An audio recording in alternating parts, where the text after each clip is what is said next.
Welcome to our channel. We hope you enjoy our narrated stories.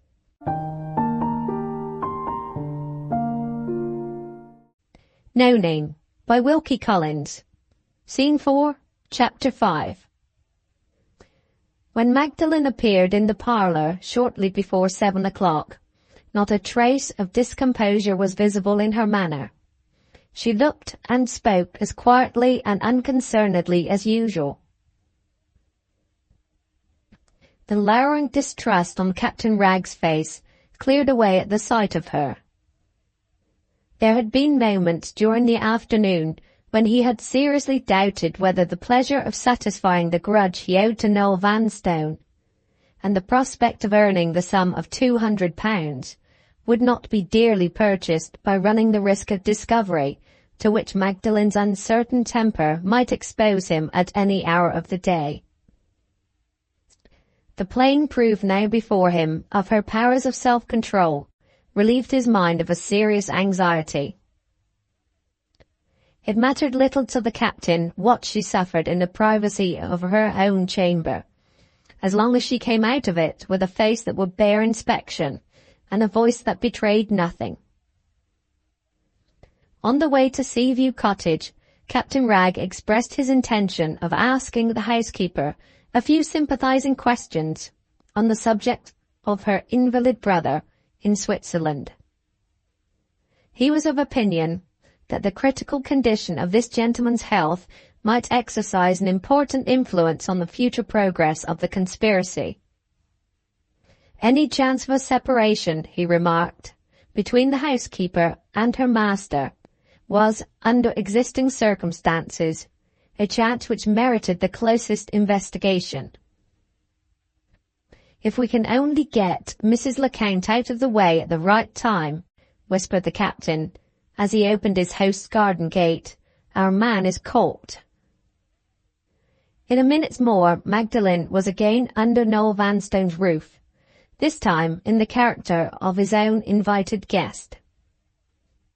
The proceedings of the evening were, for the most part, a repetition of the proceedings during the morning walk. Noah Vanstone vibrated between his admiration of Magdalen's beauty and his glorification of his own possessions. Captain Ragg's inexhaustible outbursts of information, relieved by delicately indirect inquiries relating to Mrs. Lecount's brother, perpetually diverted the housekeeper's jealous vigilance from dwelling on the looks and language of her master. So the evening passed until 10 o'clock. By that time, the captain's ready-made science was exhausted, and the housekeeper's temper was forcing its way to the surface. Once more, Captain Ragg warned Magdalen by a look, and, in spite of Noah Vanstone's hospitable protest, wisely rose to say good night. "I've got my information," remarked the captain on the way back. "Mrs. Lecount's brother lives at Zurich. He's a bachelor. He possesses a little money, and his sister is his nearest relation. If he will only be so obliging as to break up altogether, he will save us a world of trouble with Mrs. Lecount." It was a fine moonlit night.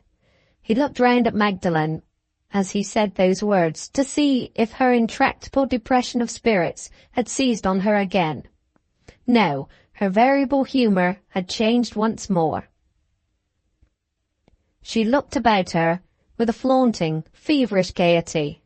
She scoffed at the bare idea of any serious difficulty with Mrs. Lecount. She mimicked Noah Vanstone's high-pitched voice, and repeated Noah Vanstone's high-flamed compliments with a bitter enjoyment of turning him into ridicule. Instead of running into the house as before, she sauntered carelessly by her companion's side, humming little snatches of song, and kicking the loose pebbles right and left on the garden walk. Captain Ragg hailed the change in her as the best of good omens. He thought he saw plain signs that the family spirit was at last coming back again. "Well," he said, as he lit her bedroom candle for her, "when we all meet on the parade tomorrow, we shall see, as our nautical friends say, how the land lies. One thing I can tell you, my dear girl, I have used my eyes to very little purpose if there is not a storm brewing tonight in Mr. Noah Vanstone's domestic atmosphere. The captain's habitual penetration had not misled him. As soon as the door of Seaview Cottage was closed on the parting guests, Mrs. Lecount made an effort to assert the authority which Magdalen's influence was threatening already. She employed every artifice of which she was mistress to ascertain Magdalen's true position in Noah Vanstone's estimation. She tried again and again to lure him into an unconscious confession of the pleasure which he felt already in the society of the beautiful Miss Bygrave. She twined herself in and out of every weakness in his character, as the frogs and efts twined themselves in and out of the rockwork of her aquarium. But she made one serious mistake, which very clever people, in their intercourse with their intellectual inferiors, are almost universally apt to commit. She trusted implicitly to the folly of a fool. She forgot that one of the lowest of human qualities, cunning, is exactly the capacity which is often most largely developed in the lowest of intellectual natures. If she had been honestly angry with her master, she would probably have frightened him. If she had opened her mind plainly to his view, she would have astonished him by presenting a chain of ideas to his limited perceptions which they were not strong enough to grasp. His curiosity would have led him to ask for an explanation, and by practicing on that curiosity, she might have had him at her mercy. As it was, she set her cunning against his, and the fool proved a match for her. Noah Vanstone, to whom all large-minded motives under heaven were inscrutable mysteries, saw the small-minded motive at the bottom of his housekeeper's conduct with as instantaneous a penetration as if he had been a man of the highest ability. Mrs. Lecount left him for the night, foiled, and knowing she was foiled, left him with the tigerish side of her uppermost, and a low-lived longing in her elegant fingernails to set them in her master's face. She was not a woman to be beaten by one defeat or by 100. She was positively determined to think, and think again, until she had found a means of checking the growing intimacy with the Bygraves at once and for ever. In the solitude of her own room, she recovered her composure, and set herself, for the first time, to review the conclusions which she had gathered from the events of the day. There was something vaguely familiar to her in the voice of this Miss Bygrave, and, at the same time, in unaccountable contradiction, something strange to her as well. The face and figure of the young lady were entirely new to her. It was a striking face and a striking figure, and if she had seen either at any former period, she would certainly have remembered it. Miss Bygrave was unquestionably a stranger, and yet she had got no further than this during the day. She could get no further now. The chain of thought broke. Her mind took up the fragments and formed another chain, which attached itself to the lady who was kept in seclusion, to the aunt, who looked well and yet was nervous, who was nervous and yet able to ply her needle and thread. An incomprehensible resemblance to some unremembered voice in the niece, an unintelligible malady which kept the aunt secluded from public view, an extraordinary range of scientific cultivation in the uncle, associated with a coarseness and audacity of manner which by no means suggested the idea of a man engaged in studious pursuits. Were the members of this small family of three what they seemed on the surface of them? With that question on her mind, she went to bed. As soon as the candle was out, the darkness seemed to communicate some inexplicable perversity to her thoughts. They wandered back from present things to past, in spite of her, They brought her old master back to life again. They revived forgotten sayings and doings in the English circle at Zurich.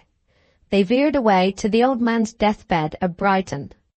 They moved from Brighton to London. They entered the bare, comfortless room at Vauxhall Walk. They set the aquarium back in its place on the kitchen table and put the false Miss Garth in the chair by the side of it, shading her inflamed eyes from the light. They placed the anonymous letter, the letter which glanced darkly at a conspiracy, in her hand again, and brought her with it into her master's presence. They recalled the discussion about filling in the blank space in the advertisement, and the quarrel that followed when she told Noel Vanstone that the sum he had offered was preposterously small. They revived an old doubt which had not troubled her for weeks past, a doubt whether the threatened conspiracy had evaporated in mere words, or whether she and her master were likely to hear of it again. At this point her thoughts broke off once more, and there was a momentary blank. The next instant she started up in bed, her heart beating violently, her head whirling as if she had lost her senses. With electric suddenness her mind pieced together its scattered multitude of thoughts and put them before her plainly under one intelligible form. In the all-mastering agitation of the moment, she clapped her hands together and cried out suddenly in the darkness, "Miss Vanstone again!" She got out of bed and kindled the light once more. Steady as her nerves were, the shock of her own suspicion had shaken them. Her firm hand trembled as she opened her dressing-case and took from it a little bottle of sal volatile. In spite of her smooth cheeks and her well-preserved hair, she looked every year of her age as she mixed the spirit with water, greedily drank it, and, wrapping her dressing-gown around her, sat down on the bedside to get possession again of her calmer self. She was quite incapable of tracing the mental process which had led her to discovery. She could not get sufficiently far from herself to see that her half-formed conclusions on the subject of the Bygraves had ended in making that family objects of suspicion to her, that the association of ideas had thereupon carried her mind back to that other object of suspicion, which was represented by the conspiracy against her master, and that the two ideas of those two separate subjects of distrust, coming suddenly in contact, had struck the light. She was not able to reason back in this way from the effects of the cause. She could only feel that the suspicion had become more than the suspicion already. Conviction itself could not have been more firmly rooted in her mind. Looking back at Magdalen by the new light now thrown on her, Mrs. Lecount would fain have persuaded herself that she recognized some traces left of the false Miss Garth's face and figure in the graceful and beautiful girl who had sat at her master's table hardly an hour since. That she found resemblances now, which she had never thought of before, between the angry voice she had heard in Vauxhall Walk and the smooth, well-bred tones which still hung on her ears after the evening's experience downstairs. She would fain have persuaded herself that she had reached these results with no undue straining of the truth as she really knew it, but the effort was in vain. Mrs. Lecount was not a woman to waste time and thought in trying to impose on herself. She accepted the inevitable conclusion that the guesswork of a moment had led her to discovery. And, more than that, she recognized the plain truth, unwelcome as it was, that the conviction now fixed in her own mind was thus far unsupported by a single fragment of producible evidence to justify it to the minds of others. Under these circumstances, what was the safe course to take with her master?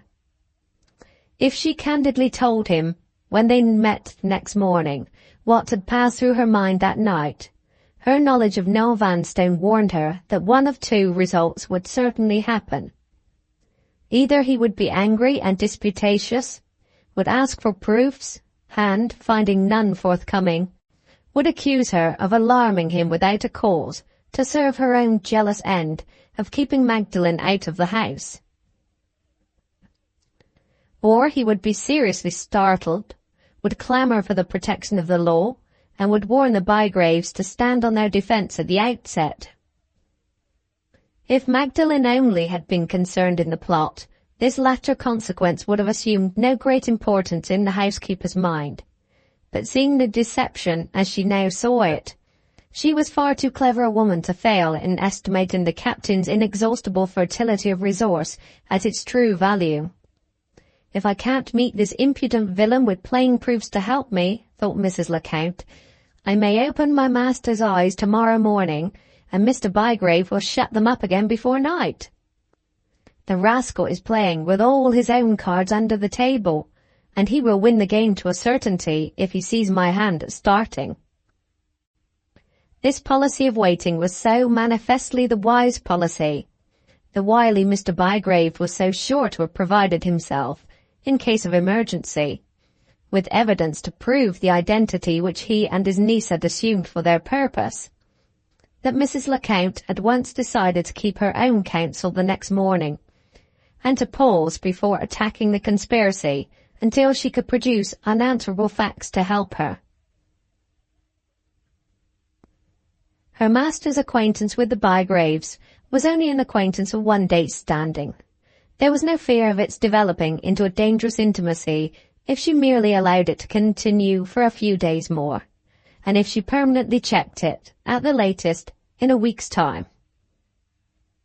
In that period, what measures could she take to remove the obstacles which now stood in her way, and to provide herself with the weapons which she now wanted?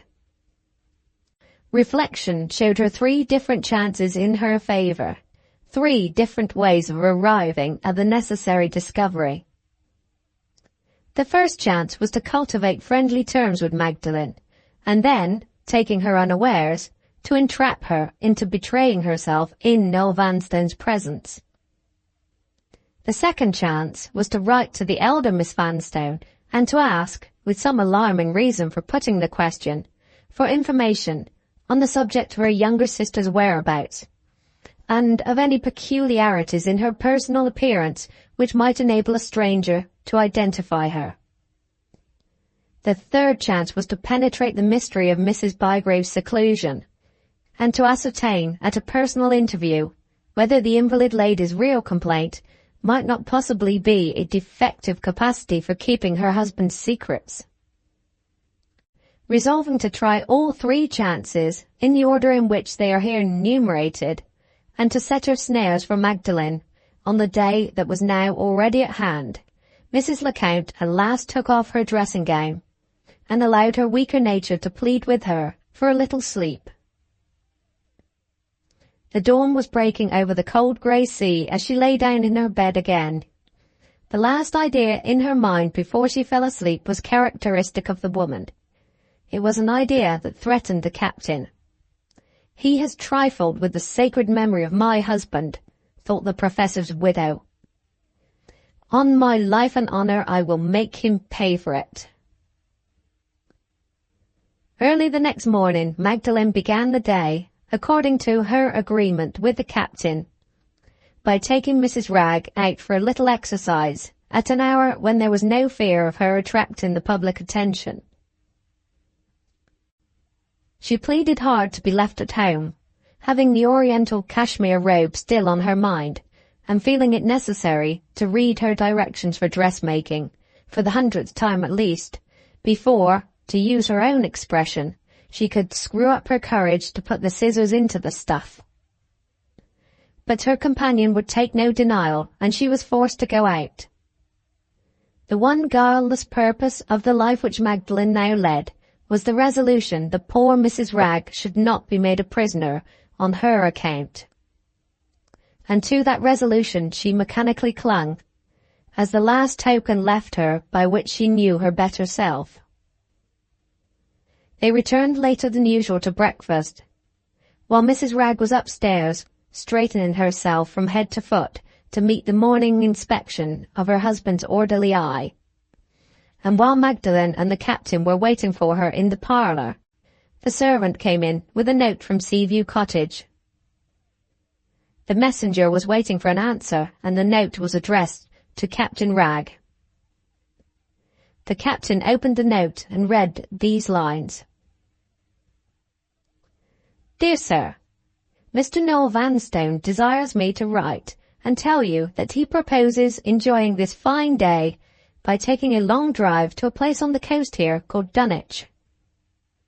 He is anxious to know if you will share the expense of a carriage and give him the pleasure of your company and Miss Bygrave's company on this excursion.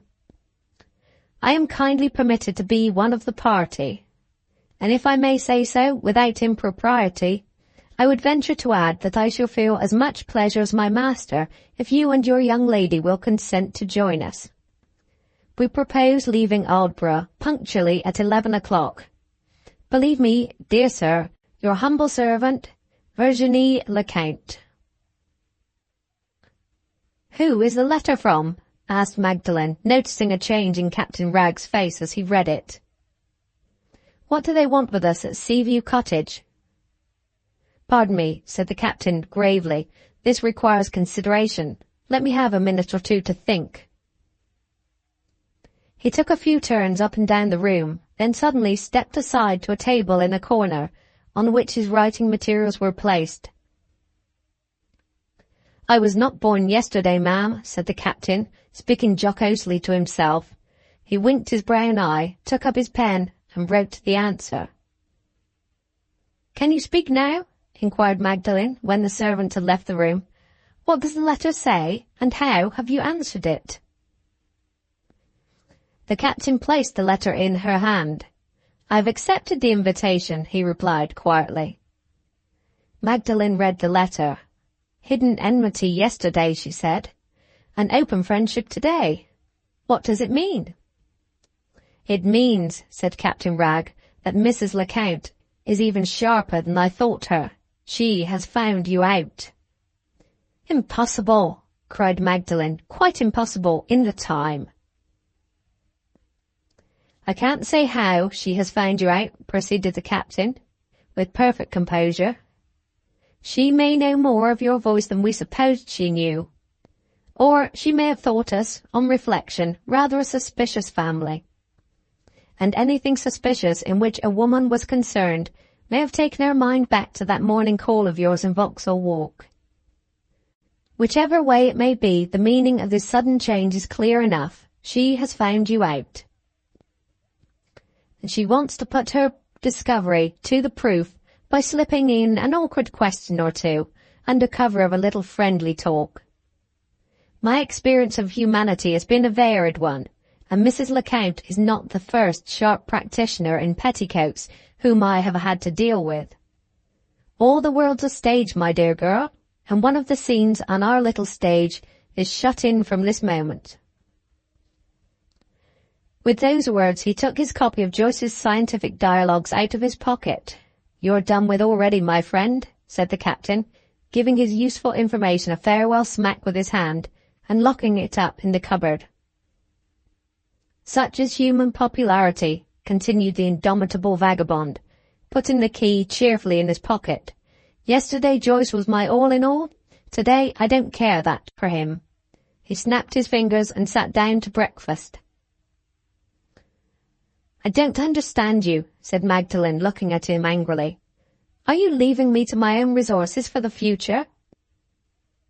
My dear girl, cried Captain Wragg, can't you accustom yourself to my dash of humour yet?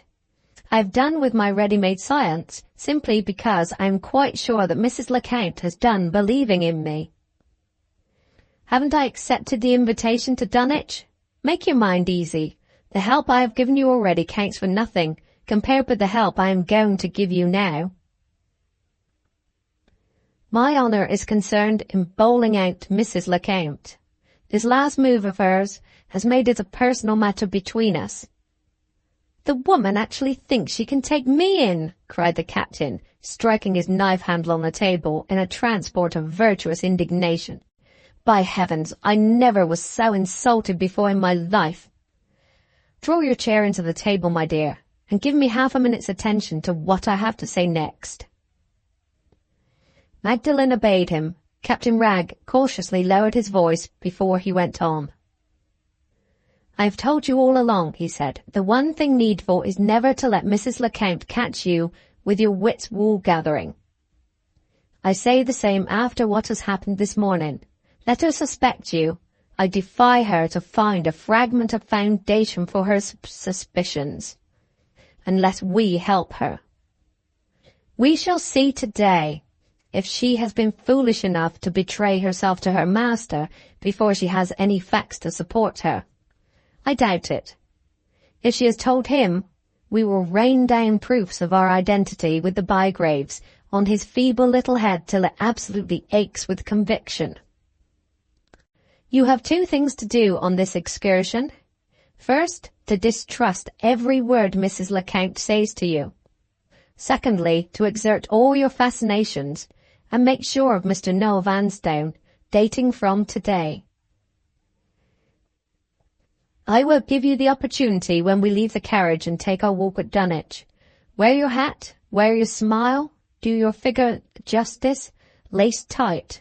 Put on your neatest boots and brightest gloves. Tie the miserable little wretch to your apron string, tie him fast, and leave the whole management of the matter after that to me. Steady, here's Mrs. Ragg. We must be doubly careful in looking after her now. Show me your cap, Mrs. Ragg. Show me your shoes. What do I see on your apron? A spot? I won't have spots. Take it off after breakfast and put on another.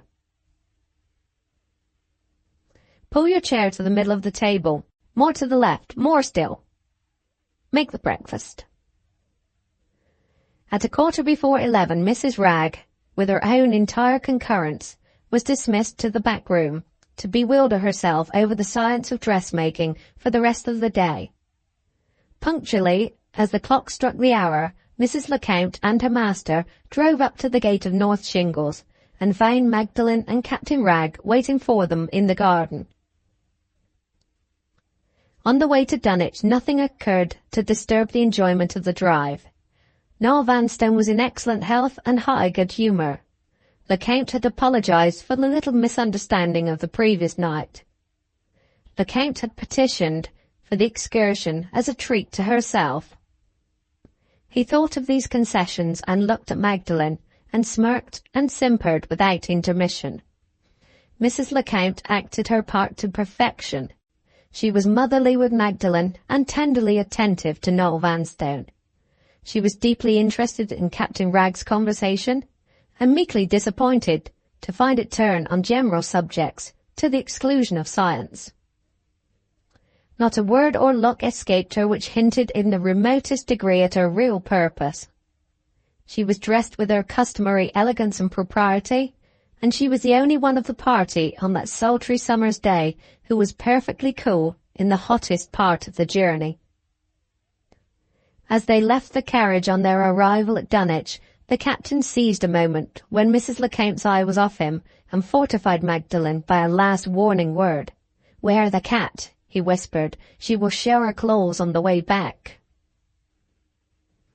They left the village and walked to the ruins of a convent near at hand, the last relic of the once populous city of Dunwich, which has survived the destruction of the place, centuries since, by the all-devouring sea. After looking at the ruins, they sought the shade of a little wood between the village and the low sand hills, which overlook the German Ocean. Here Captain Ragg manoeuvred so as to let Magdalen and Noah Vanstone advance some distance in front of Mrs. Lecount and himself, took the wrong path, and immediately lost his way with the most consummate dexterity. After a few minutes wandering in the wrong direction, he reached an open space near the sea, and, politely opening his camp stool for the housekeeper's accommodation, proposed waiting where they were until the missing members of the party came that way and discovered them. Mrs. Lecount accepted the proposal. She was perfectly well aware that her escort had lost himself on purpose, but that discovery exercised no disturbing influence on the smooth amiability of her manner. Her day of reckoning with the captain had not come yet. She merely added the new item to her list and availed herself of the camp stool. Captain Ragg stretched himself in a romantic attitude at her feet, and the two determined enemies, grouped like two lovers in a picture, fell into as easy and pleasant a conversation as if they'd been friends of 20 years standing. "I know you, ma'am," thought the captain, while Mrs. Lecount was talking to him. "You would like to catch me tripping in my ready-made science, and you wouldn't object to drown me in the professor's tank." "You villain with the brown eye and the green," thought Mrs. Lecount, as the captain caught the ball of conversation in his turn. "Thick as your skin is, I'll sting you through it yet." In this frame of mind toward each other, they talked fluently on general subjects, on public affairs, on local scenery, on society in England and society in Switzerland, on health, climate, books, marriage, and money, talked without a moment's pause, without a single misunderstanding, on either side for nearly an hour, before Magdalen and Norah Vanstone strayed that way and made the party of four complete again. When they reached the inn, at which the carriage was waiting for them, Captain Ragg left Mrs. Lecount in undisturbed possession of her master, and signed to Magdalen to drop back for a moment and speak to him. "Well," asked the captain in a whisper, "is he fast to your apron string?" She shuddered from head to foot as she answered. "He has kissed my hand," she said. "Does that tell you enough? Don't let him sit next to me on the way home. I have borne all I can bear. Spare me for the rest of the day." "I'll put you on the front seat of the carriage," replied the captain, "side by side with me." On the journey back, Mrs. Lecount verified Captain Ragg's prediction. She showed her claws.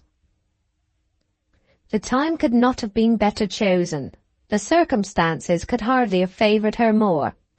Magdalen's spirits were depressed, she was weary in body and mind, and she sat exactly opposite the housekeeper, who had been compelled, by the new arrangement, to occupy the seat of honour next to her master.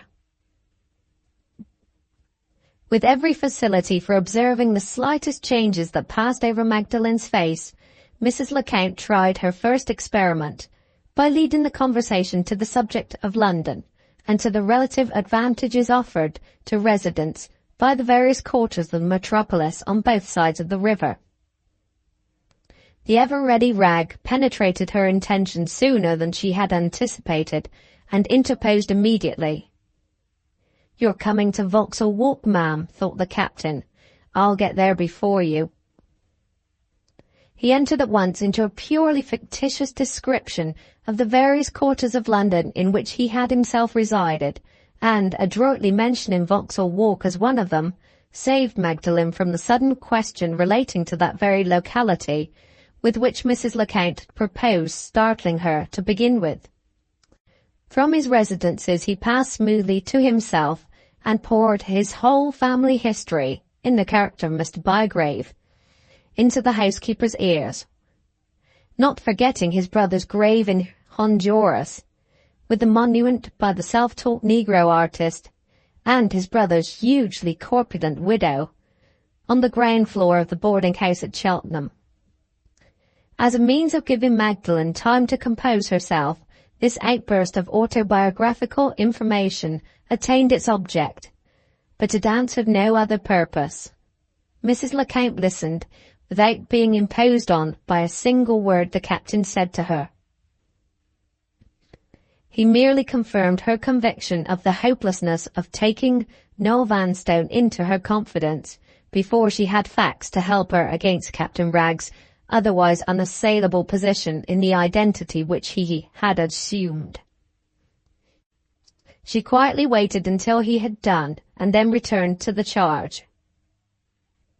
"It is a coincidence that your uncle should have once resided in Vauxhall Walk," she said, addressing herself to Magdalen. "Mr. Noel has a house in the same place, and we lived there before we came to Aldborough. May I inquire, Miss Bygrave, whether you know anything of a lady named Miss Garth?" This time she put the question before the captain could interfere.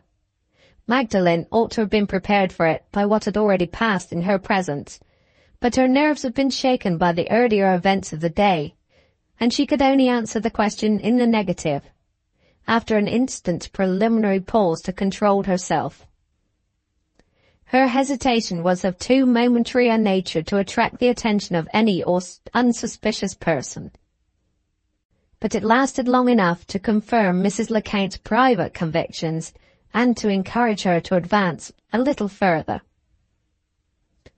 "I only asked," she continued, steadily fixing her eyes on Magdalen, steadily disregarding the efforts which Captain Wragge made to join in the conversation, "because Miss Garth is a stranger to me, and I am curious to find out what I can about her.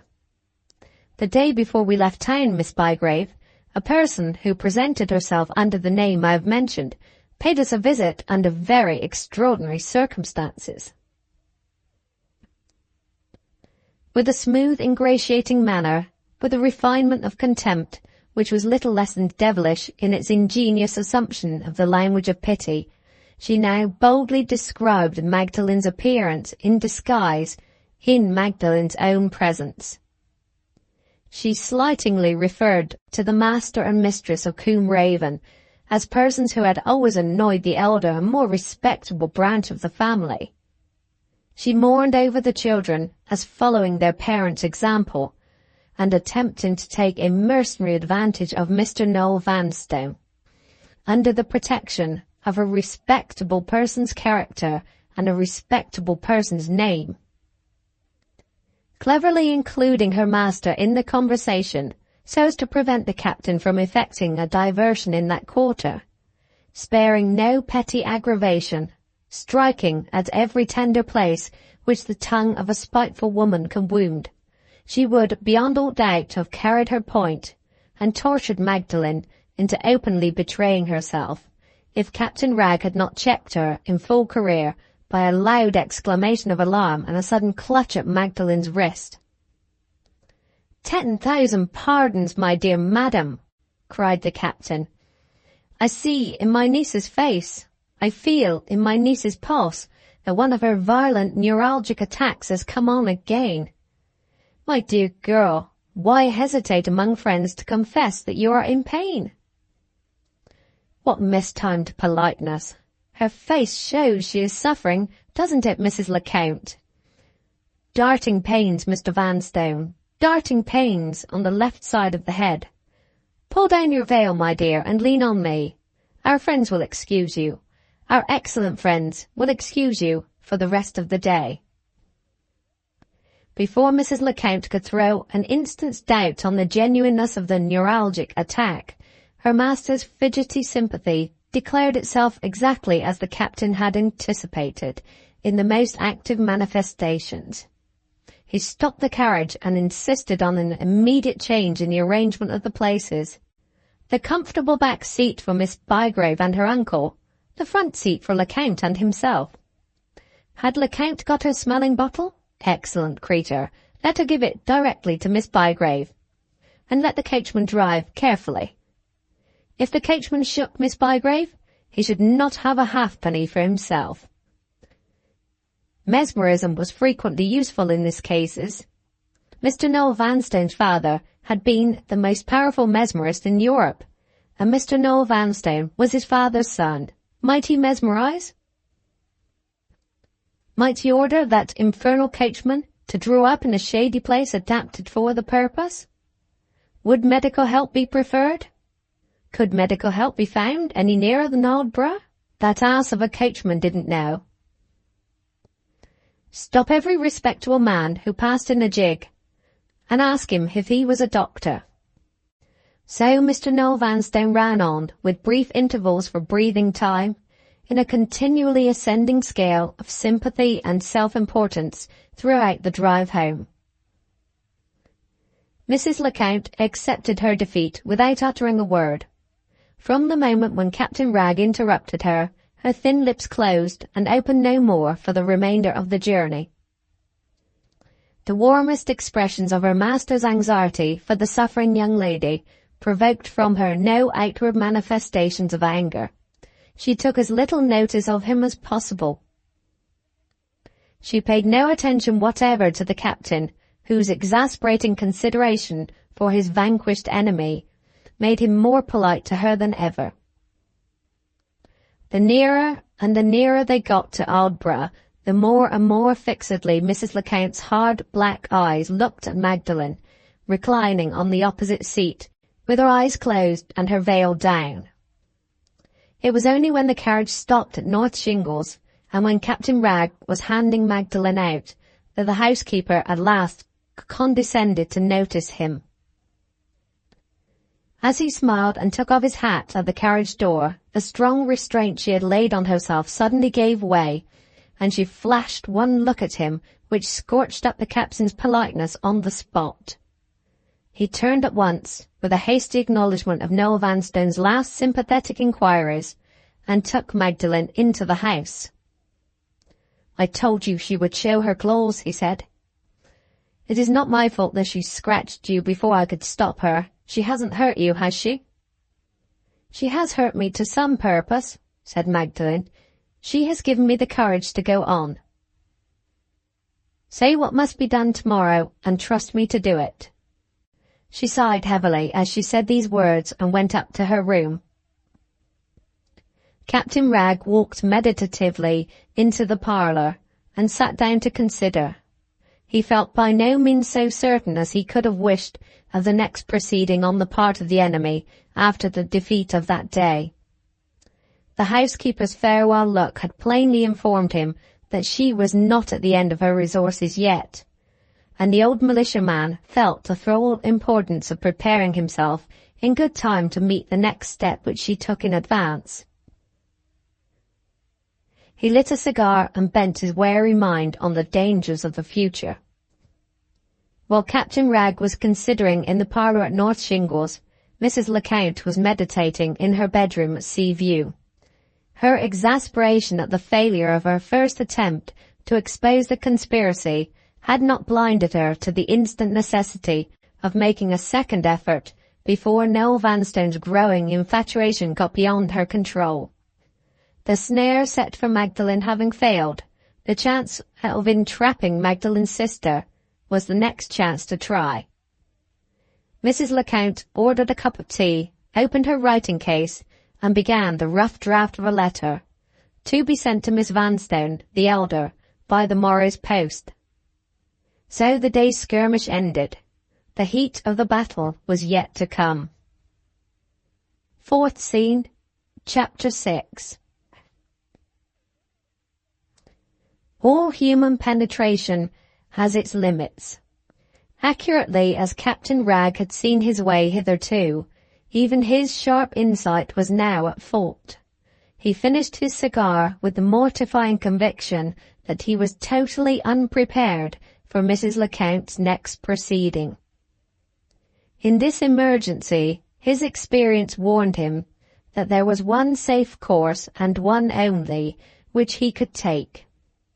He resolved to try the confusing effect on the housekeeper of a complete change of tactics before she had time to press her advantage and attack him in the dark. With this view he sent the servant upstairs to request that Miss Bygrave would come down and speak to him. "I hope I don't disturb you," said the captain when Magdalen entered the room. "Allow me to apologize for the smell of tobacco, and to say 2 words on the subject of our next proceedings. To put it with my customary frankness, Mrs. Lecount puzzles me, and I propose to return the compliment by puzzling her. The course of action which I have to suggest is a very simple one. I have had the honour of giving you a severe neuralgic attack already, and I beg your permission, when Mr. Noel Vanstone sends to inquire tomorrow morning, to take the further liberty of laying you up altogether. Question from Seaview Cottage: how is Miss Bygrave this morning? Answer from North Shingles: much worse. Miss Bygrave is confined to her room. Question repeated every day, say for a fortnight. How is Miss Bygrave? Answer repeated, if necessary, for the same time. No better. Can you bear the imprisonment? I see no objection to your getting a breath of fresh air the first thing in the morning, or the last thing at night. But for the whole of the day, there is no disguising it. You must put yourself in the same category with Mrs. Ragg. You must keep your room. What is the object in wishing me to do this? Inquired Magdalen.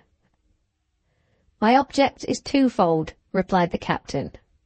I blush for my own stupidity, but the fact is, I can't see my way plainly to Mrs. Lecount's next move. All I feel sure of is that she means to make another attempt at opening her master's eyes to the truth. Whatever means she may employ to discover your identity, personal communication with you must be necessary to the accomplishment of her object. Very good. If I stop that communication, I put an obstacle in her way at starting.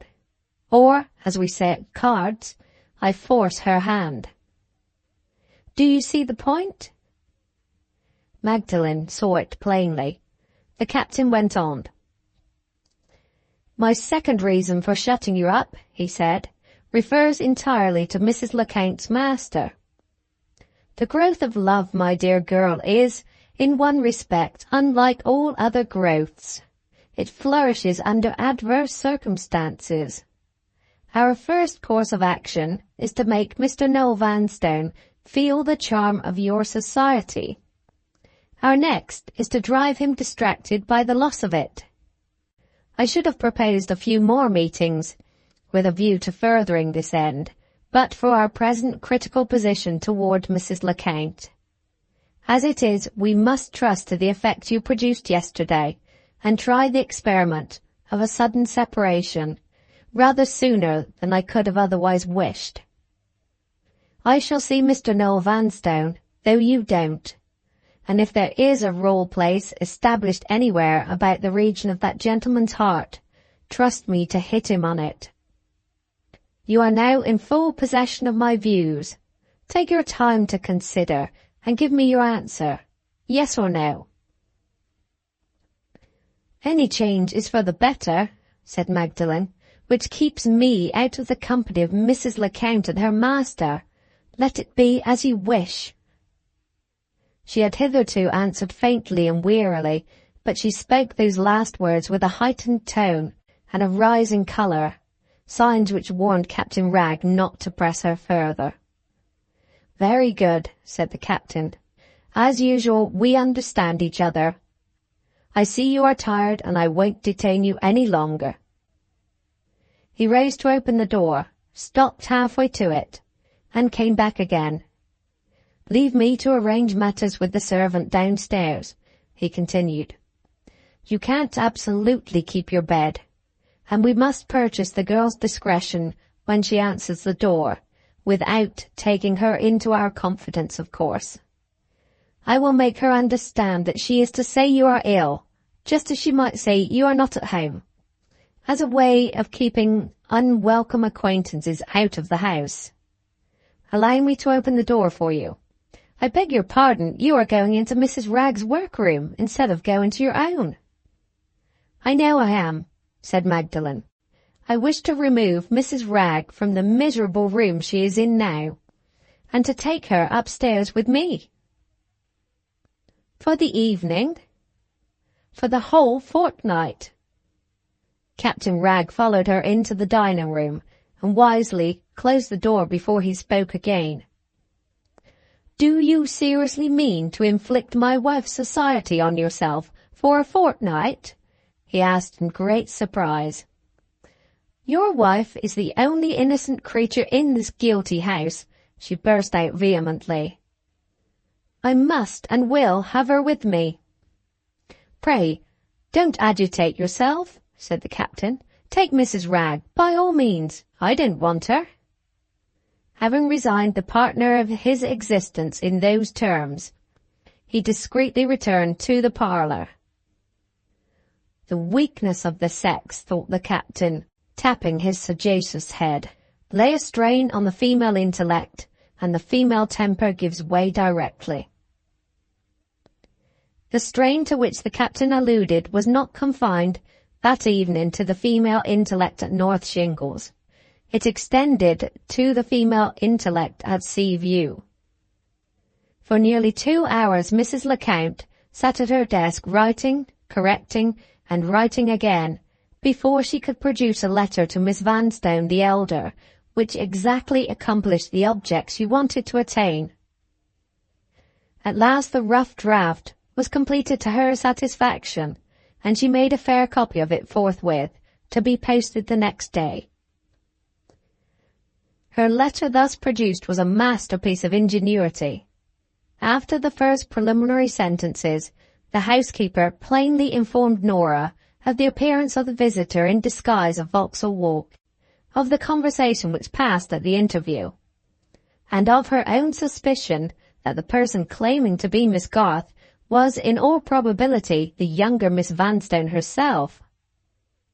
Having told the truth thus far, Mrs. Lecount next proceeded to say that her master was in possession of evidence which would justify him in putting the law in force, that he knew the conspiracy with which he was threatened to be then in process of direction against him at Aldborough, and that he only hesitated to protect himself in deference to family considerations, and in the hope that the elder Miss Vanstone might so influence her sister as to render it unnecessary to proceed to extremities. Under these circumstances, the letter continued, it was plainly necessary that the disguised visitor to Vauxhall Walk should be properly identified. For if Mrs. Lecount's guess proved to be wrong, and if the person turned out to be a stranger, Mr. Noel Vanstone was positively resolved to prosecute in his own defence. Events at Aldborough, on which it was not necessary to dwell, would enable Mrs. Lecount in a few days to gain sight of the suspected person in her own character. But as the housekeeper was entirely unacquainted with the younger Miss Vanstone, it was obviously desirable that some better informed person should, in this particular, take the matter in hand. If the elder Miss Vanstone happened to be at liberty to come to Aldborough herself, would she kindly write and say so? And Mrs. Lecount would write back again to appoint a day. If, on the other hand, Miss Vanstone was prevented from taking the journey, Mrs. Lecount suggested that her reply should contain the fullest description of her assistant's personal appearance, should mention any little peculiarities which might exist in the way of marks on her face or her hands, and should state, in case she had written lately, what the address was in her last letter, and failing that, what the postmark was on the envelope. With this information to help her, Mrs. Lecount would, in the interest of the misguided young lady herself, accept the responsibility of privately identifying her, and would write back immediately to acquaint the elder Miss Vanstone with the result. The difficulty of sending this letter to the right address gave Mrs. Lecount very little trouble. Remembering the name of the lawyer who had pleaded the cause of the two sisters in Michael Vanstone's time, she directed her letter to Miss Vanstone, care of Pendrell, Esquire, London. This she enclosed in a second envelope, addressed to Mr. Noel Vanstone's solicitor, with a line inside, requesting that gentleman to send it at once to the office of Mr. Pendrell. Now, thought Mrs. Lecount as she locked the letter up in her desk, preparatory to posting it the next day with her own hand, now I've got her. The next morning the servant from Seaview came with her master's compliments to make inquiries after Miss Bygrave's health. Captain Ragg's bulletin was duly announced. Miss Bygrave was so ill as to be confined to her room. On the reception of this intelligence, Noel Vanstone's anxiety led him to call at North Shingles himself when he went out for his afternoon walk. Miss Bygrave was no better, He inquired if he could see Mr. Bygrave. The worthy captain was prepared to meet this emergency. He thought a little irritating suspense would do Noel Vanstone no harm, and he had carefully charged the servant, in case of necessity, with her answer. Mr. Bygrave begged to be excused. He was not able to see anyone. On the second day, inquiries were made as before, by message in the morning, and by Noel Vanstone himself in the afternoon. The morning answer, relating to Magdalen, was, "A shade better." The afternoon answer, relating to Captain Wragge, was, "Mr. Bygrave has just gone out." That evening, Noel Vanstone's temper was very uncertain, and Mrs. Lecount's patience and tact were sorely tried in the effort to avoid offending him. On the third morning, the report of the suffering young lady was less favourable. Miss Bygrave was still very poorly, and not able to leave her bed. The servant, returning to Seaview with this message, met the postman, and took into the breakfast-room with her 2 letters addressed to Mrs. Lecount. The first letter was in a handwriting familiar to the housekeeper. It was from the medical attendant on her invalid brother at Zurich, and it announced that the patient's malady had latterly altered in so marked a manner for the better that there was every hope now of preserving his life. The address on the second letter was in a strange handwriting. Mrs. Lecount, concluding that it was the answer from Miss Vanstone, waited to read it until breakfast was over and she could retire to her own room. She opened the letter, looked at once for the name at the end, and started a little as she read it. The signature was not Norah Vanstone, but Harriet Garth. Miss Garth announced that the elder Miss Vanstone had, a week since, accepted an engagement as governess, subject to the condition of joining the family of her employer at their temporary residence in the south of France, and of returning with them when they came back to England, probably in a month or 6 weeks' time. During the interval of this necessary absence, Miss Vanstone had requested Miss Garth to open all her letters, her main object in making that arrangement being to provide for the speedy answering of any communication which might arrive for her from her sister. Miss Magdalen Vanstone had not written since the middle of July, on which occasion the postmark on the letter showed that it must have been posted in London, in the district of Lambeth, and her elder sister had left England in a state of the most distressing anxiety on her account.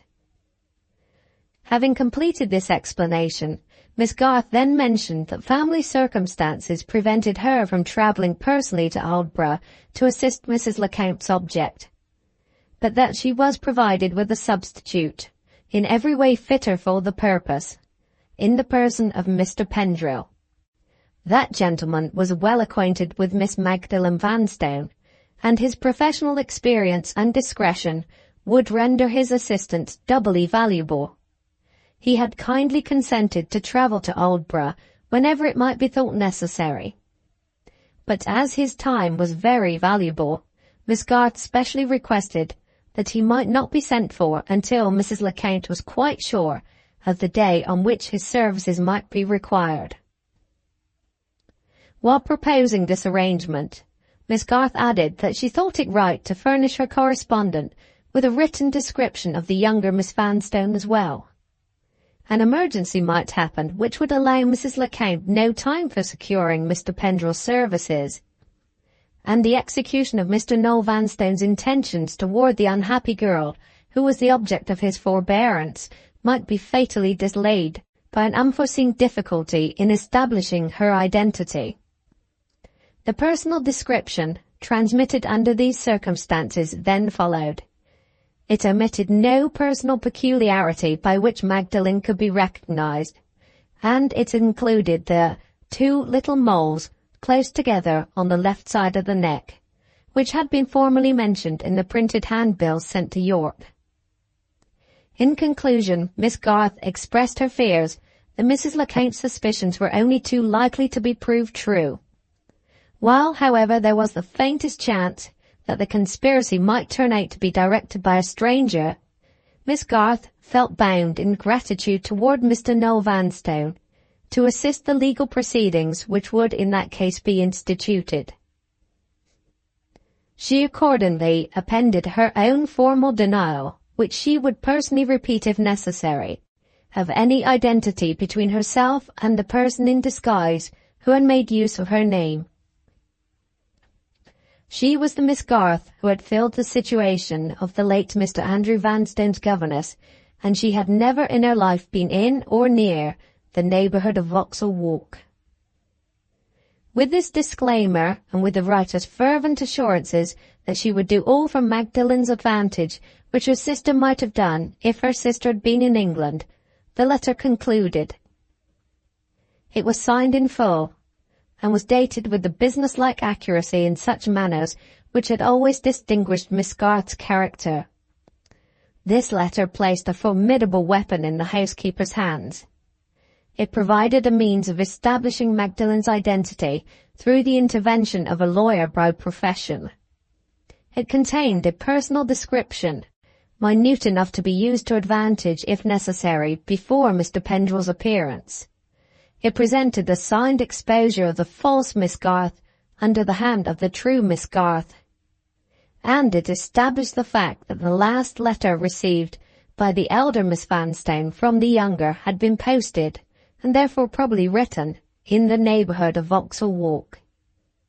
If any later letter had been received with the Aldborough postmark, the chain of evidence, so far as the question of localities was concerned, might doubtless have been more complete. But as it was, there was testimony enough, aided as that testimony might be by the fragment of the brown alpaca dress still in Mrs. Lecount's possession, to raise the veil which hung over the conspiracy, and to place Mr. Noel Vanstone face to face with the plain and startling truth.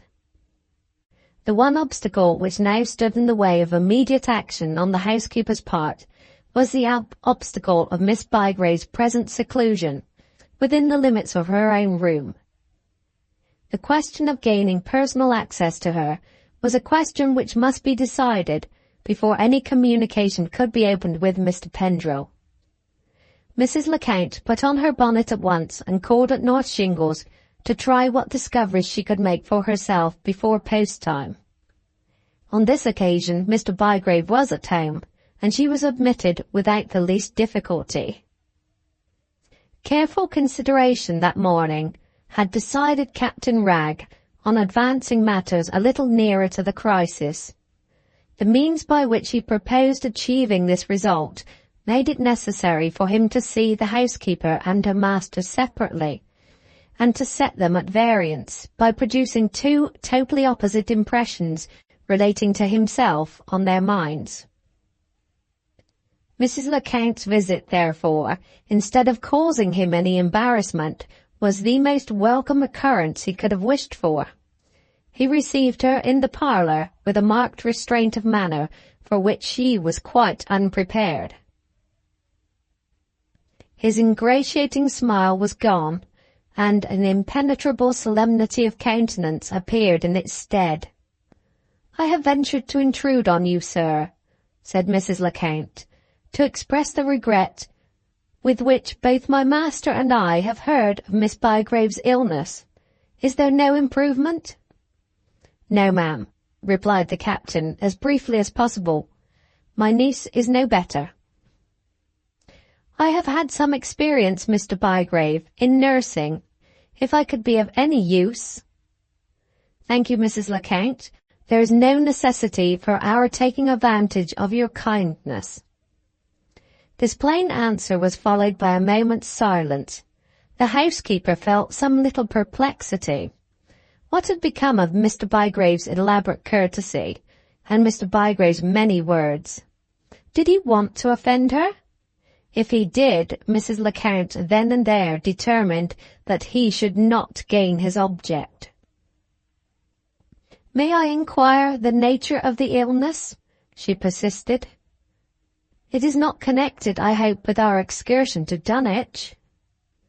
"I regret to say, ma'am," replied the captain, "it began with that neuralgic attack in the carriage." So, thought Mrs. Lecount, he doesn't even try to make me think the illness a real one. He throws off the mask at starting. "Is it a nervous illness, sir?" she added aloud. The captain answered by a solemn affirmative inclination of the head. "Then you have 2 nervous sufferers in the house, Mr. Bygrave?" "Yes, ma'am, 2, my wife and my niece." "That is rather a strange coincidence of misfortunes." "It is, ma'am, very strange." In spite of Mrs. Lecount's resolution not to be offended, Captain Wragge's exasperating insensibility to every stroke she aimed at him began to ruffle her. She was conscious of some little difficulty in securing her self-possession before she could say anything more. "Is there no immediate hope," she resumed, "of Miss Bygrave being able to leave her room?" "None whatever, ma'am." "You are satisfied, I suppose, with the medical attendance?" "I have no medical attendance," said the captain composedly. "I watched the case myself." The gathering venom in Mrs. Lecount swelled up at that reply and overflowed at her lips. "Your smattering of science, sir," she said with a malicious smile, "includes, I presume, a smattering of medicine as well." "It does, ma'am," answered the captain without the slightest disturbance of face or manner. "I know as much of one as I do of the other." The tone in which he spoke these words left Mrs. Lecount but one dignified alternative. She rose to terminate the interview. The temptation of the moment proved too much for her, and she could not resist casting the shadow of a threat over Captain Wragge at parting. "I defer thanking you, sir, for the manner in which you have received me," she said, "until I can pay my debt of obligation to some purpose. In the meantime, I am glad to infer, from the absence of a medical attendant in the house, that Miss Bygrave's illness is much less serious than I had supposed it to be when I came here." "I never contradict a lady, ma'am," rejoined the incorrigible captain. "If it is your pleasure, when we next meet, to think my niece quite well, I shall bow resignedly to the expression of your opinion." With these words he followed the housekeeper into the passage and politely opened the door for her. "I mark the trick, ma'am," he said to himself as he closed it again. "The trump card in your hand is a sight of my niece, and I'll take care you don't play it." He returned to the parlour and composedly awaited the next event which was likely to happen. A visit from Mrs. Lecount's master. In less than an hour, results justified Captain Wragge's anticipations, and Noah Vanstone walked in. "My dear sir," cried the captain, cordially seizing his visitor's reluctant hand, "I know what you have come for. Mrs. Lecount has told you of her visit here, and has no doubt declared that my niece's illness is a mere subterfuge. You feel surprised, you feel hurt, you suspect me of trifling with your kind sympathies. In short, you require an explanation. That explanation you shall have. Take a seat. Mr. Vanstone, I am about to throw myself on your sense and judgment as a man of the world.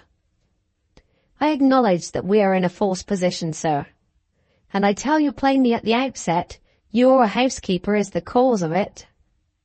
For once in his life, Noah Vanstone opened his eyes. "Lecount?" he exclaimed in the utmost bewilderment. "The same, sir," replied Captain Wragge.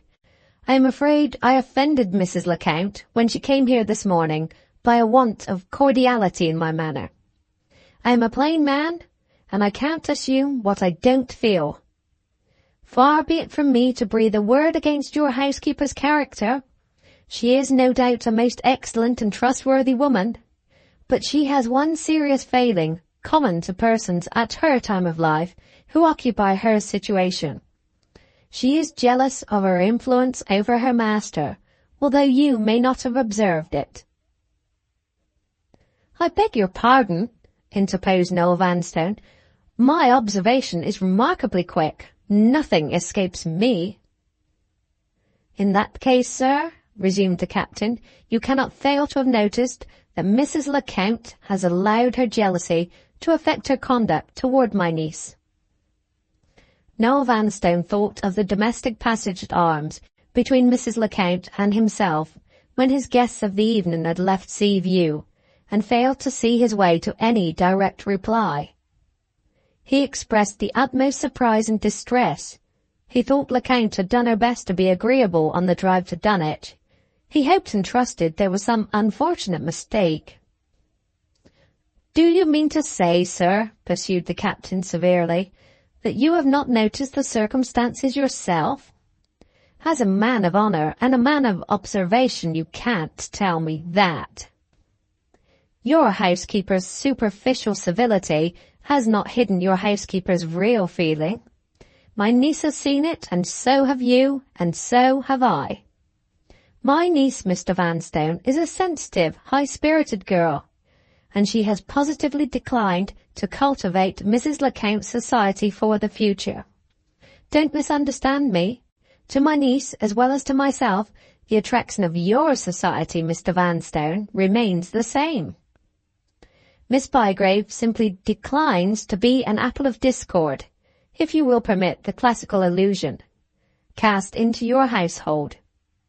I think she is right so far, and I frankly confess that I have exaggerated a nervous indisposition, from which she is really suffering, into a serious illness, purely and entirely to prevent these two ladies, for the present, from meeting every day on the parade, and from carrying unpleasant impressions of each other into your domestic establishment and mine."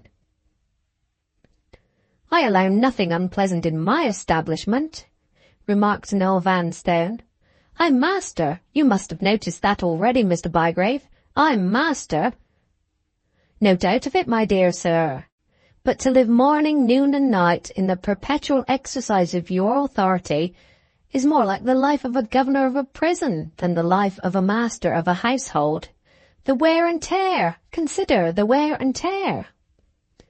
"It strikes you in that light, does it?" said Noel Vanstone, soothed by Captain Wragge's ready recognition of his authority. "I don't know that you're not right, but I must take some steps directly. I won't be made ridiculous. I'll send Lecount away altogether, sooner than be made ridiculous." His colour rose, and he folded his little arms fiercely. Captain Wragge's artfully irritating explanation had awakened the dormant suspicion of his housekeeper's influence over him, which habitually lay hidden in his mind, and which Mrs. Lecount was now not present to charm back to repose as usual. "What must Miss Bygrave think of me?" he exclaimed with a sudden outburst of vexation. "I'll send Lecount away. Damn, I'll send Lecount away on the spot." "No, no, no," said the captain, whose interest it was to avoid driving Mrs. Lecount to any desperate extremities. "Why take strong measures when mild measures will do? Mrs. Lecount is an old servant. Mrs. Lecount is attached and useful. She has this little drawback of jealousy of her domestic position with her bachelor master. She sees you paying courteous attention to a handsome young lady. She sees that young lady properly sensible of your politeness, and, poor soul, she loses her temper. What is the obvious remedy?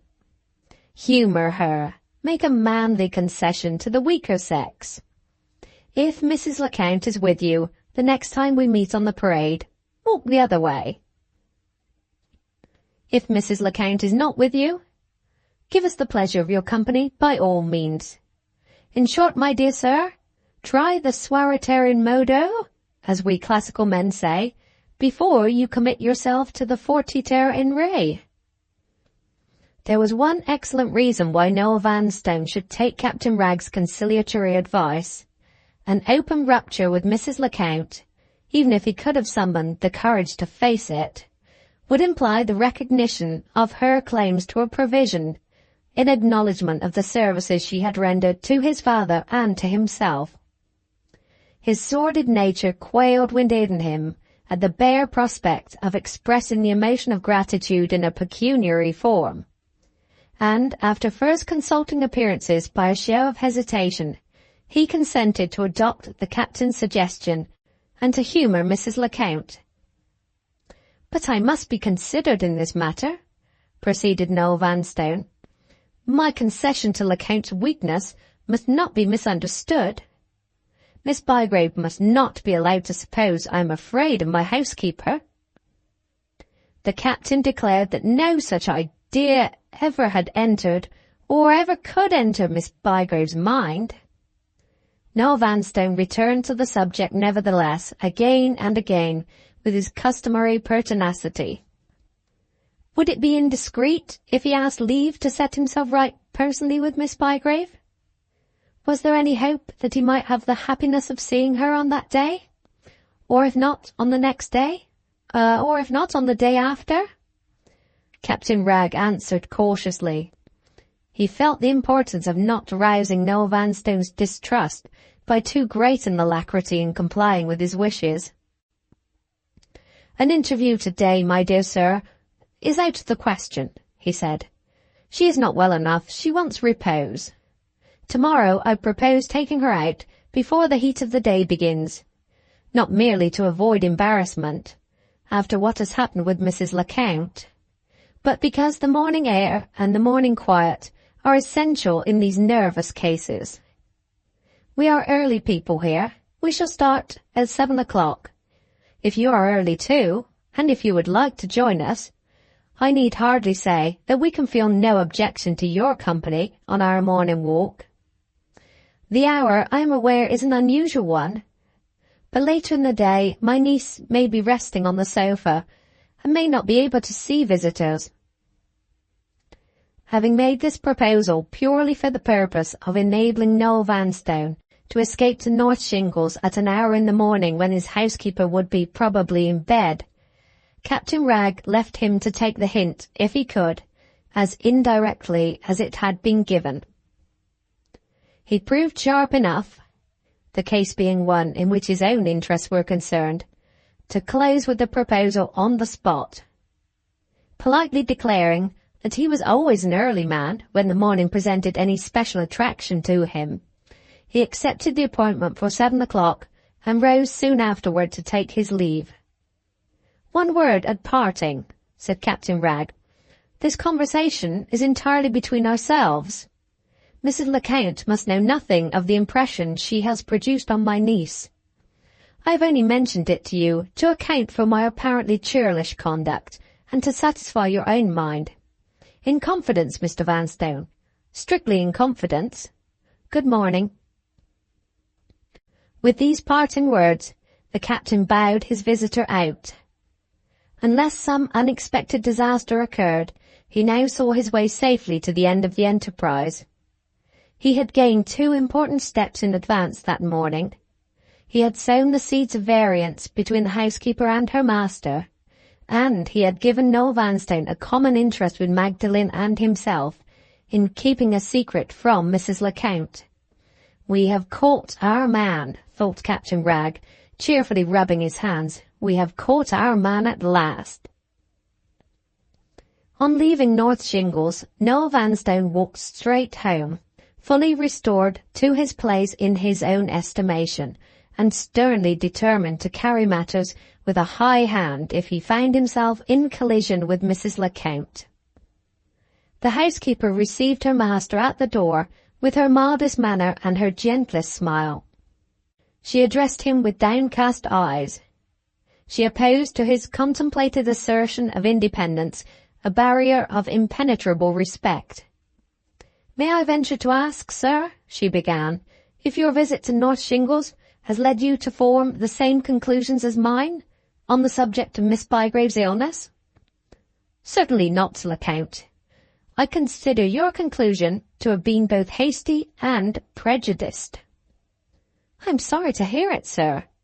I felt hurt by Mr. Bygrave's rude reception of me, but I was not aware that my judgment was prejudiced by it. Perhaps he received you, sir, with a warmer welcome?" "He received me like a gentleman. That is all I think it necessary to say, Lecount. He received me like a gentleman." This answer satisfied Mrs. Lecount on the one doubtful point that had perplexed her. Whatever Mr. Bygrave's sudden coolness toward herself might mean, his polite reception of her master implied that the risk of detection had not daunted him, and that the plot was still in full progress. The housekeeper's eyes brightened. She had expressly calculated on this result. After a moment's thinking, she addressed her master with another question. "You will probably visit Mr. Bygrave again, sir?" "Of course I shall visit him, if I please." "And perhaps see Miss Bygrave, if she gets better?" "Why not? I should be glad to know why not. Is it necessary to ask your leave first, Lecount?" "By no means, sir. As you have often said, and as I have often agreed with you, you are master. It may surprise you to hear it, Mr. Noel, but I have a private reason for wishing that you should see Miss Bygrave again." Mr. Noel started a little, and looked at his housekeeper with some curiosity.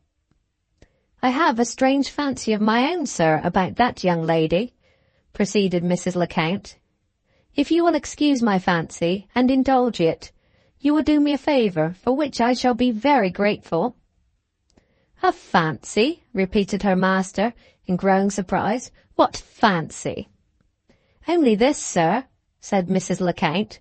She took from one of the neat little pockets of her apron a morsel of note-paper, carefully folded into the smallest possible compass, and respectfully placed it in Noel Vanstone's hands.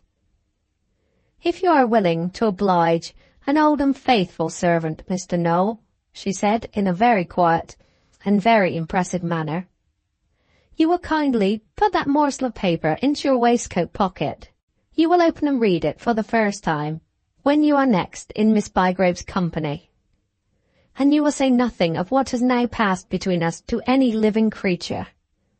From this time to that. I promise to explain my strange request, sir, when you have done what I ask, and when your next interview with Miss Bygrave has come to an end." She curtsied with her best grace and quietly left the room. Noel Vanstone looked from the folded paper to the door, and from the door back to the folded paper in unutterable astonishment. A mystery in his own house, under his own nose. What did it mean? It meant that Mrs. Lecount had not wasted her time that morning. While the captain was casting the net over his visitor at North Shingles, the housekeeper was steadily mining the ground under his feet. The folded paper contained nothing less than a carefully written extract from the personal description of Magdalen in Miss Garth's letter. With a daring ingenuity which even Captain Wragge might have envied, Mrs. Lecount had found her instrument for exposing the conspiracy in the unsuspecting person of the victim himself. Scene 4, Chapter 7. Late that evening, when Magdalen and Mrs. Wragge came back from their walk in the dark, the captain stopped Magdalen on her way upstairs to inform her of the proceedings of the day. He added the expression of his opinion that the time had come for bringing Noel Vanstone, with the least possible delay, to the point of making a proposal. She merely answered that she understood him, and that she would do what was required of her. Captain Wragge requested her in that case to oblige him by joining a walking excursion in Mr. Noel Vanstone's company at 7 o'clock the next morning. "I will be ready," she replied. "Is there anything more?" There was nothing more. Magdalen bade him good night and returned to her own room. She had shown the same disinclination to remain any longer than was necessary in the captain's company throughout the 3 days of her seclusion in the house. During all that time, instead of appearing to weary of Mrs. Ragg's society, she had patiently, almost eagerly, associated herself with her companion's one absorbing pursuit. She who had often chafed and fretted in past days under the monotony of her life in the freedom of Combe Raven, now accepted without a murmur the monotony of her life at Mrs. Ragg's work table. She who had hated the sight of her needle and thread in old times, who had never yet worn an article of dress of her own making, now toiled as anxiously over the making of Mrs. Ragg's gown, and bore as patiently with Mrs. Ragg's blunders as if the sole object of her existence had been the successful completion of that one dress. Anything was welcome to her, the trivial difficulties of fitting a gown, the small, ceaseless chatter of the poor, half-witted creature who was so proud of her assistance, and so happy in her company.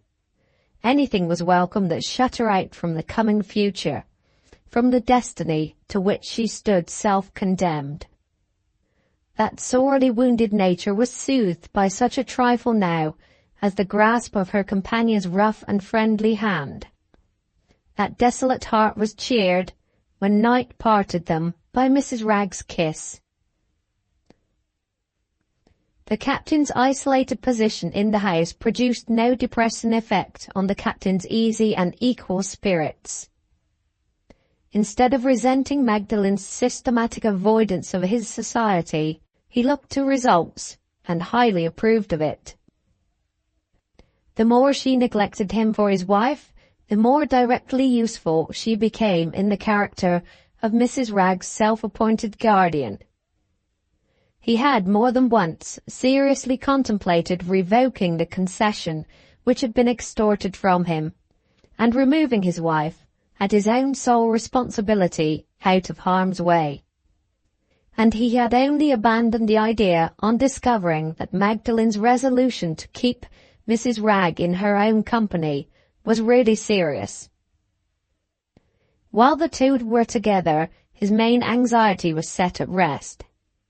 They kept their door locked by his own desire while he was out of the house, and, whatever Mrs. Ragg might do, Magdalen was to be trusted not to open it until he came back. That night, Captain Ragg enjoyed his cigar with a mind at ease, and sipped his brandy and water in happy ignorance of the pitfall which Mrs. Lecount had prepared for him in the morning. Punctually at 7 o'clock, Noah Vanstone made his appearance.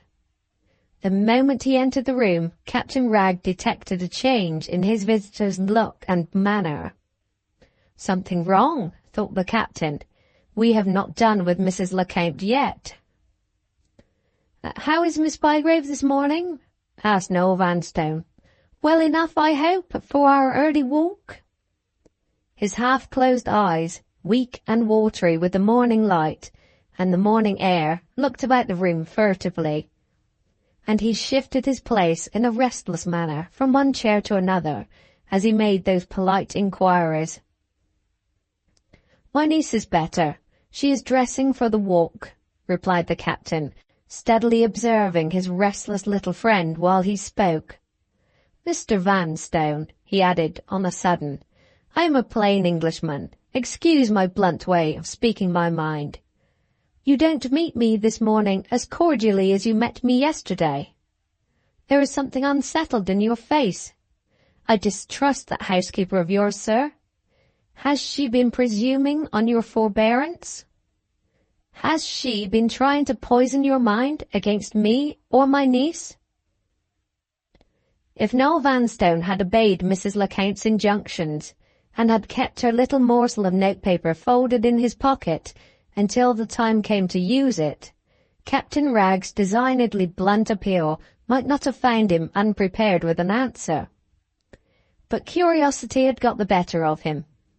He had opened the note at night, and again in the morning.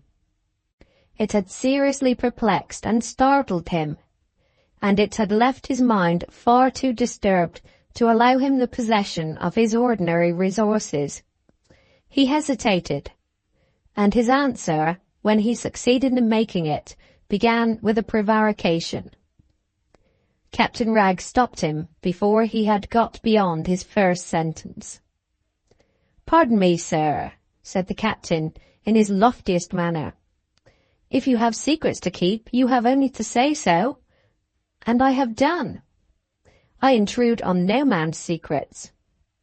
At the same time, Mr. Vanstone, you must allow me to recall to your memory that I met you yesterday without any reserves on my side.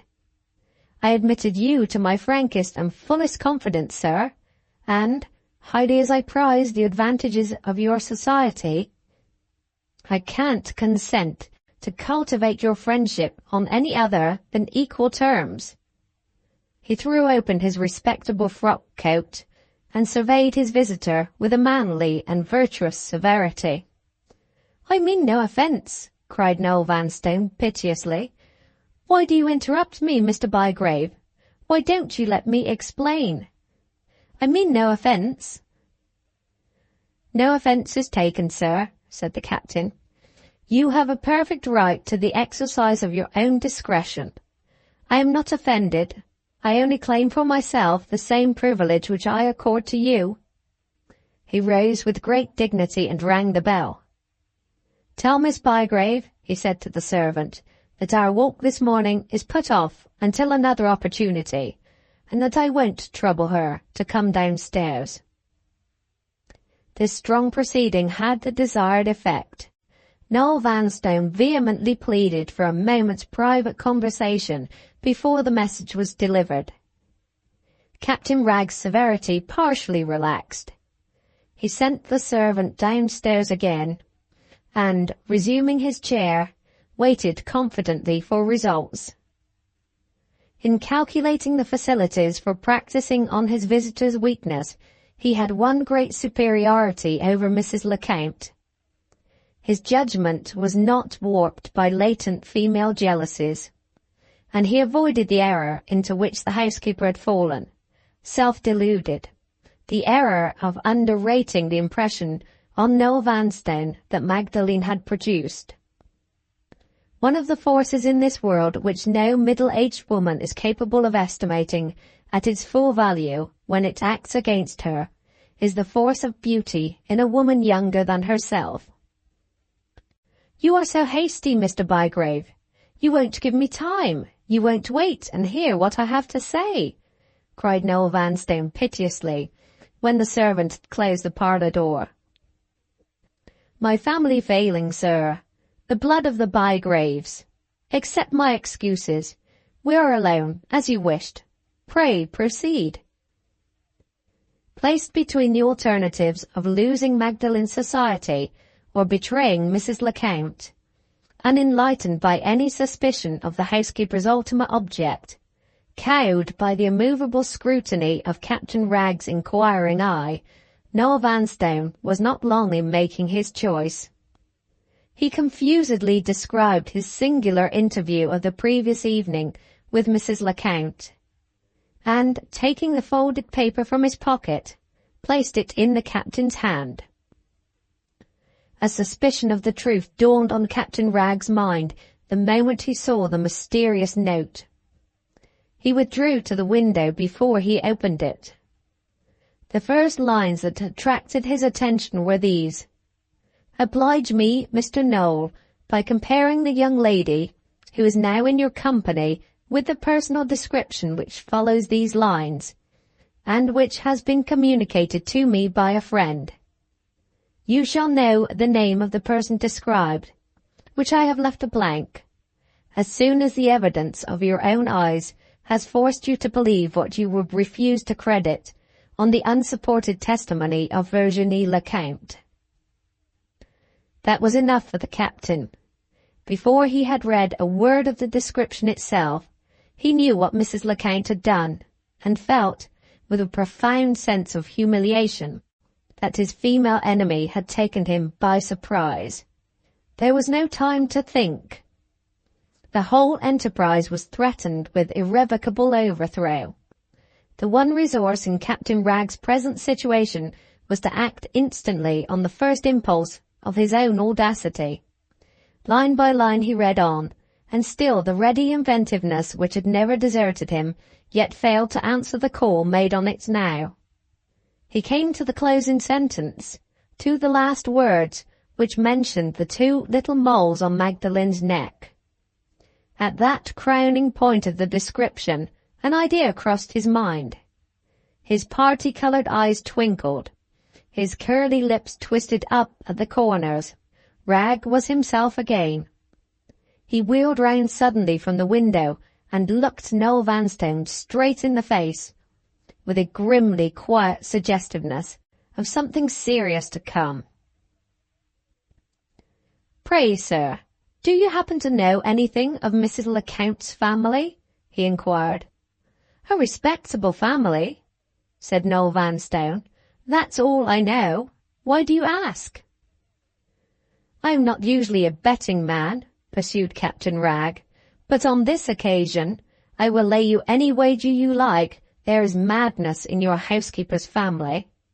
"Madness?" repeated Noel Vanstone amazedly. "Madness," reiterated the captain, sternly tapping the note with his forefinger. "I see the cunning of insanity, the suspicion of insanity, the feline treachery of insanity in every line of this deplorable document. There is a far more alarming reason, sir, than I had supposed for Mrs. Lecount's behaviour to my niece. It is clear to me that Miss Bygrave resembles some other lady who has seriously offended your housekeeper, who has been formerly connected, perhaps, with an outbreak of insanity in your housekeeper, and who is now evidently confused with my niece in your housekeeper's wandering mind. That is my conviction, Mr. Vanstone. I may be right, or I may be wrong. All I can say is this: neither you nor any man can assign a sane motive for the production of that incomprehensible document, and for the use which you are requested to make of it." "I don't think Lecount's mad," said Noel Vanstone, with a very blank look, and a very discomposed manner. "It couldn't have escaped me, with my habits of observation. It couldn't possibly have escaped me if Lecount had been mad." "Very good, my dear sir. In my opinion, she is the subject of an insane delusion. In your opinion, she is in possession of her senses, and has some mysterious motive which neither you nor I can fathom. Either way, there can be no harm in putting Mrs. Lecount's description to the test, not only as a matter of curiosity, but for our own private satisfaction on both sides. It is of course impossible to tell my niece that she is to be made the subject of such a preposterous experiment as that note of yours suggests.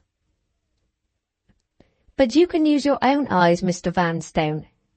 You can keep your own counsel, and, mad or not, you can at least tell your housekeeper, on the testimony of your own senses, that she is wrong. Let me look at the description again. The greater part of it is not worth 2 straws for any purpose of identification. Hundreds of young ladies have tall figures, fair complexions, light brown hair, and light grey eyes. You will say, on the other hand, hundreds of young ladies have not got 2 little moles close together on the left side of the neck. Quite true. The moles supply us with what we scientific men call a crucial test. When my niece comes downstairs, sir, you have my full permission to take the liberty of looking at her neck." Noel Vanstone expressed his high approval of the crucial test by smirking and simpering for the first time that morning. "Of looking at her neck," repeated the captain, returning the note to his visitor and then making for the door. "I will go upstairs myself, Mr. Vanstone," he continued, "and inspect Miss Bygrave's walking dress. If she has innocently placed any obstacles in your way, if her hair is a little too low, or her frill is a little too high, I will exert my authority, on the first harmless pretext I can think of, to have these obstacles removed. All I ask is that you will choose your opportunity discreetly, and that you will not allow my niece to suppose that her neck is the object of a gentleman's inspection. The moment he was out of the parlour, Captain Wragge ascended the stairs at the top of his speed and knocked at Magdalen's door. She opened it to him in her walking dress, obedient to the signal agreed on between them which summoned her downstairs. "What have you done with your paints and powders?" asked the captain, without wasting a word in preliminary explanations. "They were not in the box of costumes which I sold for you at Birmingham. Where are they?" "I've got them here," replied Magdalen. "What can you possibly mean by wanting them now?" "Bring them instantly into my dressing-room, the whole collection, brushes, palettes, and everything. Don't waste time in asking questions. I'll tell you what has happened as we go on. Every moment is precious to us. Follow me instantly." His face plainly showed that there was a serious reason for his strange proposal. Magdalen secured her collection of cosmetics and followed him into the dressing-room. He locked the door, placed her on a chair close to the light, and then told her what had happened. "We are on the brink of detection," proceeded the captain, carefully mixing his colours with liquid glue and with a strong dryer added from a bottle in his own possession. "There is only one chance for us. Lift up your hair from the left side of your neck. I have told Mr. Noah Vanstone to take a private opportunity of looking at you, and I am going to give the lie direct to that she-devil Lecount by painting out your moles." "They can't be painted out," said Magdalen. "No colour will stop on them." "My colour will," remarked Captain Wragge. "I have tried a variety of professions in my time, the profession of painting among the rest. Did you ever hear of such a thing as a black eye? I lived some months once in the neighbourhood of Drury Lane entirely on black eyes. My flesh colour stood on bruises of all sorts, shades and sizes, and it will stand, I promise you, on your moles." With this assurance, the captain dipped his brush into a little lump of opaque colour which he had mixed in a saucer, and which he had graduated as nearly as the materials would permit to the colour of Magdalen's skin. After first passing a cambric handkerchief with some white powder on it over the part of her neck on which he designed to operate, he placed 2 layers of colour on the moles with the tip of the brush. The process was performed in a few moments, and the moles, as if by magic, disappeared from view. Nothing but the closest inspection could have discovered the artifice by which they had been concealed. At the distance of 2 or 3 feet only, it was perfectly invisible. "Wait here 5 minutes," said Captain Wragge, "to let the paint dry, and then join us in the parlour. Mrs. Lecount herself would be puzzled if she looked at you now." "Stop," said Magdalen. "There is one thing you have not told me yet. How did Mrs. Lecount get the description which you read downstairs? Whatever else she has seen of me, she has not seen the mark on my neck. It is too far back, and too high up. My hair hides it." "Who knows of the mark?" asked Captain Wragge.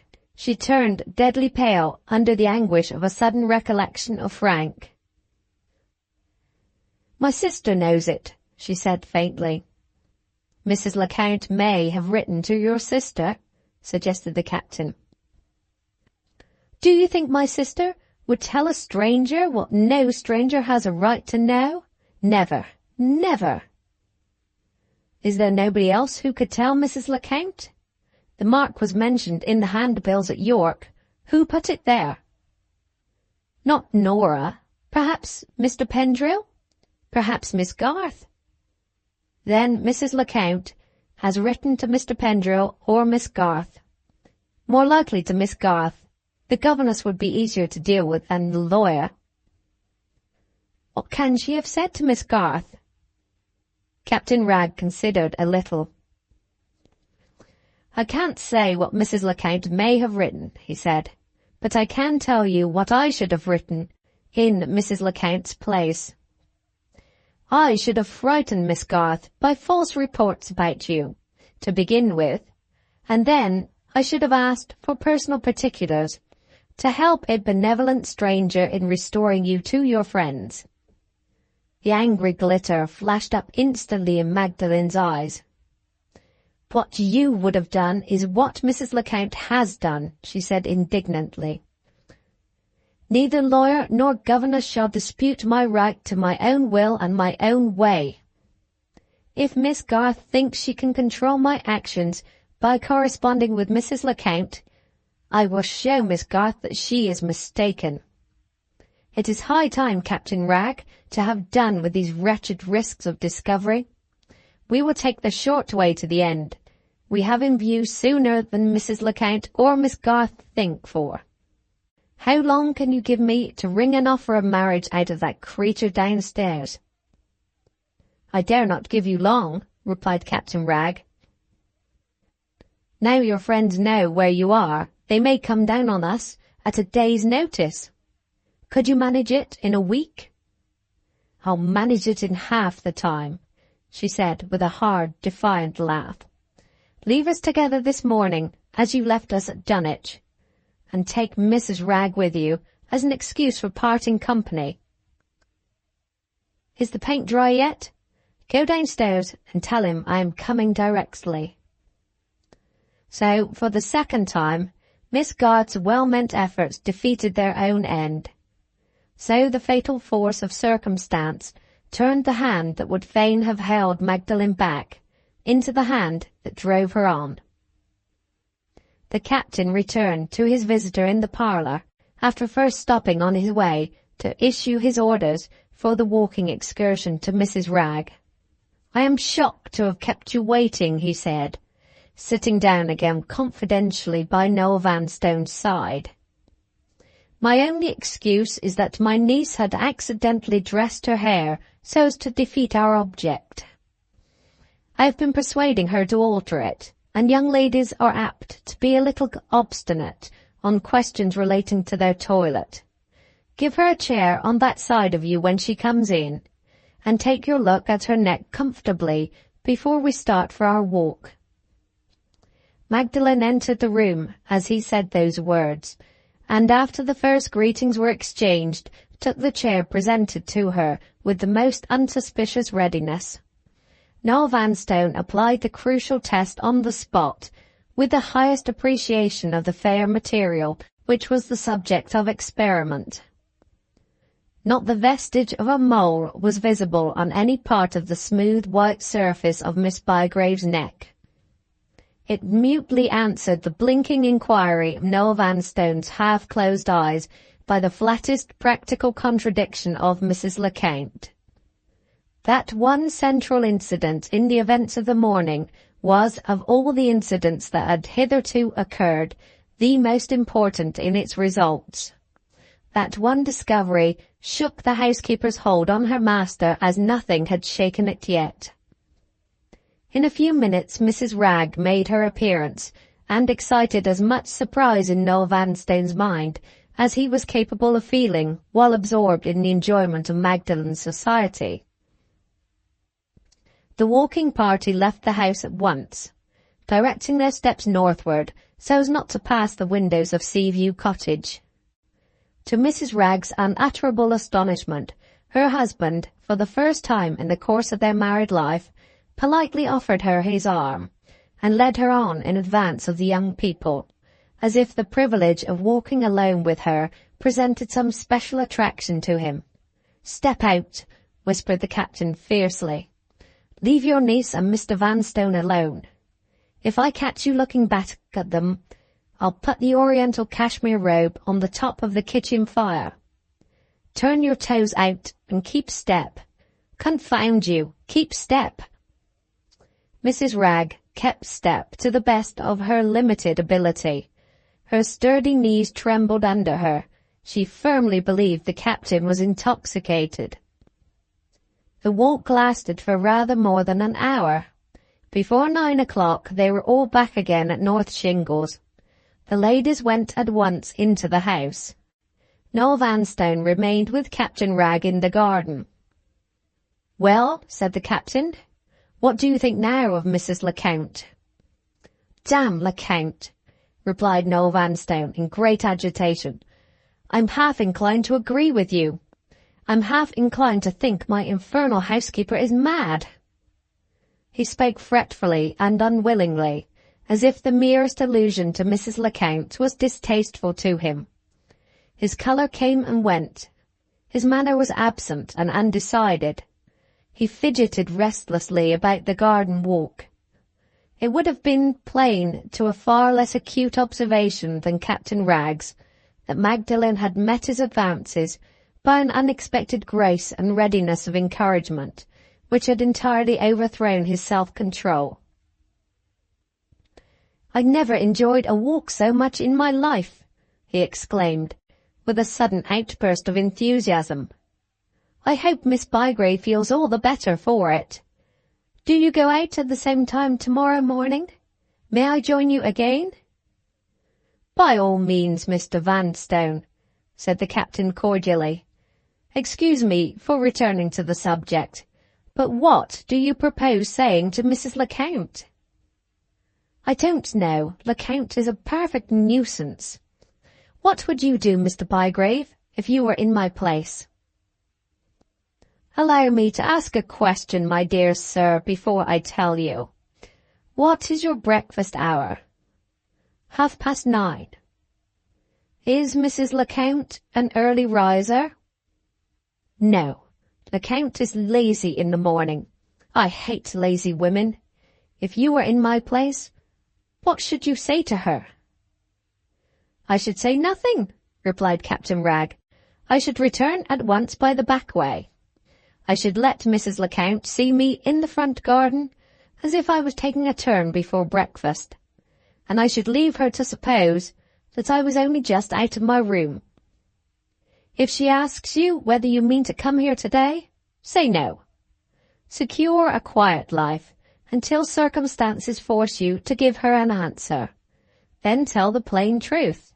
Say that Mr. Bygrave's niece and Mrs. Lecount's description are at variance with each other in the most important particular, and beg that the subject may not be mentioned again.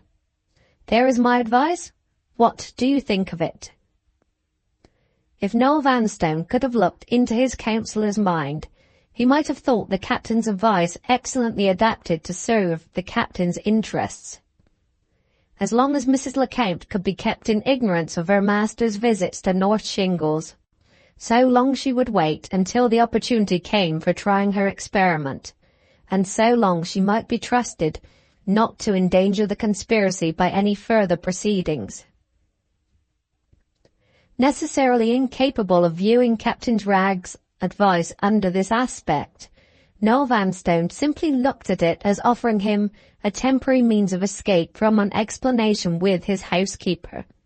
He eagerly declared that the course of action suggested to him should be followed to the letter, and returned to Seaview without further delay. On this occasion, Captain Ragg's anticipations were in no respect falsified by Mrs. Lecount's conduct. She had no suspicion of her master's visit to North Shingles. She had made up her mind, if necessary, to wait patiently for his interview with Miss Bygrave until the end of the week, and she did not embarrass him by any unexpected questions when he announced his intention of holding no personal communication with the Bygraves on that day. All she said was, "Don't you feel well enough, Mr. Noel? Or don't you feel inclined?" He answered shortly, "I don't feel well enough." And there the conversation ended. The next day the proceedings of the previous morning were exactly repeated. This time Noel Vanstone went home rapturously, with a keepsake in his breast pocket.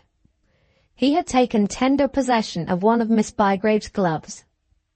At intervals during the day, whenever he was alone, he took out the glove and kissed it with a devotion which was almost passionate in its fervour.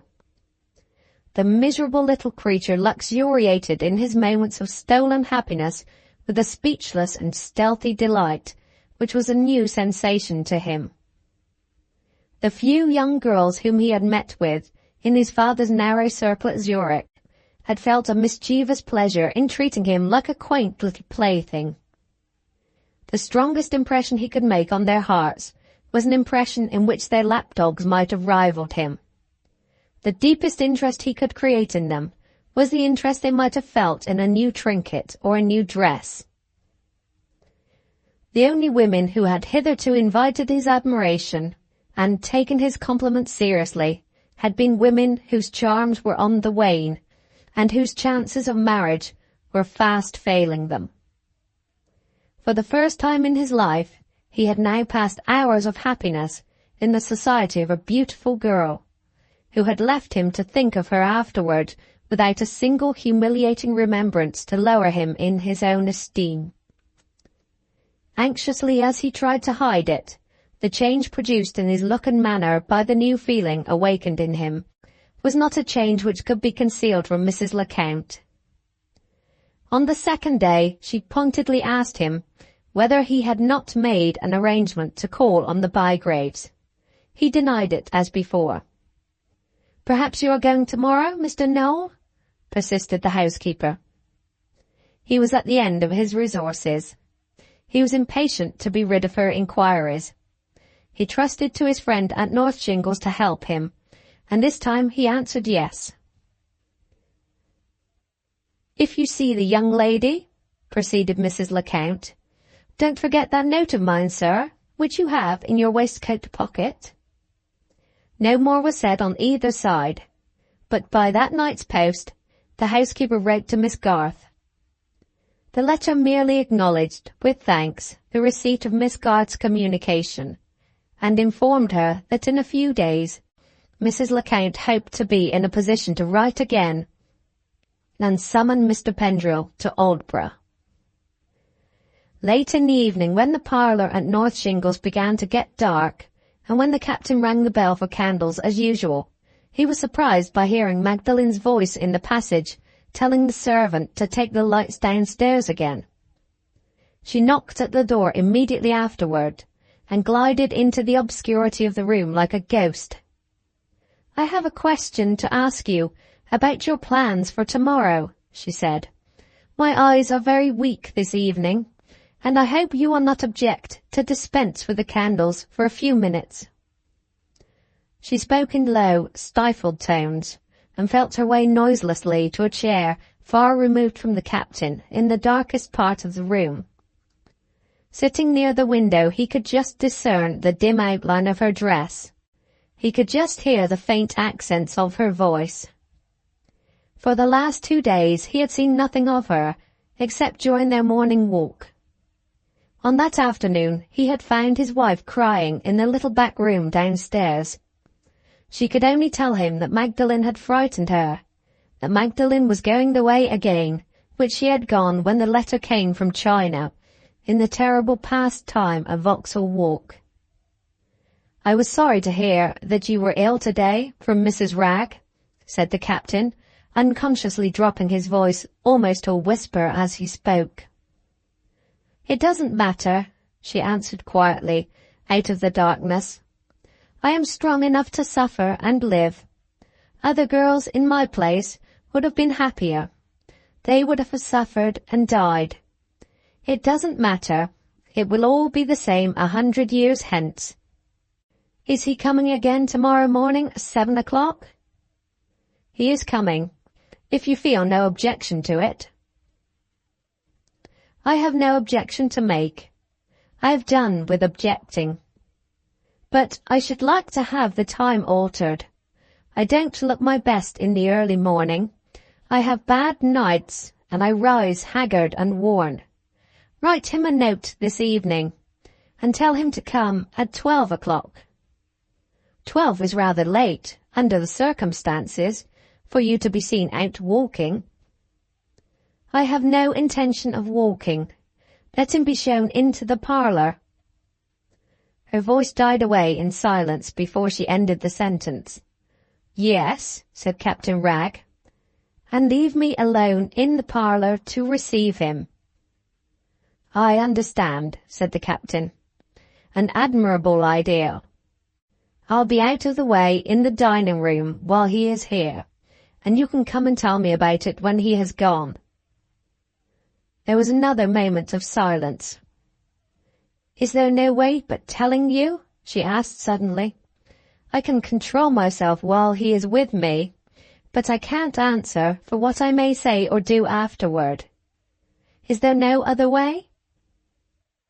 "Plenty of ways," said the captain. "Here is the first that occurs to me. Leave the blind down over the window of your room upstairs before he comes. I will go out on the beach and wait there within sight of the house. When I see him come out again, I will look at the window. If he has said nothing, leave the blind down. If he has made you an offer, draw the blind up. The signal is simplicity itself. We can't misunderstand each other. Look your best tomorrow. Make sure of him, my dear girl. Make sure of him if you possibly can." He had spoken loud enough to feel certain that she had heard him, but no answering word came from her. The dead silence was only disturbed by the rustling of her dress, which told him she had risen from her chair. Her shadowy presence crossed the room again. The door shut softly. She was gone. He rang the bell hurriedly for the lights. The servant found him standing close at the window, looking less self-possessed than usual. He told her he felt a little poorly, and sent her to the cupboard for the brandy. At a few minutes before 12 the next day, Captain Wragge withdrew to his post of observation, concealing himself behind a fishing boat drawn up on the beach. Punctually as the hour struck, he saw Noah Vanstone approach North Shingles and open the garden gate. When the house door had closed on the visitor, Captain Wragge settled himself comfortably against the side of the boat and lit his cigar. He smoked for half an hour, for 10 minutes over the half hour by his watch. He finished the cigar down to the last morsel of it that he could hold in his lips. Just as he had thrown away the end, the door opened again and Noah Vanstone came out. The captain looked up instantly at Magdalen's window. In the absorbing excitement of the moment, he counted the seconds. She might get from the parlour to her own room in less than a minute. He counted to 30, and nothing happened. He counted to 50, and nothing happened. He gave up counting, and left the boat impatiently to return to the house. As he took his first step forward, he saw the signal. The blind was drawn up. Cautiously ascending the eminence of the beach, Captain Wragge looked towards Seaview Cottage before he showed himself on the parade. Noah Vanstone had reached home again. He was just entering his own door. "If all your money was offered to me to stand in your shoes," said the captain, looking after him, "rich as you are, I wouldn't take it." Scene 4, Chapter 8. On returning to the house, Captain Wragge received a significant message from the servant. Mr. Noah Vanstone would call again at 2 o'clock that afternoon, when he hoped to have the pleasure of finding Mr. Bygrave at home. The captain's first inquiry, after hearing this message, referred to Magdalen. Where was Miss Bygrave? In her own room. Where was Mrs. Bygrave? In the back parlour. Captain Wragge turned his steps at once in the latter direction and found his wife, for the second time, in tears. She had been sent out of Magdalen's room for the whole day, and she was at her wit's end to know what she had done to deserve it. Shortening her lamentations without ceremony, her husband sent her upstairs on the spot, with instructions to knock at the door, and to inquire whether Magdalen could give 5 minutes' attention to a question of importance which must be settled before 2 o'clock. The answer returned was in the negative. Magdalen requested that the subject on which she was asked to decide might be mentioned to her in writing. She engaged to reply in the same way, on the understanding that Mrs. Wragg, and not the servant, should be employed to deliver the note and to take back the answer. Captain Wragg forthwith opened his paper case and wrote these lines: "Accept my warmest congratulations on the result of your interview with Mr. N.V. He is coming again at 2 o'clock, no doubt to make his proposals in due form. The question to decide is whether I shall press him or not on the subject of settlements. The considerations for your own mind are 2 in number. First, whether the said pressure, without at all underrating your influence over him, may not squeeze for a long time before it squeezes money out of Mr. N.V. Secondly, whether we are altogether justified, considering our present position toward a certain sharp practitioner in petticoats, in running the risk of delay. Consider these points, and let me have your decision as soon as convenient." The answer returned to this note was written in crooked, blotted characters, strangely unlike Magdalen's usually firm and clear handwriting. It only contained these words: "Give yourself no trouble about settlements. Leave the use to which he is to put his money for the future in my hands." "Did you see her?" asked the captain, when his wife had delivered the answer. "I tried," said Mrs. Wragg, with a fresh burst of tears, "but she only opened the door far enough to protect her hand. I took and gave it a little squeeze, and, oh, poor soul, it felt so cold in mine." When Mrs. Lecount's master made his appearance at 2 o'clock, he stood alarmingly in need of an anodyne application from Mrs. Lecount's green fan. The agitation of making his avowal to Magdalen, the terror of finding himself discovered by the housekeeper, the tormenting suspicion of the hard pecuniary conditions which Magdalen's relative and guardian might impose on him, all these emotions, stirring in conflict together, had overpowered his feebly working heart with a trial that strained it sorely. He gasped for breath as he sat down in the parlour at North Shingles, and that ominous bluish pallor which always overspread his face in moments of agitation now made its warning appearance again. Captain Wragg seized the brandy bottle in genuine alarm, and forced his visitor to drink a wine-glassful of the spirit before a word was said between them on either side.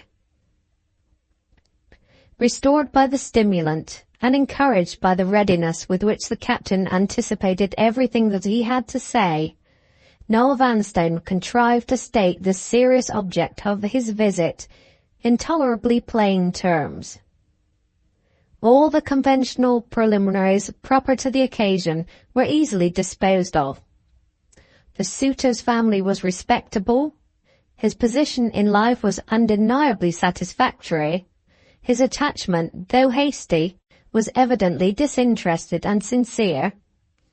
All that Captain Wragg had to do was to refer to these various considerations with a happy choice of language in a voice that trembled with manly emotion, and this he did to perfection.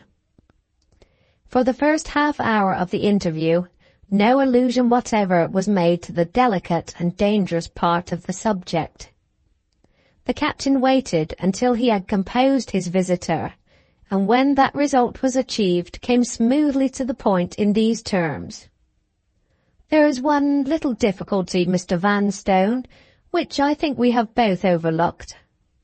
Your housekeeper's recent conduct inclines me to fear that she will view the approaching change in your life with anything but a friendly eye. Probably you have not thought it necessary yet to inform her of the new tie which you propose to form." Noel Vanstone turned pale at the bare idea of explaining himself to Mrs. Lecount. "I can't tell what I'm to do," he said, glancing aside nervously at the window, as if he expected to see the housekeeper peeping in. "I hate all awkward positions, and this is the most unpleasant position I ever was placed in. You don't know what a terrible woman Lecount is. I'm not afraid of her. Pray, don't suppose I'm afraid of her." At those words, his fears rose in his throat and gave him the lie direct by stopping his utterance. "Pray, don't trouble yourself to explain," said Captain Wragge, coming to the rescue. "This is the common story, Mr. Vanstone. Here is a woman who has grown old in your service, and in your father's service before you. A woman who has contrived, in all sorts of small, underhand ways, to presume systematically on her position for years and years past. A woman, in short, whom your inconsiderate but perfectly natural kindness has allowed to claim a right of property in you." "Property?" cried Noel Vanstone, mistaking the captain and letting the truth escape him, through sheer inability to conceal his fears any longer. "I don't know what amount of property she won't claim. She'll make me pay for my father as well as for myself. Thousands, Mr. Bygrave, thousands of pounds sterling out of my pocket." He clasped his hands in despair at the picture of pecuniary compulsion which his fancy had conjured up, his own golden lifeblood spouting from him in great jets of prodigality under the lancet of Mrs. Lecount. "Gently, Mr. Vanstone, gently. The woman knows nothing so far, and the money is not gone yet." No, the money is not gone, as you say. I'm only nervous about it. I can't help being nervous. You were saying something just now. You were going to give me advice. I value your advice. You don't know how highly I value your advice." He said those words with a conciliatory smile which was more than helpless. It was absolutely servile in its dependence on his judicious friend. "I was only assuring you, my dear sir, that I understood your position," said the captain. "I see your difficulty as plainly as you can see it yourself. Tell a woman like Mrs. Lecount that she must come off her domestic throne, to make way for a young and beautiful successor, armed with the authority of a wife, and an unpleasant scene must be the inevitable result. An unpleasant scene, Mr. Vanstone, if your opinion of your housekeeper's sanity is well founded. Something far more serious if my opinion, that her intellect is unsettled, happens to turn out the right one." "I don't say it isn't my opinion too," rejoined Noel Vanstone, "especially after what has happened today." Captain Wragge immediately begged to know what the event alluded to might be. Noel Vanstone thereupon explained, with an infinite number of parentheses, all referring to himself, that Mrs. Lecount had put the dreaded question relating to the little note in her master's pocket barely an hour since. He had answered her inquiry, as Mr. Bygrave had advised him.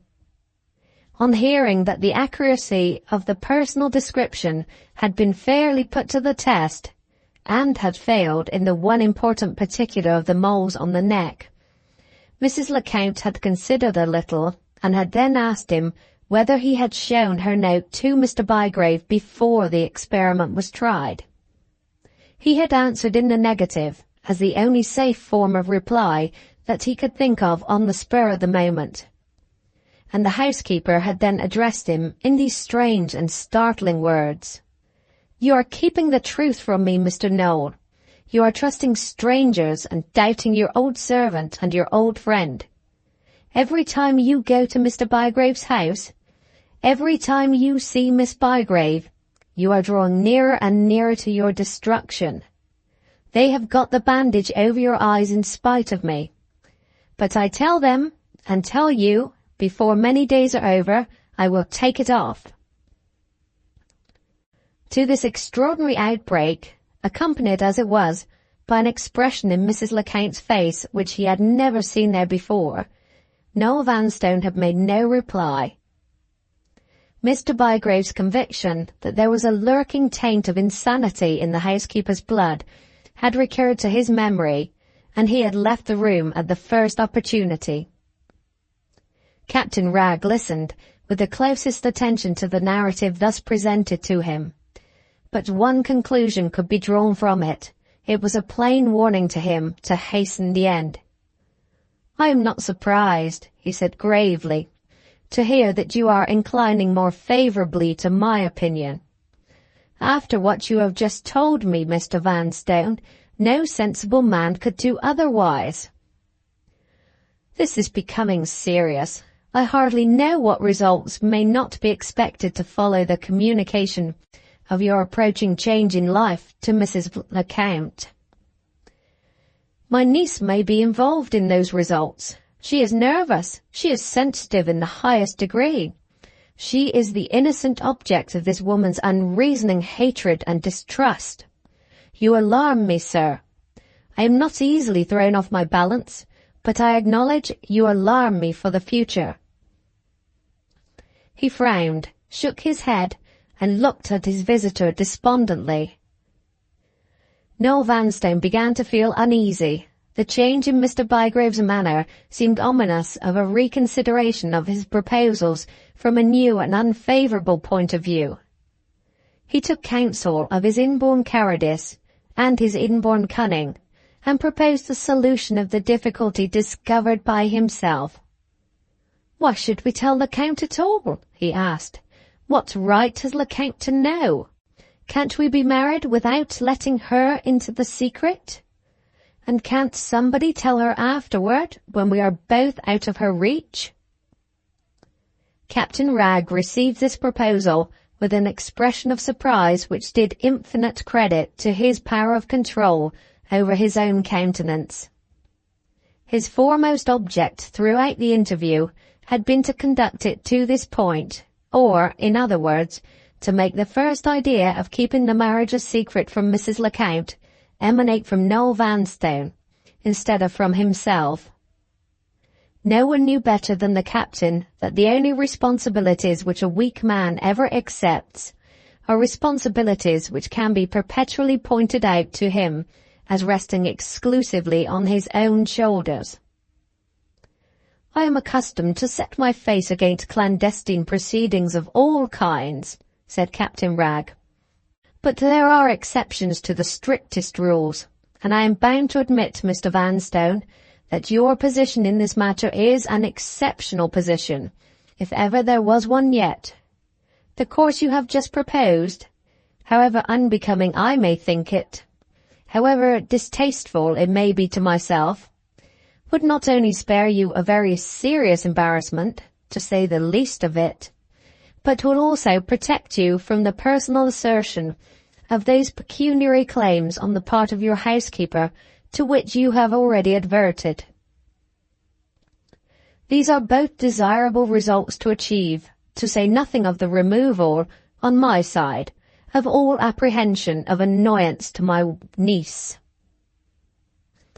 On the other hand, however, a marriage solemnized with such privacy as you propose must be a hasty marriage, for, as we are situated, the longer the delay, the greater will be the risk that our secret may escape our keeping. I am not against hasty marriages where a mutual flame is fanned by an adequate income. My own was a love match contracted in a hurry. There are plenty of instances in the experience of everyone, of short courtships and speedy marriages, which have turned up trumps, I beg your pardon, which have turned out well, after all. But if you and my niece, Mr. Vanstone, are to add one to the number of these eases, the usual preliminaries of marriage among the higher classes must be hastened by some means. You doubtless understand me as now referring to the subject of settlements. I'll take another teaspoonful of brandy," said Noel Vanstone, holding out his glass with a trembling hand as the word settlements passed Captain Wragge's lips. "I'll take a teaspoonful with you," said the captain, nimbly dismounting from the pedestal of his respectability, and sipping his brandy with the highest relish. Noah Vanstone, after nervously following his host's example, composed himself to meet the coming ordeal, with reclining head and grasping hands, in the position familiarly associated to all cultivated humanity with a seat in a dentist's chair. The captain put down his empty glass and got up again on his pedestal. "We were talking of settlements," he resumed. "I have already mentioned, Mr. Vanstone, at an early period of our conversation, that my niece presents the man of her choice with no other dowry than the most inestimable of all gifts, the gift of herself. This circumstance, however, as you are no doubt aware, does not disentitle me to make the customary stipulations with her future husband. According to the usual course in this matter, my lawyer would see yours, consultations would take place, delays would occur, strangers would be in possession of your intentions, and Mrs. Lecount would, sooner or later, arrive at that knowledge of the truth which you are anxious to keep from her. Do you agree with me so far?" Unutterable apprehension closed Noel Vanstone's lips. He could only reply by an inclination of the head. "Very good," said the captain. "Now, sir, you may possibly have observed that I am a man of a very original turn of mind. If I have not hitherto struck you in that light, it may then be necessary to mention that there are some subjects on which I persist in thinking for myself. The subject of marriage settlements is one of them. What, let me ask you, does a parent or guardian in my present condition usually do? After having trusted the man whom he has chosen for his son-in-law with the sacred deposit of a woman's happiness, he turns round on that man and declines to trust him with the infinitely inferior responsibility of providing for her pecuniary future. He fetters his son-in-law with the most binding document the law can produce, and employs with the husband of his own child the same precautions which he would use if he were dealing with a stranger and a rogue. I call such conduct as this inconsistent and unbecoming in the last degree. You will not find in my course of conduct, Mr. Vanstone. You will not find me preaching what I don't practice. If I trust you with my niece, I trust you with every inferior responsibility toward her and toward me. Give me your hand, sir. Tell me, on your word of honour, that you will provide for your wife as becomes her position and your means, and the question of settlements is decided between us, from this moment, at once and for ever." Having carried out Magdalen's instructions in this lofty tone, he threw open his respectable frock-coat, and sat with head erect and hand extended, the model of parental feeling and the picture of human integrity. For one moment Noel Vanstone remained literally petrified by astonishment. The next he started from his chair and wrung the hand of his magnanimous friend in a perfect transport of admiration.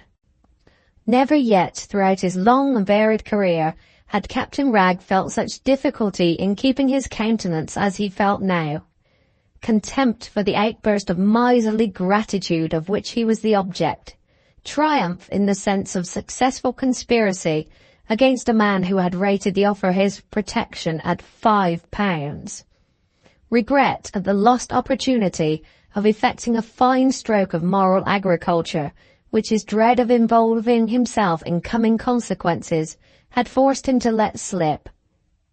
All these varied emotions agitated the captain's mind. All strove together to find their way to the surface through the outlets of his face or his tongue. He allowed Noel Vanstone to keep possession of his hand, and to heap one series of shrill protestations and promises on another, until he had regained his usual mastery over himself. That result achieved, he put the little man back in his chair, and returned forthwith to the subject of Mrs. Lecount. Suppose we now revert to the difficulty which we have not conquered yet, said the captain. Let us say that I do violence to my own habits and feelings, that I allow the considerations I have already mentioned to weigh with me, and that I sanction your wish to be united to my niece without the knowledge of Mrs. Lecount. Allow me to inquire, in that case, what means you can suggest for the accomplishment of your end. I can't suggest anything, replied Noah Vanstone helplessly. Would you object to suggest for me? You are making a bolder request than you think, Mr. Vanstone. I never do things by halves. When I am acting with my customary candour, I am frank, as you know already, to the utmost verge of imprudence. When exceptional circumstances compel me to take an opposite course, there isn't a slyer fox alive than I am. If, at your express request, I take off my honest English coat here and put on a Jesuit's gown, if, purely out of sympathy for your awkward position, I consent to keep your secret for you from Mrs. Lecount, I must have no unseasonable scruples to contend with on your part. If it is neck or nothing on my side, sir, it must be neck or nothing on yours also. Neck or nothing by all means, said Noah Vanstone briskly, on the understanding that you go first. I have no scruples about keeping Lecount in the dark, but she is devilish cunning, Mr. Bygrave. How is it to be done? You shall hear directly, replied the captain. Before I develop my views, I should like to have your opinion on an abstract question of morality.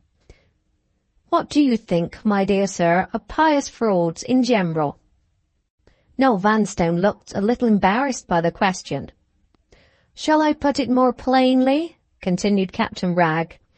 What do you say to the universally accepted maxim that all stratagems are fair in love and war? Yes or no? Yes, answered Noel Vanstone, with the utmost readiness. One more question, and I have done, said the captain. Do you see any particular objection to practising a pious fraud on Mrs. Lecount? Noel Vanstone's resolution began to falter a little. Is Lecount likely to find it out? He asked cautiously. She can't possibly discover it until you are married and out of her reach. You are sure of that? Quite sure. Play any trick you like on Lecount, said Noel Vanstone, with an air of unutterable relief. I have had my suspicions lately that she is trying to domineer over me. I am beginning to feel that I have borne with Lecount long enough. I wish I was well rid of her. You shall have your wish, said Captain Wragge. You shall be rid of her in a week or 10 days. Noel Vanstone rose eagerly and approached the captain's chair.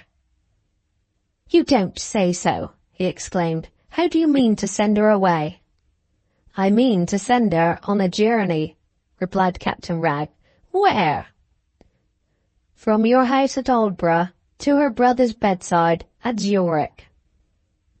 Noel Vanstone started back at the answer and returned suddenly to his chair. How can you do that? He inquired in the greatest perplexity. Her brother, hang him, is much better. She had another letter from Zurich to say so, this morning. Did you see the letter? Yes. She always worries about her brother. She would show it to me.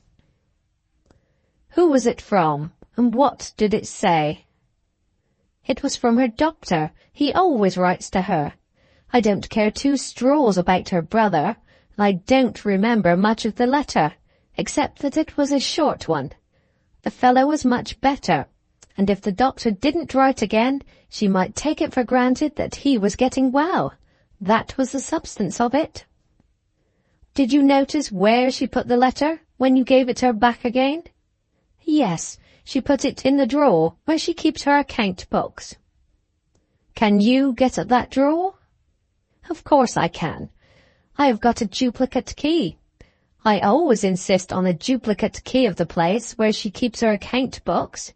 I never allow the account books to be locked up from my inspection. It's a rule of the house. Be so good as to get that letter today, Mr. Vanstone, without your housekeeper's knowledge, and add to the favour by letting me have it here privately for an hour or two. What do you want it for? I have some more questions to ask before I tell you. Have you any intimate friend at Zurich whom you could trust to help you in playing a trick on Mrs. Lecount? What sort of help do you mean? Asked Noel Vanstone. Suppose, said the captain, you were to send a letter addressed to Mrs. Lecount at Aldborough, enclosed in another letter, addressed to one of your friends abroad. And suppose you were to instruct that friend to help a harmless practical joke by posting Mrs. Lecount's letter at Zurich. Do you know anyone who could be trusted to do that? I know two people who could be trusted, cried Noel Vanstone. Both ladies, both spinsters, both bitter enemies of Lecount. But what is your drift, Mr. Bygrave? Though I am not usually wanting in penetration, I don't altogether see your drift. You shall see it directly, Mr. Vanstone. With those words he rose, withdrew to his desk in the corner of the room, and wrote a few lines on a sheet of note-paper. After first reading them carefully to himself, he beckoned to Noel Vanstone to come and read them too. A few minutes since, said the captain, pointing complacently to his own composition with the feather end of his pen, I had the honour of suggesting a pious fraud on Mrs. Lecount. There it is. He resigned his chair at the writing-table to his visitor. Noel Vanstone sat down and read these lines. My dear madam, since I last wrote, I deeply regret to inform you that your brother has suffered a relapse. The symptoms are so serious that it is my painful duty to summon you instantly to his bedside. I am making every effort to resist the renewed progress of the malady, and I have not yet lost all hope of success, but I cannot reconcile it to my conscience to leave you in ignorance of a serious change in my patient for the worse, which may be attended by fatal results. With much sympathy, I remain, etc., etc. Captain Wragge waited with some anxiety for the effect which this letter might produce. Mean, selfish, and cowardly as he was, even Noel Vanstone might feel some compunction at practising such a deception as was here suggested on a woman who stood toward him in the position of Mrs. Lecount. She had served him faithfully, however interested her motives might be. She had lived since he was a lad in the full possession of his father's confidence. She was living now under the protection of his own roof. Could he fail to remember this? And, remembering it, could he lend his aid without hesitation to the scheme which was now proposed to him? Captain Wragge unconsciously retained belief enough in human nature to doubt it. To his surprise, and it must be added to his relief also, his apprehensions proved to be groundless. The only emotions aroused in Noel Vanstone's mind by a perusal of this letter were a hearty admiration of his friend's idea, and a vainglorious anxiety to claim the credit to himself of being the person who carried it out. Examples may be found every day of a fool who is no coward. Examples may be found occasionally of a fool who is not cunning. But it may reasonably doubted whether there is a producible instance anywhere of a fool who is not cruel. Perfect! Cried Noel Vanstone, clapping his hands. Mr. Bygrave, you are as good as Figaro in the French comedy. Talking of French, there is one serious mistake in this clever letter of yours. It is written in the wrong language. When the doctor writes to Lecount, he writes in French. Perhaps you meant me to translate it. You can't manage without my help, can you? I write French as fluently as I write English. Just look at me, I'll translate it, while I sit here in 2 strokes of a pen. He completed the translation almost as rapidly as Captain Ragg had produced the original. "Wait a minute," he cried, in high critical triumph at discovering another defect in the composition of his ingenious friend. "The doctor always dates his letters. Here is no date to yours." "I leave the date to you," said the captain with a sardonic smile. "You have discovered the fault, my dear sir. Pray correct it." Noah Vanstone mentally looked into the great gulf which separates the faculty that can discover a defect from the faculty that can apply a remedy, and, following the example of many a wiser man, declined to cross over it. "I couldn't think of taking the liberty," he said politely.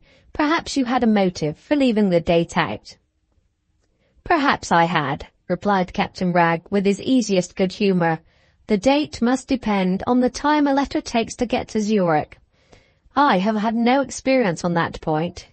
You must have had plenty of experience in your father's time. Give me the benefit of your information, and we will add the date before you leave the writing table." Noel Vanstone's experience was, as Captain Ragg had anticipated, perfectly competent to settle the question of time. The railway resources of the continent, in the year 1847, were but scanty, and a letter sent at that period from England to Zurich, and from Zurich back again to England, occupied 10 days in making the double journey by post. "Date the letter in French 5 days on from tomorrow," said the captain when he had got this information. "Very good. The next thing is to let me have the doctor's note as soon as you can. I may be obliged to practice some hours before I can copy your translation in an exact imitation of the doctor's handwriting. Have you got any foreign note paper? Let me have a few sheets, and send at the same time an envelope addressed to one of those lady friends of yours at Zurich, accompanied by the necessary request to post the enclosure. This is all I need trouble you to do, Mr. Vanstone.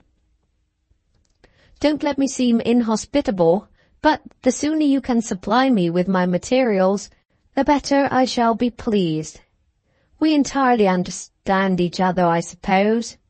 Having accepted your proposal for my niece's hand, I sanction a private marriage in consideration of the circumstances on your side. A little harmless stratagem is necessary to forward your views. I invent the stratagem at your request, and you make use of it without the least hesitation. The result is that in 10 days from tomorrow, Mrs. Lecount will be on her way to Switzerland.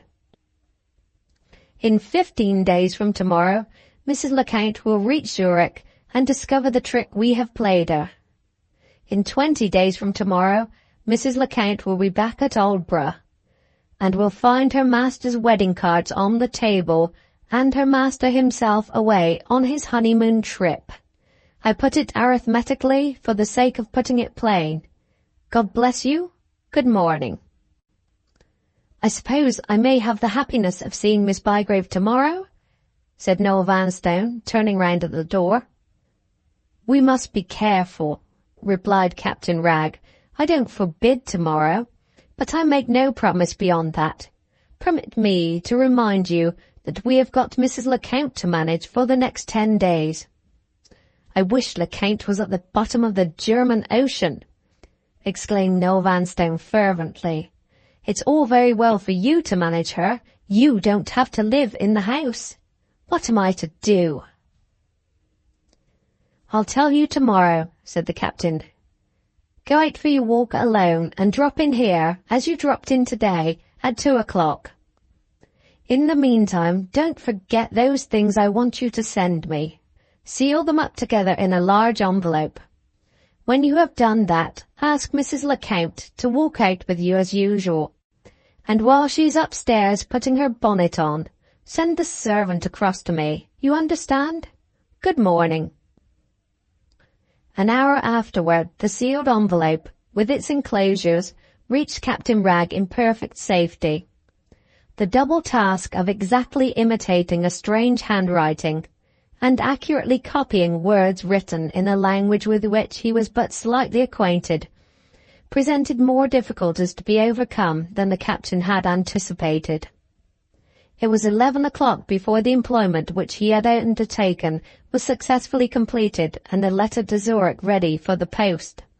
Before going to bed, he walked out on the deserted parade to breathe the cool night air. All the lights were extinguished in Seaview Cottage when he looked that way, except the light in the housekeeper's window. Captain Wragg shook his head suspiciously.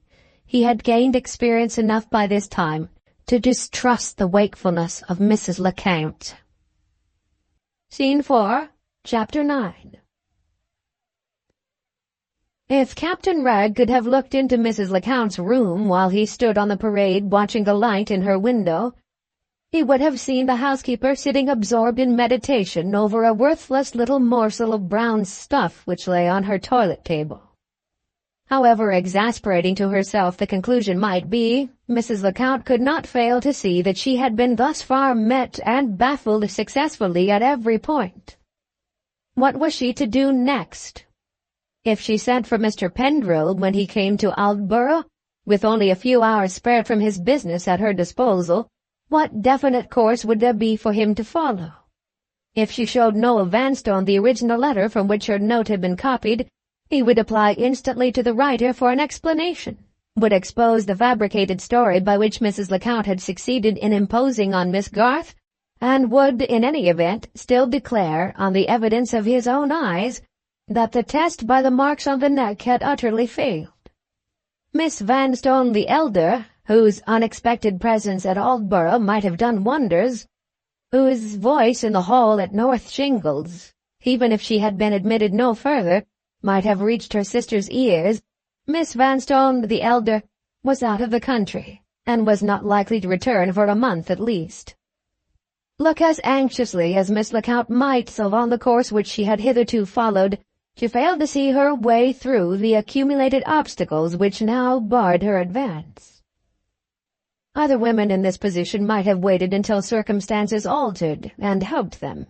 Mrs. Lecount boldly retraced her steps, and determined to find her way to her end in a new direction. Resigning for the present all further attempt to prove that the false Miss Bygrave was the true Magdalen Vanstone, she resolved to narrow the range of her next efforts, to leave the actual question of Magdalen's identity untouched, and to rest satisfied with convincing her master of this simple fact, that the young lady who was charming him at North Shingles, and the disguised woman who had terrified him in Vauxhall Walk, were one and the same person. The means of attaining this new object were, to all appearance, far less easy of attainment than the means of effecting the object which Miss Lecount had just resigned. Here no help was to be expected from others, no ostensibly benevolent motives could be put forward as a blind, no appeal could be made to Mr. Pendrell or to Miss Garth. Here the housekeeper's only chance of success depended, in the first place, on her being able to effect a stolen entrance into Mr. Bygrave's house, and, in the second place, on her ability to discover whether that memorable alpaca dress from which she had secretly cut the fragment of stuff happened to form part of Miss Bygrave's wardrobe.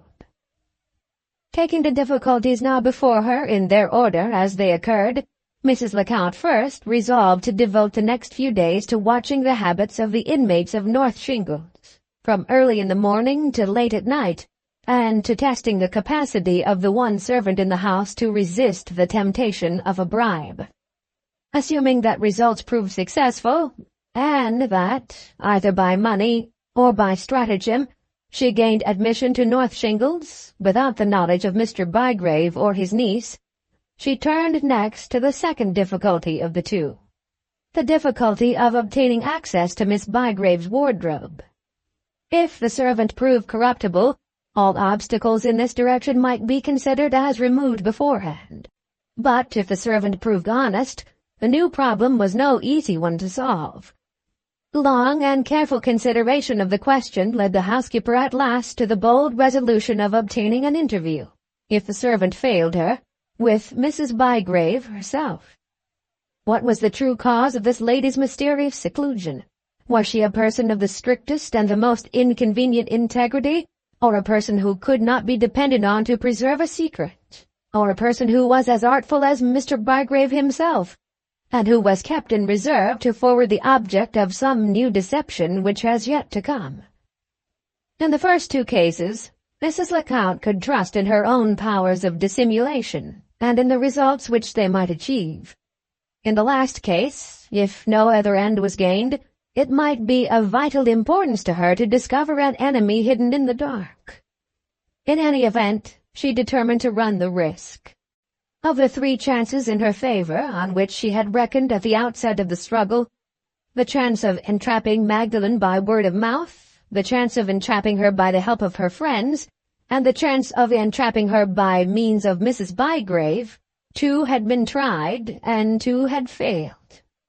The third remained to be tested yet, and the third might succeed. So, the captain's enemy plotted against him in the privacy of her own chamber, while the captain watched the light in her window from the beach outside.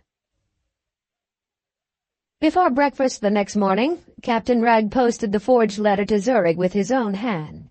He went back to North Shingles with his mind not quite decided on the course to take with Mrs. Lecount during the all-important interval of the next 10 days. Greatly to his surprise, his doubts on this point were abruptly decided by Magdalen herself. He found her waiting for him in the room where the breakfast was laid. She was walking restlessly to and fro, with her head drooping on her bosom, and her hair hanging disordered over her shoulders. The moment she looked up on his entrance, the captain felt the fear which Mrs. Wragge had felt before him. The fear that her mind would be struck prostrate again, as it had been struck once already when Frank's letter reached her in Vauxhall Walk. "Is he coming again today?" she asked, pushing away from her the chair which Captain Wragge offered, with such violence that she threw it on the floor. "Yes," said the captain, wisely answering her in the fewest words. "He is coming at 2 o'clock. "Take me away," she exclaimed, tossing her hair back wildly from her face. "Take me away before he comes. I can't get over the horror of marrying him while I am in this hateful place. Take me somewhere where I can forget it, or I shall go mad. Give me 2 days' rest, 2 days out of sight of that horrible sea, 2 days out of prison in this horrible house, 2 days anywhere in the wide, wild world away from Aldborough. I'll come back with you. I'll go through with it to the end. Only give me 2 days' escape from that man and everything belonging to him. Do you hear me, you villain?" she cried, seizing his arm and shaking it in a frenzy of passion. "I have been tortured enough. I can bear it no longer." There was but one way of quieting her, and the captain instantly took it. "If you will try to control yourself," he said, "you shall leave Aldborough in an hour's time." She dropped his arm and leaned back heavily against the wall behind her. "I'll try," she answered, struggling for breath, but looking at him less wildly. "You shan't complain of me if I can help it." She attempted confusedly to take her handkerchief from her apron pocket, and failed to find it. The captain took it out for her.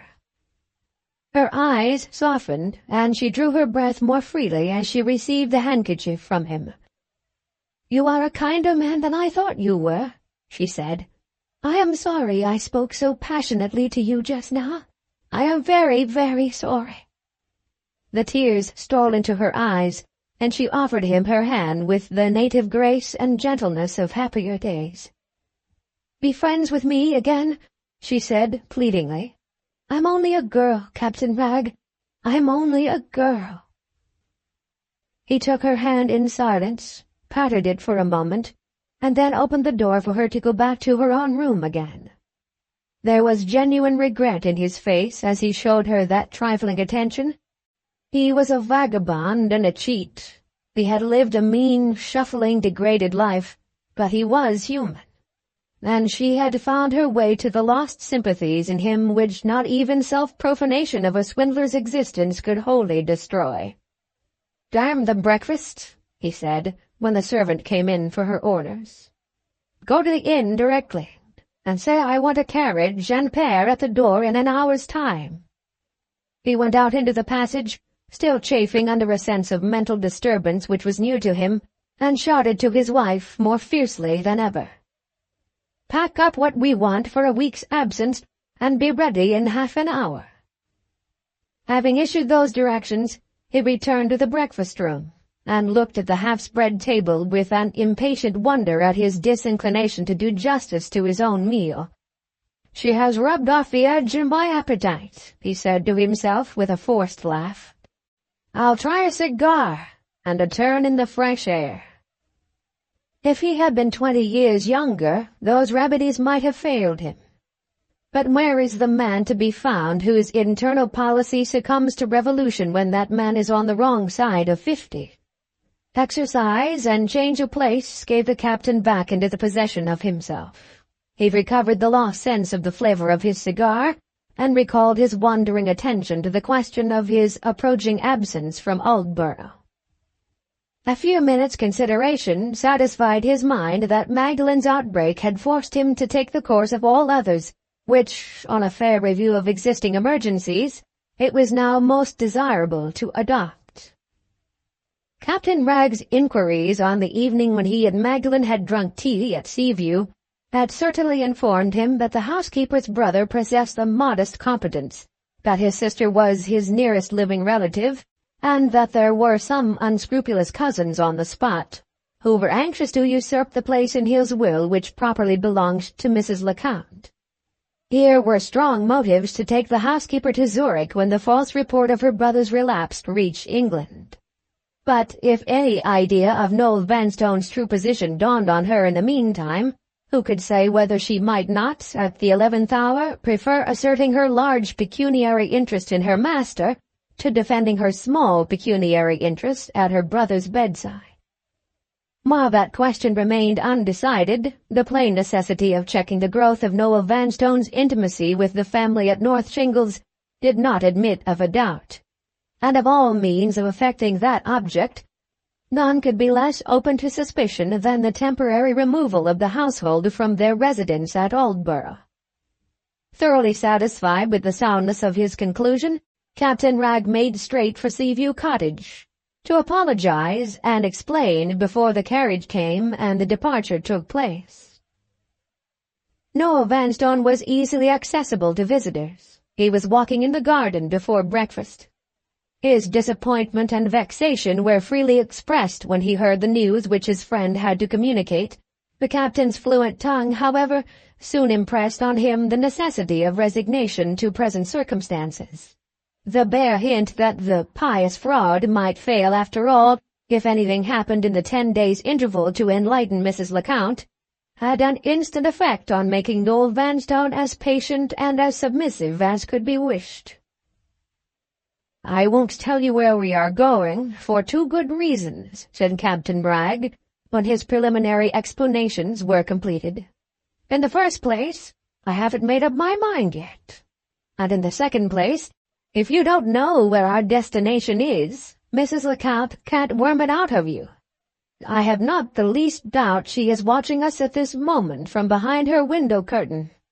When she asks what I wanted with you this morning, tell her I came to say good-bye for a few days, finding my niece not so well again, and wishing to take her on a short visit to some friends to try change of air.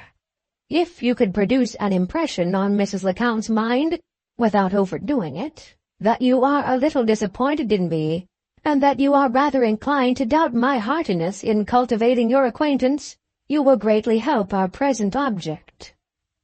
You may depend on our return to North Shingles in 4 or 5 days at furthest. If anything strikes me in the meanwhile, the post is always at your service, and I won't fail to write to you." "Won't Miss Bygrave write to me?" inquired Noel Vanstone piteously. "Did she know you were coming here? Did she send me no message?"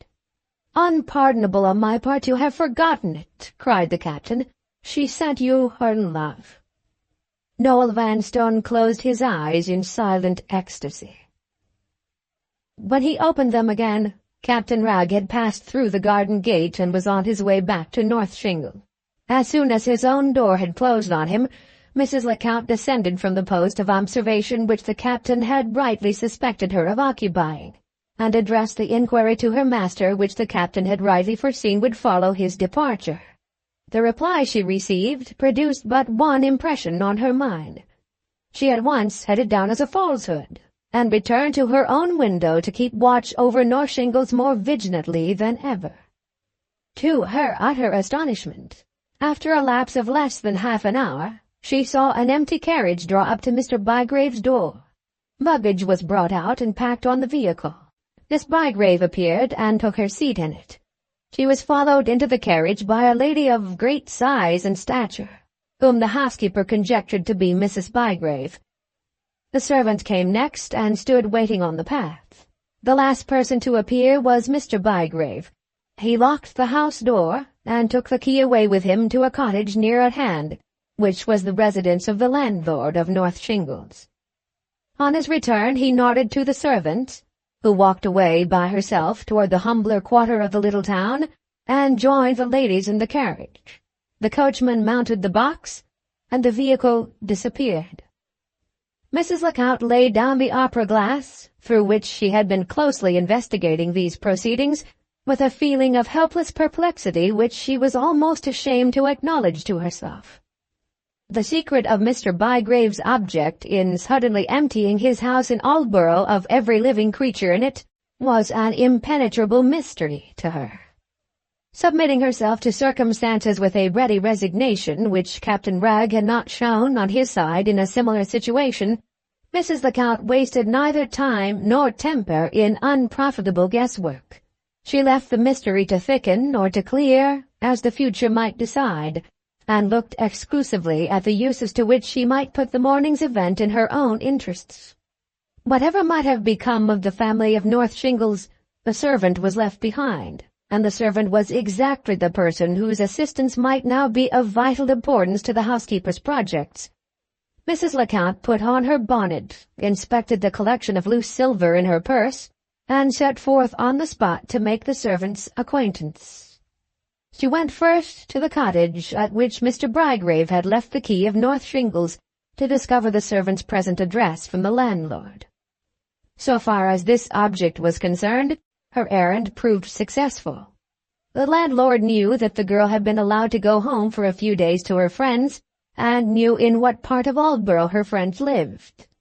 But here his sources of information suddenly dried up.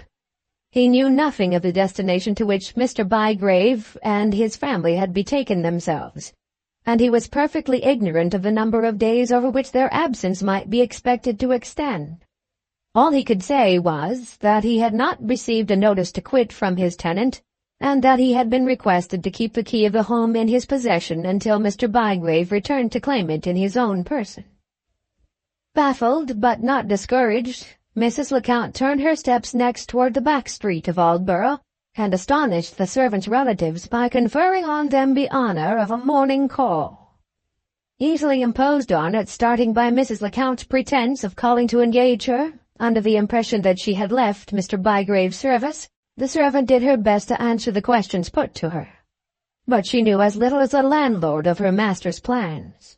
All she could say about them was that she had not been dismissed, and that she was to await the receipt of a note recalling her when necessary to her situation at North Shingles. Not having expected to find her better informed on this part of the subject, Mrs. Lecount smoothly shifted her ground, and led the woman into talking generally of the advantages and defects of her situation in Mr. Bygrave's family. Profiting by the knowledge gained in this indirect manner of the little secrets of the household, Mrs. Lecount made two discoveries. She found out, in the first place, that the servant, having enough to do in attending to the coarser part of her domestic work, was in no position to disclose the secrets of Miss Bygrave's wardrobe, which were known only to the young lady herself and to her aunt. In the second place, the housekeeper ascertained that the true reason of Mrs. Bygrave's rigid seclusion was to be found in the simple fact that she was little better than an idiot, and that her husband was probably ashamed of allowing her to be seen in public. These apparently trivial discoveries enlightened Mrs. Lecount on a very important point which had been previously involved in doubt. She was now satisfied that the likeliest way to obtaining a private investigation of Magdalen's wardrobe lay through deluding the imbecile lady, and not through bribing the ignorant servant. Having reached that conclusion, pregnant with coming assaults on the weakly fortified discretion of poor Mrs. Ragg, the housekeeper cautiously abstained from exhibiting herself any longer under an inquisitive aspect. She changed the conversation to local topics, waited until she was sure of leaving an excellent impression behind her, and then took her leave. 3 days passed, and Mrs. Lecount and her master, each with their widely different ends of view, watched with equal anxiety for the first signs of returning life in the direction of North Shingles. In that interval, no letter either from the uncle or the niece arrived from Noel Vanstone. His sincere feeling of irritation under this neglectful treatment greatly assisted the effect of those feigned doubts on the subject of his absent friends, which the captain had recommended him to express in the housekeeper's presence. He confessed his apprehensions of having been mistaken, not in Mr. Bygrave only, but even in his niece as well, that he actually contributed a new element of confusion to the existing perplexities of Mrs. Lecount. On the morning of the 4th day, Noel Vanstone met the postman in the garden, and to his great relief, discovered among the letters delivered to him a note from Mr. Bygrave. The date of the note was Woodbridge, and it contained a few lines only. Mr. Bygrave mentioned that his niece was better, and that she sent her love as before. He proposed returning to Aldborough on the next day, when he would have some new considerations of a strictly private nature to present to Mr. Noel Vanstone's mind. In the meantime, he would beg Mr. Vanstone not to call at North Shingles until he received a special invitation to do so, which invitation should certainly be given on the day when the family returned. The motive of this apparently strange request should be explained to Mr. Vanstone's perfect satisfaction when he was once more united to his friend. Until that period arrived, the strictest caution was enjoined on him in all his communications with Mrs. Lecount, and the instant destruction of Mr. Bygrave's letter, after due perusal of it, was, if the classical phrase might be pardoned, a sine qua non. The 5th day came. Noel Vanstone, after submitting himself to the sine qua non and destroying the letter, waited anxiously for results. While Mrs. Lecount, on her side, watched patiently for events. Toward 3 o'clock in the afternoon, the carriage appeared again at the gate of North Shingles. Mr. Bygrave got out and tripped away briskly to the landlord's cottage for the key. He returned with the servant at his heels. Miss Bygrave left the carriage. Her giant relative followed her example. The house door was opened, the trunks were taken off, the carriage disappeared, and the Bygraves were at home again. 4 o'clock struck, 5 o'clock, 6 o'clock, and nothing happened. In half an hour more, Mr. Bygrave, spruce, speckless, and respectable as ever, appeared on the parade, sauntering composedly in the direction of Seaview. Instead of at once entering the house, he passed it, stopped as if struck by a sudden recollection, and, retracing his steps, asked for Mr. Vanstone at the door. Mr. Vanstone came out hospitably into the passage. Pitching his voice to a tone which could be easily heard by any listening individual through any open door in the bedroom regions, Mr. Bygrave announced the object of his visit on the doormat in the fewest possible words. He had been staying with a distant relative. The instant relative possessed 2 pictures, gems by the old masters, which he was willing to dispose of, and which he had entrusted for that purpose to Mr. Bygrave's care. If Mr. Noel Vanstone, as an amateur in such matters, wished to see the gems, they would be visible in half an hour's time, when Mr. Bygrave would have returned to North Shingles. Having delivered himself of this incomprehensible announcement, the arch-conspirator laid his significant forefinger along the side of his short Roman nose, said, "Fine weather, isn't it?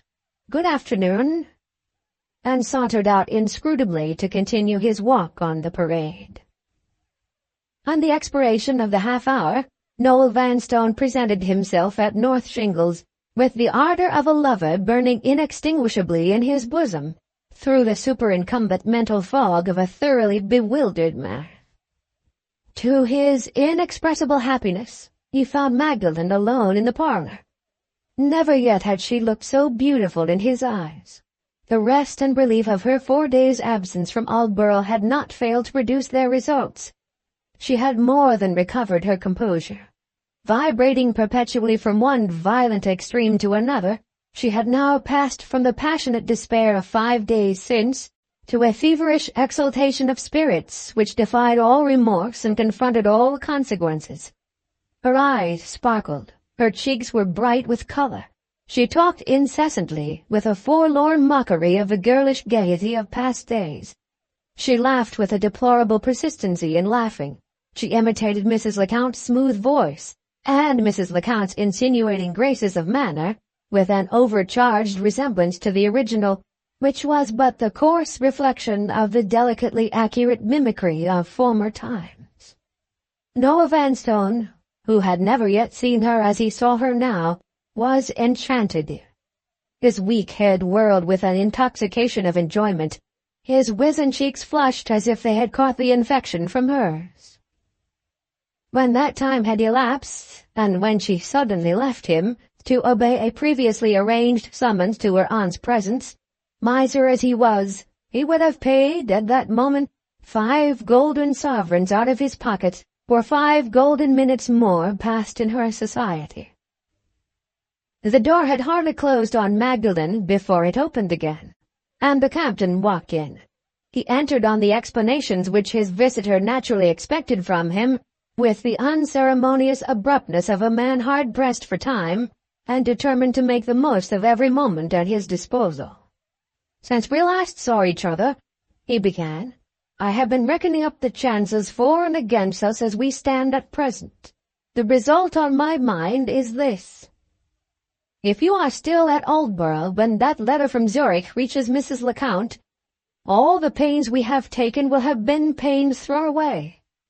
If your housekeeper had 50 brothers all dying together, she would throw the whole 50 over sooner than leave you alone at Seaview while we are your neighbors at North Shingles." Noah Vanstone's flushed cheek turned pale with dismay. His own knowledge of Mrs. Lecount told him that this view of the case was the right one. "If we go away again," proceeded the captain, "nothing will be gained.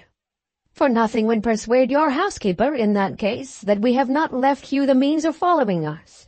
You must leave Aldborough this time, and what is more, you must go without leaving a single visible trace behind you for us to follow. If we accomplish this object in the course of the next 5 days, Mrs. Lecount will take the journey to Zurich. If we fail, she will be a fixture at Seaview, to a dead certainty. Don't ask questions. I have got your instructions ready for you, and I want your closest attention to them. Your marriage with my niece depends on your not forgetting a word of what I am going to tell you. One question first. Have you followed my advice? Have you told Mrs. Lecount you are beginning to think yourself mistaken in me?" "I did worse than that," replied Noel Vanstone penitently. "I committed an outrage on my own feelings. I disgraced myself by saying that I doubted Miss Bygrave." "Go on disgracing yourself, my dear sir. Doubt us both with all your might, and I'll help you. One question more. Did I speak loud enough this afternoon? Did Mrs. Lecount hear me?" "Yes, Lecount opened her door. Lecount heard you." "What made you give me that message? I see no pictures here. Is this another pious fraud, Mr. Bygrave?" "Admirably guessed, Mr. Vanstone. You will see the object of my imaginary picture-dealing in the very next words which I am now about to address to you. When you get back to Seaview, this is what you are to say to Mrs. Lecount. Tell her that my relative's works of art are 2 worthless pictures, copies from the old masters, which I have tried to sell you as originals at an exorbitant price. Say you suspect me of being little better than a plausible impostor, and pity my unfortunate niece for being associated with such a rascal as I am. There is your text to speak from. Say in many words what I have just said in a few. You can do that, can't you?" "Of course I can do it," said Noel Vanstone. "But I can tell you one thing. The Count won't believe me." "Wait a little, Mr. Vanstone. I have not done with my instructions yet. You understand what I have just told you? Very good. We may get on from today to tomorrow. Go out tomorrow with Mrs. Lecount at your usual time. I will meet you in the parade and bow to you. Instead of returning my bow, look the other way. In plain English, cut me. That is easy enough to do, isn't it?" "She won't believe me, Mr. Bygrave. She won't believe me." "Wait a little again, Mr. Vanstone. There are more instructions to come. You have got your directions for today, and you've got your directions for tomorrow. Now for the day after. The day after is the 7th day since we sent the letter to Zurich. On the 7th day, decline to go out walking as before, from dread of the annoyance of meeting me again. Grumble about the smallness of the place, complain of your health, wish you had never come to Aldborough, and never made acquaintances with the Bygraves. And when you have well worried Mrs. Lecount with your discontent, ask her on a sudden if she can't suggest a change for the better. If you put that question to her naturally, do you think she can be depended on to answer it?" "She won't want to be questioned at all," replied Noel Vanstone irritably. "I have only got to say I am tired of Aldborough, and if she believes me, which she won't, I'm quite positive, Mr. Bygrave, she won't, she will have her suggestion ready before I can ask for it." "Aye, aye," said the captain eagerly. "There is some place, then, that Mrs. Lecount wants to go to this autumn?" "She wants to go there, hang her, every autumn." "To go where?" "To Admiral Bartram's. You don't know him, do you? At St. Crux in the Marsh. Don't lose your patience, Mr. Vanstone. What you are now telling me is of the most vital importance to the subject we have in view." "Who is Admiral Bartram?" "An old friend of my father's. My father laid him under obligations. My father lent him money when they were both young men. I am like one of the family at St. Crux. My room is always kept ready for me. Not that there's any family at the Admiral's, except his nephew, George Bartram. George is my cousin. I'm as intimate with George as my father was with the Admiral. And I've been sharper than my father, for I haven't lent my friend any money. The Count always makes a show of liking George, I believe to annoy me. She likes the Admiral too. He flatters her vanity. He always invites her to come with me to St. Crux. He lets her have one of the best bedrooms, and treats her as if she was a lady. She is as proud as Lucifer. She likes being treated like a lady, and she pesters me every autumn to go to St. Crux." "What's the matter? What are you taking out your pocketbook for?" "I want the Admiral's address, Mr. Vanstone, for a purpose which I will explain immediately." With these words, Captain Wragge opened his pocketbook and wrote down the address from Noel Vanstone's dictation as follows: Admiral Bartram, St. Crux in the Marsh, near Ossory, Essex. "Good!" cried the captain, closing his pocketbook again. "The only difficulty that stood in our way is now cleared out of it. Patience, Mr. Vanstone, patience. Let us take up my instructions again at this point where we dropped them. Give me 5 minutes more attention, and you will see your way to your marriage as plainly as I see it. On the day after tomorrow you declare you are tired of Aldborough, and Mrs. Lecount suggests St. Crux. You don't say yes or no on the spot. You take the next day to consider it, and you make up your mind the last thing at night to go to St. Crux the first thing in the morning. Are you in the habit of superintending your own packing up, or do you usually shift all the trouble of it on Mrs. Lecount's shoulders? Lecount has all the trouble, of course. Lecount is paid for it. But I don't really go, do I? You go as fast as horses can take you to the railway, without having held any previous communication with this house, either personally or by letter. You leave Mrs. Lecount behind to pack up your curiosities, to settle with the tradespeople, and to follow you to St. Crux the next morning. The next morning is the 10th morning. On the 10th morning she received the letter from Zurich. And if you only carry out my instructions, Mr. Vanstone, as sure as you sit there, to Zurich she goes." Noel Vanstone's colour began to rise again, as the captain's stratagem dawned on him at last in its true light. "And what am I to do at St. Crux?" he inquired. "Wait there till I call for you," replied the captain. "As soon as Mrs. Lecount's back is turned, I will go to the church here and give the necessary notice of the marriage. The same day or the next, I will travel to the address written down in my pocket-book, pick you up at the Admiral's, and take you on to London with me to get the license. With that document in our possession, we shall be on our way back to Aldborough while Mrs. Lecount is on her way to Zurich. And before she starts on her return journey, you and my niece will be man and wife. There are your future prospects for you. What do you think of them?" "Oh, what a head you have got!" cried Noel Vanstone in a sudden outburst of enthusiasm. "You're the most extraordinary man I ever met with. One would think you had done nothing all your life but take people in." Captain Wragge received that unconscious tribute to his native genius with the complacency of a man who felt that he thoroughly deserved it. "I have told you already, my dear sir," he said modestly, "that I never do things by halves. Pardon me for reminding you that we have no time for exchanging mutual civilities. Are you quite sure about your instructions? I dare not write them down for fear of accidents. Try the system of artificial memory. Count your instructions off after me on your thumb and your 4 fingers. Today, you tell Mrs. Lecount I have tried to take you in with my relative's works of art.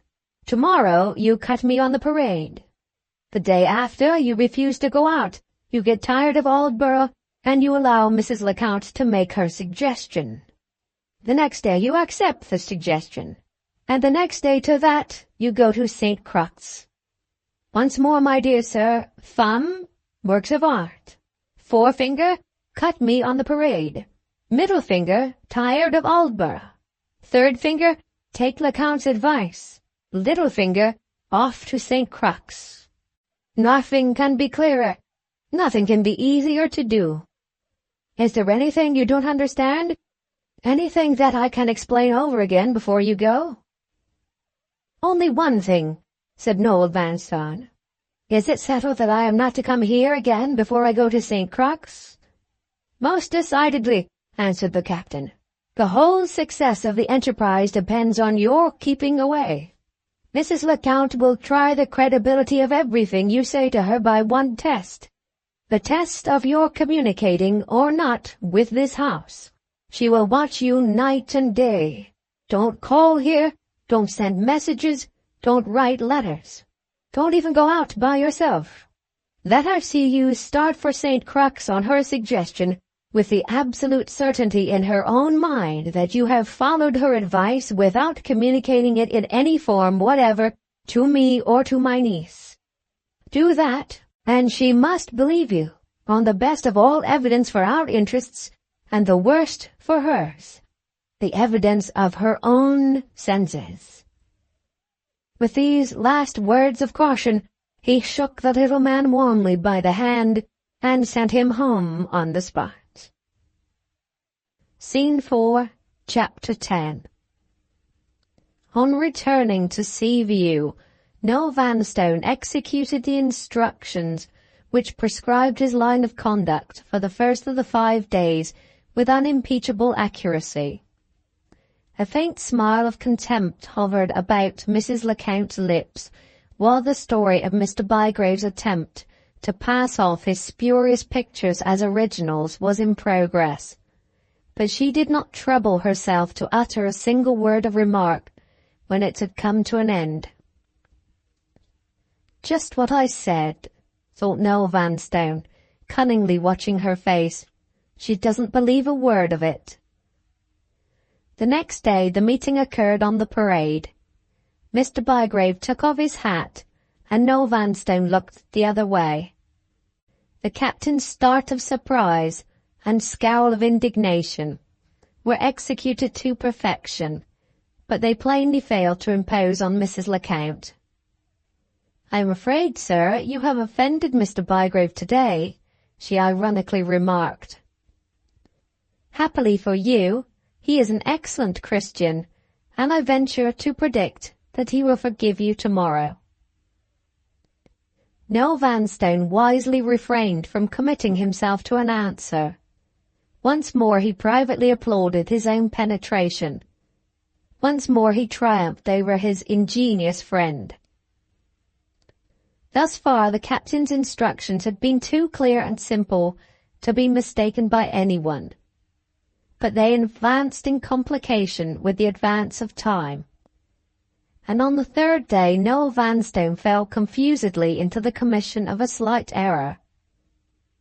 After expressing the necessary weariness of Aldborough and the consequent anxiety for a change of scene, he was met, as he had anticipated, by an immediate suggestion from the housekeeper recommending a visit to St. Crux.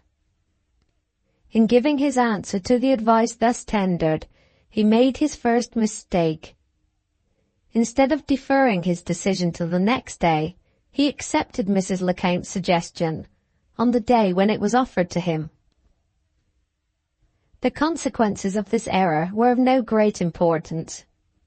The housekeeper merely set herself to watch her master one day earlier than had been calculated on, a result which had already been provided for by the wise precautionary measure of forbidding Noah Vanstone all communication with North Shingles. Doubting, as Captain Wragge had foreseen, the sincerity of her master's desire to break off his connection with the Bygraves by going to St. Crux, Mrs. Lecount tested the truth or falsehood of the impression produced on her own mind by vigilantly watching for signs of secret communication on one side or on the other. The close attention with which she had hitherto observed the outgoings and incomings at North Shingles was now entirely transferred to her master. For the rest of that third day she never let him out of her sight. She never allowed any third person who came to the house, on any pretence whatever, a minute's chance of private communication with him. At intervals through the night she stole to the door of his room, to listen and assure herself that he was in bed, and before sunrise the next morning, the coast guardsman going his rounds was surprised to see a lady who had risen as early as himself engaged over her work at one of the upper windows of Sea View. On the fourth morning Noah Vanstone came down to breakfast, conscious of the mistake that he had committed on the previous day. The obvious course to take, for the purpose of gaining time, was to declare that his mind was still undecided. He made the assertion boldly when the housekeeper asked him if he meant to move that day. Again Mrs. Lecount offered no remark, and again the signs and tokens of incredulity showed themselves in her face. Vacillation of purpose was not at all unusual in her experience of her master, but on this occasion she believed that his caprice of conduct was assumed for the purpose of gaining time to communicate with North Shingles, and she accordingly set her watch on him once more with doubled and trebled vigilance. No letters came that morning. Toward noon the weather changed for the worse, and all idea of walking out as usual was abandoned. Hour after hour, while her master sat in one of the parlours, Mrs. Lecount kept watch in the other, with the door into the passage open, and with a full view of North Shingles through the convenient side window at which she had established herself. Not a sign that was suspicious appeared. Not a sound that was suspicious caught her ear. As the evening closed in, her master's hesitation came to an end. He was disgusted with the weather. He hated the place. He foresaw the annoyance of more meetings with Mr. Bygrave, and he was determined to go to St. Crux the first thing the next morning. the Count could stay behind to pack up the curiosities and settle with the tradespeople, and could follow him to the Admiral's on the next day. The housekeeper was a little staggered by the tone and manner in which he gave these orders. He had, to her own certain knowledge, effected no communication of any sort with North Shingles, and yet he seemed determined to leave Aldborough at the earliest possible opportunity. For the first time she hesitated in her adherence to her own conclusions. She remembered that her master had complained of the Bygraves before they returned to Aldborough, and she was conscious that her own incredulity had once already misled her when the appearance of the travelling carriage at the door had proved even Mr. Bygrave himself to be as good as his word.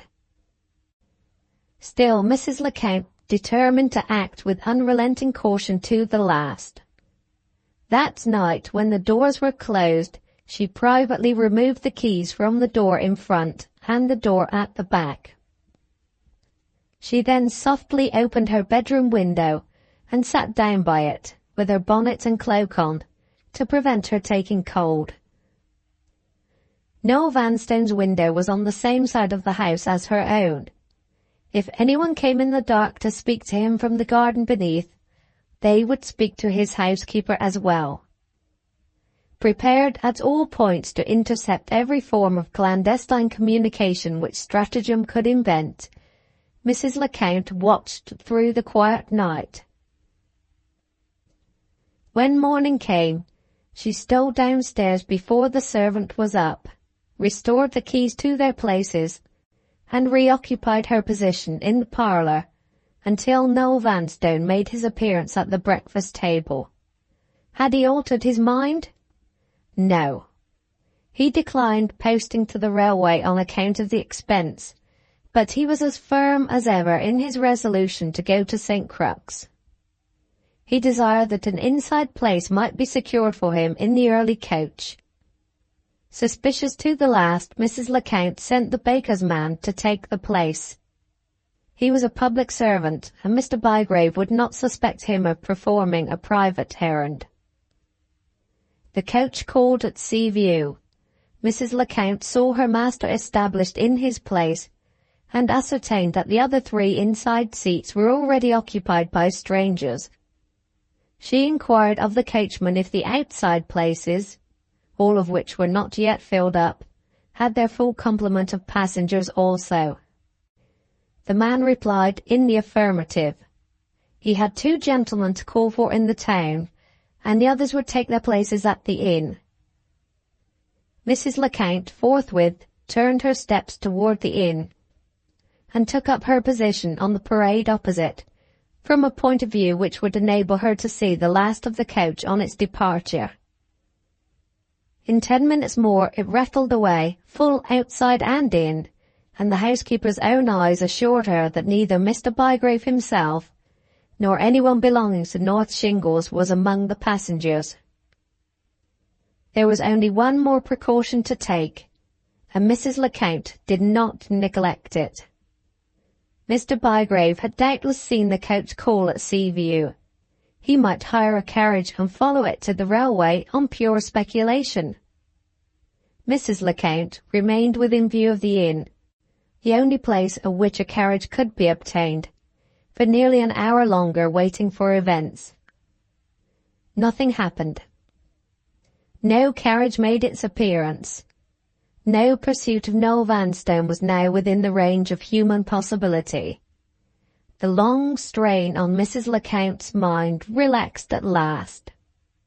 She left her seat on the parade and returned in higher spirits than usual to perform the closing household ceremonies at Seaview. She sat down alone in the parlour and drew a long breath of relief. Captain Ragg's calculations had not deceived him.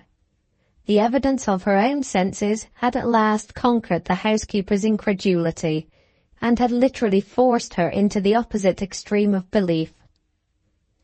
Estimating the events of the last 3 days from her own experience of them, knowing, as she certainly knew, that the first idea of going to St. Crux had been started by herself, and that her master had found no opportunity and shown no inclination to inform the family at North Shingles that he had accepted her proposal, Mrs. Lecount was fairly compelled to acknowledge that not a fragment of foundation remained to justify the continued suspicion of treachery in her own mind. Looking at the succession of circumstances under the new light thrown on them by results, she could see nothing unaccountable, nothing contradictory anywhere.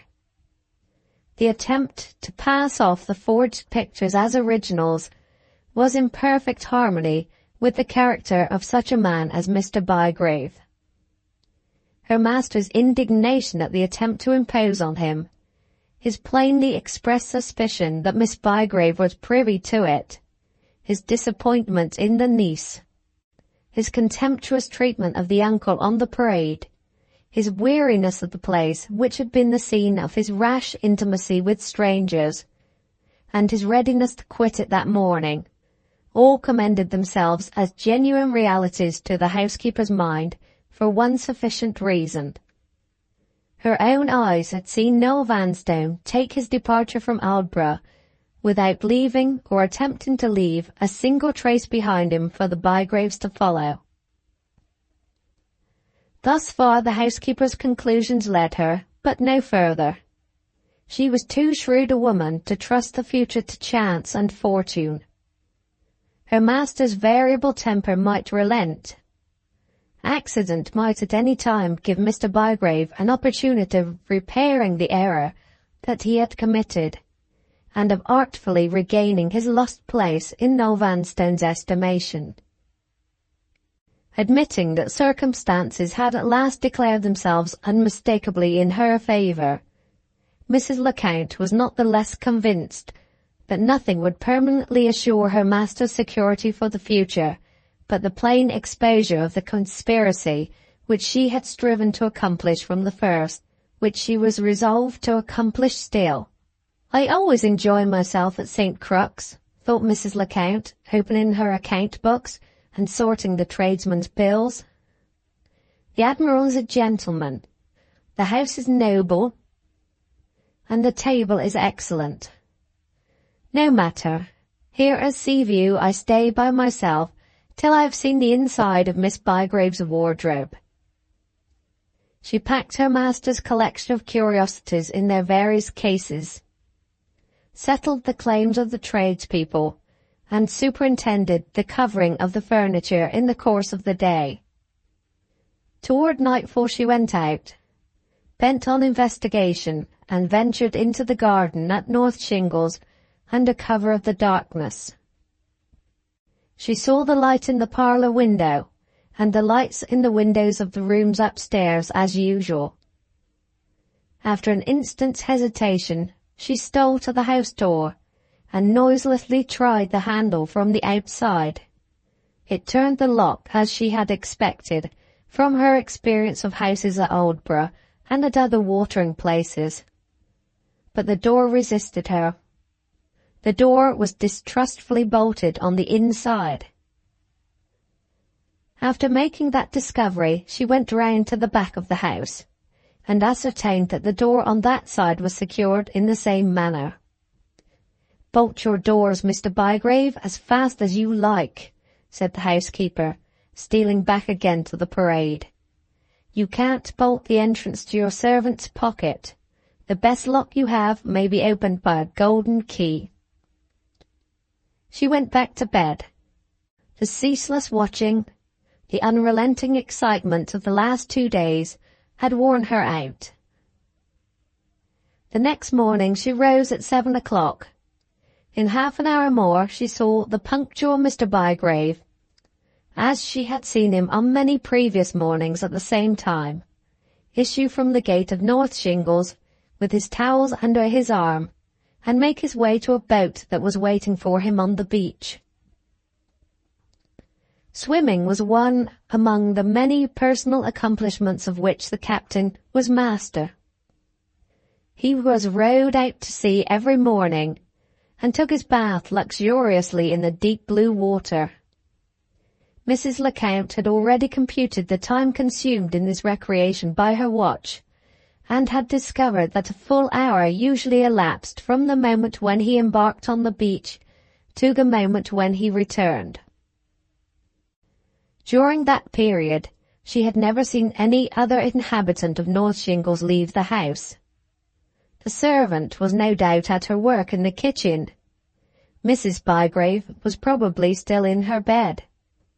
And Miss Bygrave, if she was up at that early hour, had perhaps received directions not to venture out in her uncle's absence. The difficulty of meeting the obstacle of Magdalen's presence in the house had been, for some days past, the one difficulty which all Mrs. Lecount's ingenuity had thus far proved unable to overcome. She sat at the window for a quarter of an hour after the captain's boat had left the beach, with her mind hard at work, and her eyes fixed mechanically on North Shingles.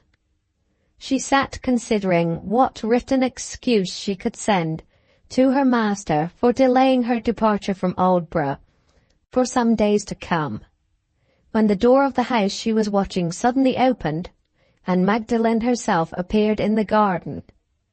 There was no mistaking her figure and her dress.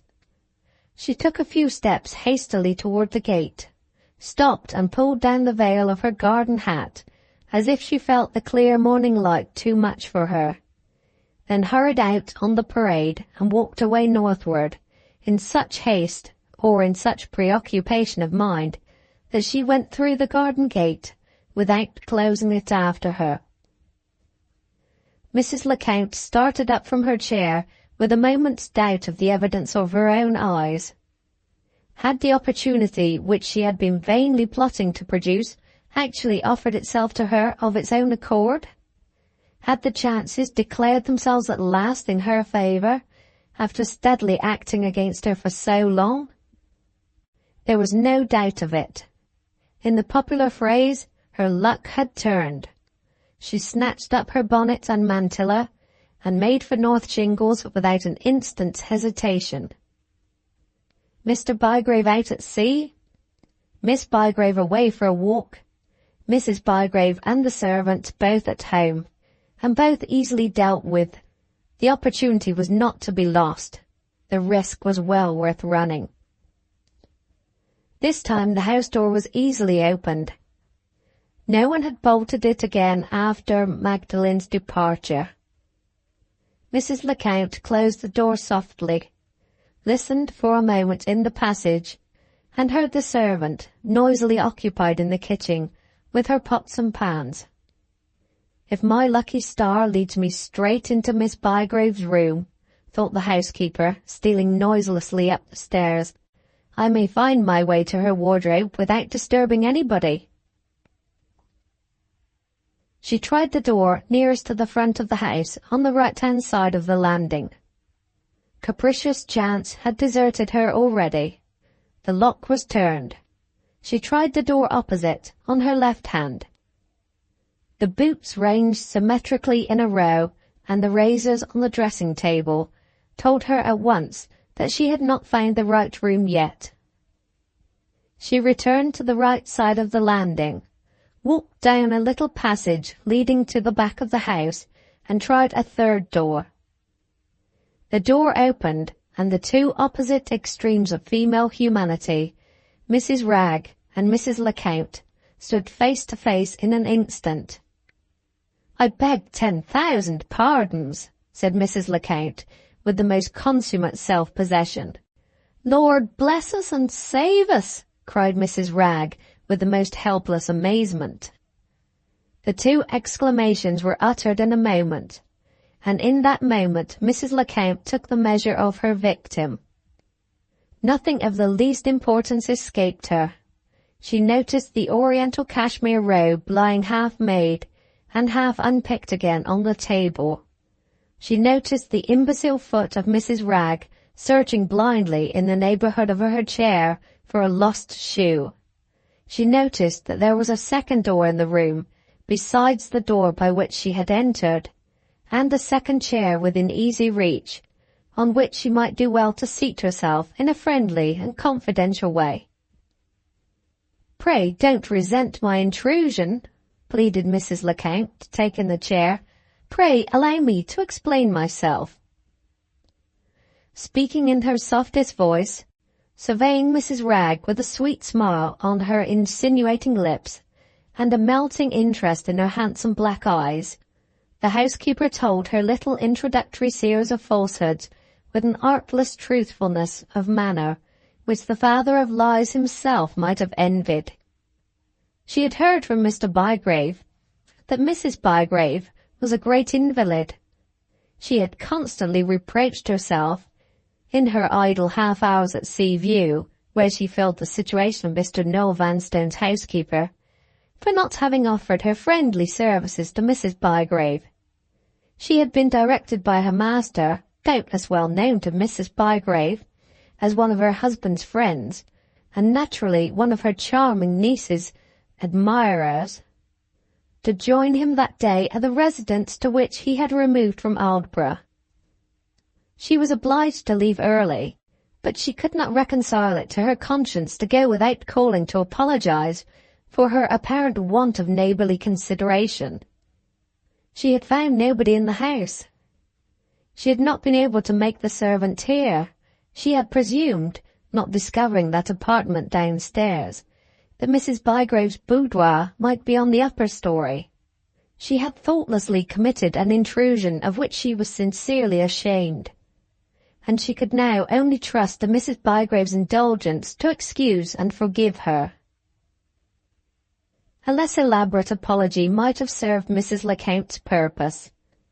As soon as Mrs. Wragge's struggling perceptions had grasped the fact that her unexpected visitor was a neighbour well known to her by repute, her whole being became absorbed in admiration of Mrs. Lecount's ladylike manners, and Mrs. Lecount's perfectly fitting gown. "What a noble way she has of talking," thought poor Mrs. Wragge, as the housekeeper reached her closing sentence. "And, oh, my heart alive, how nicely she's dressed!" "I see I disturb you," pursued Mrs. Lecount, artfully availing herself of the oriental cashmere robe as a means ready at hand of reaching the end she had in view. "I see I disturb you, ma'am, over an occupation which, I know by experience, requires the closest attention." "Dear, dear me, you are unpicking the dress again, I see, after it has been made. This is my own experience again, Mrs. Bygrave. Some dresses are so obstinate. Some dresses seem to say to one, in so many words, 'No, you may do what you like with me, I won't fit.'" Mrs. Wragge was greatly struck by this happy remark. She burst out laughing and clapped her great hands in hearty approval.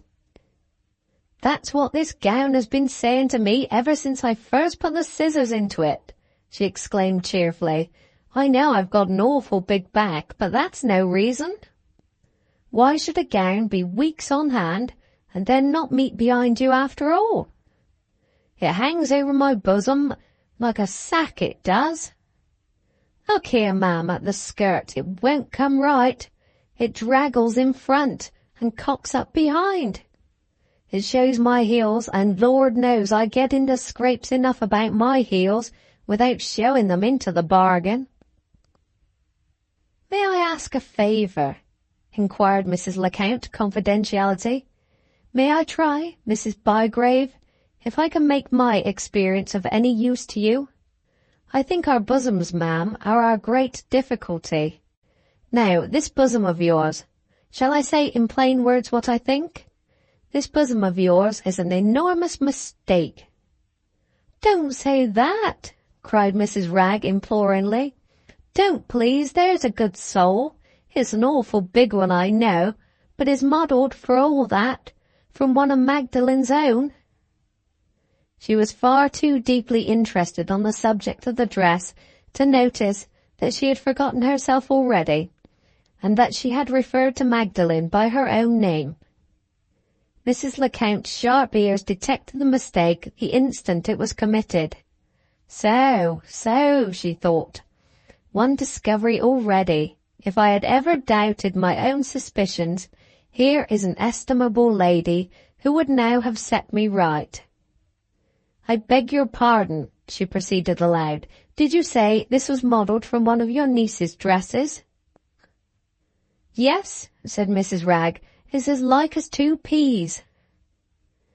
"Then," replied Mrs. Lecount adroitly, "there must be some serious mistake in the making of your niece's dress. Can you show it to me?" "Bless your heart, yes," cried Mrs. Ragg. "Step this way, ma'am, and bring the gown along with you, please. It keeps sliding off out of pure aggravation. If you lay it on the table, there's lots of room on the bed in here."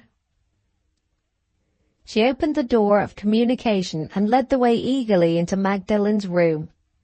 As Mrs. Lecount followed, she stole a look at her watch. Never before had time flown as it flew that morning. In 20 minutes more, Mr. Bygrave would be back from his bath. "There," said Mrs. Ragg, throwing open the wardrobe and taking a dress down from one of the pegs. "Look there. There's plaits on her bosom and plaits on mine. 6 of one and half a dozen of the other, and mine are the biggest, that's all." Mrs. Lecount shook her head gravely and entered forthwith into subtleties of disquisition on the art of dressmaking, which had the desired effect of utterly bewildering the proprietor of the Oriental cashmere robe in less than 3 minutes. "Don't," cried Mrs. Ragg imploringly. "Don't go on like that. I'm miles behind you, and my head's buzzing already. Tell us, like a good soul, what's to be done. You said something about the pattern just now. Perhaps I'm too big for the pattern. I can't help it if I am. Many's the good cry I had when I was a growing girl over my own size. There's half too much of me, ma'am. Measure me along or measure me across, I don't deny it. There's half too much of me anyway." "My dear madam," protested Mrs. Lecount, "you do yourself a wrong. Permit me to assure you that you possess a commanding figure, a figure of Minerva. A majestic simplicity in the form of a woman imperatively demands a majestic simplicity in the form of that woman's dress. The laws of costume are classical. The laws of costume must not be trifled with. Plaits for Venus, puffs for Juno, folds for Minerva. I venture to suggest a total change of pattern. Your niece has other dresses in her collection. Why may we not find a Minerva pattern among them?" As she said those words, she led the way back to the wardrobe. Mrs. Ragg followed, and took the dresses out one by one, shaking her head despondently. Silk dresses appeared, muslin dresses appeared.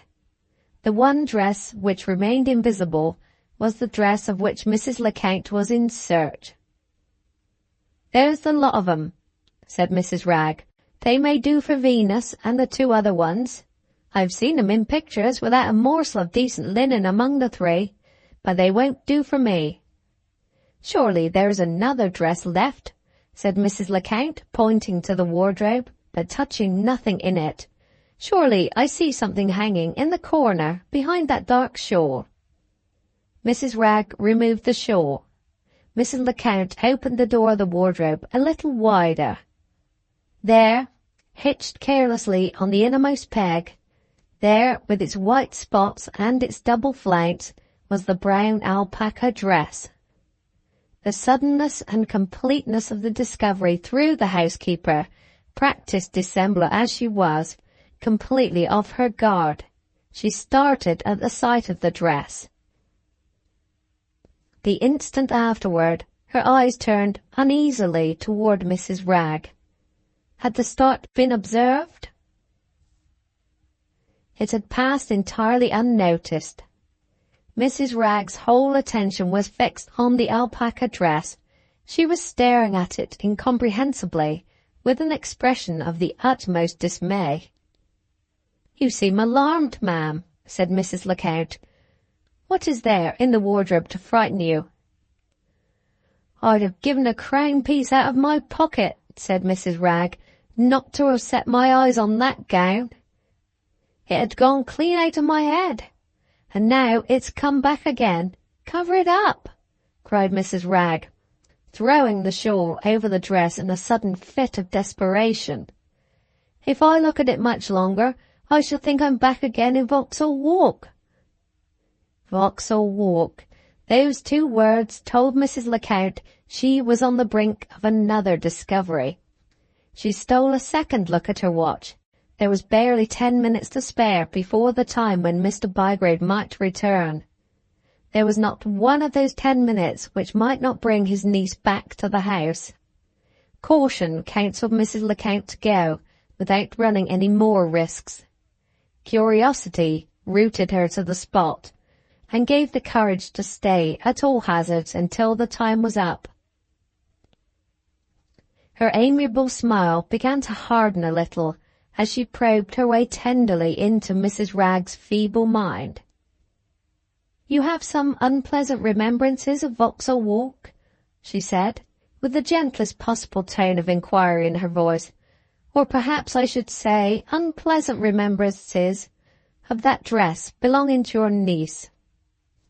"The last time I saw her with that gown on," said Mrs. Ragg, dropping into a chair and beginning to tremble, "was the time when I came back from shopping and saw the ghost." "The ghost?" repeated Mrs. Lecount, clasping her hands in graceful astonishment. "Dear madam, pardon me, is there such a thing in the world? Where did you see it? In Vauxhall Walk? Tell me. You are the first lady I ever met who has seen a ghost. Pray, tell me." Flattered by the position of importance which she had suddenly assumed in the housekeeper's eyes, Mrs. Ragg entered at full length into the narrative of her supernatural adventure. The breathless eagerness with which Mrs. Lecount listened to her description of the spectre's costume, the spectre's hurry on the stairs, and the spectre's disappearance in the bedroom. The extraordinary interest which Mrs. Lecount displayed on hearing that the dress in the wardrobe was the very dress in which Magdalen happened to be attired at the awful moment when the ghost vanished, encouraged Mrs. Ragg to wade deeper and deeper into details, and to involve herself in a confusion of collateral circumstances, out of which there seemed to be no prospect of her emerging for hours to come. Faster and faster the inexorable minutes flew by. Nearer and nearer came the fatal moment of Mr. Bygrave's return. Mrs. Lecount looked at her watch for the third time, without an attempt on this occasion to conceal the action from her companion's notice. There were literally 2 minutes left for her to get clear of North Shingles. 2 minutes would be enough if no accident happened. She had discovered the alpaca dress. She had heard the whole story of the adventures in Vauxhall Walk, and more than that, she had even informed herself of the number of the house, which Mrs. Ragg happened to remember, because it answered to the number of years in her own age. All that was necessary to her master's complete enlightenment she had now accomplished. Even if there had been time to stay longer, there was nothing worth staying for. "I'll strike this worthy idiot dumb with a coup d'etat," thought the housekeeper, and vanished before she recovers herself. "Horrible!" cried Mrs. Lecount, interrupting the ghostly narrative by a shrill little scream, and making for the door, to Mrs. Ragg's unutterable astonishment, without the least ceremony. "You freeze the very marrow of my bones. Good morning." She coolly tossed the oriental cashmere robe into Mrs. Ragg's expansive lap, and left the room in an instant. As she swiftly descended the stairs, she heard the door of the bedroom open.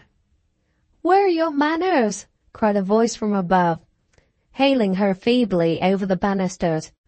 "What do you mean by pitching my gown at me in that way? You ought to be ashamed of yourself," pursued Mrs. Ragg, turning from a lamb to a lioness, as she gradually realized the indignity offered to the cashmere robe. "You nasty foreigner, you ought to be ashamed of yourself." Pursued by this valedictory address, Mrs. Lecount reached the house door, and opened it without interruption. She glided rapidly along the garden path, passed through the gate, and finding herself safe on the parade, stopped and looked toward the sea. The first object which her eyes encountered was the figure of Mr. Bygrave standing motionless on the beach, a petrified bather with his towels in his hand. One glance at him was enough to show that he had seen the housekeeper passing out through his garden gate. Rightly conjecturing that Mr. Bygrave's first impulse would lead him to make instant inquiries in his own house, Mrs. Lecount pursued her way back to Seaview as composedly as if nothing had happened. When she entered the parlour, where her solitary breakfast was waiting for her, she was surprised to see a letter lying on the table. She approached to take it up with an expression of impatience, thinking it might be some tradesman's bill which she had forgotten. It was the forged letter from Zurich. Scene 4, Chapter 11. The postmark and the handwriting on the address, admirably imitated from the original, warned Mrs. Lecount of the contents of the letter before she opened it. After waiting a moment to compose herself, she read the announcement of her brother's relapse. There was nothing in the handwriting, there was no expression in any part of the letter which could suggest to her mind the faintest suspicion of foul play. Not the shadow of a doubt occurred to her that the summons to her brother's bedside was genuine. The hand that held the letter dropped heavily onto her lap. She became pale and old and haggard in a moment. Thoughts far removed from the present aims and interests, remembrances that carried her back to other lands than England, to other times in the time of her life in service, prolonged their inner shadows to the surface, and showed the traces of the mysterious passage darkly on her face. The minutes followed each other, and still the servant below stairs waited vainly for the parlour bell. The minutes followed each other, and still she sat, tearless and quiet, dead to the present and the future, living in the past. The entrance of the servant, uncalled, roused her. With a heavy sigh, the cold and secret woman folded the letter up again and addressed herself to the interests and the duties of the passing time. She decided the question of going or not going to Zurich after very brief consideration of it. Before she had drawn her chair to the breakfast table, she had resolved to go. Admirably as Captain Wragge's stratagem had worked, it might have failed, unassisted by the occurrence of the morning, to achieve this result. The very accident against which it had been the captain's chief anxiety to guard, the accident which had just taken place in spite of him, was, of all the events that could have happened, the one event which falsified every previous calculation, by directly forwarding the main purpose of the conspiracy. If Mrs. Lecount had not obtained the information of which she was in search before the receipt of the letter from Zurich, the letter might have addressed her in vain. She would have hesitated before deciding to leave England, and that hesitation might have proved fatal to the captain's scheme. As it was, with the plain proofs in her possession, with the gown discovered in Magdalen's wardrobe, with the piece cut out of it in her own pocket-book, and with the knowledge obtained from Mrs. Wragge of the very house in which the disguise had been put on, Mrs. Lecount had now at her command the means of warning Noel Vanstone, as she had never been able to warn him yet, or in other words, the means of guarding against any dangerous tendencies toward reconciliation with the Bygraves, which might otherwise have entered his mind during her absence at Zurich. The only difficulty which now perplexed her was the difficulty of deciding whether she should communicate with her master personally or by writing, before her departure from England. She looked again at the doctor's letter. The word instantly in the sentence which summoned her to her dying brother was twice underlined. Admiral Bertrand's house was at some distance from the railway. The time consumed in driving to St. Crux and driving back again might be time fatally lost on the journey to Zurich. Although she would infinitely have preferred a personal interview with Noel Vanstone, there was no choice on the matter of life and death but to save the precious hours by writing to him. After sending to secure a place at once in the early coach, she sat down to write to her master. Her first thought was to tell him all that had happened at North Shingles that morning. On reflection, however, she rejected that idea. Once already, in copying the personal description from Miss Garth's letter, she had trusted her weapons in her master's hands, and Mr. Bygrave had contrived to turn them against her. She resolved this time to keep them strictly in her own possession. The secret of the missing fragment from the alpaca dress was known to no living creature but herself, and until her return to England, she determined to keep it to herself. The necessary impression might be produced on Noah Vanstone's mind without venturing into details. She knew by experience the form of letter which might be trusted to produce an effect on him, and she now wrote it in these words. Dear Mr. Noel, sad news has reached me from Switzerland. My beloved brother is dying, and his medical attendant summons me instantly to Zurich. The serious necessity of availing myself to the earliest means of conveyance to the continent leaves me but one alternative. I must profit by the permission to leave England, if necessary, which you kindly granted me at the beginning of my brother's illness. I must avoid all delay by going straight to London, instead of turning aside, as I should have liked, to see you first at St. Crux.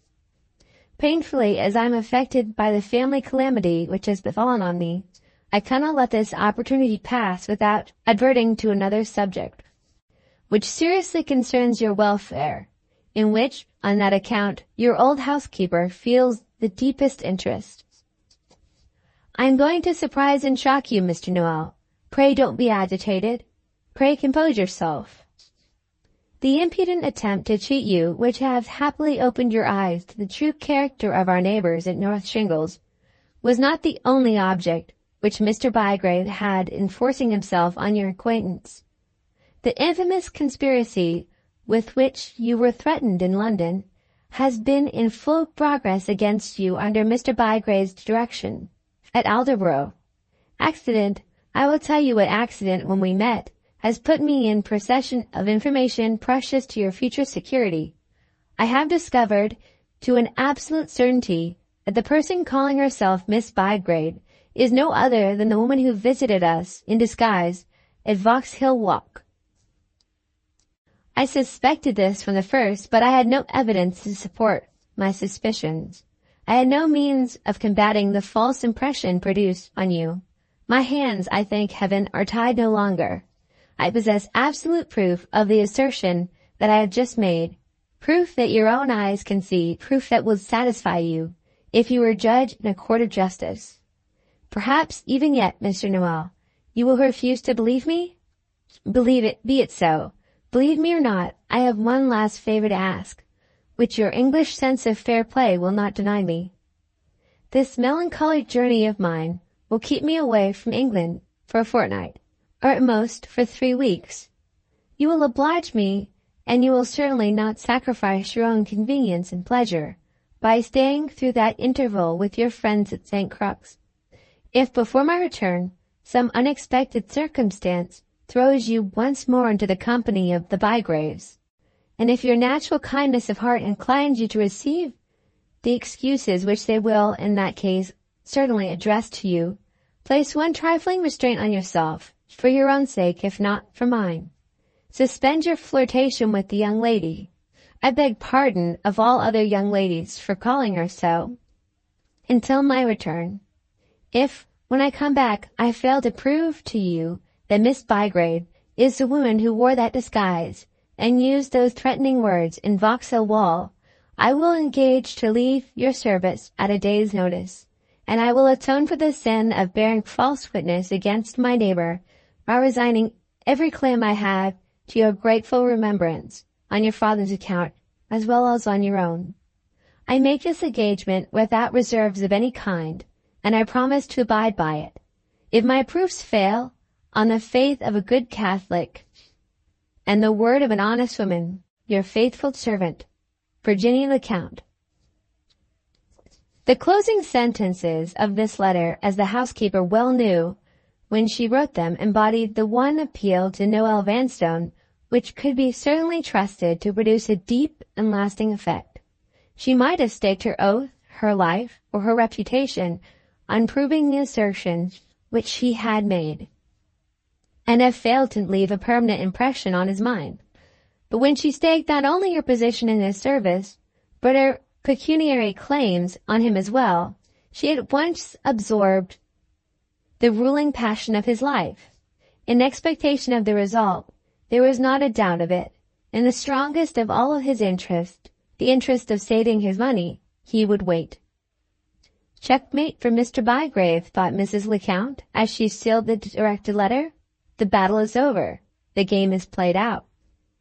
While Mrs. Lecount was providing for her master's future security at Seaview, events were in full progress at North Shingles.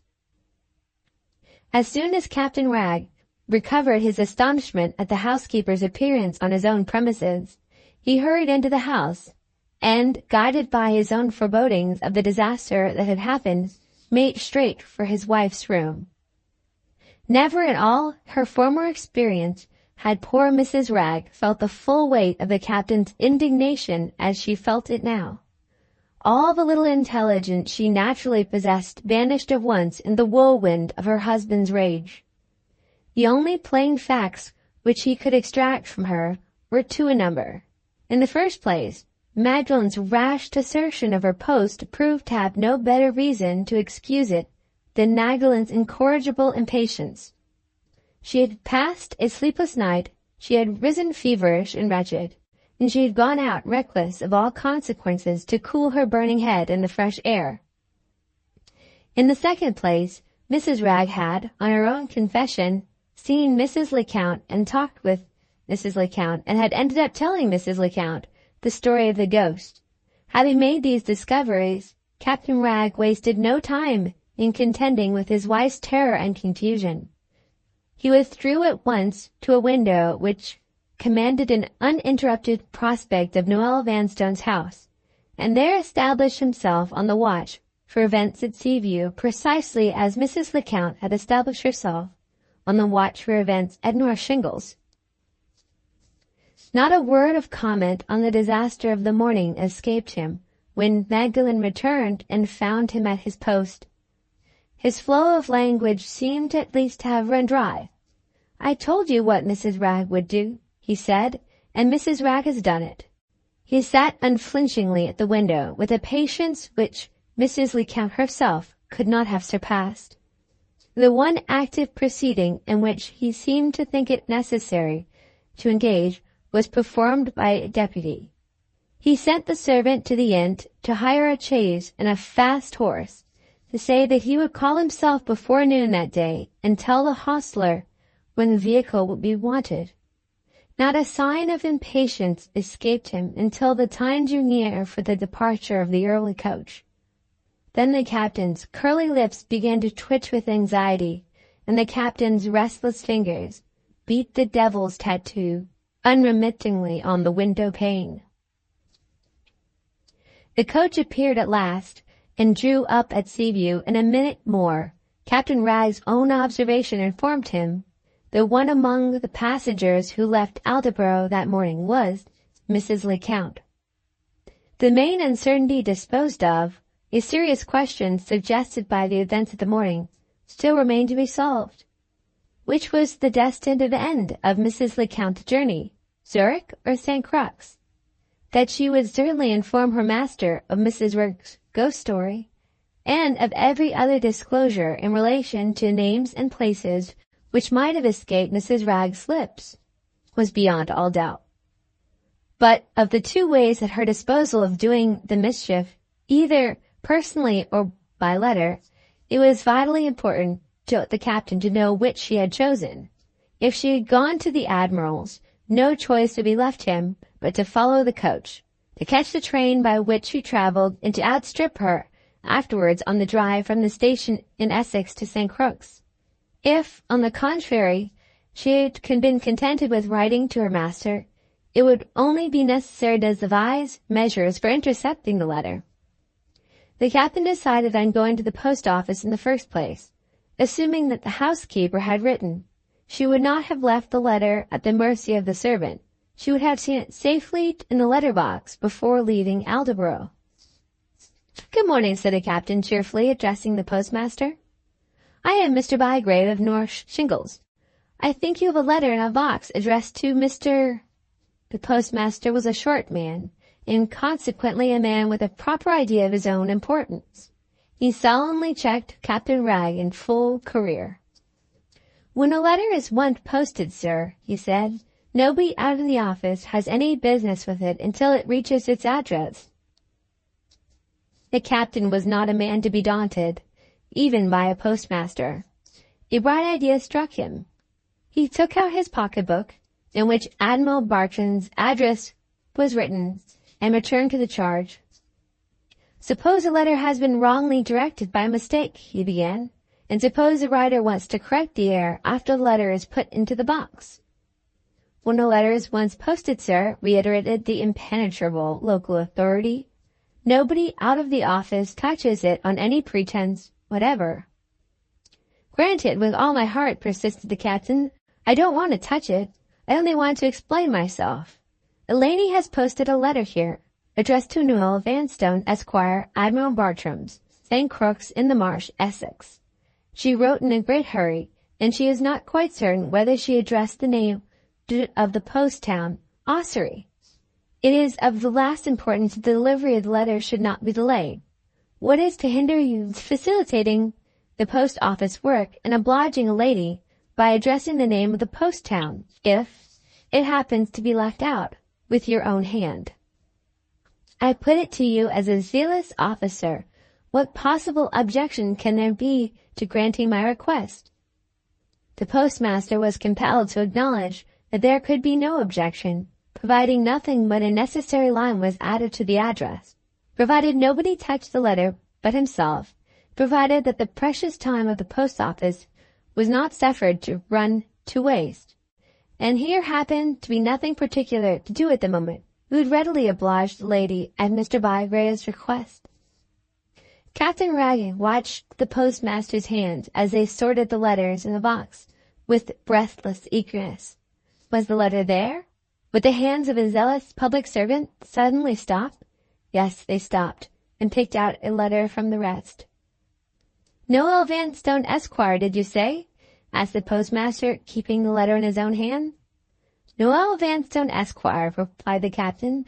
"Admiral Bartram, St. Crux in the Marsh, Ossory, Essex," chimed the postmaster, throwing the letter back into the box. "The lady has made no mistake, sir. The address is quite right." Nothing but a timely consideration of the heavy debt he owed to appearances prevented Captain Wragge from throwing his tall white hat in the air as soon as he found the street once more. All further doubt was now at an end. Mrs. Lecount had written to her master. Therefore Mrs. Lecount was on her way to Zurich. With his head higher than ever, with the tails of his respectable frock-coat floating behind him in the breeze, with his bosom's native impudence sitting lightly on his throne, the captain strutted to the inn and called for the railway timetable. After making certain calculations in black and white as a matter of course, he ordered his chaise to be ready in an hour, so as to reach the railway in time for the second train running to London, with which there happened to be no communication from Aldborough by coach. His next proceeding was of a far more serious kind. His next proceeding implied a terrible certainty of success. The day of the week was Thursday. From the inn he went to the church, saw the clerk, and gave the necessary notice for a marriage by license on the following Monday. Bold as he was, his nerves were a little shaken by the last achievement. His hand trembled as it lifted the latch of the garden gate. He doctored his nerves with brandy and water before he sent for Magdalen to inform her of the proceedings of the morning. Another outbreak might reasonably be expected when she heard that the last irrevocable step had been taken, and that notice had been given of the wedding day. The captain's watch warned him to lose no time in emptying his glass. In a few minutes he sent the necessary message upstairs. While waiting for Magdalen's appearance, he provided himself with certain materials, which were now necessary to carry the enterprise to its crowning point. In the first place, he wrote his assumed name, by no means in so fine a hand as usual, on a blank visiting card, and addressed underneath these words, "Not a moment is to be lost. I am waiting for you at the door. Come down to me directly." His next proceeding was to take some half-dozen envelopes out of the case and to direct them all alike to the following address: Thomas Bygrave, Esquire, Musard's Hotel, Salisbury Street, Strand, London. After carefully placing the envelopes and the card in his breast pocket, he shut up the desk. As he rose from the writing table, Magdalen came into the room. The captain took a moment to decide on the best method of opening the interview, and determined in his own phrase to dash at it. In other words, he told Magdalen what had happened and informed her that Monday was to be her wedding day. He was prepared to quiet her if she burst into a frenzy of passion, to reason with her if she begged for time, to sympathize with her if she melted into tears.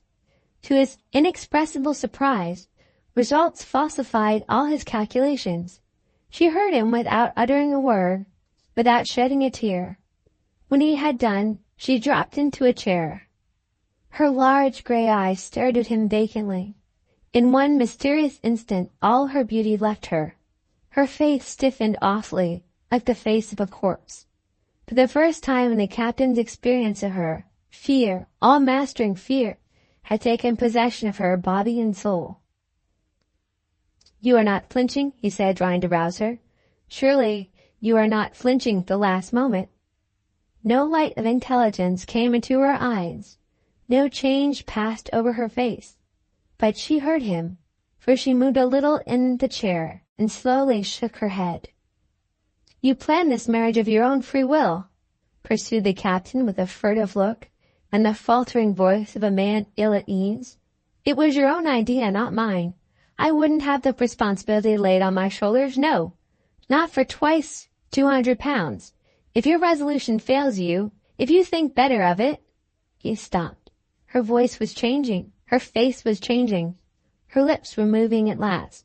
She slowly raised her left hand, with the fingers outspread. She looked at it as if it was a hand that was strange to her. She counted the days on it, the days before the marriage. "Friday, 1, she whispered to herself. "Saturday, 2. Sunday, 3. Monday." Her hands dropped into her lap. Her face stiffened again, and the deadly fear fastened its paralyzing hold on her once more, and the next words died away on her lips. Captain Wragge took out his handkerchief and wiped his forehead. "Damn the £200," he said. "2,000 wouldn't pay me for this." He put the handkerchief back, took the envelopes which he had addressed to himself out of his pocket, and approaching her closely for the first time, laid his hand on her arm. "Rouse yourself," he said. "I have a last word to say to you. Can you listen?" She struggled and roused herself. A faint tinge of color stole over her white cheeks. She bowed her head. "Look at these," pursued Captain Wragge, holding up the envelopes. "If I turn these to the use for which they have been written, Mrs. Lecount's master will never receive Mrs. Lecount's letter. If I tear them up, he will know by tomorrow's post that you are the woman who visited him in Boxhill Walk. Say the word. Shall I tear the envelopes up, or shall I put them back in my pocket?" There was a pause of dead silence. The murmur of the summer waves on the shingle of the beach and the voices of the summer idlers on the parade floated through the open window and filled the empty stillness of the room. She raised her head. She lifted her hand and pointed steadily to the envelopes. "Put them back," she said. "Do you mean it?" he asked. "I mean it." As she gave that answer, there was a sound of wheels on the road outside. "Do you hear those wheels?" said Captain Wragge. "I hear them." "You see the chaise?" said the captain, pointing to the window at the chaise which had been ordered from the inn made its appearance at the garden gate. I see it. And of your own free will you tell me to go? Yes, go. Without another word he left her. The servant was waiting at the door with his travelling bag. Miss Bygrave is not well, he said. Tell your mistress to go to her in the parlour. He stepped into the chaise and started on the first stage of the journey to St. Crux. Fourth scene, Chapter 12. Towards 3 o'clock in the afternoon, Captain Wragge stopped at the nearest station to Ossory, which the railway passed in its course through Essex. Inquiries made on the spot informed him that he might drive to St. Crux, remain there for a quarter of an hour, and return to the station in time for an evening train to London.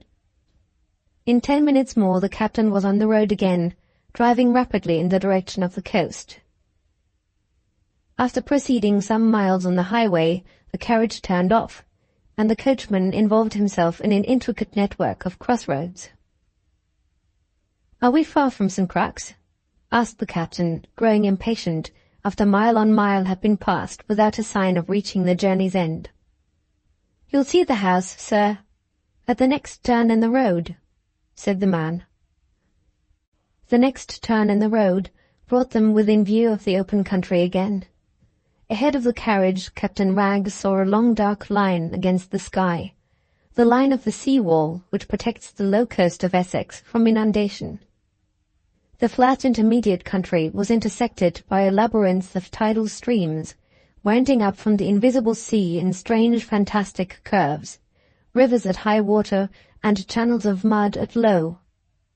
On his right hand was a quaint little village, mostly composed of wooden houses, straggling down the brink of one of the tidal streams. On his left hand, further away, rose the gloomy ruins of an abbey, with a desolate pile of buildings which covered 2 sides of a square attached to it. One of the streams from the sea, called in Essex backwaters, curled almost entirely round the house. Another, from an opposite quarter, appeared to run straight through the grounds, and to separate one side of the shapeless mass of buildings, which was in moderate repair, from another, which was little better than a ruin. Bridges of wood and bridges of brick crossed the stream, and gave access to the house from all points of the compass. No human creature appeared in the neighbourhood, and no sound was heard but the hoarse barking of a house-dog from an invisible courtyard. "Which door shall I drive to, sir?" asked the coachman. "The front or the back?" "The back," said Captain Wragge, feeling that the less notice he attracted in his present position, the safer that position might be. The carriage twice crossed the stream before the coachman made his way through the grounds into a dreary enclosure of stone. At an open door on the inhabited side of the place sat a weather-beaten old man, busily at work on a half-finished model of a ship. He rose and came to the carriage door, lifting up his spectacles on his forehead and looking disconcerted at the appearance of a stranger. "Is Mr. Noel Vanstone staying here?" asked Captain Wragge. "Yes, sir," replied the old man. "Mr. Noel came yesterday." "Take that card to Mr. Vanstone, if you please," said the captain, "and say I am waiting here to see him." In a few minutes Noel Vanstone made his appearance, breathless and eager, absorbed in anxiety for news from Aldborough. Captain Wragge opened the carriage door, seized his outstretched hand, and pulled him in without ceremony. "Your housekeeper has gone," whispered the captain, "and you are to be married on Monday. Don't agitate yourself, and don't express your feelings. There isn't time for it. Get the first active servant you can find in the house to pack your bag in 10 minutes. Take leave of the Admiral, and come back at once with me to the London train." Noel Vanstone faintly attempted to ask a question. The captain declined to hear it. "As much talk as you like on the road," he said. "Time is too precious for talking here. How do we know the Count may not think better of it? How do we know she may not turn back before she gets to Zurich?" That startling consideration terrified Noel Vanstone into instant submission. "What shall I say to the Admiral?" he asked helplessly. Tell him you are going to be married, to be sure. What does it matter, now the Count's back is turned? If he wonders you didn't tell him before, say it's a runaway match, and the bride is waiting for you. Stop. Any letters addressed to you in your absence will be sent to this place, of course. Give the Admiral these envelopes, and tell him to forward your letters under cover to me. I am an old customer at the hotel we are going to, and if we find the place full, the landlord may be depended on to take care of any letters with my name on them. A safe address in London for your correspondence may be of the greatest importance. How do we know the Count may not write to you on her way to Zurich? What a head you have got, cried Noel Vanstone, eagerly taking the envelopes. You think of everything. He left the carriage in high excitement and ran back into the house. In 10 minutes more, Captain Wragg had him in safe custody, and the horses started on their return journey. The travellers reached London in good time that evening, and found accommodation at the hotel. Knowing the restless, inquisitive nature of the man he had to deal with, Captain Wragg had anticipated some little difficulty and embarrassment in meeting the questions which Noel Vanstone might put to him on the way to London. To his great relief, a startling domestic discovery absorbed his travelling companion's whole attention at the outset of the journey. By some extraordinary oversight, Miss Bygrave had been left, on the eve of her marriage, unprovided with a maid. Noel Vanstone declared that he would take the whole responsibility of correcting this deficiency in the arrangements on his own shoulders. He would not trouble Mr. Bygrave to give him any assistance. He would confer, when they got to their journey's end, with the landlady of the hotel, and would examine the candidates for the vacant office himself. All the way to London he returned again and again to the same subject. All the evening at the hotel he was in and out of the landlady's sitting-room, until he fairly obliged her to lock the door.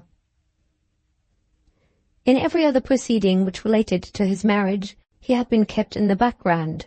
He had been compelled to follow in the footsteps of his ingenious friend. In the matter of the lady's maid, he claimed his fitting position at last. He followed nobody, he took the lead.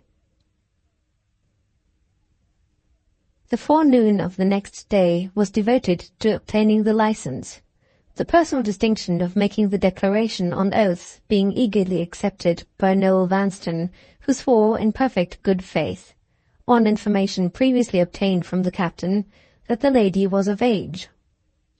The document procured, the bridegroom returned to examine the characters and qualifications of the women servants out of the place whom the landlady had engaged to summon to the hotel, while Captain Wragg turned his steps, on business personal to himself, toward the residence of a friend in a distant quarter of London.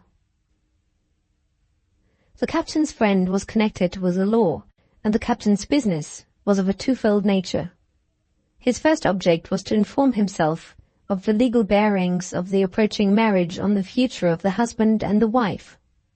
His second object was to provide beforehand for destroying all traces of the destination to which he might betake himself when he left Aldborough on the wedding day. Having reached his end successfully in both these cases, he returned to the hotel and found Noel Vanstone nursing his offended dignity in the landlady's sitting-room. 3 ladies' maids had appeared to pass their examination, and had all, on coming to the question of wages, impudently declined accepting the place. A 4th candidate was expected to present herself on the next day, and, until she made her appearance, Noel Vanstone positively declined removing from the metropolis. Captain Wragg showed his annoyance openly at the unnecessary delay thus occasioned in the return to Aldborough, but without producing any effect. Noel Vanstone shook his obstinate little head, and solemnly refused to trifle with his responsibilities. The first event which occurred on Sunday morning was the arrival of Mrs. Lecount's letter to her master, enclosed in one of the envelopes which the captain had addressed to himself.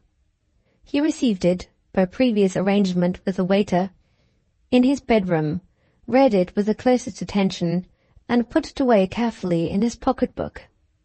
The letter was ominous of serious events to come when the housekeeper returned to England, and it was due to Magdalen, who was the person threatened, to place the warning of danger in her own possession. Later in the day, the fourth candidate appeared for the maid's situation, a young woman of small expectations and subdued manners, who looked, as the landlady remarked, like a person overtaken by misfortune.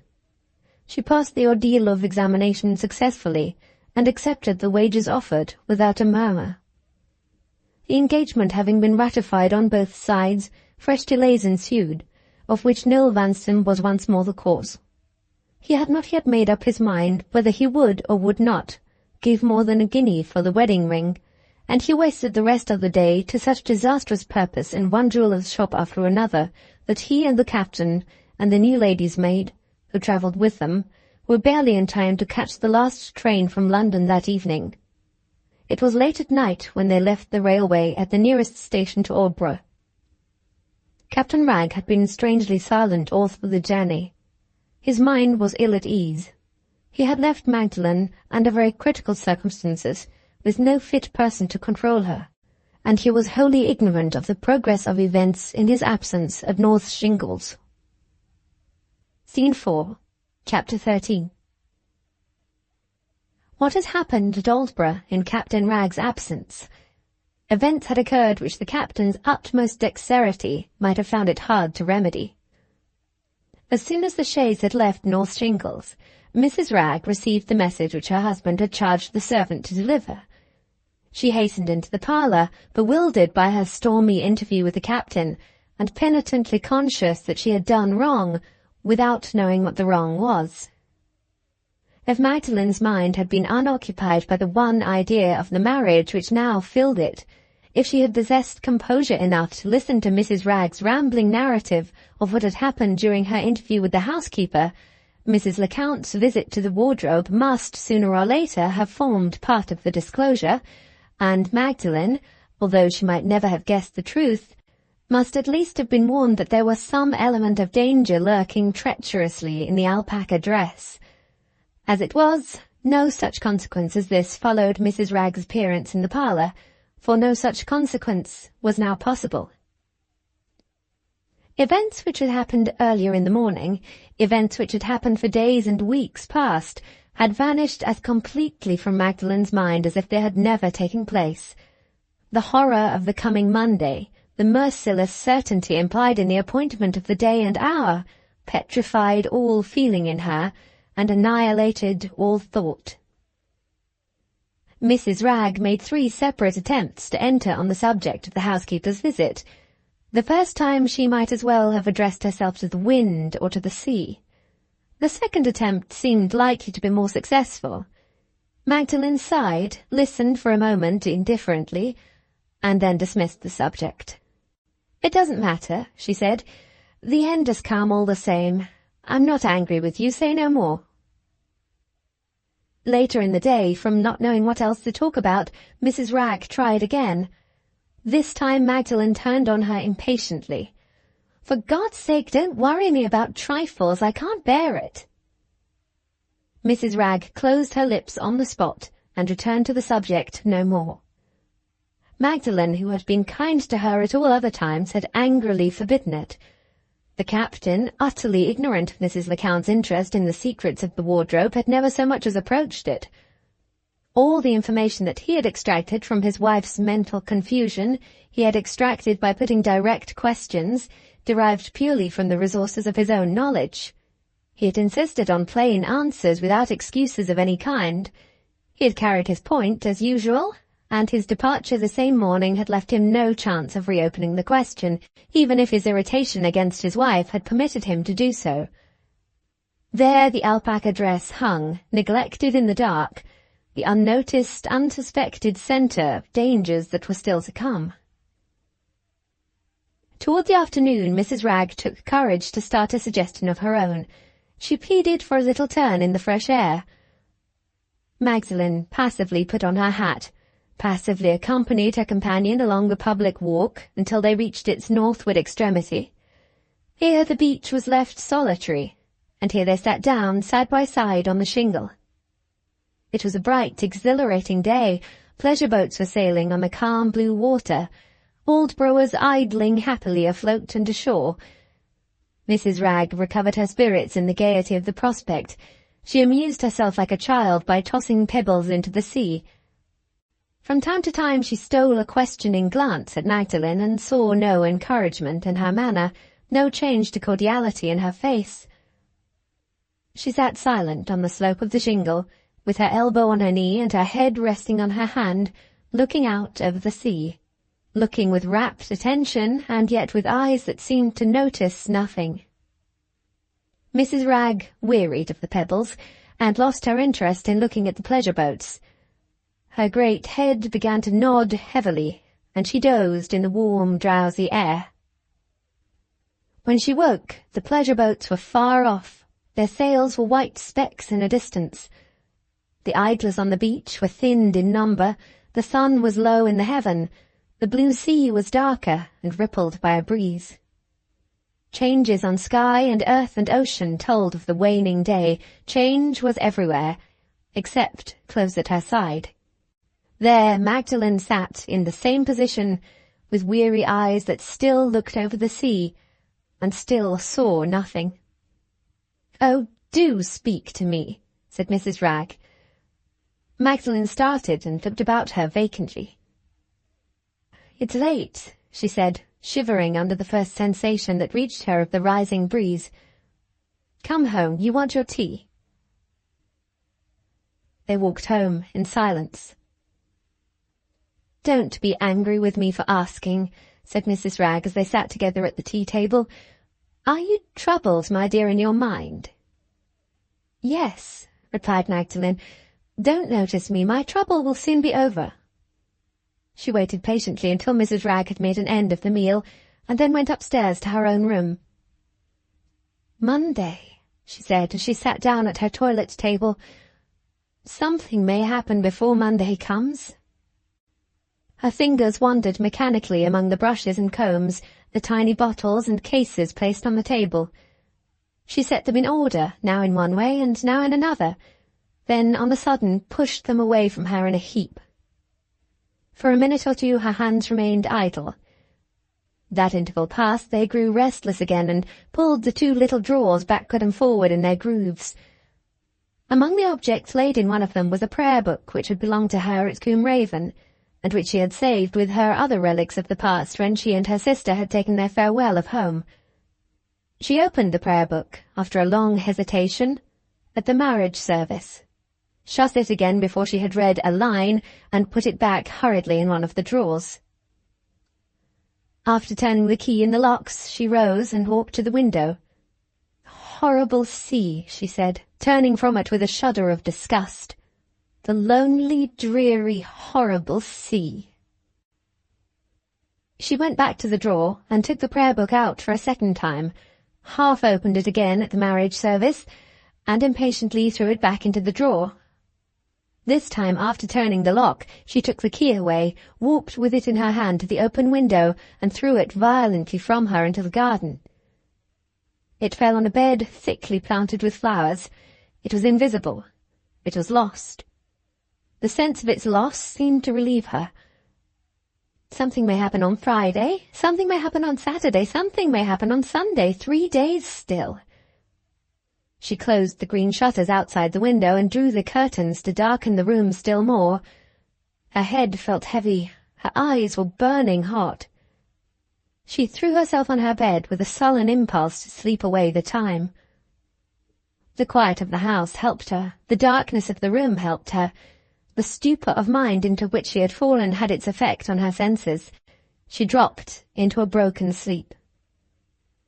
Her restless hands moved incessantly, her head tossed from side to side of the pillow, but still she slept. Ere long, words fell by ones and twos from her lips, words whispered in her sleep, growing more and more continuous, more and more articulate, the longer the sleep lasted. Words which seemed to calm her restlessness, and to hush her into deeper repose. She smiled. She was in the happy land of dreams. Frank's name escaped her. "Do you love me, Frank?" she whispered. "Oh, my darling, say it again. Say it again." The time passed. The room grew darker, and still she slumbered and dreamed. Toward sunset, without any noise inside the house or out to account for it, she started up on the bed, awake again in an instant. The drowsy obscurity of the room struck her with terror. She ran to the window, pushed open the shutters, and leaned far out into the evening air and the evening light. Her eyes devoured the trivial sights on the beach, her ears drank in the welcome murmur of the sea. Anything to deliver her from the waking impression which her dreams had left. No more darkness, no more repose. Sleep that came mercifully to others came treacherously to her. Sleep had only closed her eyes on the future, to open them on the past. She went down again into the parlour, eager to talk, no matter how idly, no matter on what trifles. The room was empty. Perhaps Mrs. Ragg had gone to her work. Perhaps she was too tired to talk. Magdalen took her hat from the table and went out. The sea that she had shrunk from a few hours since looked friendly now. How lovely it was in its cool evening blue. What a godlike joy in the happy multitude of waves leaping up to the light of heaven. She stayed out until the night fell and the stars appeared. The night steadied her. By slow degrees her mind recovered its balance, and she looked her position unflinchingly in the face. The vain hope that accident might defeat the very end which, of her own free will, she had ceaselessly plotted and toiled, vanished and left her, self-dissipated in its own weakness. She knew the true alternative, and faced it. On one side was the revolting ordeal of the marriage, on the other, the abandonment of her purpose. Was it too late to choose between the sacrifice of the purpose and the sacrifice of herself? Yes, too late. The backward path had closed behind her. Time that no wish could change, time that no prayers could recall, had made her purpose a part of herself. Once she had governed it, now it governed her.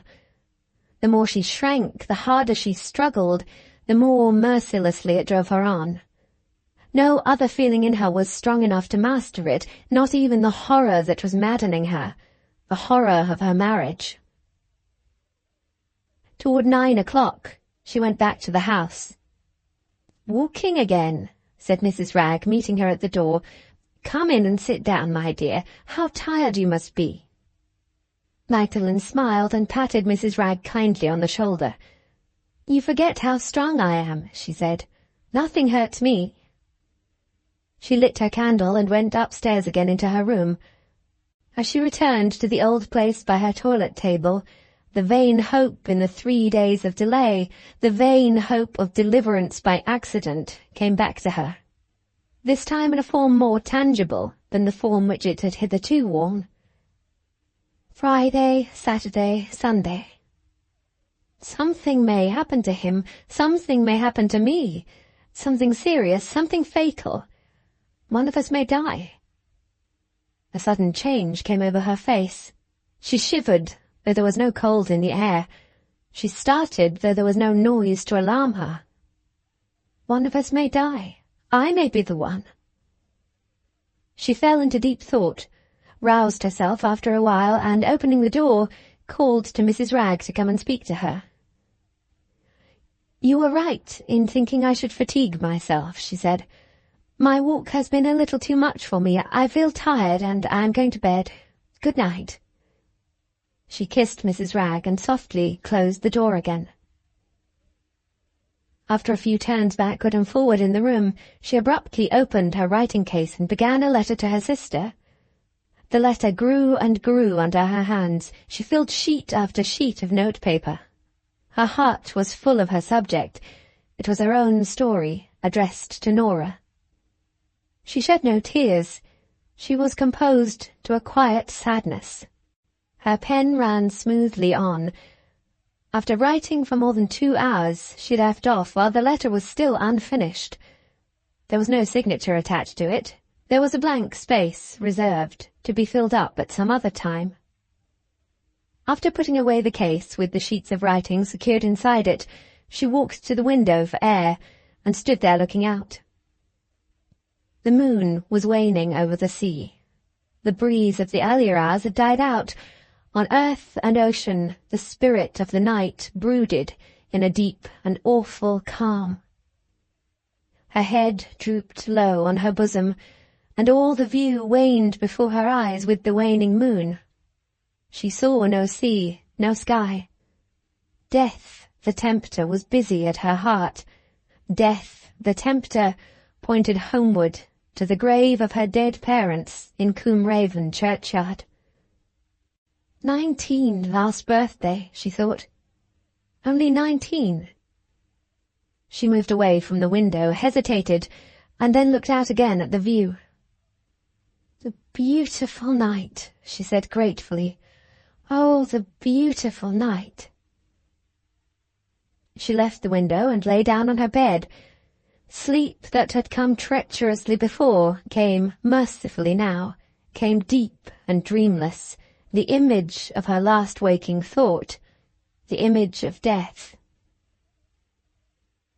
Early the next morning, Mrs. Wragg went into Magdalen's room and found that she had risen betimes.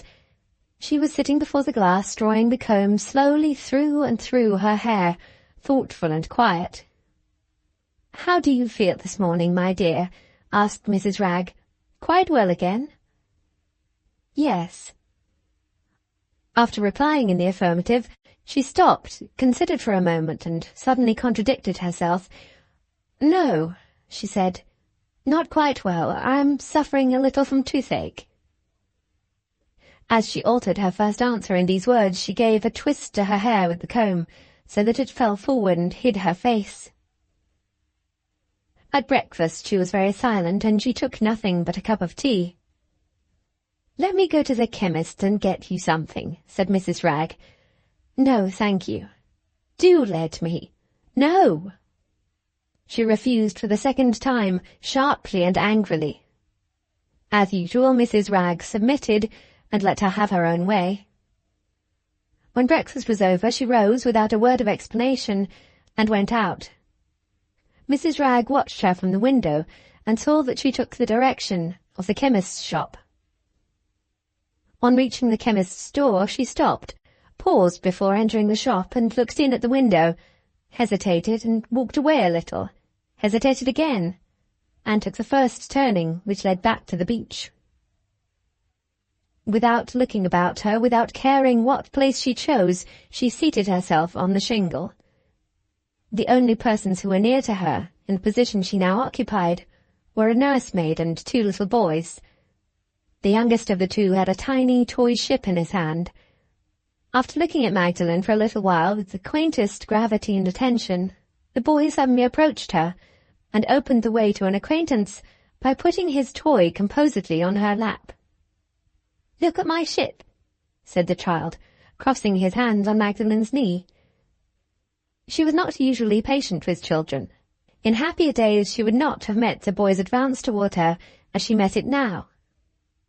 The hard despair in her eyes left them suddenly. Her fast-closed lips parted and trembled.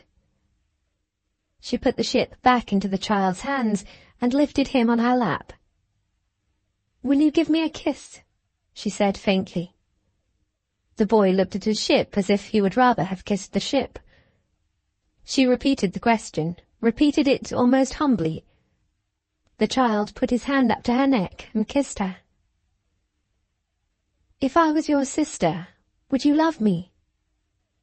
All the misery of her friendless position, all the wasted tenderness of her heart poured from her in those words. "Would you love me?" she repeated, hiding her face on the bosom of the child's frock. "Yes," said the boy. "Look at my ship." She looked at the ship through her gathering tears. "What do you call it?" she asked, trying hard to find her way even to the interest of a child. "I call it Uncle Kirk's ship," said the boy. "Uncle Kirk has gone away." The name recalls nothing to her memory. No remembrances but old remembrances lived in her now. "Gone?" she repeated absently, thinking what she should say to her little friend next. "Yes," said the boy. "Gone to China." Even from the lips of a child that word struck her to the heart. She put Kirk's little nephew off her lap, and instantly left the beach. As she turned back to the house, the struggle of the past night renewed itself in her mind. But the sense of relief which the child had brought to her, the reviving tenderness which she had felt while he sat on her knee, influenced her still. She was conscious of a dawning hope, opening freshly on her thoughts, as the boy's innocent eyes had opened on her face when he came to her on the beach. Was it too late to turn back? Once more she asked herself that question, and now for the first time she asked it in doubt. She ran up to her own room with the lurking distrust in her changed self which warned her to act and not to think. Without waiting to remove her shawl or to take off her hat, she opened her writing-case and addressed these lines to Captain Wragg as fast as her pen could trace them. "You will find the money I promised you enclosed in this. My resolution has failed me. The horror of marrying him is more than I can face. I have left Aldborough. Pity my weakness and forget me. Let us never meet again."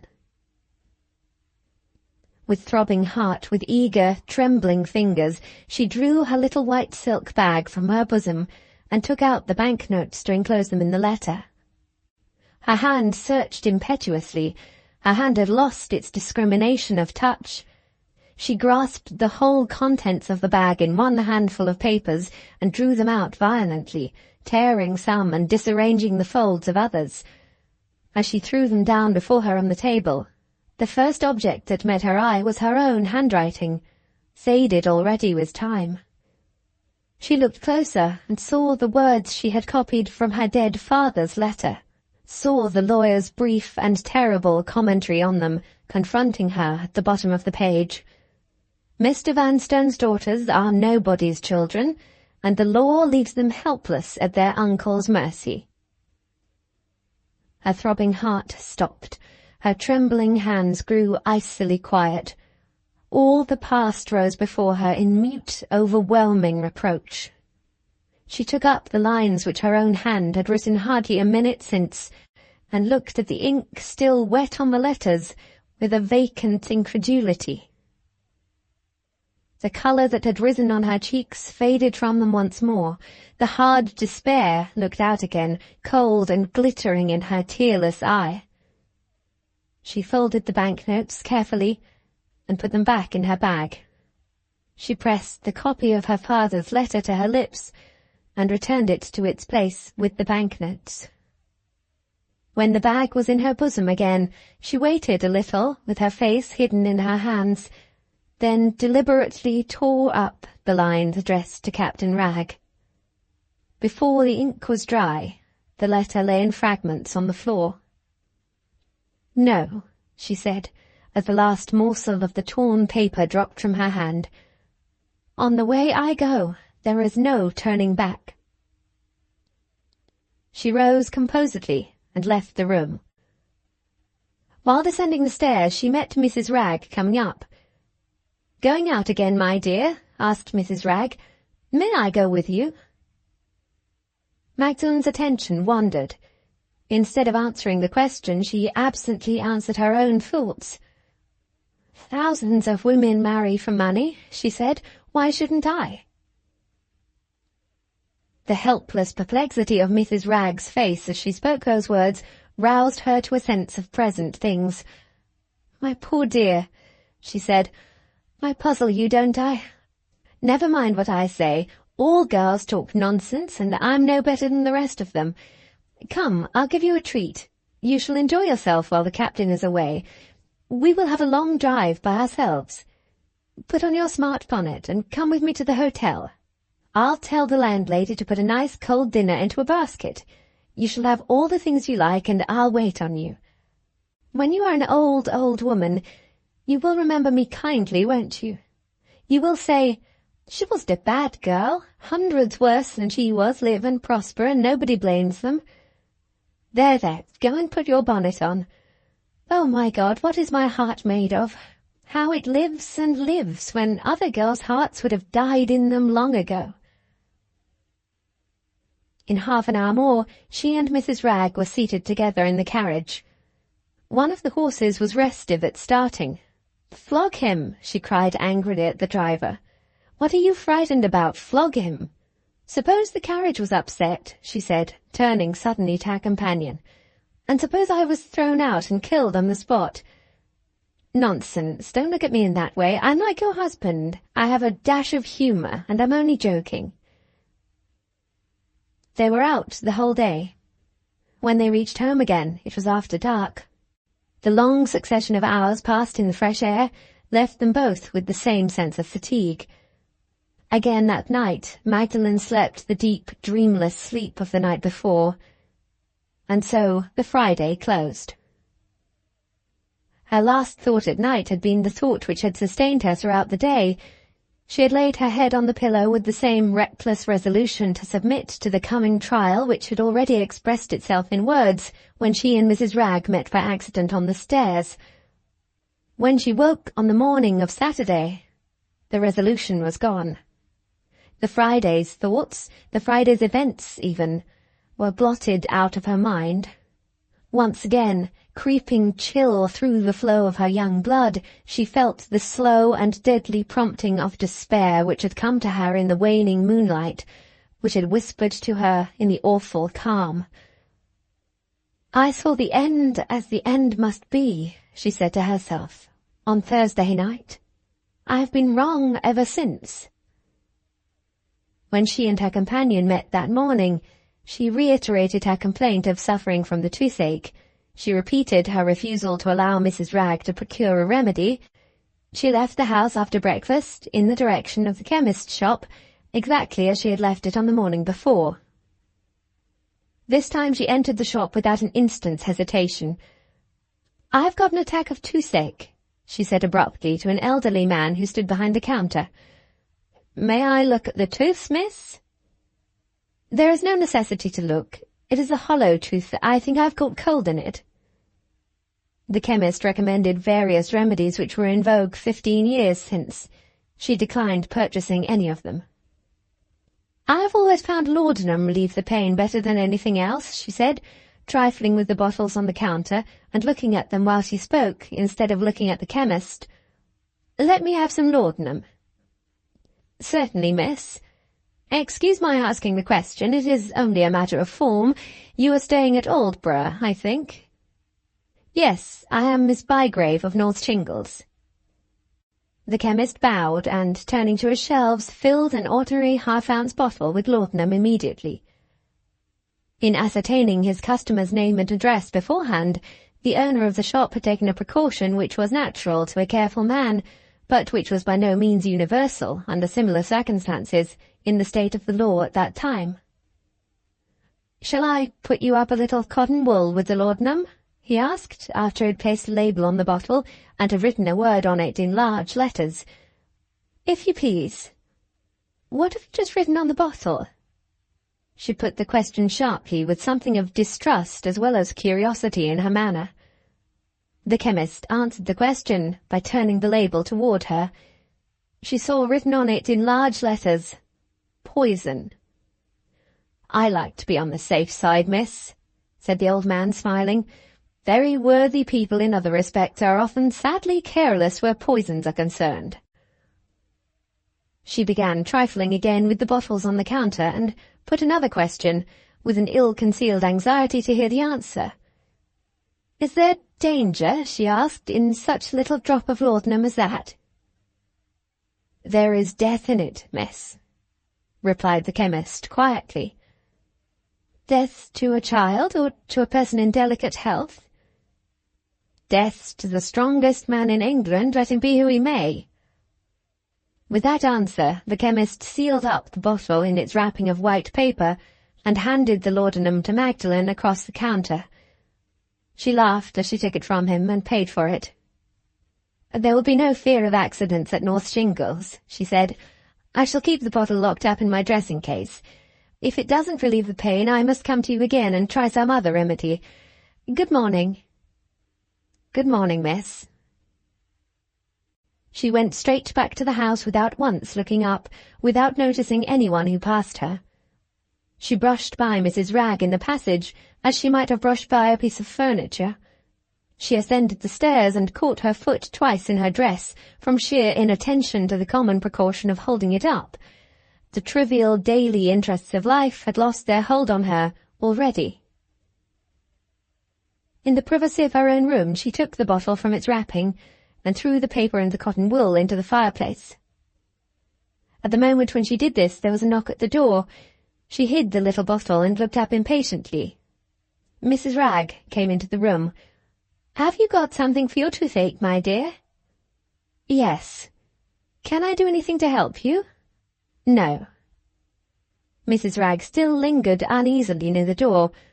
Her manner showed plainly that she had something more to say. "What is it?" asked Magdalen sharply. "Don't be angry," said Mrs. Wragg. "I'm not settled in my mind about the captain. He's a great writer, and he hasn't written. He's as quick as lightning, and he hasn't come back. It's Saturday and no signs of him. Has he run away, do you think? Has anything happened to him?"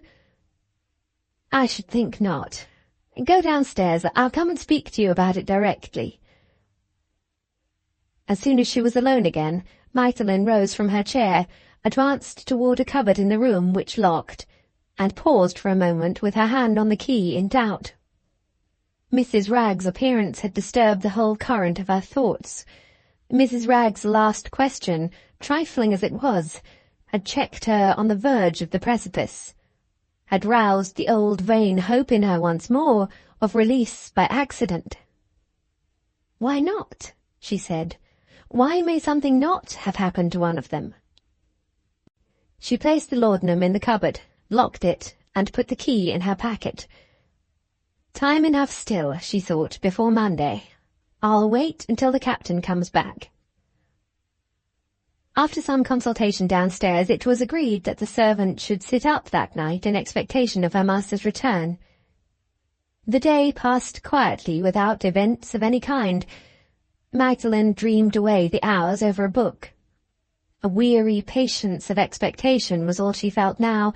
The poignant torment of thought was dulled and blunted at last.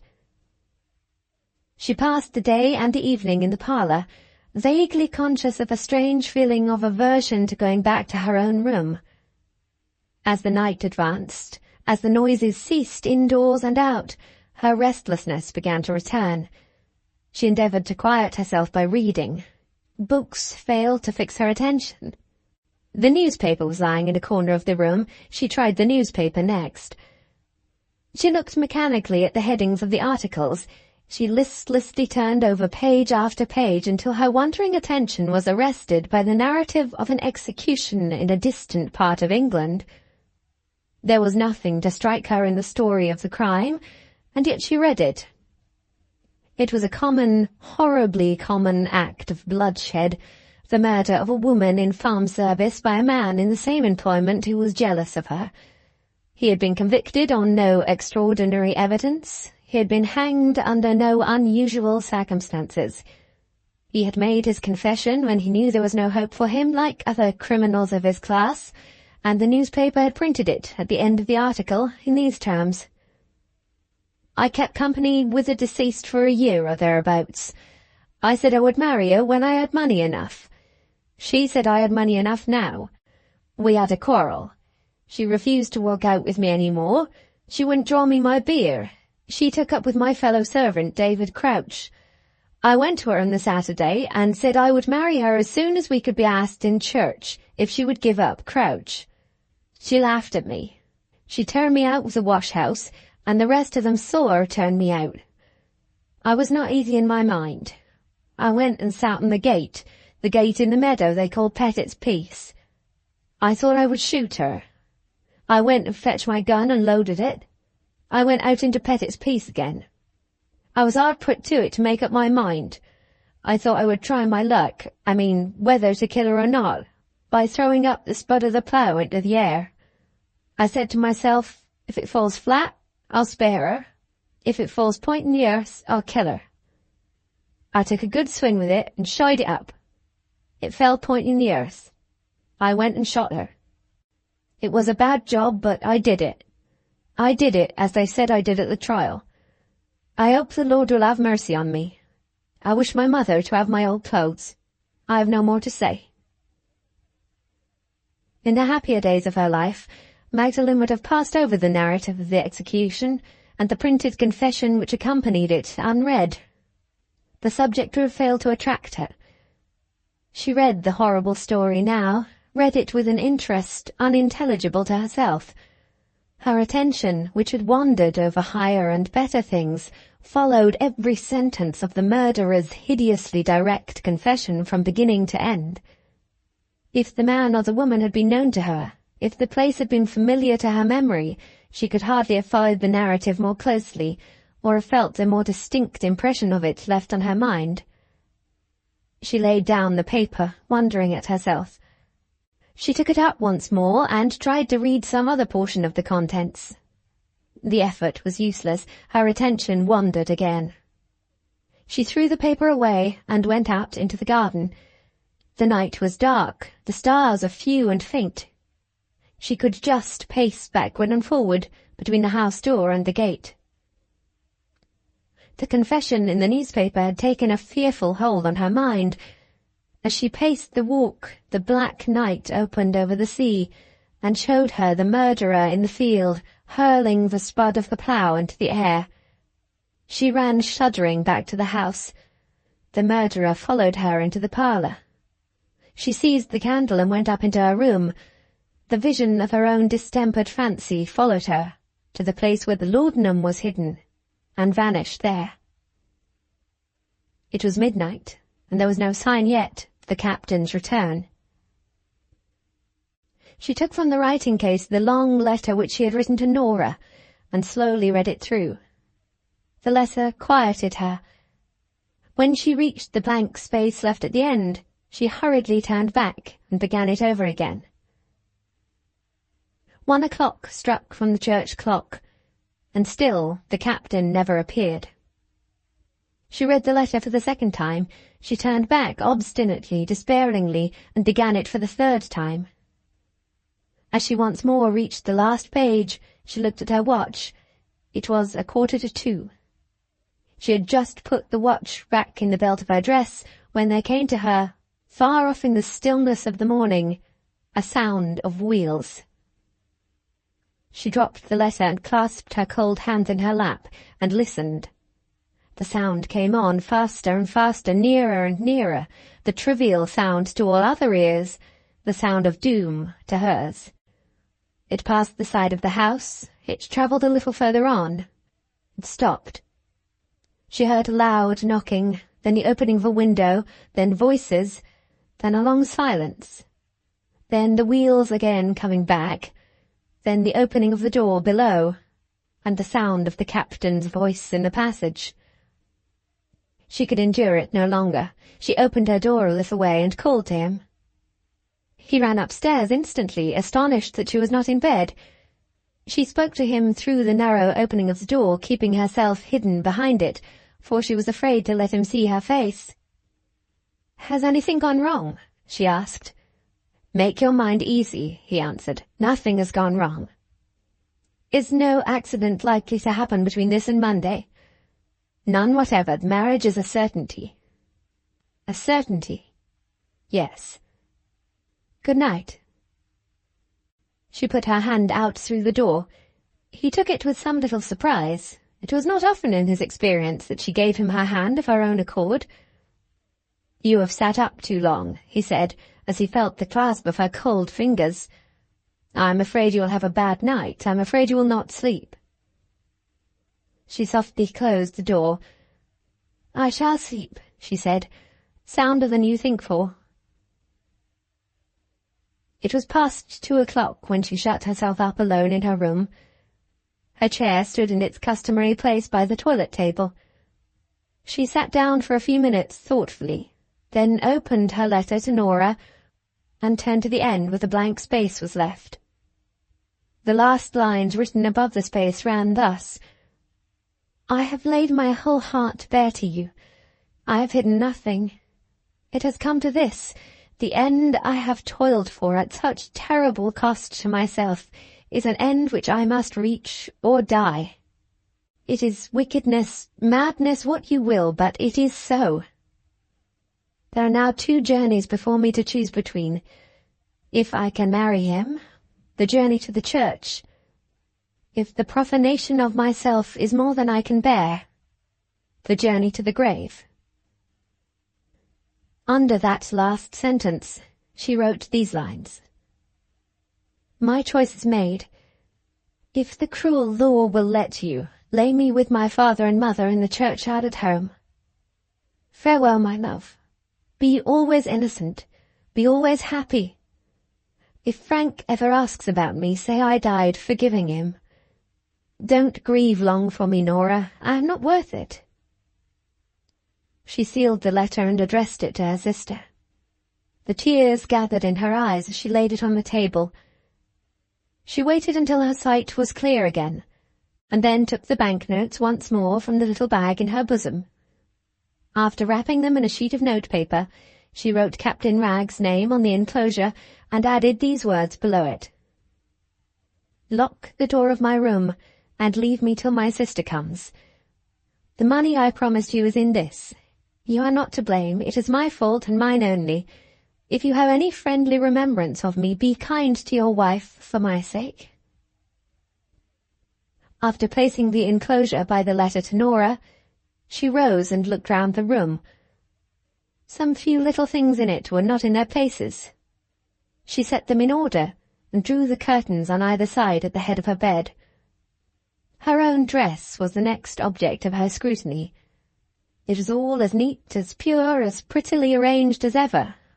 Nothing about her was disordered but her hair. Some tresses had fallen loose on one side of her head. She carefully put them back in their places with the help of her glass. "How pale I look," she thought with a faint smile. "Shall I be paler still when they find me in the morning?" She went straight to the place where the laudanum was hidden and took it out. The bottle was so small that it lay easily in the palm of her hand. She let it remain there for a little while and stood looking at it. "Death," she said, "in this drop of brown drink. Death." As the words passed her lips, an agony of unutterable horror seized on her in an instant. She crossed the room unsteadily, with a maddening confusion in her head, with a suffocating anguish at her heart. She caught at the table to support herself. The faint clink of the bottle as it fell harmlessly from her loosened grasp and rolled against some porcelain object on the table struck through her brain like the stroke of a knife. The sound of her own voice sunk to a whisper, her voice only uttering that one word, "Death," rushed in her ears like the rushing of a wind. She dragged herself to the bedside and rested her head against it, sitting on the floor. "Oh, my life, she thought. "What is my life worth that I cling to it like this?" An interval passed, and she felt her strength returning. She raised herself on her knees and hid her face on the bed. She tried to pray to be forgiven for seeking the refuge of death. Frantic words burst from her lips, words which would have risen to cries if she had not stifled them in the bedclothes. She started to her feet. Despair strengthened her with a headlong fury against herself. In one moment she was back at the table. In another, the poison was once more in her hand. She removed the cork and lifted the bottle to her mouth. At the first cold touch of the glass on her lips, her strong young life leaped up in her leaping blood and fought with the whole frenzy of its loathing against the close terror of death. Every active power in the exuberant, vital force that was in her rose in revolt against the destruction which her own will would fain have wreaked on her own life. She paused for the second time. She paused in spite of herself. There, in the glorious perfection of her youth and health, there, trembling on the verge of human existence, she stood, with the kiss of the destroyer close at her lips, and nature, faithful to its sacred trust, fighting for the salvation of her to the last. No word passed her lips. Her cheeks flushed deep, her breaths came thick and fast. With the poison still in her hand, with the sense that she might faint in another moment, she made for the window and threw back the curtain that covered it. The new day had risen. The broad grey dawn flowed in on her over the quiet eastern sea. She saw the waters heaving, large and silent in the misty calm. She felt the fresh breath of the morning flutter cool on her face. Her strength returned, her mind cleared a little. At the sight of the sea, her memory recalled the walk in the garden overnight, and the picture which her distempered fancy had painted on the black void.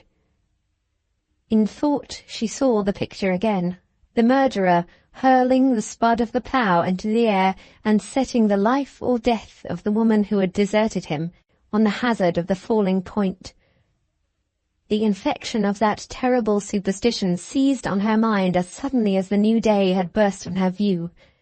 The premise of release which she saw in it from the horror of her own hesitation roused the last energies of her despair. She resolved to end the struggle by setting her life or death on the hazard of a chance. On what chance? The sea showed it to her. Dimly distinguishable through the mist, she saw a little fleet of coasting vessels slowly drifting toward the house, all following the same direction with the favouring set of the tide. In half an hour, perhaps in less, the fleet would have passed her window. The hands of her watch pointed to 4 o'clock. She seated herself close at the side of the window, with her back toward the quarter from which the vessels were drifting down on her, with the poison placed on the window-sill, and the watch on her lap. For 1 half-hour to come she determined to wait there and count the vessels as they went by. If in that time an even number passed her, the sign given should be a sign to live. If the uneven number prevailed, the end should be death. With that final resolution, she rested her head against the window and waited for the ships to pass. The first came, high, dark, and near in the mist, gliding silently over the silent sea. An interval, and the second followed, with the third close after it. Another interval, longer and longer drawn out, and nothing passed. She looked at her watch. 12 minutes, and 3 ships.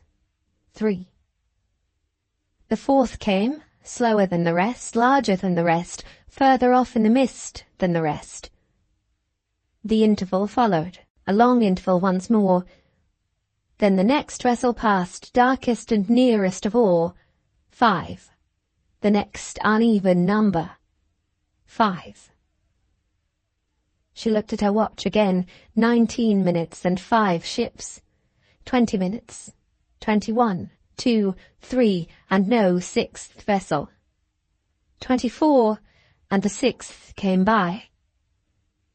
25, 26, 27, 28, and the next uneven number, the fatal 7, glided into view.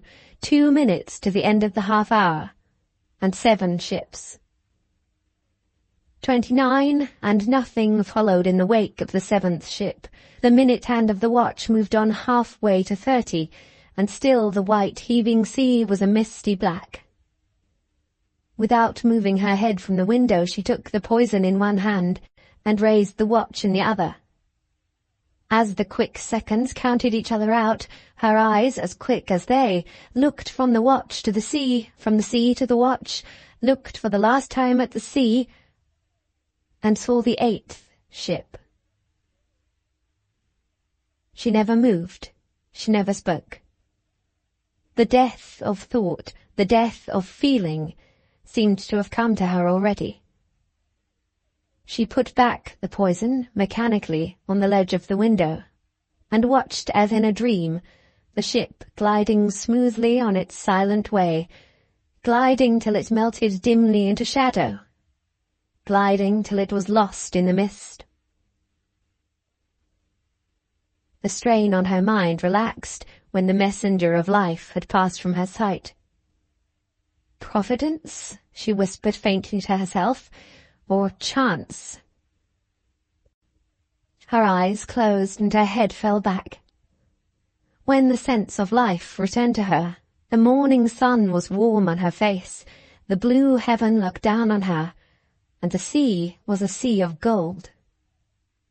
She fell on her knees at the window and burst into tears.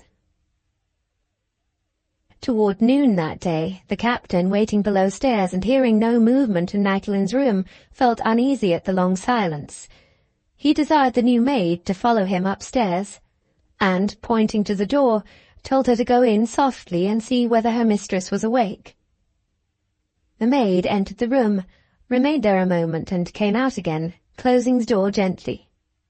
"She looks beautiful, sir," said the girl, "and she's sleeping as quietly as a newborn child." Fourth scene, chapter 14. The morning of her husband's return to North Shingles was a morning memorable forever in the domestic calendar of Mrs. Wragge. She dated from that occasion the first announcement which reached her of Magdalen's marriage. It had been Mrs. Wragge's earthly lot to pass her life in a state of perpetual surprise. Never yet, however, had she wandered in such a maze of astonishment as the maze in which she lost herself when the captain coolly told her the truth. She had been sharp enough to suspect Mr. Noel Vanstone of coming to the house in the character of a sweetheart on approval, and she had dimly interpreted certain expressions of impatience which had fallen from Magdalen's lips as boding ill for the success of his suit.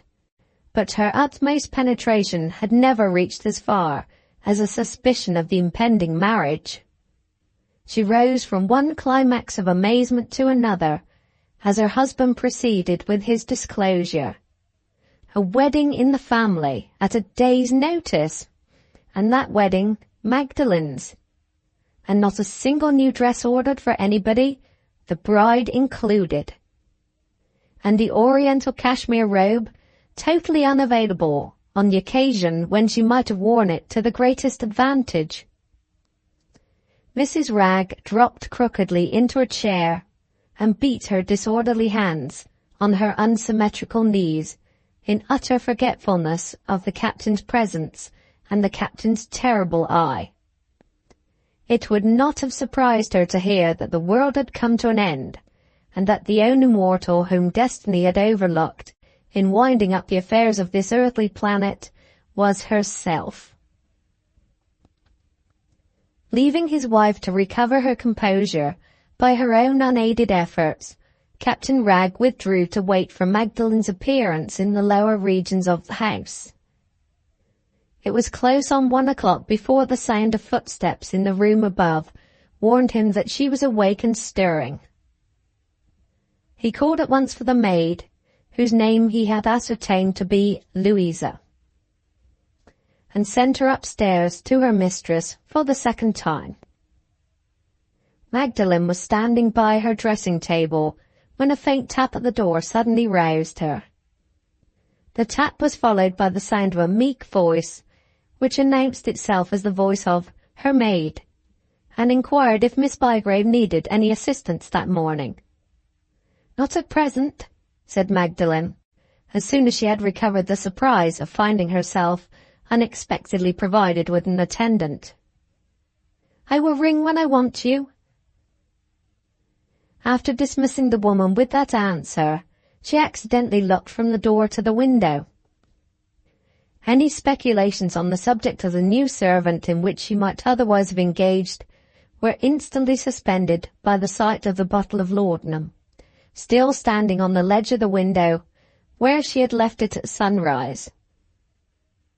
She took it once more in her hand, with a strange confusion of feeling, with a vague doubt even yet whether the sight of it reminded her of a terrible reality or a terrible dream. Her first impulse was to rid herself of it on the spot. She raised the bottle to throw the contents out of the window, and paused in sudden distrust of the impulse that had come to her. "I've accepted my new life," she thought. "How do I know what that life may have in store for me?" She turned from the window and went back to the table. "I may be forced to drink it yet," she said, and put the laudanum in her dressing case. Her mind was not at ease when she had done this. There seemed to be some indefinable ingratitude in the act. Still, she made no attempt to remove the bottle from its hiding place. She hurried on her toilet. She hastened the time when she could ring for the maid, and forget herself and her waking thoughts in a new subject. After touching the bell, she took from the table her letter to Norah and her letter to the captain, put them both into her dressing case with the laudanum, and locked it securely with the key which she kept attached to her watch chain.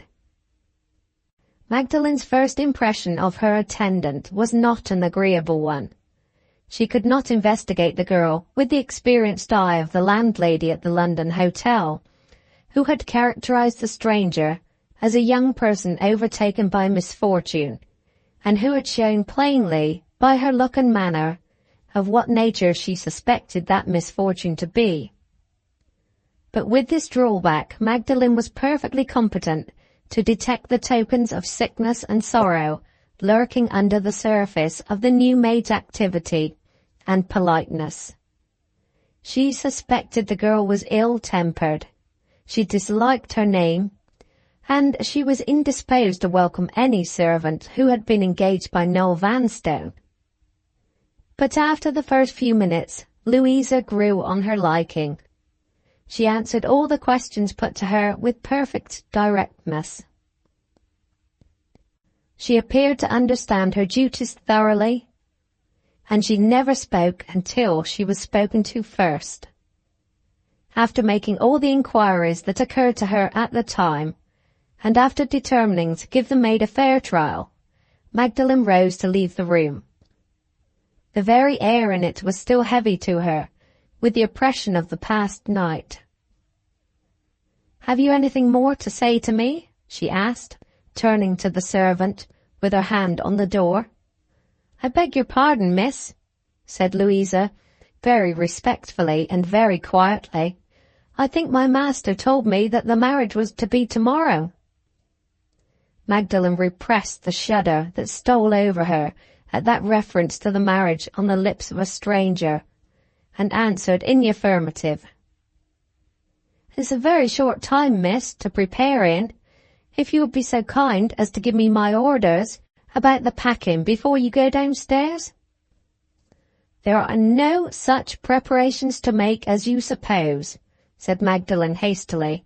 "The few things I have here can all be packed at once if you like. I shall wear the same dress tomorrow which I have on today, leave out the straw bonnet and the light shawl, and put everything else into my boxes. I have no new dresses to pack. I have nothing ordered for the occasion of any sort." She tried to add some commonplace phrases of explanation, accounting as probably as might be for the absence of the usual wedding outfit and wedding dress. But no further reference to the marriage would pass her lips, and without another word, she abruptly left the room. The meek and melancholy Louisa stood lost in astonishment. "Something wrong here," she thought. "I'm half afraid of my new place already." She sighed resignedly, shook her head, and went to the wardrobe. She first examined the drawers underneath, took out the various articles of linen laid inside, and placed them on chairs. Opening the upper part of the wardrobe next, she ranged the dresses in it, side by side on the bed. Her last proceeding was to push the empty boxes into the middle of the room, and to compare the space at her disposal with the articles of dress which she had to pack. She completed her preliminary calculations with the ready self-reliance of a woman who thoroughly understood her business, and began the packing forthwith. Just as she had placed the first article of linen in the smaller box, the door of the room opened, and the house servant, eager for gossip, came in. "What do you want?" asked Louisa quietly. "Did you ever hear of anything like this?" said the house servant, entering on her subject immediately. "Like what?" "Like this marriage, to be sure. You're London-bred, they tell me. Did you ever hear of a young lady being married without a single new thing to her back? No wedding veil, no wedding breakfast, and no wedding favours for the servants? It's flying in the face of Providence, that's what I say. I'm only a poor servant, I know, but it's wicked. Downright wicked, and I don't care who hears me." Louisa went on with the packing. "Look at her dresses," persisted the house servant, waving her hand indignantly at the bed. "I'm only a poor girl, but I wouldn't marry the best man alive without a new gown to my back. Look here, look at this dowdy brown thing here. Alpaca. You're not going to pack this alpaca thing, are you? Why, it's hardly fit for a servant. I don't know that I'd take a gift of it if it was offered me. It would do for me if I took it up in the skirt and let it out in the waist, and it wouldn't look so bad with a bit of bright trimming, would it?" "Let that dress alone, if you please," said Louisa, as quietly as ever. "What did you say?" inquired the other, doubting whether her ears had not deceived her. "I said, let that dress alone. It belongs to my mistress, and I have my mistress's orders to pack up everything in the room. You're not helping me by coming here. You're very much in my way." "Well," said the house servant, "you may be London-bred, as they say, but if these are your London manners, give me Suffolk." She opened the door with an angry snatch at the handle, shut it violently, opened it again, and looked in. "Give me Suffolk," said the house servant, with a parting nod of her head to point the edge of her sarcasm. Louisa proceeded impenetrably with her packing up. Having neatly disposed of the linen in the smaller box, she turned her attention to the dresses next. After passing them carefully in review, to ascertain which was the least valuable of the collection, and to place that one at the bottom of the trunk for the rest to lie on, she made her choice with very little difficulty. The first gown which she put into the box was the brown alpaca dress. Meanwhile, Magdalen had joined the captain downstairs. Although he could not fail to notice the languor in her face and the listlessness of all her movements, he was relieved to find that she met him with perfect composure. She was even self-possessed enough to ask him for news of his journey, with no other signs of agitation than a passing change of colour and a little trembling of the lips. "So much for the past," said Captain Wragge, when his narrative of the expedition to London by way of St. Crux had come to an end. "Now for the present, the bridegroom." "If it makes no difference," she interposed, "call him Mr. Noel Vanstone." "With all my heart. Mr. Noel Vanstone is coming here this afternoon to dine and spend the evening. He will be tiresome in the last degree, but, like all tiresome people, he is not to be got rid of on any terms. Before he comes, I have a last word or two of caution for your private ear. By this time tomorrow we shall have parted, without any certain knowledge on either side of our ever meeting again. I am anxious to serve your interests faithfully to the last. I am anxious you should feel that I have done all I could for your future security when we say good-bye." Magdalen looked at him in surprise. He spoke in altered tones. He was agitated. He was strangely in earnest. Something in his look and manner took her memory back to the first night at Aldborough, when she had opened her mind to him in the darkening solitude, when they two had sat together alone on the slope of the Martello Tower. "I have no reason to think otherwise than kindly of you," she said. Captain Wragge suddenly left his chair and took a turn backward and forward in the room. Magdalen's last words seemed to have produced some extraordinary disturbance in him. Damn it, he broke out. I can't let you say that. You have reason to think ill of me. I have cheated you. You never got your fair share of profit from the entertainment from first to last. There, now the murder's out. Magdalen smiled and signed to him to come back to his chair. I know you cheated me, she said quietly. You were in the exercise of your profession, Captain Ragg. I expected it when I joined you. I made no complaint at the time, and I make none now. If the money you took is any recompense for all the trouble I have given you, you are heartily welcome to it. Will you shake hands on that? Asked the captain, with an awkwardness and hesitation strongly at variance with his customary ease of manner. Magdalen gave him her hand. He wrung it hard. You are a strange girl, he said, trying to speak lightly. You have laid a hold on me that I don't quite understand. I'm half uncomfortable at taking the money from you now, and yet you don't want it, do you? He hesitated. I almost wish, he said, I had never met you on the walls of York. It is too late to wish that, Captain Ragg. Say no more. You only distress me. Say no more. We have other subjects to talk about. What were those words of caution which you had for my private ear? The captain took another turn in the room and struggled back again into his everyday character. He produced from his pocket-book Mrs. Lecount's letter to her master and handed it to Magdalen. There is the letter that might have ruined us if it had ever reached its address, he said. Read it carefully.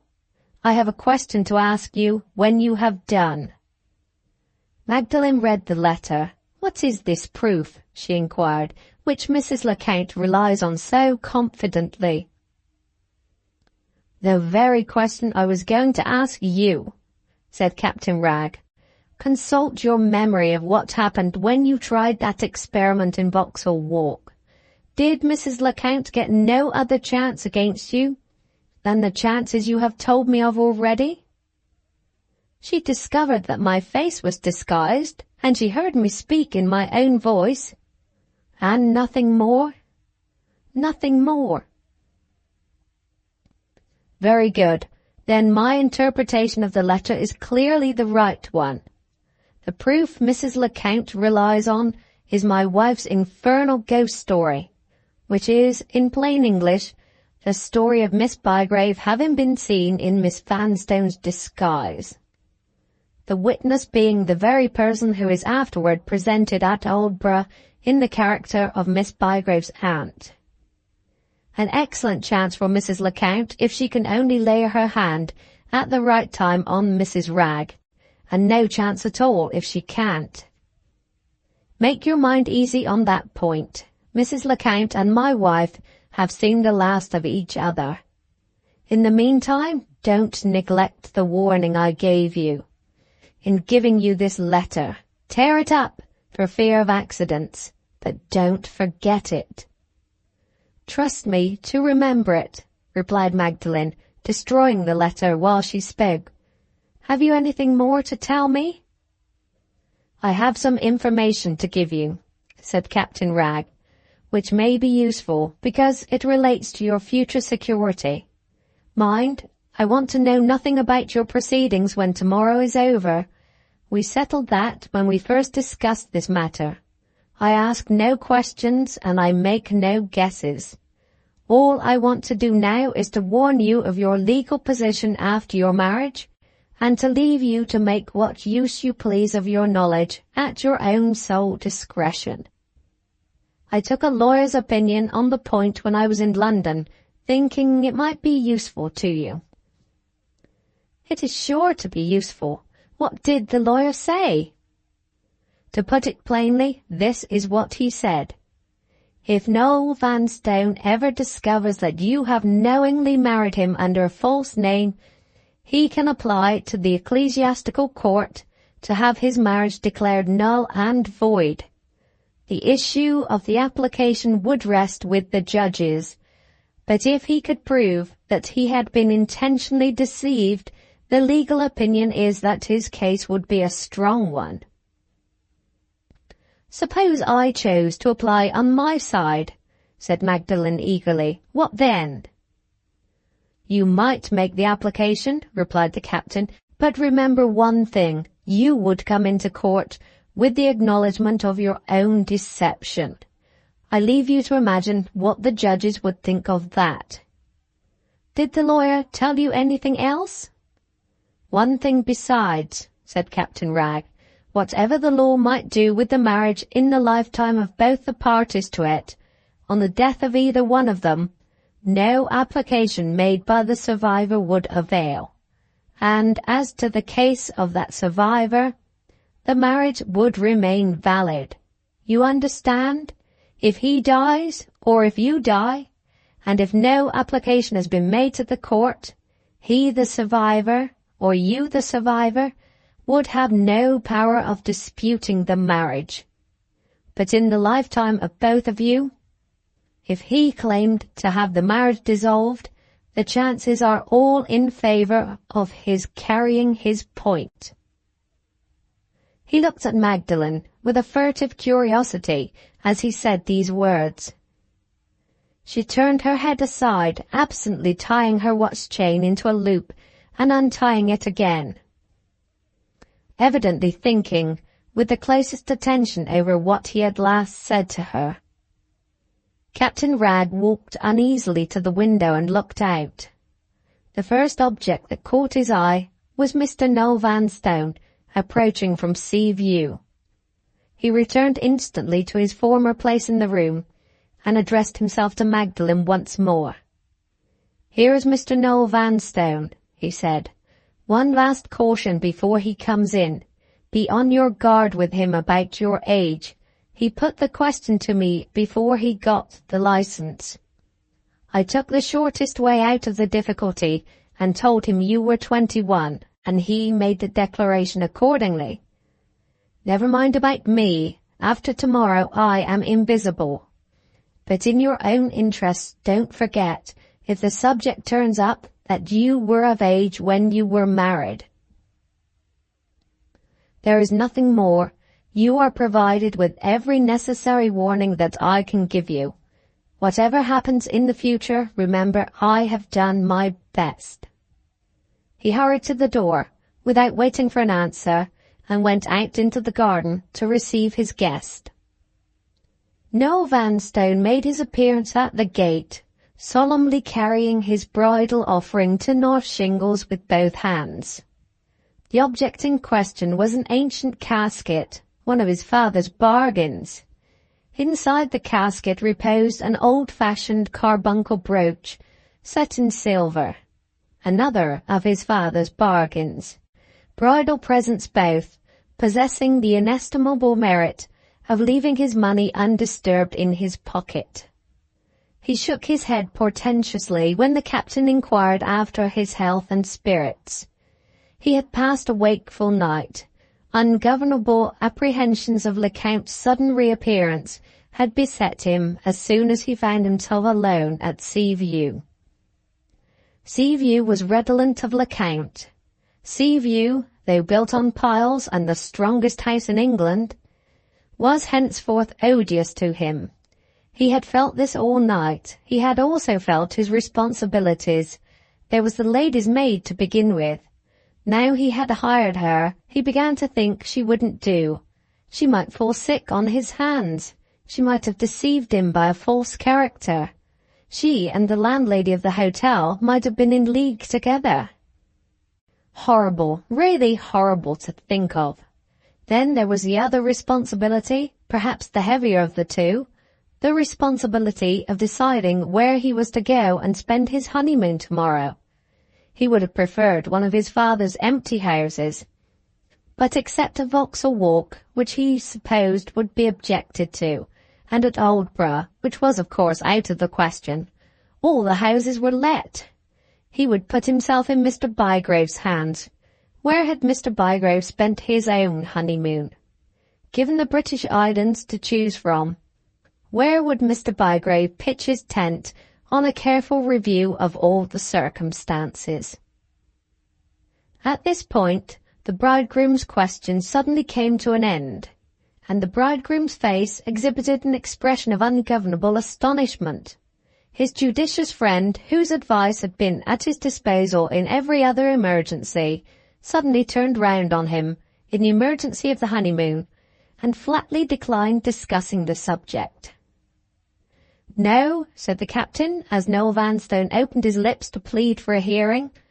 "You must really excuse me. My point of view in this matter is, as usual, a peculiar one. For some time past I have been living in an atmosphere of deception to suit your convenience. That atmosphere, my good sir, is getting close. My moral being requires ventilation. Settle the choice of a locality with my niece and leave me, at my particular request, in total ignorance of the subject. Mrs. Lecount is certain to come here on her return from Zurich, and is certain to ask me where you are gone. You may think it strange, Mr. Vanstone, but when I tell her I don't know, I wish to enjoy the unaccustomed luxury of feeling, for once in a way, that I am speaking the truth."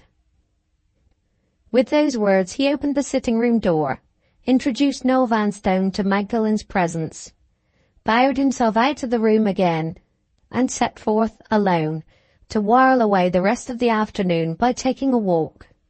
His face showed plain tokens of anxiety, and his party-coloured eyes looked hither and thither distrustfully as he sauntered along the shore.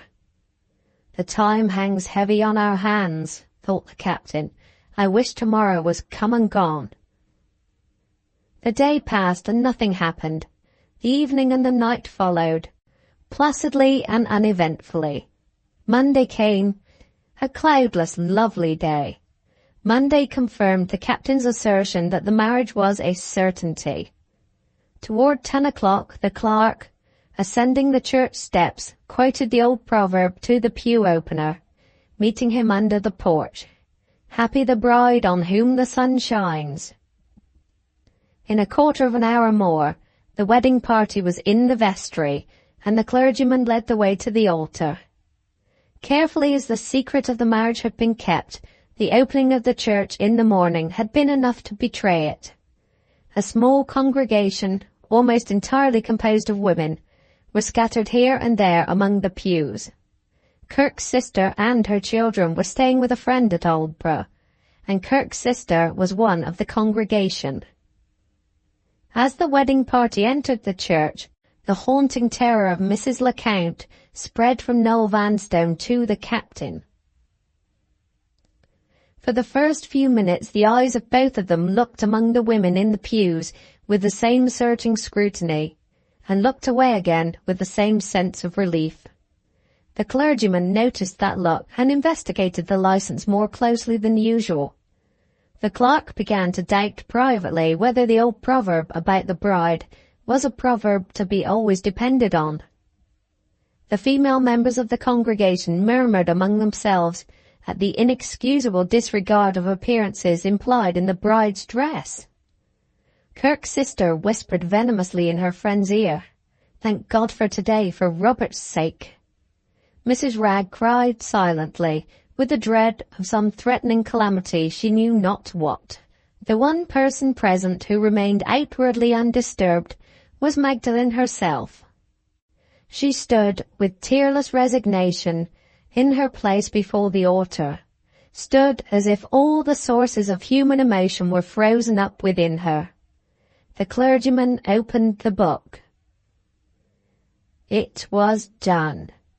The awful words which speak from earth to heaven were pronounced. The children of the two dead brothers, inheritors of the implacable enmity which had parted their parents, were man and wife. From that moment events hurried with a headlong rapidity to the parting scene. They were back at the house while the words of the marriage service seemed still ringing in their ears. Before they had been 5 minutes indoors, the carriage drew up at the garden gate. In a minute more the opportunity came for which Magdalen and the captain had been on the watch, the opportunity of speaking together in private for the last time. She still preserved her icy resignation.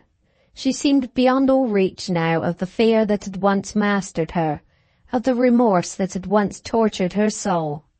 With a firm hand she gave him the promised money. With a firm face she looked her last at him. "I'm not to blame," he whispered eagerly. "I have only done what you asked me." She bowed her head. She bent it towards him kindly and let him touch her forehead with his lips. "Take care," he said. "My last words are, for God's sake, take care when I'm gone." She turned from him with a smile and spoke her farewell words to his wife. Mrs. Wragg tried hard to face her loss bravely, the loss of the friend whose presence had fallen like light from heaven over the dim pathway of her life. "You have been very good to me, my dear. I thank you kindly. I thank you with all my heart." She could say no more. She clung to Magdalen in a passion of tears, as her mother might have clung to her, if her mother had lived to see that horrible day. "I'm frightened for you," cried the poor creature in a wild, wailing voice. "Oh, my darling, I'm frightened for you." Magdalen desperately drew herself free, kissed her, and hurried out to the door. The expression of that artless gratitude, the cry of that guileless love, shook her as nothing else had shaken her that day. It was a refuge to get to the carriage, a refuge, though the man she had married stood there waiting for her at the door. Mrs. Wragg tried to follow her into the garden, but the captain had seen Magdalen's face as she ran out, and he steadily held his wife back in the passage. From that distance the last farewells were exchanged. As long as the carriage was in sight, Magdalen looked back at them. She waved her handkerchief as she turned the corner. In a moment more the last thread which bound her to them was broken. The familiar companionship of many months was a thing of the past already. Captain Wragg closed the house door on the idlers who were looking in from the parade. He led his wife back into the sitting room and spoke to her with a forbearance which she had never yet experienced from him. "She has gone her way," he said, "and in another hour we shall have gone ours. Cry your cry out. I don't deny she's worth crying for." Even then, even when the dread of Magdalen's future was at its darkest in his mind, the ruling habit of a man's life clung to him. Mechanically, he unlocked his dispatch box. Mechanically, he opened his book of accounts and made the closing entry, the entry of his last transaction with Magdalen, in black and white. "By received from Miss Vanstone," wrote the captain with a gloomy brow, £200. "You won't be angry with me?" said Mrs. Wragg, looking timidly at her husband through her tears. "I want a word of comfort, Captain. Oh, do tell me, when shall I see her again?"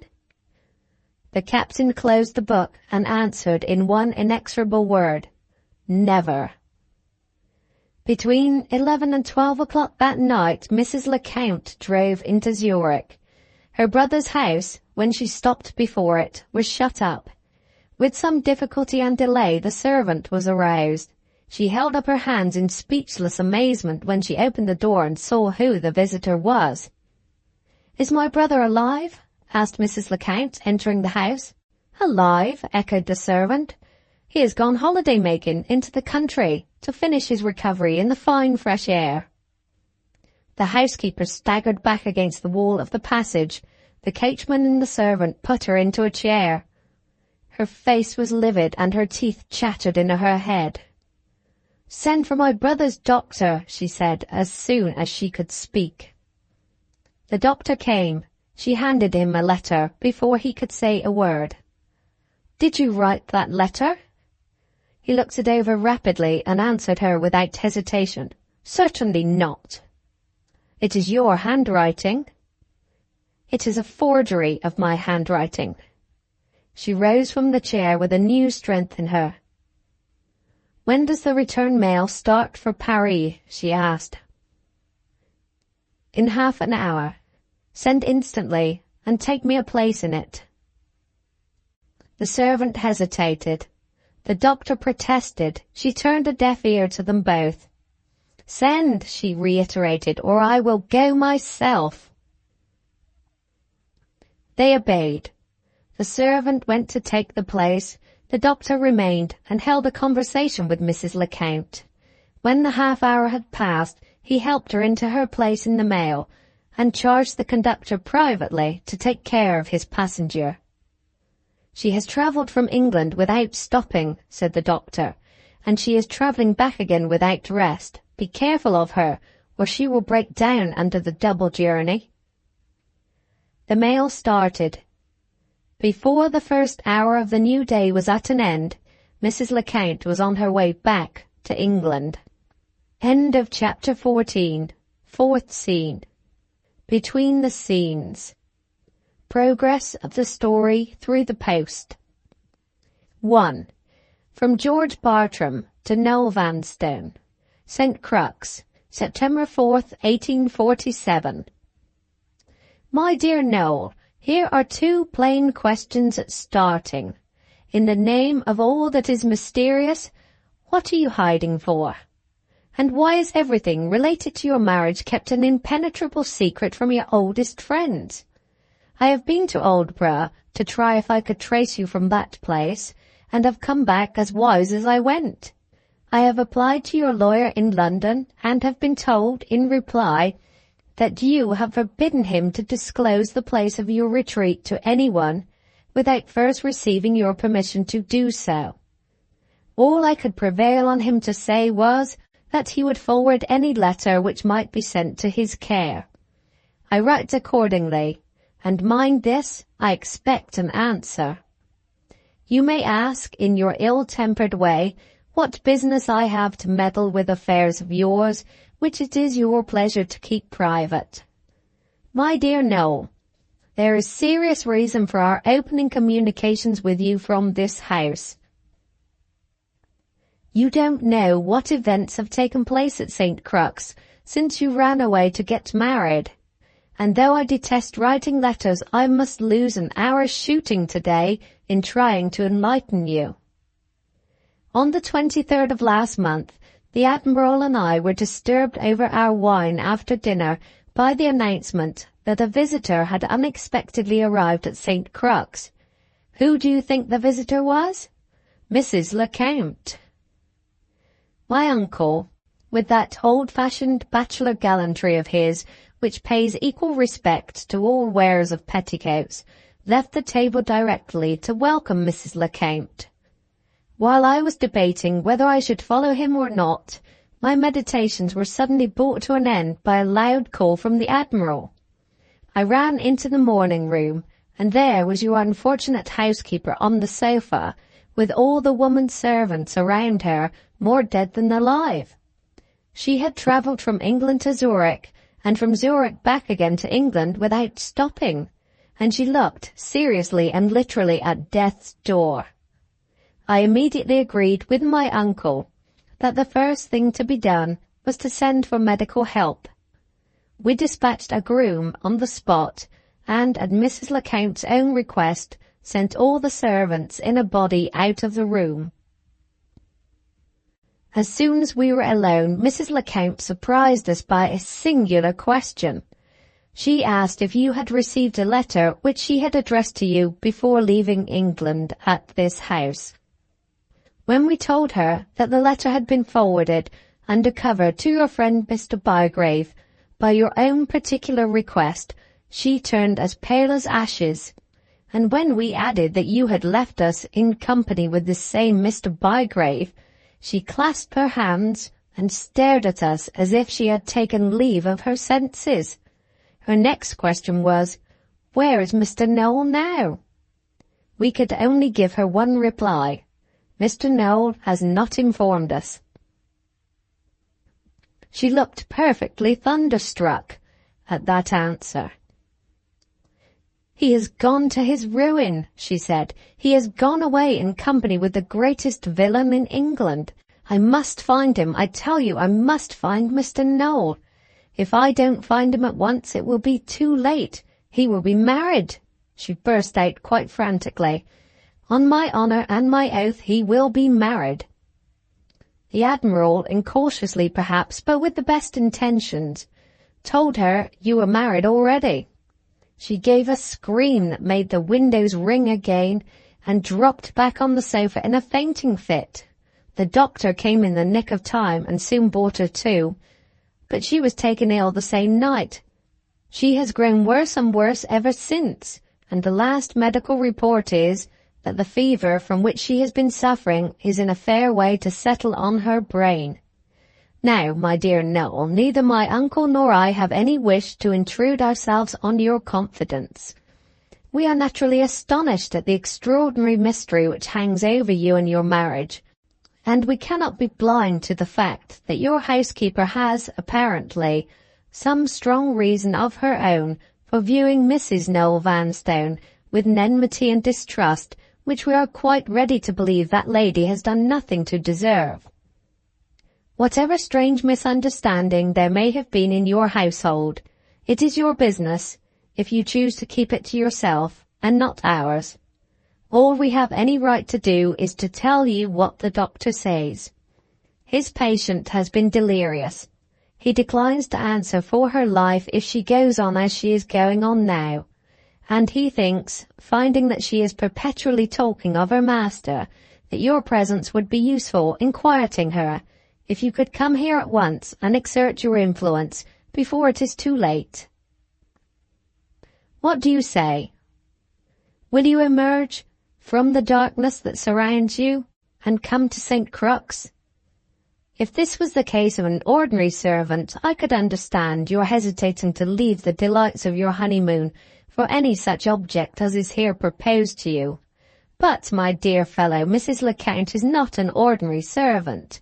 You are under obligations to her fidelity and attachment in your father's time, as well as in your own. And if you can quiet the anxieties which seem to be driving this unfortunate woman mad, I really think you ought to come here and do so. Your leaving Mrs. Noel Vanstone is of course out of the question. There is no necessity for any such hard-hearted proceeding. The Admiral desires me to remind you that he is your oldest friend living, and that his house is at your wife's disposal, as it has always been at yours. In this great rambling place she need dread no near association with the sick-room, and with all my uncle's oddities I am sure she will not think the offer of his friendship an offer to be despised. Have I told you already that I went to Aldborough to try and find a clue to your whereabouts? I can't be at the trouble of looking back to see. So, if I have told you, I tell you again. The truth is, I made an acquaintance at Aldborough of whom you know something, at least by report. After applying vainly at Seaview, I went to the hotel to inquire about you.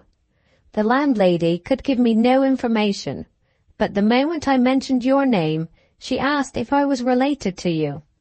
And when I told her I was your cousin, she said there was a young lady then at the hotel, whose name was Vanstone also, who was in great distress about a missing relative, and who might prove of some use to me, or I to her, if we knew of each other's errand at Aldborough.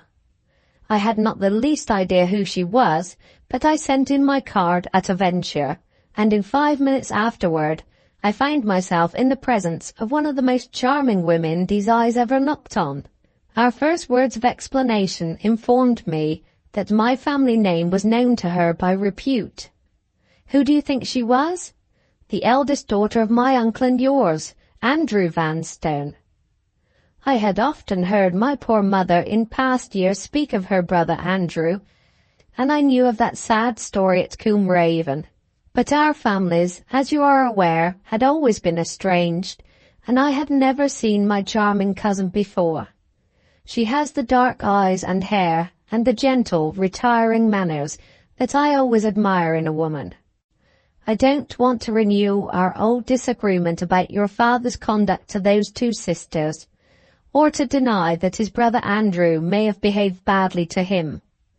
I am willing to admit that the high moral position he took in the matter is quite unassailable by such a miserable sinner as I am, and I will not dispute that my own spendthrift habits incapacitate me from offering any opinion on the conduct of other people's pecuniary affairs. But with all these allowances and drawbacks, I can tell you one thing, Noel.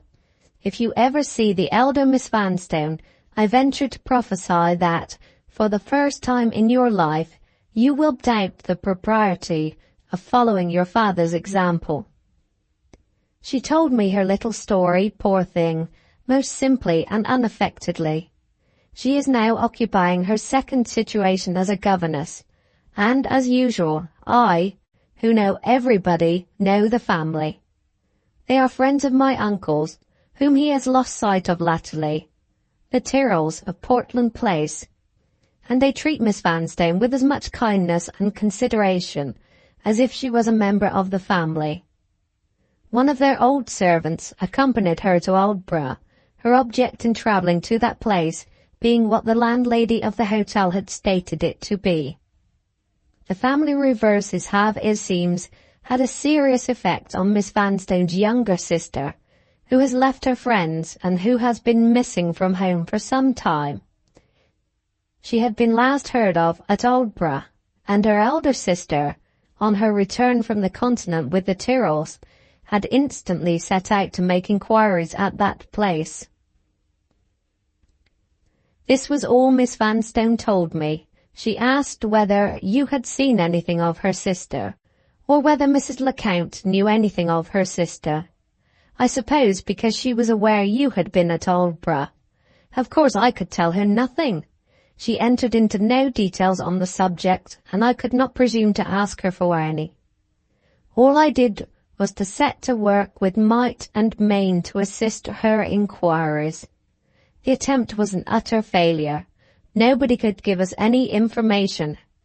We tried personal description, of course, and strange to say, the only young lady formerly staying at Aldborough who answered the description was, of all the people in the world, the lady you have married. If she had not had an uncle and aunt, both of whom have left the place, I should have begun to suspect that you had married your cousin without knowing it. Is this the clue to the mystery? Don't be angry, I must have my little joke, and I can't help writing as carelessly as I talk. The end of it was, our inquiries were all baffled, and I travelled back with Miss Vanstone and her attendant as far as our station here. I think I shall call on the Tyrrells when I am next in London. I have certainly treated that family with the most inexcusable neglect. Here I am at the end of my third sheet of notepaper. I don't often take the pen in hand, but when I do, you will agree with me that I am in no hurry to lay it aside again. Treat the rest of my letter as you like, but consider what I have told you about Mrs. Lecount, and remember that time is of consequence. Ever yours, George Bartram. 2. From Norah Vanstone to Miss Garth, Portland Place. My dear Miss Garth, more sorrow, more disappointment. I have just returned from Aldborough without making any discovery. Magdalen is still lost to us. I cannot attribute this new overthrow of my hopes to any want of perseverance or penetration in making the necessary inquiries. My inexperience in such matters was most kindly and unexpectedly assisted by Mr. George Bartram. By a strange coincidence, he happened to be at Aldborough, inquiring after Mr. Noel Vanstone, at the very time when I was there, inquiring after Magdalen. He sent in his card, and knowing, when I looked at the name, that he was my cousin, if I may call him so, I thought there would be no impropriety in my seeing him and asking his advice. I abstained from entering into particulars for Magdalen's sake, and I made no allusion to that letter of Mrs. Lecount's which you answered for me. I only told him Magdalen was missing, and had been last heard of at Aldborough. The kindness which he showed in devoting himself to my assistance exceeds all description. He treated me in my forlorn situation with a delicacy and respect which I shall remember gratefully long after he has himself perhaps forgotten our meeting together. He is quite young, Not more than 30, I should think. In face and figure, he reminded me a little of the portrait of my father at Combe Raven. I mean the portrait in the dining room of my father when he was a young man. Useless as our inquiries were, there is one result of them which has left a very strange and shocking impression on my mind. It appears that Mr. Noel Vanstone has lately married, under mysterious circumstances, a young lady whom he met with at Aldborough named Bygrave. He has gone away with his wife, telling nobody but his lawyer where he has gone to. This I heard from Mr. George Bartram, who was endeavouring to trace him for the purpose of communicating the news of his housekeeper's serious illness, the housekeeper being the same Mrs. Lecount whose letter you answered. So far, you may say, there is nothing which need particularly interest either of us. But I think you will be as much surprised as I was when I tell you that the description given by the people at Aldborough of Miss Bygrave's appearance is most startlingly and unaccountably like the description of Magdalen's appearance.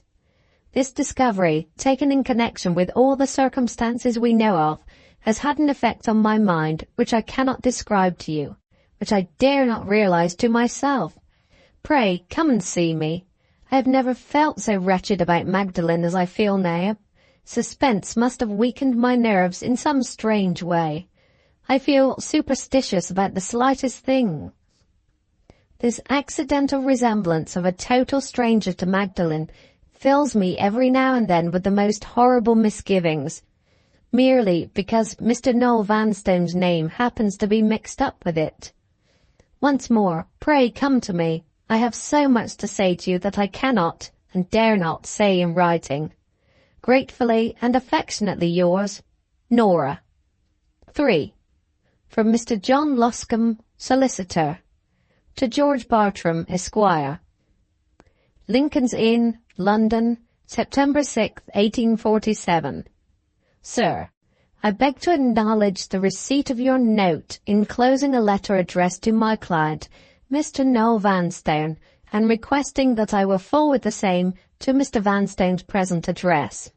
Since I last had the pleasure of communicating with you on this subject, my position toward my client is entirely altered. 3 days ago I received a letter from him which stated his intention of changing his place of residence on the next day then ensuing, but which left me entirely in ignorance on the subject of the locality to which it was his intention to remove. I have not heard from him since, and, as he had previously drawn on me for a larger sum of money than usual, there would be no present necessity for his writing to me again, assuming that it is his wish to keep his place of residence concealed from everyone, myself included.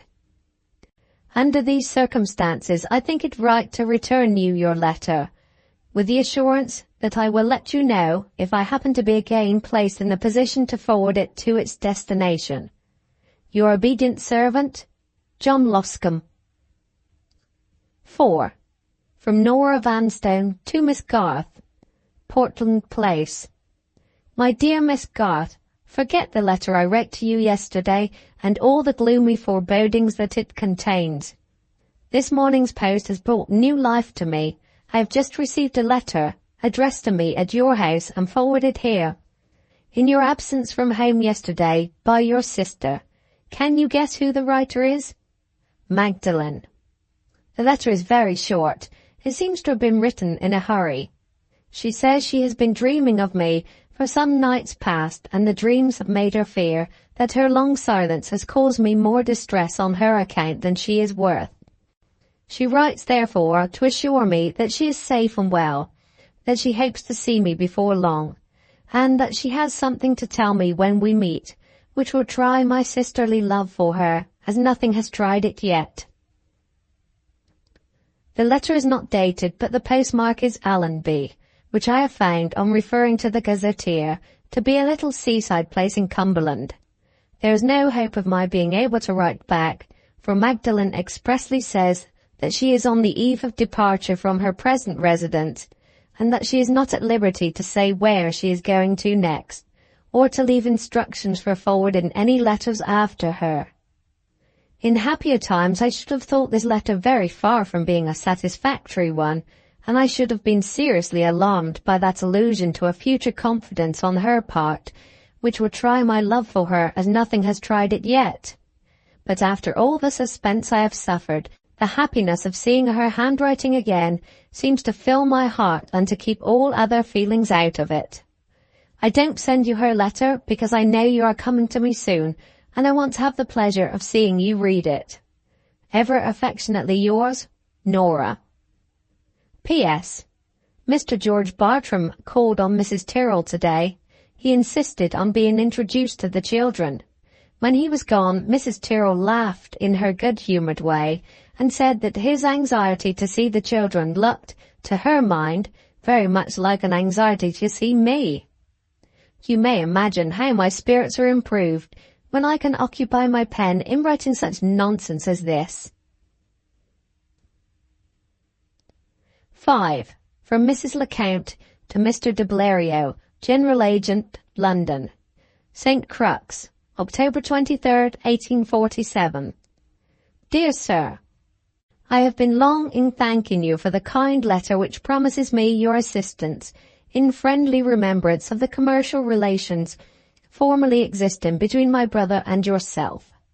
The truth is, I have overtaxed my strength on my recovery from a long and dangerous illness, and for the last 10 days I have been suffering under a relapse. I am now better again, and able to enter on the business which you so kindly offer to undertake for me. The person whose present place of abode it is of the utmost importance to me to discover is Mr. Noel Vanstone. I have lived, for many years past, in this gentleman's service as housekeeper, and not having received my formal dismissal, I consider myself in his service still. During my absence on the continent, he was privately married at Aldborough in Suffolk on the 18th of August last. He left Aldborough the same day, taking his wife with him to some place of retreat which was kept a secret from everybody except his lawyer, Mr. Loscombe, of Lincoln's Inn. After a short time, he again removed, on the 4th of September, without informing Mr. Loscombe on this occasion of his new place of abode. From that date to this, the lawyer has remained, or has pretended to remain, in total ignorance of where he now is. Application has been made to Mr. Loscombe under the circumstances to mention what that former place of residence was, of which Mr. Vanstone is known to have informed him. Mr. Loscombe has declined acceding to this request for want of formal permission to disclose his client's proceedings after leaving Aldborough. I have all these latter particulars from Mr. Loscombe's correspondent, the nephew of the gentleman who owns this house, and whose charity has given me an asylum during the heavy affliction of my sickness under his own roof. I believe the reasons which have induced Mr. Noel Vanstone to keep himself and his wife in hiding are reasons which relate entirely to myself. In the first place, he is aware that the circumstances under which he is married are such as to give me the right of regarding him with a just indignation. In the second place, he knows that my faithful services, rendered through a period of 20 years, to his father and to himself, forbid him, in common decency, to cast me out helpless on the world without a provision for the end of my life. He is the meanest of living men, and his wife is the vilest of living women.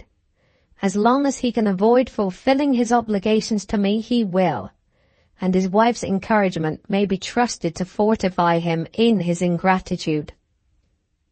My object in determining to find him out is briefly this. His marriage has exposed him to consequences which a man of 10 times his courage could not face without shrinking. Of those consequences he knows nothing. His wife knows, and keeps him in ignorance. I know, and can enlighten him. His security from the danger that threatens him is in my hands alone, and he shall pay the price of his rescue to the last farthing of the debt that justice claims from me as my due. No more and no less. I have now laid my mind before you, as you told me, without reserve.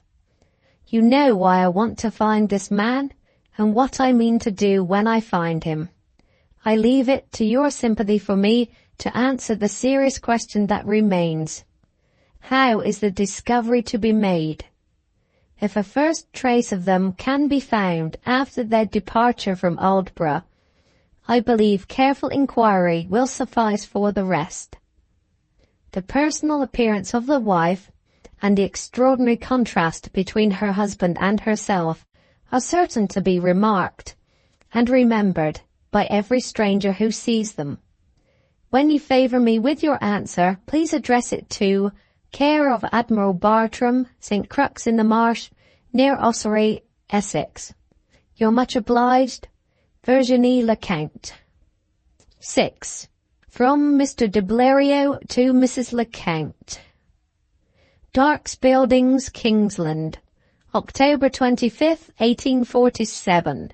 Private and confidential. Dear Madam, I hasten to reply to your favour of Saturday's date. Circumstances have enabled me to forward your interests by consulting a friend of mine possessing great experience in the management of private inquiries of all sorts. I have placed your case before him, without mentioning names, and I am happy to inform you that my views and his views of the proper course to take agree in every particular. Both myself and friend then are of opinion that little or nothing can be done toward tracing the parties you mention, until the place of their temporary residence after they left Aldborough has been discovered first. If this can be done, the sooner it is done the better. Judging from your letter, some weeks must have passed since the lawyer received his information that they had shifted their quarters. As they are both remarkable-looking people, the strangers who may have assisted them on their travels have probably not forgotten them yet. Nevertheless, expedition is desirable. The question for you to consider is whether they may not possibly have communicated the address of which we stand in need to some other person besides the lawyer.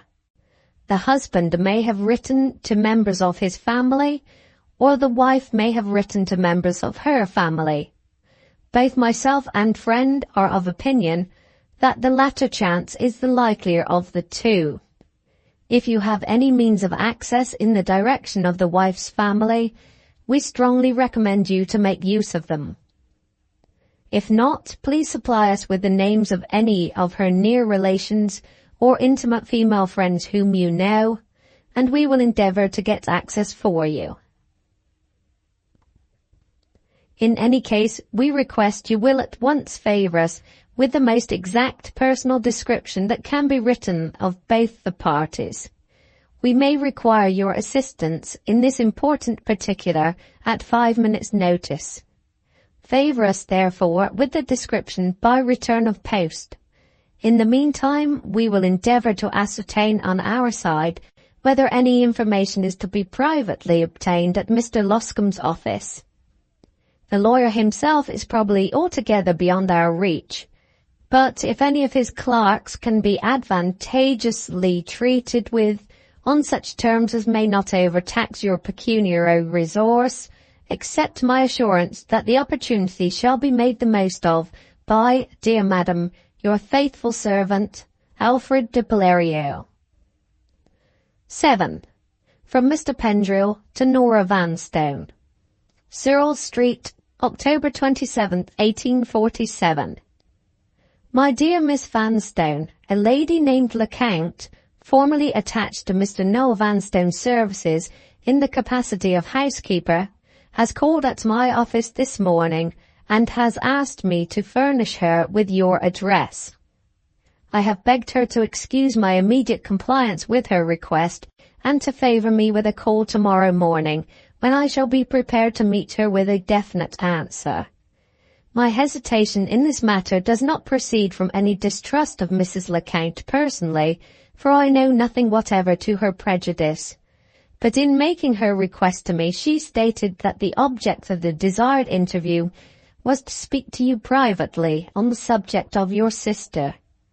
Forgive me for acknowledging that I determined to withhold the address as soon as I heard this. You will make allowances for your old friend and your sincere well-wisher? You will not take it amiss if I express my strong disapproval of your allowing yourself, on any pretense whatever, to be mixed up for the future with your sister's proceedings. I will not distress you by saying more than this, but I feel too deep an interest in your welfare and too sincere an admiration of the patience with which you have borne all your trials, to say less. If I cannot prevail on you to follow my advice, you have only to say so, and Mrs. Lecount shall have your address tomorrow. In this case, which I cannot contemplate without the greatest unwillingness, let me at least recommend you to stipulate that Miss Garth shall be present at the interview. In any matter with which your sister is concerned, you may want an old friend's advice and an old friend's protection against your own generous impulses. If I could have helped you in this way, I would, but Mrs. Lecount gave me indirectly to understand that the subject to be discussed was of too delicate a nature to permit of my presence. Whatever this objection may be really worth, it cannot apply to Miss Garth, who has brought you both up from childhood. I say again, therefore, if you see Mrs. Lecount, see her in Miss Garth's company. Always most truly yours, William Pendrell. 8. From Norah Vanstone to Mr. Pendrell. Portland Place, Wednesday. Dear Mr. Pendrell, pray don't think I am ungrateful for your kindness. Indeed I am not. But I must see Mrs. Lecount. You were not aware, when you wrote to me, that I had received a few lines from Magdalen, not telling me where she is, but holding out the hope of our meeting before long. Perhaps Mrs. Lecount may have something to say to me on this very subject. Even if it should not be so, my sister, do what she may, is still my sister. I can't desert her. I can't turn my back on anyone who comes to me in her name. You know, dear Mr. Pendrell, I have always been obstinate on this subject, and you have always borne with me. Let me owe another obligation to you, which I can never return, and bear with me still.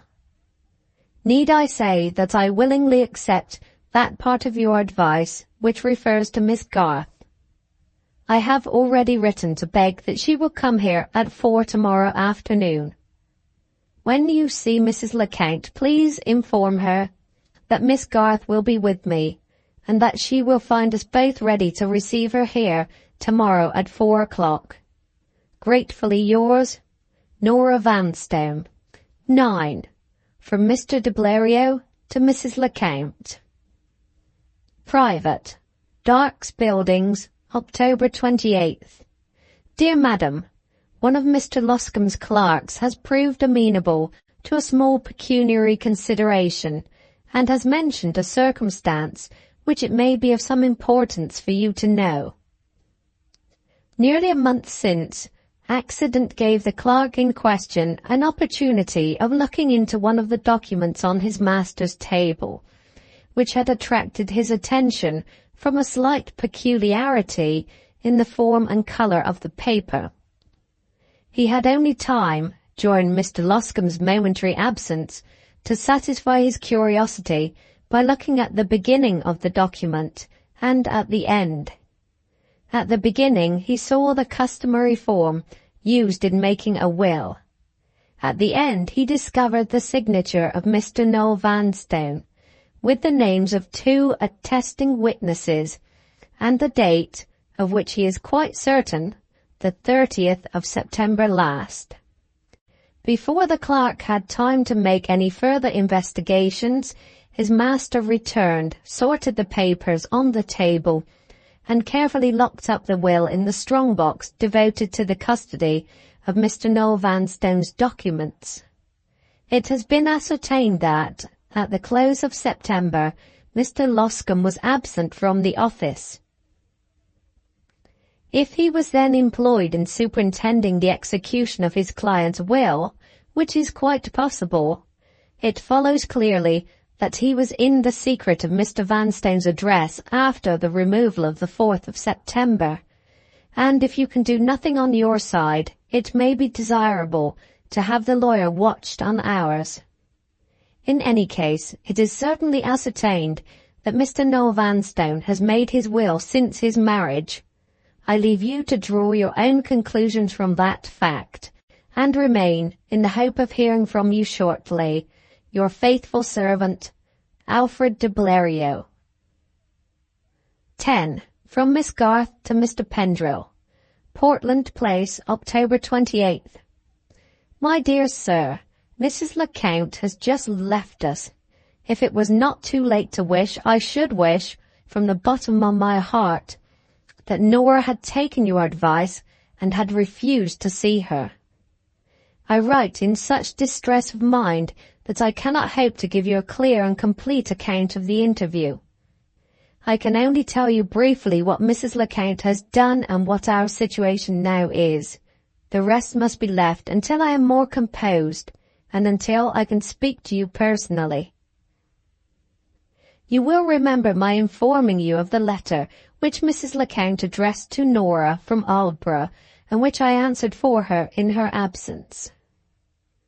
When Mrs. Lecount made her appearance today, her first words announced to us that she had come to renew the subject. As well as I can remember it, this is what she said, addressing herself to Norah. I wrote to you on the subject of our sister, Miss Vanstone, some little time since, and Miss Garth was so good as to answer the letter. What I feared at that time has come true. Your sister has defied all my efforts to check her. She has disappeared in company with my master, Mr. Noel Vanstone, and she is now in a position of danger, which may lead to her disgrace and ruin at a moment's notice. It is my interest to recover my master. It is your interest to save your sister. Tell me, for time is precious, have you any news of her? Norah answered as well as her terror and distress would allow her. I have had a letter, but there was no address on it. Mrs. Lecount asked, was there no postmark on the envelope? Norah said, yes, Allenby. Allenby is better than nothing, said Mrs. Lecount. Allenby may help you to trace her. Where is Allenby? Norah told her. It all passed in a minute. I had been too much confused and startled to interfere before, but I compose myself sufficiently to interfere now. You have entered into no particulars, I said. You have only frightened us, you have told us nothing. You shall hear the particulars, ma'am, said Mrs. Lecount, and you and Miss Vanstone shall judge for yourselves if I have frightened you without a cause. Upon this she entered at once upon a long narrative, which I cannot, I might almost say which I dare not, repeat. You will understand the horror we both felt when I tell you the end. If Mrs. Lecount's statement is to be relied on, Magdalen has carried her mad resolution of recovering her father's fortune to the last and most desperate extremity. She has married Michael Vanstone's son under a false name. Her husband is at this moment still persuaded that her maiden name was Bygrave, and that she is really the niece of a scoundrel who assisted her imposture and whom I recognize, by the description of him, to have been Captain Ragg. I spare you Mrs. Lecount's cool avowal, when she rose to leave us, of her own mercenary motives in wishing to discover her master and to enlighten him. I spare you the hint she dropped of Magdalen's purpose in contracting this infamous marriage. The one aim and object of my letter is to implore you to assist me in quieting Norah's anguish of mind. The shock she has received at hearing this news of her sister is not the worst result of what has happened. She has persuaded herself that the answers she innocently gave, in her distress, to Mrs. Lecount's questions on the subject of her letter, the answers wrung from her under the sudden pressure of confusion and alarm, may be used to Magdalen's prejudice by the woman who purposely startled her into giving the information. I can only prevent her from taking some desperate step on her side, some step by which she may forfeit the friendship and protection of the excellent people with whom she is now living, by reminding her that if Mrs. Lecount traces her master by means of the postmark on the letter, we may trace Magdalen at the same time and by the same means. Whatever objection you may personally feel to renewing the efforts for the rescue of this miserable girl, which failed so lamentably at York, I entreat you, for Norah's sake, to take the same steps now which we took then. Send me the only assurance which will quiet her, the assurance under your own hand that the search on our side has begun. If you will do this, you may trust me, when the time comes, to stand between these two sisters and to defend Norah's peace, character, and future prosperity at any price. Most sincerely yours, Harriet Garth. 11. From Mrs. Lecount to Mr. de Bleriot. October 28th. Dear Sir, I have found the trace you wanted.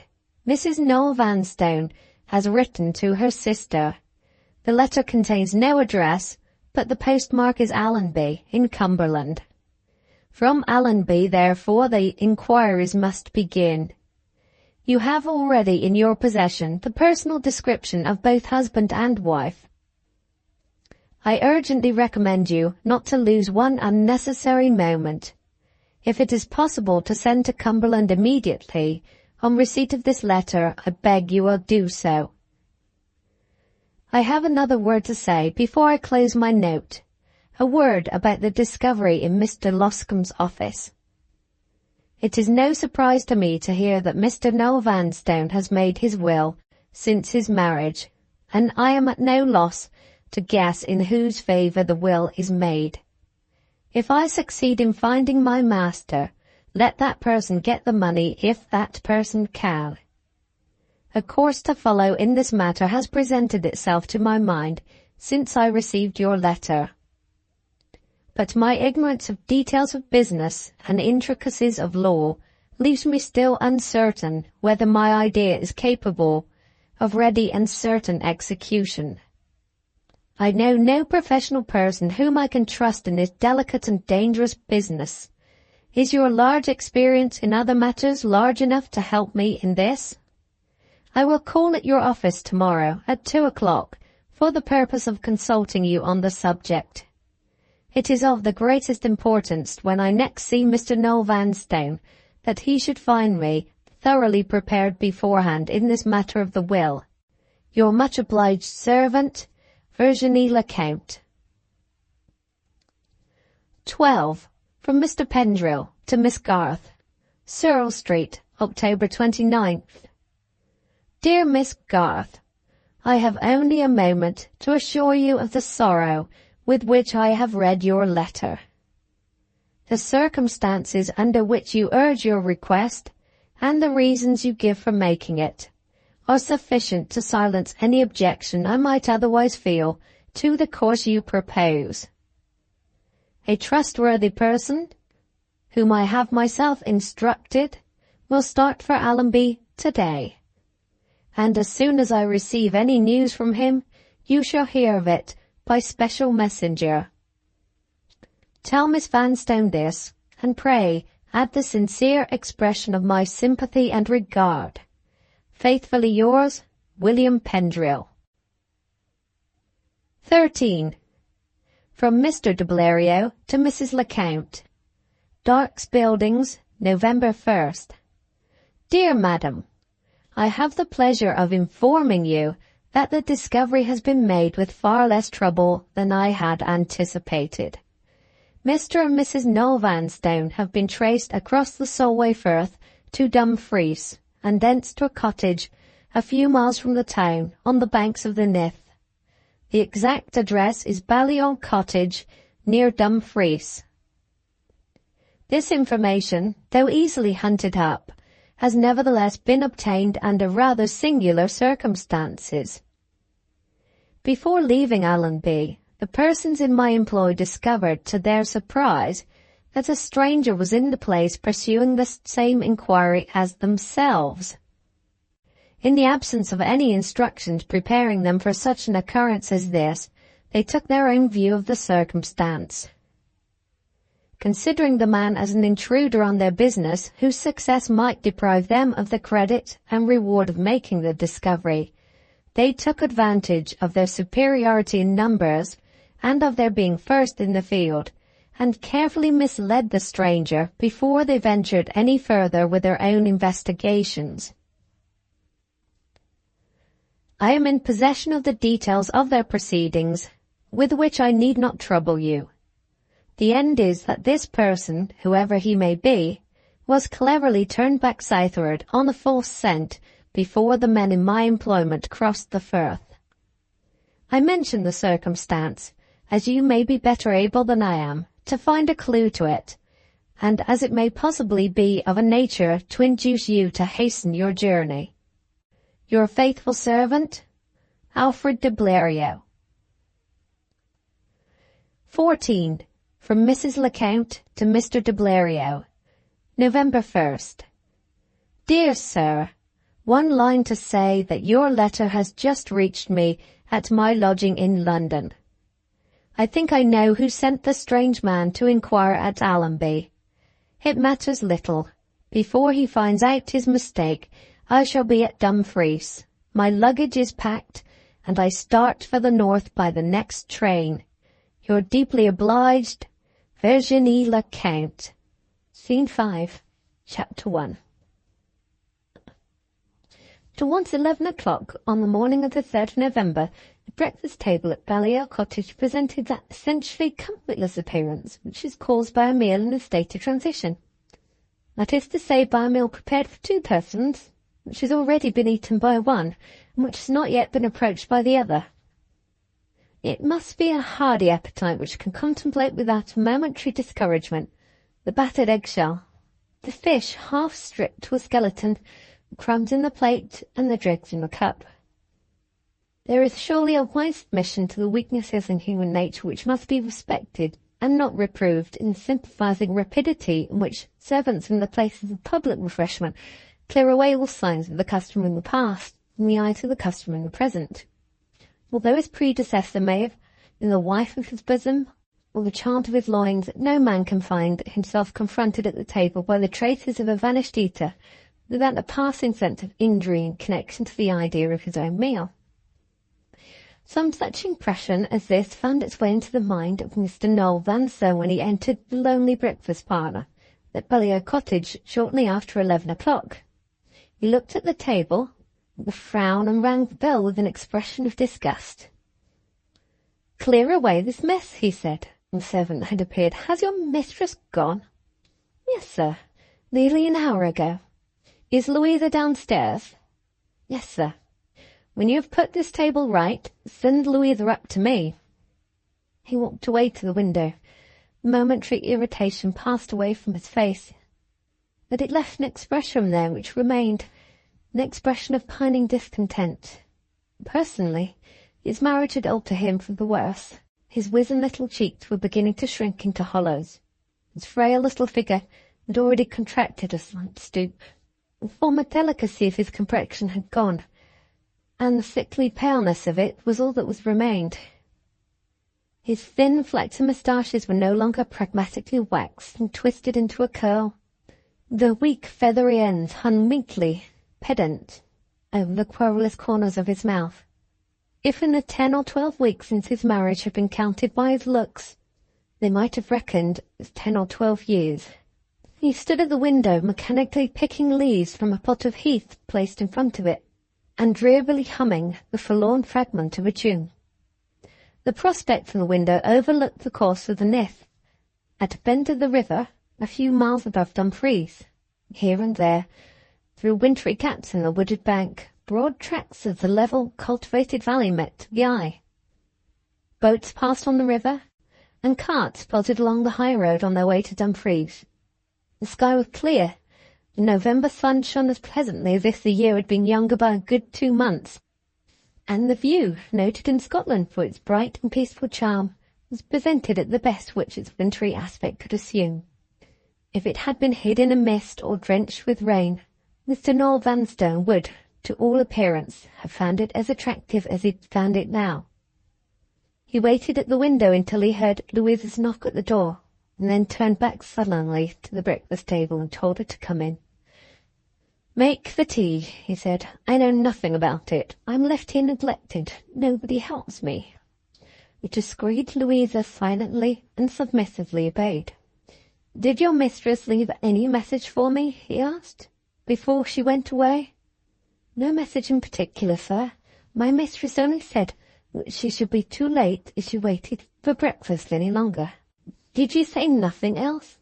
"She told me at the carriage door, sir, that she would most likely be back in a week." "Was she in good spirits at the carriage door?" "No, sir. I thought my mistress seemed very anxious and uneasy. Is there anything more I can do, sir?"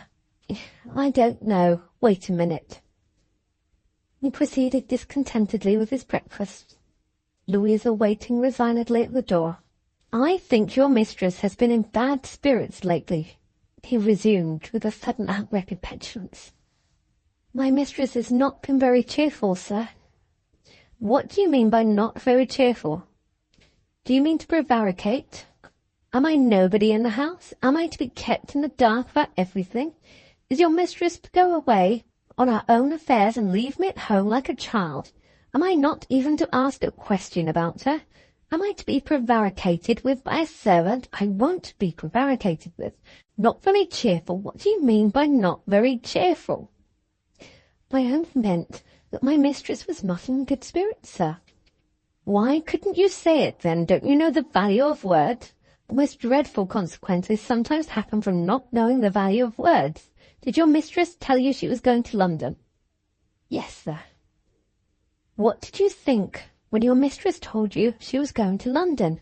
Did you think it was odd she was going without me?" "I did not think to presume it on, sir.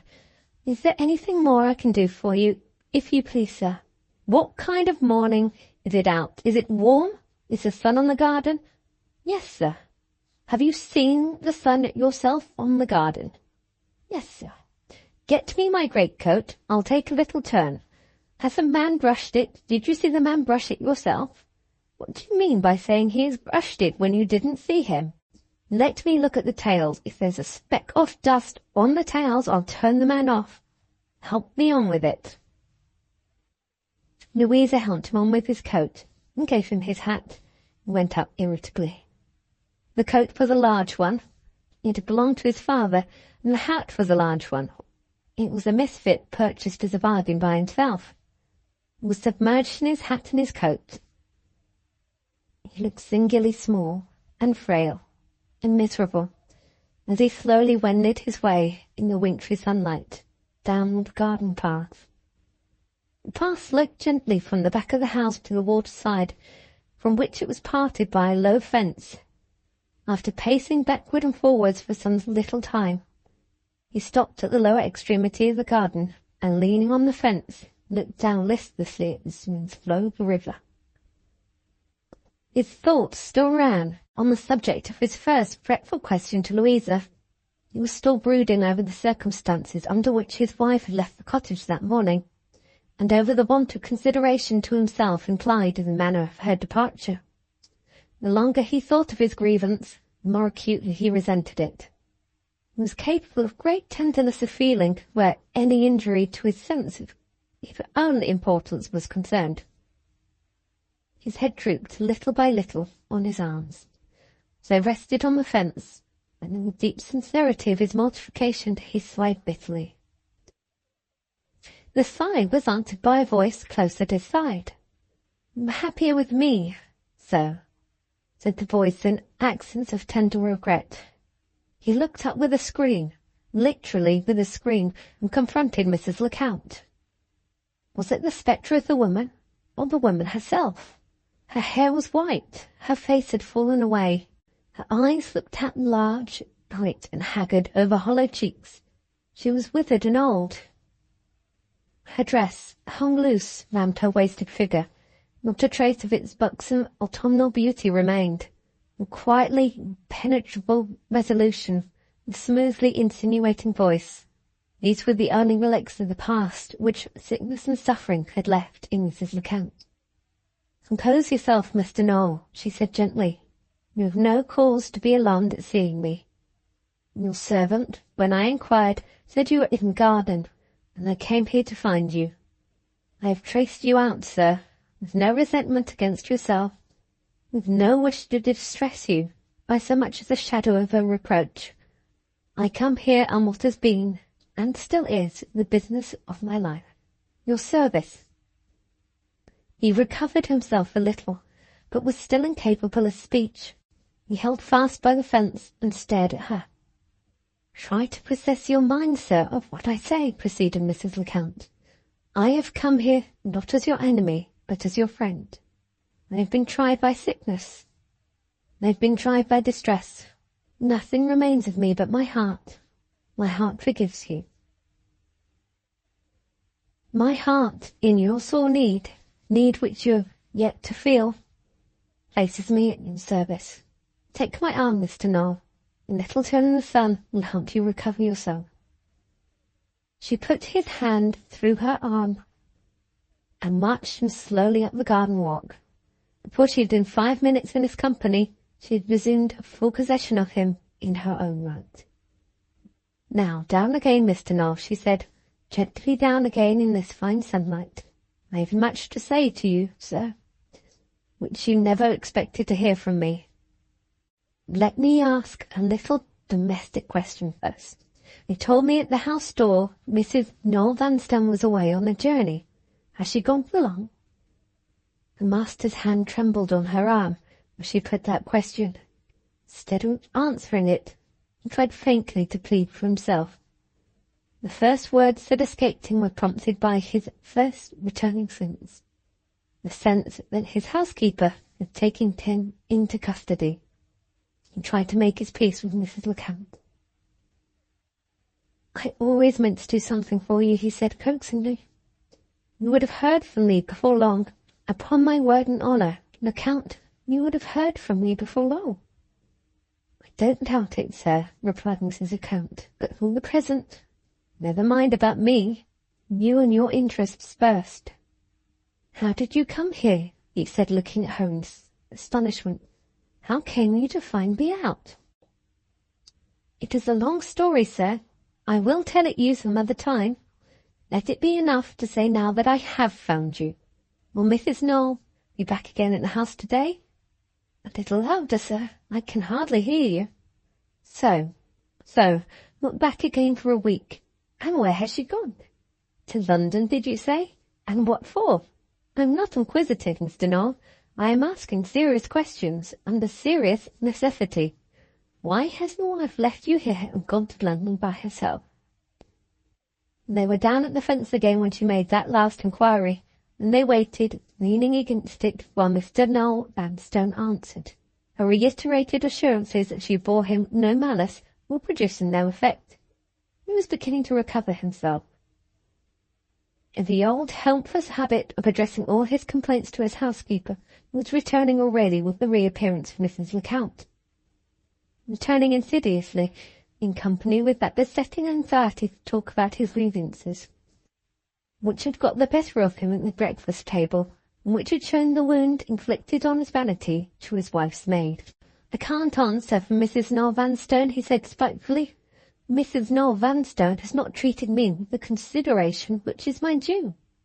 She has taken my permission for granted, and has only thought proper to tell me that the object of her journey is to see her friends in London. She went away this morning without bidding me good-bye. She takes her own way as if I was nobody. She treats me like a child. You would not believe it, Lecount, but I don't even know who her friends are. I am left quite in the dark. I am left to guess for myself that her friends in London are her aunt and uncle." Mrs. Lecount privately considered the question by help of her own knowledge obtained in London. She soon reached the obvious conclusion. After writing to her sister in the first instance, Magdalen had now, in all probability, read the letter in person. There was little doubt that the friends she had gone to visit in London were her sister and Miss Garth. "Not her uncle and aunt, sir," resumed Mrs. Lecount composedly. "A secret for your private ear. She has no uncle and aunt. A little turn before I explain myself. A little time to compose your spirits." She took him into custody once more and marched him back toward the house. "Mr. Norah," she said suddenly, stopping in the middle of the walk, "do you know what was the worst mischief you ever did yourself in your life? I will tell you. That worst mischief was sending me to Zurich." His hand began to tremble on her arm once more. "I didn't do it," he cried piteously. "It was all Mr. Bygrave." "You acknowledge, sir, that Mr. Bygrave deceived me," proceeded Mrs. Lecount. "I'm glad to hear that. You will be all the readier to make the next discovery which is waiting for you. The discovery that Mr. Bygrave has deceived you. He is not here to slip through my fingers now, and I am not the helpless woman in this place that I was at Aldborough. Thank God." She uttered that devout exclamation through her set teeth. All her hatred of Captain Wragge hissed out of her lips in those two words. "Oblige me, sir, by holding one side of my travelling bag," she resumed, "while I open it and take something out." The interior of the bag disclosed a series of neatly folded papers, all laid together in order and numbered outside. Mrs. Lecount took out one of the papers and shut up the bag again with a loud snap, the spring that closed it. "At Aldborough, Mr. Noel?" "I had only my own opinion to support me," she remarked. "My own opinion was nothing against Miss Bygrave's youth and beauty, and Mr. Bygrave's ready wit. I could only hope to attack your infatuation with proofs. And at that time I had not got them. I have them now. I am armed at all points with proofs. I bristle from head to foot with proofs. I break my forced silence and speak with the emphasis of my proofs. Do you know this writing, sir?" Shrunk back from the paper which she offered him. "I don't understand this," he said nervously. "I don't know what you want or what you mean." Mrs. Lecount forced the paper into his hand. "You shall know what I mean, sir, if you give me a moment's attention," she said. "On the day after you went away to St. Brooks, I obtained admission to Mr. Bygrave's house, and I had some talk in private with Mr. Bygrave's wife. That talk supplied me with the means to convince you, which I had wanted to find for weeks and weeks past. I wrote you a letter to say so. I wrote to tell you that I would forfeit my place in your service, my expectations from your generosity, if I did not prove to you when I came back from Switzerland that my own private suspicion of Miss Bygrave was the truth. I directed that letter to you at St. Crooks. I posted it myself. Now, Mr. Noel, read the paper which I have forced into your hand. It is Admiral Bartram's written affirmation that my letter came to St. Crooks, and that he enclosed it to you, under cover to Mr. Bygrave, at your own request. Did Mr. Bygrave ever give you that letter? Don't agitate yourself, sir. One word of reply will do. Yes or no." He read the paper and looked up at her with growing bewilderment and fear. She obstinately waited until he spoke. "No," he said faintly. "I never got the letter." "First proof," said Mrs. Lecount, taking the paper from him and putting it back in the bag. "One more, with your kind permission, before we come to things more serious still. I gave you a written description, sir, at Aldborough, of a person not named, and I asked you to compare it with Miss Bygrave the next time you were in her company. After having first shown the description to Mr. Bygrave, it is useless to deny it now, Mr. Noel. Your friend at North Shingles is not here to help you. After having first shown my note to Mr. Bygrave, you made the comparison, and he found it failed. In the most important particular, there were two little moles placed close together on the left side of the neck in my description of the unknown lady. There were no little moles at all when you looked at Miss Bygrave's neck. I am old enough to be your mother, Mr. Noel. The question is not indelicate. May I ask what the present state of your knowledge is on the subject of your wife's neck?" She looked at him with merciless steadiness, drew back a few steps, cowering under her eye. I cannot say, he stammered. I don't know. What do you mean by these questions? I never thought about the moles afterward. I never looked. She wears her hair low. She has excellent reasons to wear it low, sir, remarked Mrs. Lecount. We will try and lift that hair before we are done with the subject.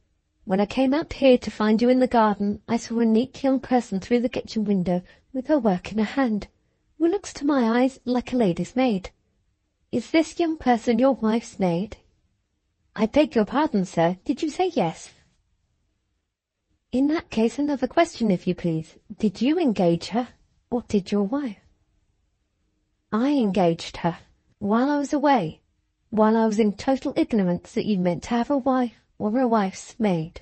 Yes, under those circumstances, Mr. Noel, you cannot possibly suspect me of conspiring to deceive you with a maid for my instrument. Go into the house, sir, while I wait here.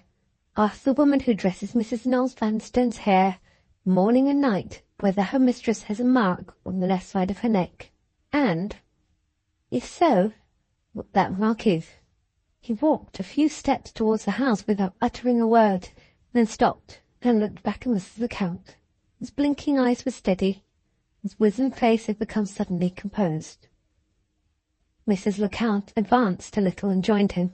She saw the change, but with all her experience of him, she failed to interpret the true meaning of it. "Are you in want of a pretence, sir?" she asked. "Are you at a loss to account to your wife's maid for such a question as I wish you to put to her? Pretences are easily found which will do for persons in her station of life. Say I come here with news of a legacy for Mrs. Norah Vanstone, and that there is a question of her identity to settle before she can receive the money." She pointed to the house. He paid no attention to the sign. His face grew paler and paler. Without moving or speaking, he stood and looked at her. "Are you afraid?" asked Mrs. Lecount. Those words roused him. Those words lit a spark of the fire of manhood in him at last. He turned on her, like a sheep on a dog. "I won't be questioned and ordered," he broke out, trembling violently under the new cessation of his own courage. "I won't be threatened and mystified any longer. How did you find me out at this place? What do you mean by coming here with your hints and your mysteries? What have you got to say against my wife?"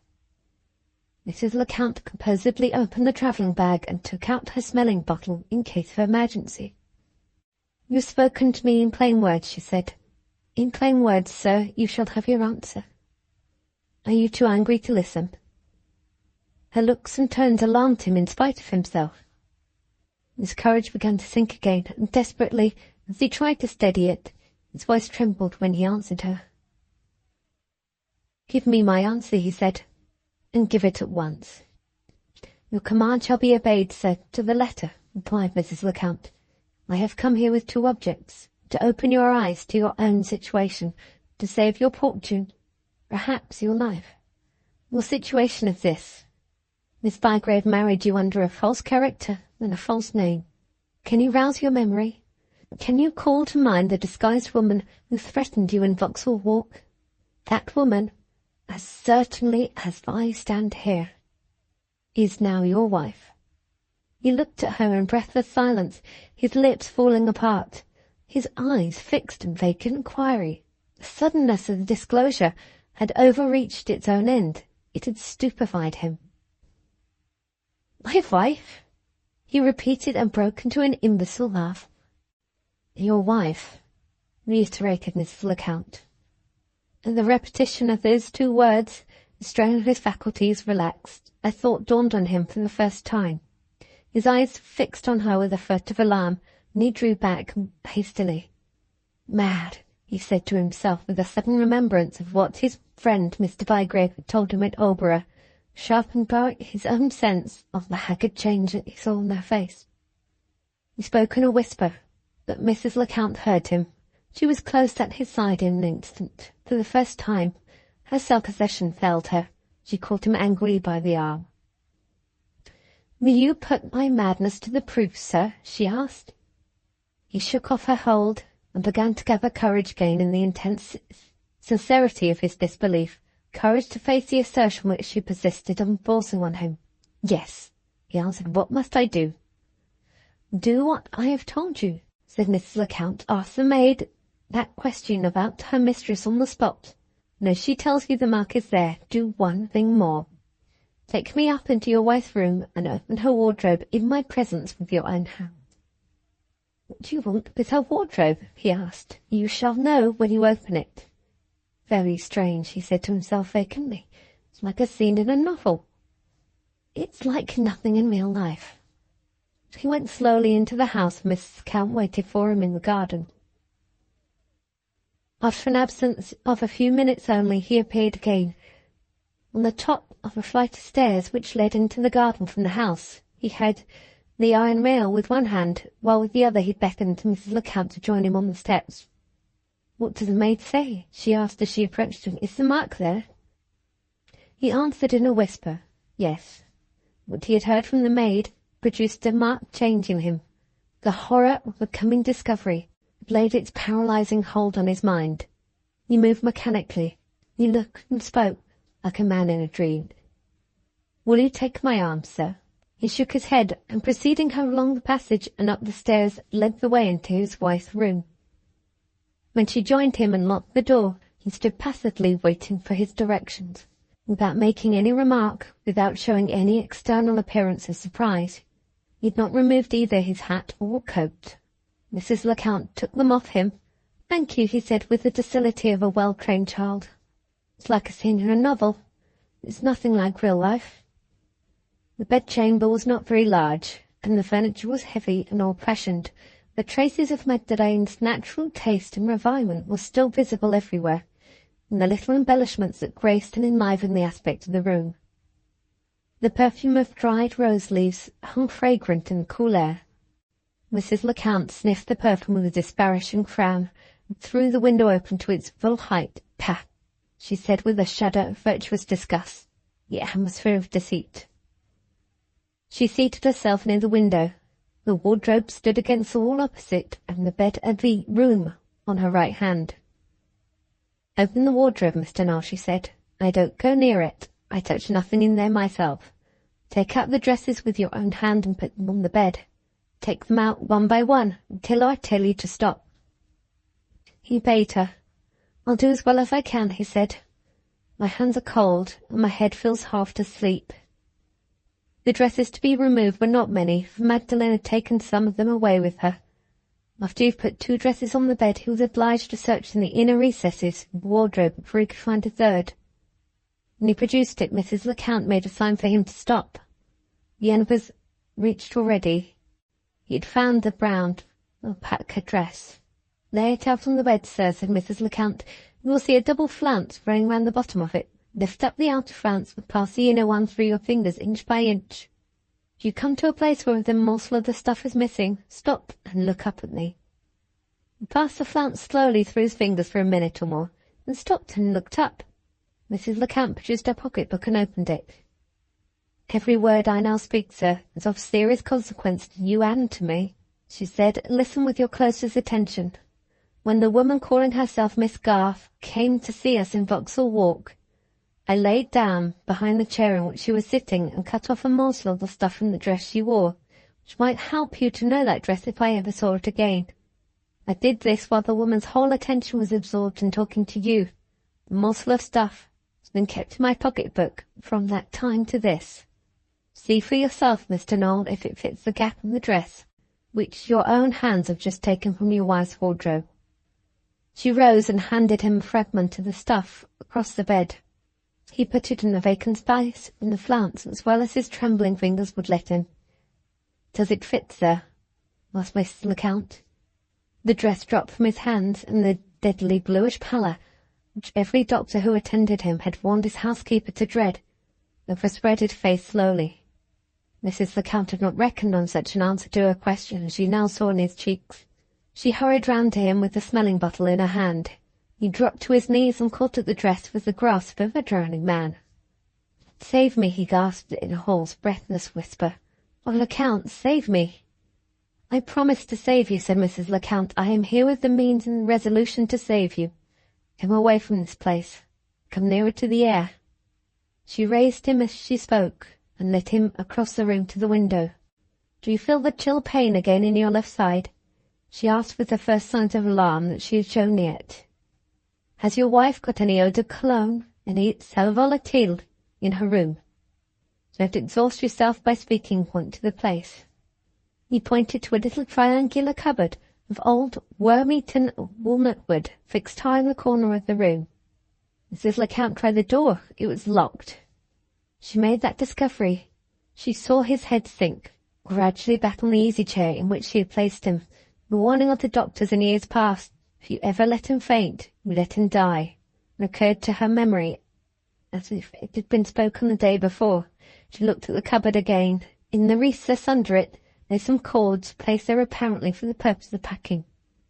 Without an instant's hesitation she snatched up a morsel of cord, tied one end fast around the knob of the cupboard door, and seizing the other in both hands pulled it suddenly with the exertion of her whole strength. The bottom wood gave way. The cupboard doors flew open, and a heap of little trifles poured noisily out on the floor. Without stopping to notice the broken china and glass at her feet, she looked in the dark recess in the cupboard, saw the gleam of 2 glass bottles. One was put away at the extreme back of the shelf, the other little in advance, almost hiding. She snatched them both out, and took them, one in each hand, to the window where she could read the labels in clearer light. The bottle in her right hand was the first bottle she looked at. It was marked sal volatile. She instantly laid the other bottle aside on the table without looking at it. The other bottle lay there, waiting its turn.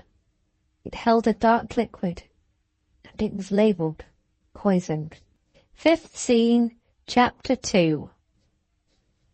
Mrs. Lecount mixed the sal volatile with water and administered it immediately. The stimulant had its effect. In a few minutes Noah Vanstone was able to raise himself in the chair without assistance. His colour changed again for the better, and his breath came and went more freely. "How do you feel now, sir?" asked Mrs. Lecount. "Are you warm again on your left side?" He paid no attention to that inquiry. His eyes, wandering about the room, turned by chance toward the table. To Mrs. Lecount's surprise, instead of answering her, he bent forward in his chair and looked with staring eyes and pointing hand at the second bottle, which she had taken from the cupboard, and which she had hastily laid aside without paying attention to it. Seeing that some new alarm possessed him, she advanced to the table and looked where he looked. The labelled side of the bottle was full in view, and there, in the plain handwriting of the chemist at Aldborough, was the one startling word confronting them both: poison. Even Mrs. Lecount's self-possession was shaken by that discovery. She was not prepared to see her own darkest forebodings, the unacknowledged offspring of her hatred for Magdalen, realized as she saw them realized now. The suicide despair in which the poison had been procured, the suicide purpose for which, in distrust of the future, the poison had been kept, had brought with them their own retribution. There the bottle lay, in Magdalen's absence, a false witness of treason, which had never entered her mind, treason against her husband's life. With his hand still mechanically pointing at the table, Noah Vanstone raised his head and looked up at Mrs. Lecount. "I took it from the cupboard," she said, answering the look. "I took both bottles out together, not knowing which might be the bottle I wanted. I am as much shocked, as much frightened as you are." "Poison," he said to himself slowly. "Poison, locked up by my wife, in the cupboard in her own room." He stopped and looked at Mrs. Lecount once more. "For me?" he asked, in a vacant, inquiring tone. "We will not talk of it, sir, until your mind is more at ease," said Mrs. Lecount. "In the meantime, the danger that lies waiting in this bottle shall be instantly destroyed in your presence." She took out the cork and threw the laudanum out of the window, and the empty bottle after it. "Let us try to forget this dreadful discovery for the present," she resumed.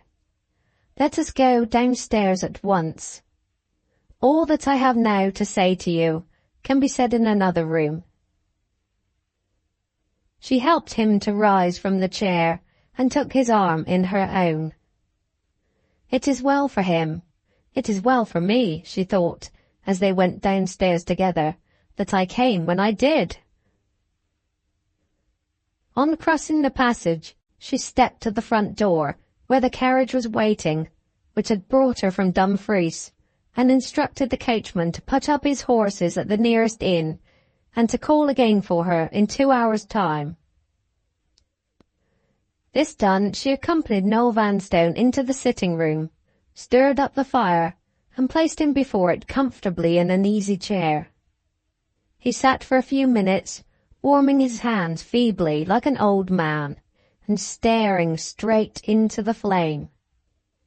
Then he spoke. "When the woman came and threatened me in Vauxhall Walk," he began, still staring into the fire, "you came back to the parlour after she was gone, and you told me—" He stopped, shivered a little, and lost the thread of his recollections at that point. "I told you, sir," said Mrs. Lecount, "that the woman was, in my opinion, Miss Vanstone herself. Don't start, Mr. Noel. Your wife is away, and I am here to take care of you. Say to yourself, if you feel frightened, 'Lecount is here, Lecount will take care of me.' The truth must be told, sir, however hard to bear the truth may be. Miss Magdalen Vanstone was the woman who came to you in disguise, and the woman who came to you in disguise is the woman you have married. The conspiracy which she threatened you with in London is the conspiracy which has made her your wife. That is the plain truth. You have seen the dress upstairs. If that dress had been no longer in existence, I should still have had my proofs to convince you. Thanks to my interview with Mrs. Bygrave, I have discovered the house your wife lodged at in London. It was opposite our house in Vauxhall Walk. I have laid my hand on one of the landlady's daughters, who watched your wife from an inner room and saw her put on the disguise. Who can speak to her identity, and to the identity of her companion, Mrs. Bygrave, and who has furnished me, at my own request, with a written statement of facts, which she is ready to affirm on oath, if any person ventures to contradict her. You shall read the statement, Mr. Noel, if you like, when you are fitter to understand it. You shall also read a letter in the handwriting of Miss Garth, who will repeat to you personally every word she has written to me. A letter formally denying that she was ever in Vauxhall Walk, and formally asserting that those moles on your wife's neck are marks peculiar to Miss Magdalen Vanstone, whom she has known from childhood. I say it with a just pride. You will find no weak place anywhere in the evidence which I bring you. If Mr. Bygrave had not stolen my letter, you would have had your warning before I was cruelly deceived into going to Zurich, and the proofs which I now bring you, after your marriage, I should then have offered to you before it. Don't hold me responsible, sir, for what has happened since I left England. Blame your uncle's bastard daughter, and blame that villain with the brown eye and the green. She spoke her last venomous words as slowly and distinctly as she had spoken all the rest. Noel Vanstone made no answer. He still sat cowering over the fire. She looked round into his face. He was crying silently. I was so fond of her," said the miserable little creature, "and I thought she was so fond of me." Mrs. Lecount turned her back on him in disdainful silence. Fond of her. As she repeated those words to herself, her haggard face became almost handsome again in the magnificent intensity of its contempt. She walked to a bookcase at the lower end of the room and began examining the volumes in it. Before she had been long engaged in this way, she was startled by the sound of his voice, affrightedly calling her back. The tears were gone from his face. It was blank again with terror when he now turned it toward her. "Lecount," he said, holding to her with both hands, "can an egg be poisoned? I had an egg for breakfast this morning, and a little toast." "Make your mind easy, sir," said Mrs. Lecount. "The poison of your wife's deceit is the only poison you have taken yet. If she had resolved already on making you pay the price of your folly with your life, she would not be absent from the house while you were left living in it. Dismiss the thought from your mind. It is the middle of the day. You want refreshment. I have more to say to you in the interests of your own safety. I have something for you to do, which must be done at once. Recruit your strength and you will do it. I will set you the example of eating, if you still distrust the food in this house. Are you composed enough to give the servant her orders if I ring the bell? It is necessary to the object I have in view for you, that nobody should think you ill in body or troubled in mind. Try first with me before the servant comes in. Let us see how you look and speak when you say, 'Bring up the lunch.'" After 2 rehearsals, Mrs. Lecount considered him fit to give the order without betraying himself. The bell was answered by Louisa. Louisa looked hard at Mrs. Lecount. The luncheon was brought up by the housemaid. The housemaid looked hard at Mrs. Lecount. When luncheon was over, the table was cleared by the cook. The cook looked hard at Mrs. Lecount. The 3 servants were plainly suspicious that something extraordinary was going on in the house. It was hardly possible to doubt that they had arranged to share among themselves the 3 opportunities which the service of the table afforded them of entering the room. The curiosity of which she was the object did not escape the penetration of Mrs. Lecount.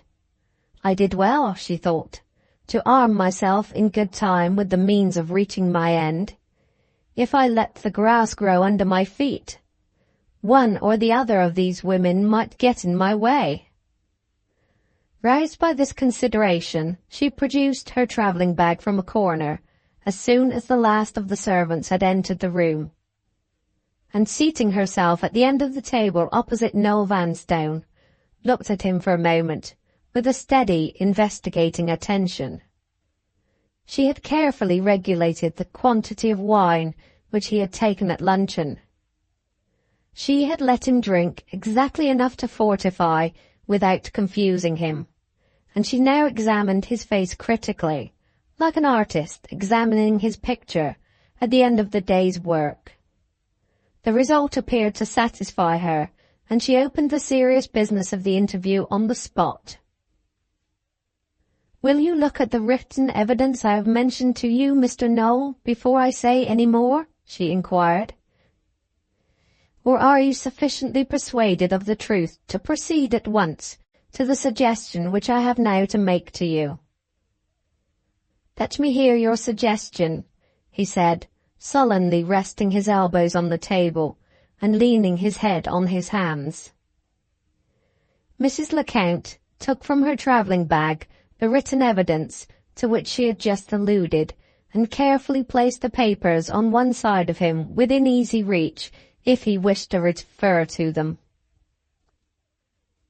Far from being daunted, she was visibly encouraged by the ungraciousness of his manner. Her experience of him informed her that the sign was a promising one. On those rare occasions when the little resolution that he possessed was roused in him, it invariably asserted itself, like the resolution of most other weak men, aggressively. At such times, in proportion as he was outwardly sullen and discourteous to those about him, his resolution rose, and in proportion as he was considerate and polite, it fell. The tone of the answer he had just given, and the attitude he had assumed at the table, convinced Mrs. Lecount that Spanish wine and Scotch mutton had done their duty, and had rallied his sinking courage. "I will put the question to you, for form's sake, sir, if you wish it," she proceeded. "But I am already certain, without any question at all, that you have made your will?" He nodded his head, without looking at her. "You have made it in your wife's favour?" He nodded again. "You have left her everything you possess?" "No." Mrs. Lecount looked surprised. "Did you exercise a reserve toward her, Mr. Noel, of your own accord?" she inquired. "Or is it possible that your wife put her own limits to her interest in your will?" He was uneasily silent. He was plainly ashamed to answer the question. Mrs. Lecount repeated it, in a less direct form. "How much have you left your widow, Mr. Noel, in the event of your death?" £80,000. That reply answered the question. £80,000 was exactly the fortune which Michael Vanstone had taken from his brother's orphan children at his brother's death. Exactly the fortune of which Michael Vanstone's son had kept possession, in his turn, as pitilessly as his father before him. Noel Vanstone's silence was eloquent of the confession which he was ashamed to make. His doting weakness had, beyond all doubt, placed his whole property at the feet of his wife, and this girl, whose vindictive daring had defied all restraints, this girl who had not shrunk from her desperate determination even at the church door, had, in the very hour of her triumph, taken part only from the man who would willingly have given all, had rigorously exacted her father's fortune from him to the last farthing, and had then turned her back on the hand that was tempting her with tens of thousands more. For the moment Mrs. Lecount was fairly silenced by her own surprise. Magdalen had forced the astonishment from her which is akin to admiration, the astonishment which her enmity would fain have refused. She hated Magdalen with a tenfold hatred from that time. "I have no doubt, sir," she resumed after a momentary silence, "that Mrs. Noel gave you excellent reasons why the provision for her at your death should be no more and no less than £80,000. And on the other hand, I am equally sure that you, in your innocence of all suspicion, found these reasons conclusive at the time. That time has now gone by. Your eyes are opened, sir, and you will not fail to remark, as I remark, that the Combe Raven property happens to reach the same sum exactly as the legacy which your wife's own instructions directed you to leave her. If you are still in any doubt of the motive for which she married you, look in your own will, and there the motive is."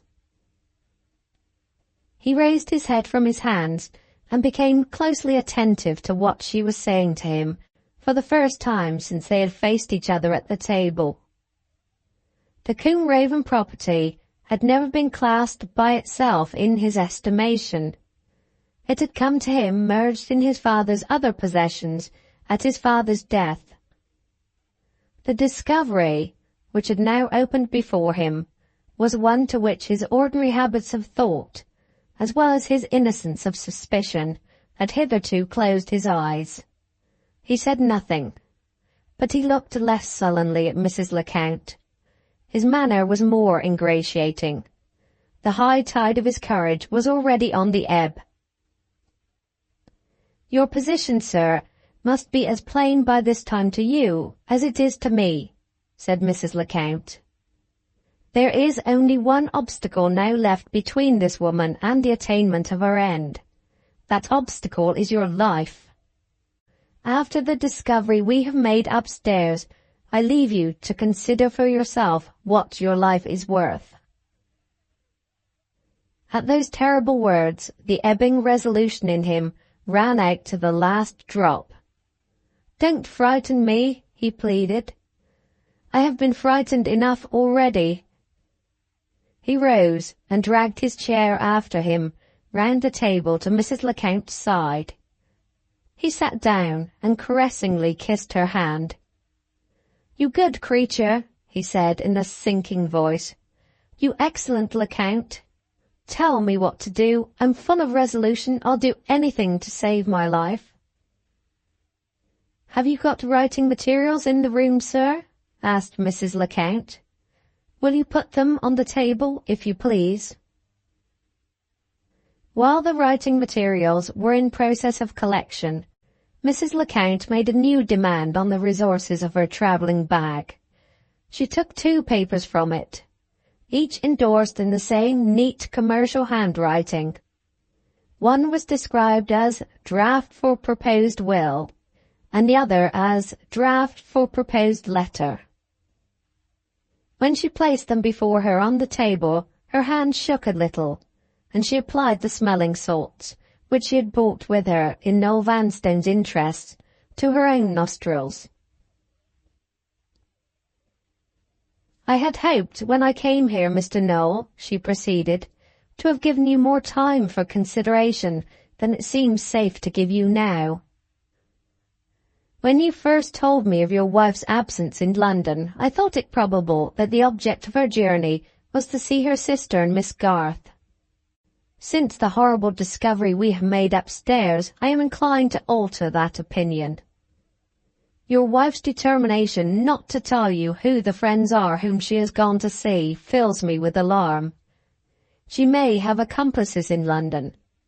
Accomplices, for anything we know to the contrary, in this house.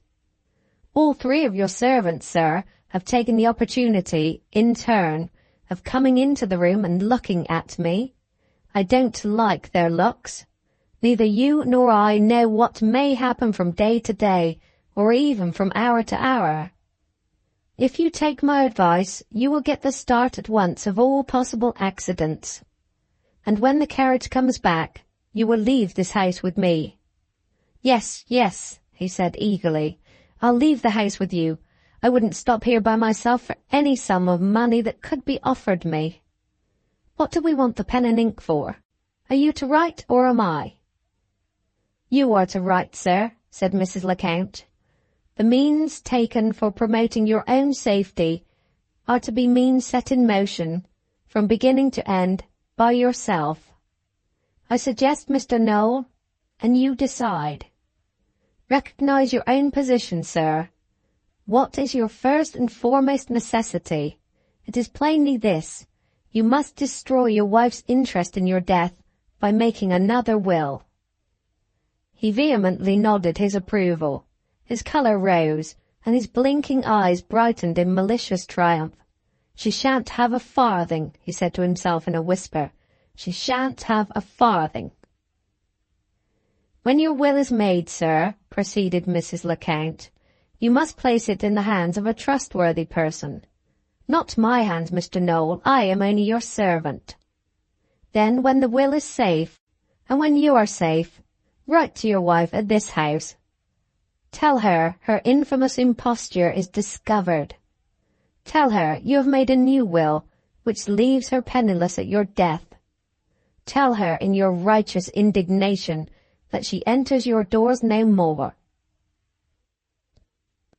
Place yourself in that strong position, and it is no longer you who are at your wife's mercy, but your wife who is at yours. Assert your own power, sir, with the law to help you, and crush this woman into submission to any terms for the future that you please to impose." He eagerly took up the pen. "Yes," he said, with vindictive self-importance, "any terms I please to impose." He suddenly checked himself, and his face became dejected and perplexed. "How can I do it now?" he asked, throwing down the pen as quickly as he had taken it up. "Do what, sir?" inquired Mrs. Lecount. "How can I make my will with Mr. Loscombe away in London and no lawyer here to help me?" Mrs. Lecount gently tapped the papers before her on the table with her forefinger. "All the help you need, sir, is waiting for you here," she said. "I considered this matter carefully before I came to you, and I provided myself with the confidential assistance of a friend to guide me through these difficulties which I could not penetrate for myself. The friend to whom I refer is a gentleman of Swiss extraction, but born and bred in England. He is not a lawyer by profession, but he has had his own sufficient experience of the law nevertheless. And he has supplied me, not only with a model by which you may make your will, but with a written sketch of a letter, which it is as important for us to have as the model of the will itself. There is another necessity waiting for you, Mr. Noel, which I have not mentioned yet, but which is no less urgent in its way than the necessity of the will." "What is it?" he asked, with roused curiosity. "We will take it in its turn, sir," answered Mrs. Lecount. "Its turn has not come yet. The will, if you please, first.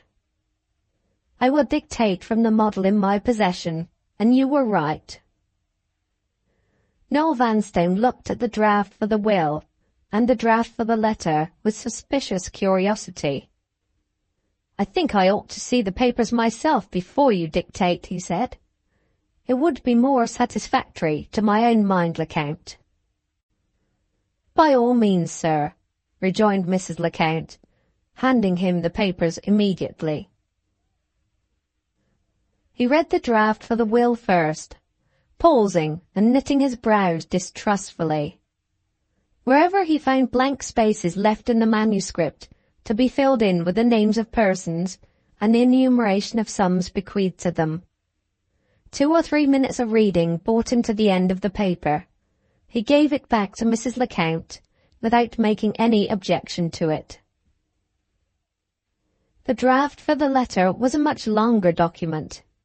He obstinately read it through to the end, with an expression of perplexity and discontent, which showed that it was utterly unintelligible to him. "I must have this explained," he said, with a touch of his old self-importance, "before I take any steps in the matter." "It shall be explained, sir, as we go on," said Mrs. Lecount. "Every word of it?" "Every word of it, Mr. Noel, when its turn comes." "You have no objection to the will?"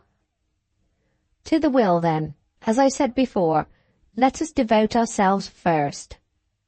You have seen for yourself that it is short enough and simple enough for a child to understand it. But if any doubts remain on your mind, by all means compose those doubts by showing your will to a lawyer by profession. In the meantime, let me not be considered intrusive if I remind you that we are all mortal, and that the lost opportunity can never be recalled. While your time is your own, sir, and while your enemies are unsuspicious of you, make your will."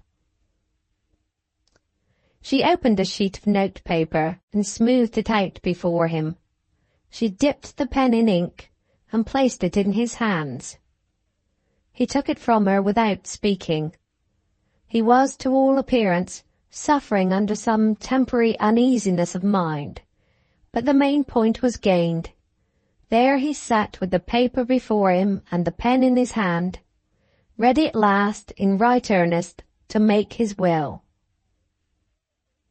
"The first question for you to decide, sir," said Mrs. Lecount, after a preliminary glance at her draft, "is your choice of an executor. I have no desire to influence your decision, but I may, without impropriety, remind you that a wise choice means, in other words, the choice of an old and tried friend whom you know that you can trust." "It means the Admiral, I suppose," said Noel Vanstone. Mrs. Lecount bowed. "Very well," he continued. "The Admiral, let it be." There was plainly some oppression still weighing on his mind. Even under the trying circumstances in which he was placed, it was not in his nature to take Mrs. Lecount's perfectly sensible and disinterested advice without a word of cavil, as he had taken it now. "Are you ready, sir?" "Yes." Mrs. Lecount dictated the first paragraph from the draft as follows. "This is the last will and testament of me, Noel Vanstone, now living at Balliol Cottage, near Dumfries. I revoke absolutely and in every particular my former will, executed on the 30th of September, 1847, and I hereby appoint Rear Admiral Arthur Everard Bartram, of St. Crux in the Marsh, Essex, sole executor of this my will." "Have you written those words, sir?" "Yes." Mrs. Lecount laid down the draft. Noel Vanstone laid down the pen. They neither of them looked at each other. There was a long silence. "I am waiting, Mr. Noel," said Mrs. Lecount at last, "to hear what your wishes are in respect to the disposal of your fortune. Your large fortune," she added with merciless emphasis. He took up the pen again and began picking the feathers from the quill in dead silence. "Perhaps your existing will may help you to instruct me, sir," pursued Mrs. Lecount. "May I inquire to whom you left all your surplus money after leaving the £80,000 to your wife?" If he had answered that question plainly, he must have said, "I have left the whole surplus to my cousin George Bartram," and the implied acknowledgment that Mrs. Lecount's name was not mentioned in the will must then have followed in Mrs. Lecount's presence. A much bolder man in his situation might have felt the same oppression and the same embarrassment which he was feeling now. He picked the last morsel of feather from the quill, and desperately leaping the pitfall under his feet, advanced to meet Mrs. Lecount's claims on him of his own accord. "I would rather not talk of any will but the will I am making now," he said uneasily. "The first thing, Lecount—" He hesitated, put the bare end of the quill into his mouth, gnawed at it thoughtfully, and said no more.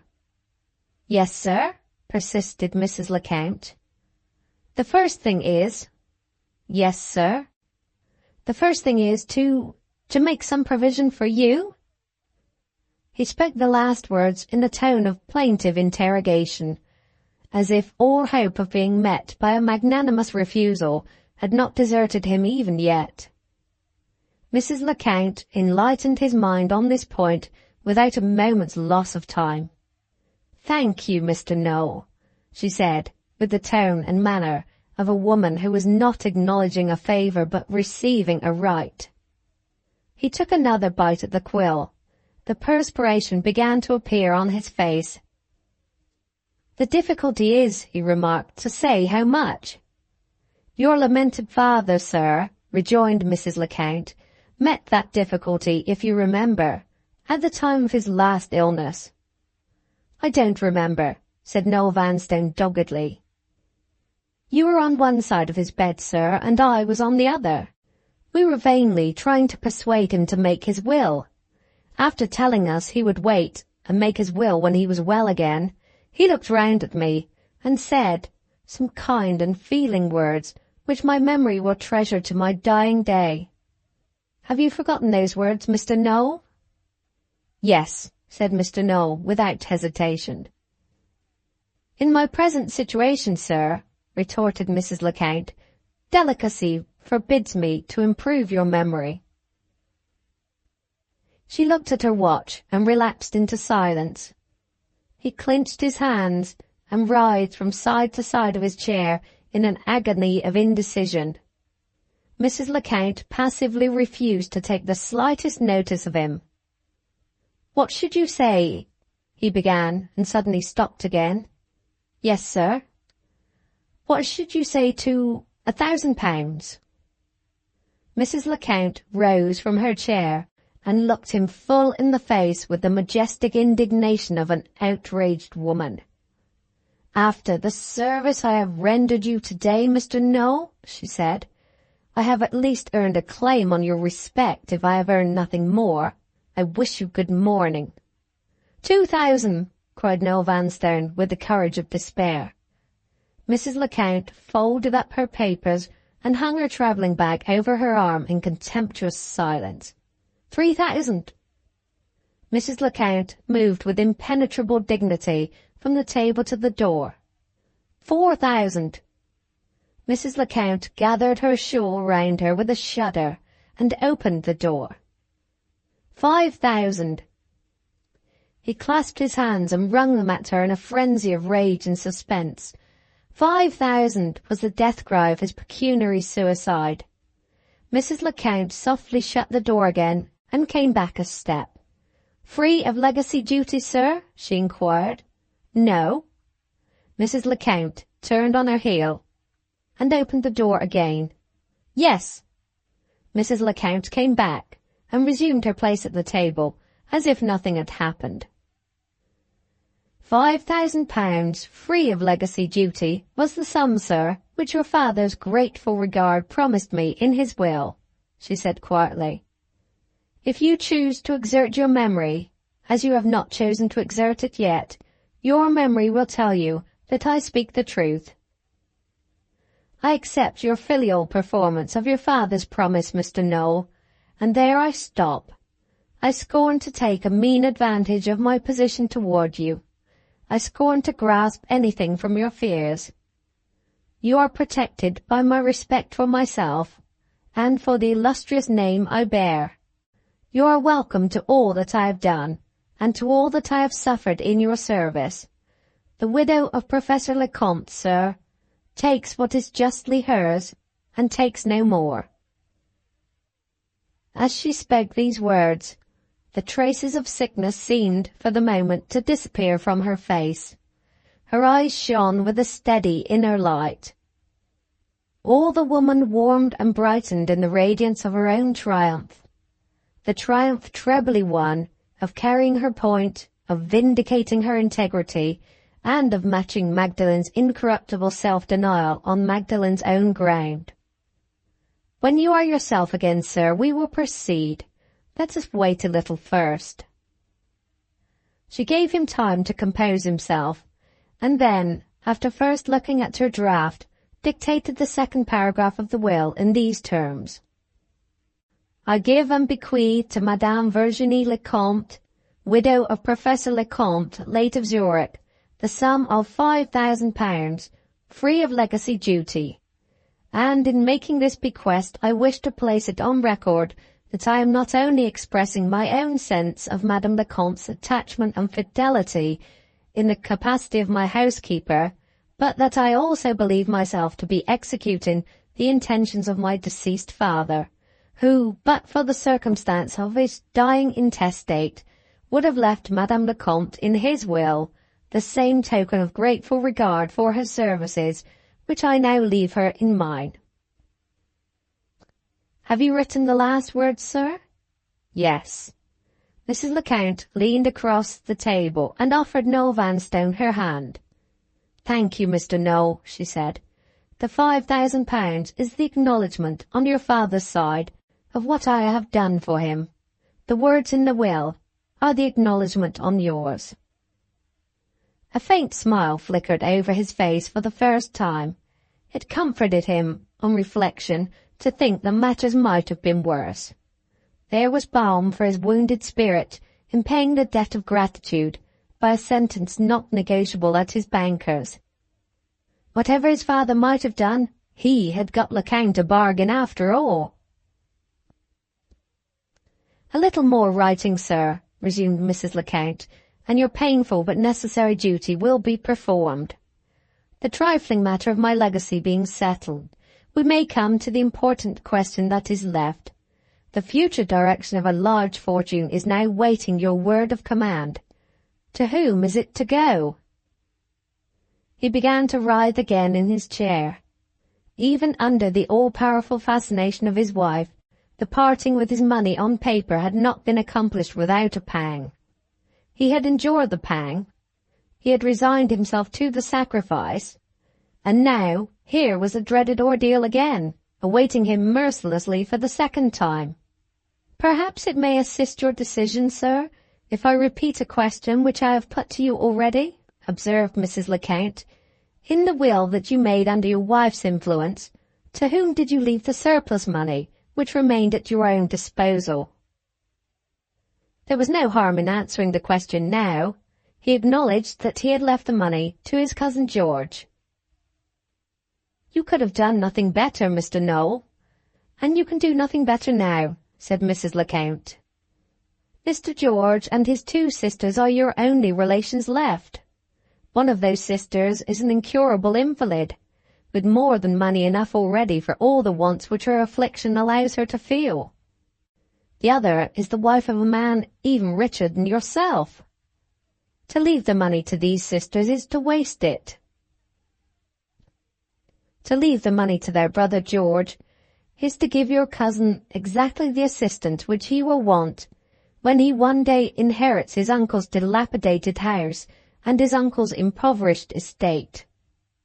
A will which names the Admiral your executor and Mr. George your heir is the right will for you to make. It does honour to the claims of friendship, and it does justice to the claims of blood." She spoke warmly, for she spoke with a grateful remembrance of all that she herself owed to the hospitality of St. Crux. Noel Vanstone took up another pen and began to strip the second quill of its feathers as he had stripped the first. "Yes," he said reluctantly, "I suppose George must have it. I suppose George has the principal claim on me." He hesitated. He looked at the door. He looked at the window, as if he longed to make his escape by one way or the other. "Oh, Lecount," he cried piteously, "it's such a large fortune. Let me wait a little before I leave it to anybody." To his surprise, Mrs. Lecount at once complied with this characteristic request. "I wish you to wait, sir," she replied. "I have something important to say before you add another line to your will. A little while since I told you there was a second necessity connected with your present situation, which had not been provided for yet, but which must be provided for when the time came. The time has come now. You have a serious difficulty to meet and conquer before you can leave your fortune to your cousin George." "What difficulty?" he asked. Mrs. Lecount rose from her chair without answering, stole to the door and suddenly threw it open. No one was listening outside. The passage was a solitude, from one end to the other. "I distrust all servants," she said, returning to her place. "Your servants particularly. Sit closer, Mr. Noel. What I have now to say to you must be heard by no living creature but ourselves." Scene 5, Chapter 3. There was a pause of a few minutes while Mrs. Lecount opened the second of the 2 papers which lay before her on the table and refreshed her memory by looking it rapidly through. This done, she once more addressed herself to Noel Vanstone, carefully lowering her voice so as to render it inaudible to anyone who might be listening in the passage outside. "I must beg your permission, sir," she began, "to return to the subject of your wife. I do so most unwillingly, and I promise you that what I have now to say about her shall be said for your sake and for mine in the fewest words. What do we know of this woman, Mr. Noel, judging her by her own confession when she came to us in the character of Miss Garth, and by her own acts afterwards at Elborough? We know that if death had not snatched your father out of her reach, she was ready with her plot to rob him of the Combraven money. We know that when you inherited the money in your turn, she was ready with her plot to rob you. We know how she carried that plot through to the end, and we know that nothing but your death is wanted at this moment to crown her rapacity and her deception with success. We are sure of these things. We are sure that she is young, bold, and clever, that she has neither doubts, scruples, nor pity, and that she possesses the personal qualities which men in general, quite incomprehensibly to me, are weak enough to admire. These are not fancies, Mr. Noel, but facts. You know them as well as I do." He made a sign in the affirmative, and Mrs. Lecount went on. "Keep in your mind what I have said of the past, sir, and now look with me to the future. I hope and trust you have a long life still before you, but let us for the moment only suppose the case of your death. Your death leaving this will behind you, which gives your fortune to your cousin George. I am told there is an office in London in which copies of all wills must be kept. Any curious stranger who chooses to pay a shilling for the privilege may enter that office and may read any will in the place at his or her discretion. Do you see what I am coming to, Mr. Noel? Your disinherited widow pays her shilling and reads your will. Your disinherited widow sees that the Combe money which has gone from your father to you goes next from you to Mr. George Bartram. What is the certain end of that discovery? The end is that you leave to your cousin and your friend the legacy of this woman's vengeance, and this woman's deceit, vengeance made more resolute, deceit made more devilish than ever by her exasperation at her own failure. What is your cousin George? He is a generous, unsuspicious man, incapable of deceit himself and fearing no deception in others. Leave him at the mercy of your wife's unscrupulous fascinations and your wife's unfathomable deceit, and I see the end as clearly as I see you sitting here. She will blind his eyes as she blinded yours, and in spite of you, in spite of me, she will have the money." She stopped and left her last words time to gain their hold on his mind. The circumstances had been stated so clearly, the conclusion from them had been so plainly drawn, that he seized her meaning without an effort, and seized it at once. "I see," he said, vindictively clenching his hands. "I understand, Lecount. She shan't have a farthing. What shall I do? Shall I leave the money to the Admiral?"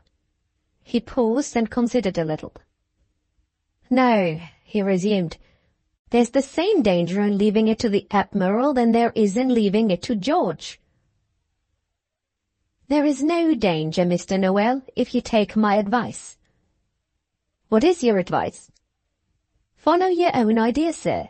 Take the pen in hand again and leave the money to Admiral Bartram." He mechanically dipped the pen in the ink, and then hesitated. "You shall know where I am leading you, sir," said Mrs. Lecount, "before you sign your will. In the meantime, let us gain every inch of ground we can as we go on. I want the will to be all written out before we advance a single step beyond it. Begin your third paragraph, Mr. Noel, under the lines which leave me my legacy of £5,000. She dictated the last momentous sentence of the will from the rough draft in her own possession in these words: "The whole residue of my estate, after payment of my burial expenses and my lawful debts, I give and bequeath to Rear Admiral Arthur Everard Bartram, my executor aforesaid, to be by him applied to such uses as he may think fit. Signed, sealed, and delivered this 3rd day of November 1847 by Noel Vanstone, the within named testator, as and for his late will and testament, in the presence of us." "Is that all?" asked Noel Vanstone in astonishment. "That is enough, sir, to bequeath your fortune to the Admiral, and therefore that is all. Now let us go back to the case which we have supposed already. Your widow pays a shilling and sees this will. There is the Combe money left to Admiral Bartram, with a declaration in plain words that it is his to use as he likes. When she sees this, what does she know? When she sees this, what does she do? She sets a trap for the Admiral. He's a bachelor, and he is an old man. Who is to protect him against the arts of this desperate woman? Protect him yourself, sir, with a few more strokes of that pen which has done such wonders already. You have left him this legacy in your will, which your wife sees. Take the legacy away again in a letter which is a dead secret between the Admiral and you. Put the will and the letter under one cover, and place them in the Admiral's possession, with your written directions to him to break the seal on the day of your death. Let the will say what it says now, and let the letter, which is your secret and his, tell him the truth. Say that in leaving him your fortune you leave it with the request that he will take his legacy with one hand from you and give it with the other to his nephew George. Tell him that your trust in this matter rests solidly on your confidence in his honor and on your belief in his affectionate remembrance of your father and yourself. You have known the Admiral since you were a boy.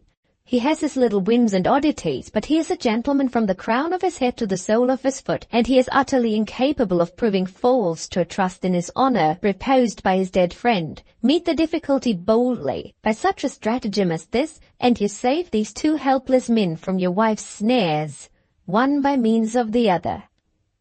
Here on one side is your will, which gives the fortune to the Admiral and sets her plotting accordingly. And there, on the other side, is your letter, which privately puts the money into the nephew's hands. The malicious dexterity of this combination was exactly the dexterity which Noel Vanstone was most fit to appreciate.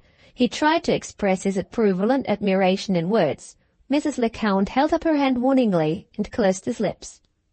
"Wait, sir, before you express your opinion," she went on. "Half the difficulty is all that we have conquered yet. Let us say the Admiral has made the use of your legacy which you have privately requested him to make of it. Sooner or later, however well the secret may be kept, your wife will discover the truth. What follows that discovery? She lays siege to Mr. George. All you have done is to leave him the money by a roundabout way. There he is after an interval of time as much at the mercy as if you had openly mentioned him in your will. What is the remedy for this? The remedy is to mislead her if we can for the second time, to set up an obstacle between her and the money for the protection of your cousin George. Can you guess for yourself, Mr. Noel, what is the most promising obstacle we can put in her way?" He shook his head. Mrs. Lecount smiled and startled him into close attention by laying her hand on his arm. "Put a woman in her way, sir," she whispered in her wiliest tones. "We don't believe in that fascinating beauty of hers, whatever you may do. Our lips don't burn to kiss those smooth cheeks. Our arms don't long to be around that supple waist. We see through her smiles and her graces, and her stays and her padding. She can't fascinate us. Put a woman in her way, Mr. Noel. Not a woman in my helpless situation who is only a servant, but a woman with the authority and the jealousy of a wife. Make it a condition in your letter to the Admiral that if Mr. George is a bachelor at the time of your death, he shall marry within a certain time afterward, or he shall not have the legacy. Suppose he remains single in spite of your condition, who is to have the money then? Put a woman in your wife's way, sir, once more, and leave the fortune in that case to the married sister of your cousin George." She paused. Noel Vanstone again attempted to express his opinion, and again Mrs. Lecount's hand extinguished him in silence. "If you approve, Mr. Noel," she said, "I will take your approval for granted. If you object, I will meet your objection before it's out of your mouth. You may say, suppose this condition is sufficient to answer the purpose, why hide it in a private letter to the Admiral? Why not openly write it down with my cousin's name in the will? Only for one reason, sir. Only because the secret way is the sure way with such a woman as your wife. The more secret you can keep your intentions, the more time you force her to waste in finding them out for herself. That time which she loses is time gained from the treachery by the Admiral, time gained by Mr. George, if he is still a bachelor, for his undisturbed choice of a lady, time gained for her own security by the object of his choice, who might otherwise be the first object of your wife's suspicion and your wife's hostility. Remember the bottle we have discovered upstairs, and keep this desperate woman ignorant and therefore harmless as long as you can. There is my advice, Mr. Noel, in the fewest and plainest words. What do you say, sir? Am I almost as clever in my way as your friend, Mr. Bygrave? Can I, too, conspire a little when the object of my conspiracy is to assist your wishes and to protect your friends?" Permitted the use of his tongue at last, Noel Vanstone's admiration of Mrs. Lecount expressed itself in terms precisely similar to those which he had used on a former occasion in paying his compliments to Captain Wragge. What a head you've got!" were the grateful words which he had once spoken to Mrs. Lecount's bitterest enemy. "What a head you have got!" were the grateful words which he now spoke again to Mrs. Lecount herself. So do extremes meet, and such is sometimes the all-embracing capacity of the approval of a fool. "Allow my head, sir, to deserve the compliment which you have paid to it," said Mrs. Lecount. "The letter to the Admiral is not written yet. Your will there is a body without a soul, an Adam without an Eve, until the letter is completed and laid by its side.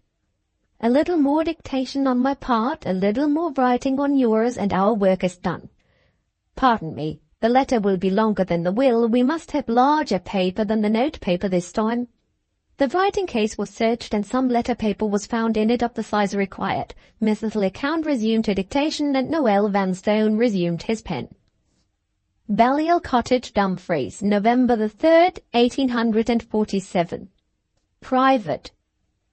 Dear Admiral Bartram, when you open my will, in which you are named my sole executor, you will find that I have bequeathed the whole residue of my estate after payment of one legacy of £5,000 to yourself.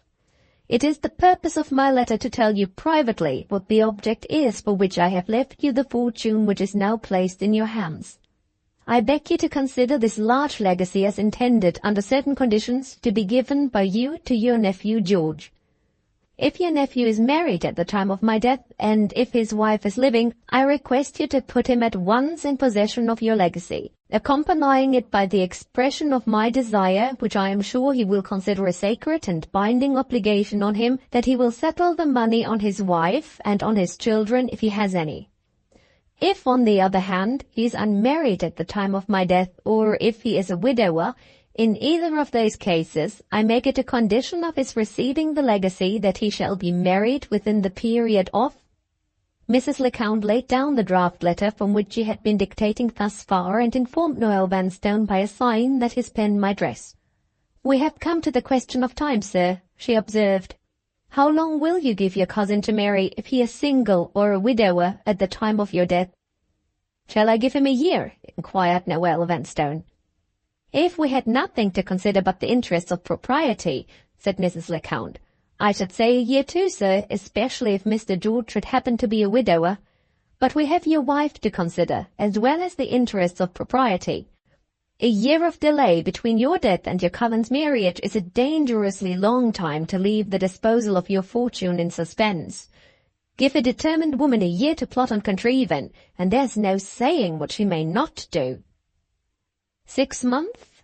suggested Noel Vanstone. 6 months, sir, rejoined Mrs. Lecount, is the preferable time of the two. A 6 months' interval from the day of your death is enough for Mr. George. You look discomposed, sir. What is the matter? "I wish you wouldn't talk so much about my death," he broke out petulantly. "I don't like it. I hate the very sound of the word." Mrs. Lecount smiled resignedly, and referred to her draft. "I see the word deceased written here," she remarked.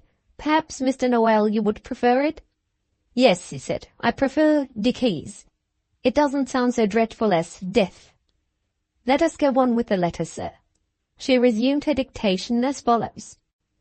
"In either of those cases, I make it a condition of his receiving the legacy that he shall be married within the period of 6 calendar months from the day of my decease, that the woman he marries shall not be a widow, and that his marriage shall be a marriage by banns, publicly celebrated in the parish church of Ossory, where he has been known from his childhood, and where the family and circumstances of his future wife are likely to be the subject of public interest and inquiry. This," said Mrs. Lecount, quietly looking up from the draft, "is to protect Mr. George, sir, in case the same trap is set for him which was successfully set for you. She will not find her false character and her false name fit quite so easily next time. No, not even with Mr. Bygrave to help her. Another dip of ink, Mr. Noel. Let us write the next paragraph. Are you ready?" "Yes." Mrs. Lecount went on. "If your nephew fails to comply with these conditions, that is to say, if being either a bachelor or a widower at the time of my decease, he fails to marry in all respects as I have here instructed him to marry within 6 calendar months from that time, It is my desire that he shall not receive the legacy, or any part of it. I request you, in the case he is supposed, to pass him over altogether, and to give the fortune left you in my will to his married sister, Mrs. Girdlestone. Having now put you in possession of my motives and intentions, I come to the next question which it is necessary to consider. If, when you open this letter, your nephew is an unmarried man, it is clearly indispensable that he should know of the conditions here imposed on him as soon, if possible, as you know of them yourself. Are you, under these circumstances, freely to communicate to him what I have here written to you? Or are you to leave him under the impression that no such private expression of my wishes as this is in existence? Or are you to state all the conditions relating to his marriage as if they emanated entirely from yourself? If you will adopt this latter alternative, you will add one more to the many obligations under which your friendship has placed me. I have serious reason to believe that the possession of my money and the discovery of any peculiar arrangements relating to the disposal of it will be objects after my decease of the fraud and conspiracy of an unscrupulous person. I am therefore anxious, for your sake in the first place, that no suspicion of the existence of this letter should be conveyed to the mind of the person to whom I allude. And I am equally desirous, for Mrs. Girdlestone's sake in the second place, that the same person should be entirely ignorant that the legacy will pass into Mrs. Girdlestone's possession if your nephew is not married in the given time. I know George's easy, pliable disposition. I dread the attempts that will be made to practice on it, and I feel sure that the prudent course will be to abstain from trusting him with secrets, the rash revelation of which might be followed by serious and even dangerous results. State the conditions, therefore, to your nephew as if they were your own. Let him think they have been suggested to your mind by the new responsibilities imposed on you as a man of property, by your position in my will, and by your consequent anxiety to provide for the perpetuation of the family name. If these reasons are not sufficient to satisfy him, there can be no objection to your referring him for any further explanations which he may desire to his wedding day. I have done. My last wishes are now confided to you, in implicit reliance on your honour, and on your tender regard for the memory of your friend. Of the miserable circumstances which compel me to write as I have written here, I say nothing. You will hear of them, if my life is spared, from my own lips, for you will be the first friend whom I shall consult in my difficulty and distress. Keep this letter strictly secret, and strictly in your own possession, until my requests are complied with. Let no human being but yourself know where it is, on any pretence whatever. Believe me, dear Admiral Bartram, affectionately yours, Noel Vanstone. Have you signed, sir? Asked Mrs. Lecount. Let me look the letter over, if you please, before we seal it up. She read the letter carefully. In Noel Vanstone's close, crammed handwriting, it filled 2 pages of letter paper and ended at the top of the 3rd page. Instead of using an envelope, Mrs. Lecount folded it neatly and securely in the old-fashioned way. She lit the taper in the inkstand and returned the letter to the writer. "Seal it, Mr. Noel," she said, "with your own hand and your own seal." She extinguished the taper and handed him the pen again.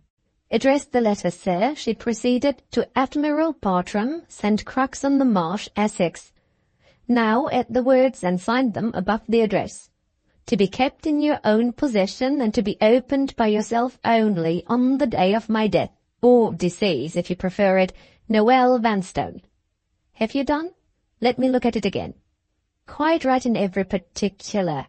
Accept my congratulations, sir. If your wife has not plotted her last plot for the Coombraven money, it is not your fault, Mr. Noel, and not mine." Finding his attention released by the completion of the letter, Noel Vanstone reverted at once to purely personal considerations. "There is my packing up to be thought of now," he said. "I can't go away without my warm things." "Excuse me, sir," rejoined Mrs. Lecount. "There's the will to be signed first, and there must be 2 persons found to witness your signature." She looked out of the front window and saw the carriage waiting at the door. "The coachman will do for one of the witnesses," she said. "He is in respectable service at Dumfries, and he can be found if he happens to be wanted. We must have one of your own servants, I suppose, for the other witness. They are all detestable women, but the cook is the least ill-looking of the 3. Send for the cook, sir, while I go out and call the coachman. When we have got our witnesses here, you have only to speak to them in these words. I have a document here to sign, and I wish you to write your names on it as witnesses of my signature. Nothing more, Mr. Noel. Say those few words in your usual manner, and when the signing is over, I will see myself to your packing up and your warm things. She went to the front door and summoned the coachman to the parlour. On her return, she found the cook ready in the room. The cook looked mysteriously offended, and stared without intermission at Mrs. Lecount. In a minute more the coachman, an elderly man, came in. He was preceded by a relishing odour of whisky, but his head was Scotch, and nothing but his odour betrayed him. I have a document here to sign, said Noel Vanstone, repeating his lesson, and I wish you to write your names on it as witnesses of my signature. The coachman looked at the will. The cook never removed her eyes from Mrs. Lecount. You'll no object, sir, said the coachman, with a national caution showing itself in every wrinkle on his face. You'll no object, sir, to tell me first what the document may be? Mrs. Lecount interposed before Noel Vanstone's indignation could express itself in words. You must tell the man, sir, that it is your will, she said. When he witnesses your signature, he can see as much for himself if he looks at the top of the page. Aye, said the coachman, looking at the top of the page immediately. His last will and testament. Sirs, there's a sair confronting of death in a document like you. Our flesh is grass, continued the coachman, exhaling an additional puff of whisky and looking up devoutly at the ceiling. Take those words in connection with that other scripture. Many are called, but few are chosen. Take that again in connection with Revelations, chapter the 1st, verses 1 to 15. Lay the whole to heart, and what your wealth then? Dust, sir, and your body, scripture again, clay for the potter, and your life, scripture once more, the breath of your nostrils. The cook listened as if cook was at church, but she never removed her eyes from Mrs. Lecount. You had better sign, sir. This is apparently some custom prevalent in Dumfries during the transaction of business, said Mrs. Lecount resignedly. The man means well, I dare say. She added those last words in a soothing tone, for she saw that Noel Vanstone's indignation was fast merging into alarm. The coachman's outburst of exhortation seemed to have inspired him with fear as well as disgust. He dipped the pen in the ink and signed the will without uttering a word. The coachman, descending instantly from theology to business, watched the signature with the most scrupulous attention and signed his own name as witness, with an implied commentary on the proceedings in the form of another puff of whisky, exhaled through the medium of a heavy sigh. The cook looked away from Mrs. Lecount with an effort, signed her name in a violent hurry, and looked back again with a start as if she expected to see a loaded pistol produced in the interval in the housekeeper's hands. Thank you, said Mrs. Lecount in her friendliest manner. The cook shut up her lips aggressively and looked at her master. You may go, said her master. The cook coughed contemptuously and went. We shan't keep you long, said Mrs. Lecount, dismissing the coachman. In half an hour or less we shall be ready for the journey back. The coachman's austere countenance relaxed for the first time. He smiled mysteriously and approached Mrs. Lecount on tiptoe. You'll no forget one thing, milady, he said, with a most ingratiating politeness. You'll no forget the witnessing as well as the driving when you pay me for my day's work. He laughed with guttural gravity, and leaving his atmosphere behind him, stalked out of the room. Lecount, said Noel Vanstone, as soon as the coachman closed the door, did I hear you tell that man we should be ready in half an hour? Yes, sir. Are you blind? He asked the question with an angry stamp of his foot. Mrs. Lecount looked at him in astonishment. Can't you see the brute is drunk? He went on, more and more irritably. Is my life nothing? Am I to be left at the mercy of a drunken coachman? I won't trust that man to drive me for any consideration under heaven. I'm surprised you could think of it, Lecount. The man has been drinking, sir, said Mrs. Lecount. It is easy to see and to smell that. But he is evidently used to drinking. If he is sober enough to walk quite straight, which he certainly does, and to sign his name in an excellent handwriting, which you may see for yourself on the will, I venture to think he is sober enough to drive us to Dumfries. Nothing of the sort. You're a foreigner, Lecount. You don't understand these people. They drink whiskey from morning to night. Whiskey is the strongest spirit that's made. Whiskey is notorious for its effect on the brain. I tell you, I won't run the risk. I never was driven, and I never will be driven by anybody but a sober man. Must I go back to Dumfries by myself, sir? And leave me here? Leave me alone in this house after what's happened? How do I know my wife may not come back tonight? How do I know her journey is not a blind to mislead me? Have you no feeling, Viscount? Can you leave me in my miserable situation? He sank into a chair and burst out crying over his own idea, before he had completed the expression of it in words. Too bad, he said, with his handkerchief over his face. Too bad. It was impossible not to pity him. If ever mortal was pitiable, he was the man. He had broken down at last under the conflict of violent emotions which had been roused in him since the morning. The effort to follow Mrs. Lecount along the mazes of intricate combination through which she had steadily led the way had upheld him while that effort lasted. The moment it was at an end, he dropped. The coachman had hastened a result of which the coachman was far from being the cause. "You surprise me, you distress me, sir," said Mrs. Lecount. "I entreat you to compose yourself. I will stay here if you wish it, with pleasure. I will stay here tonight for your sake.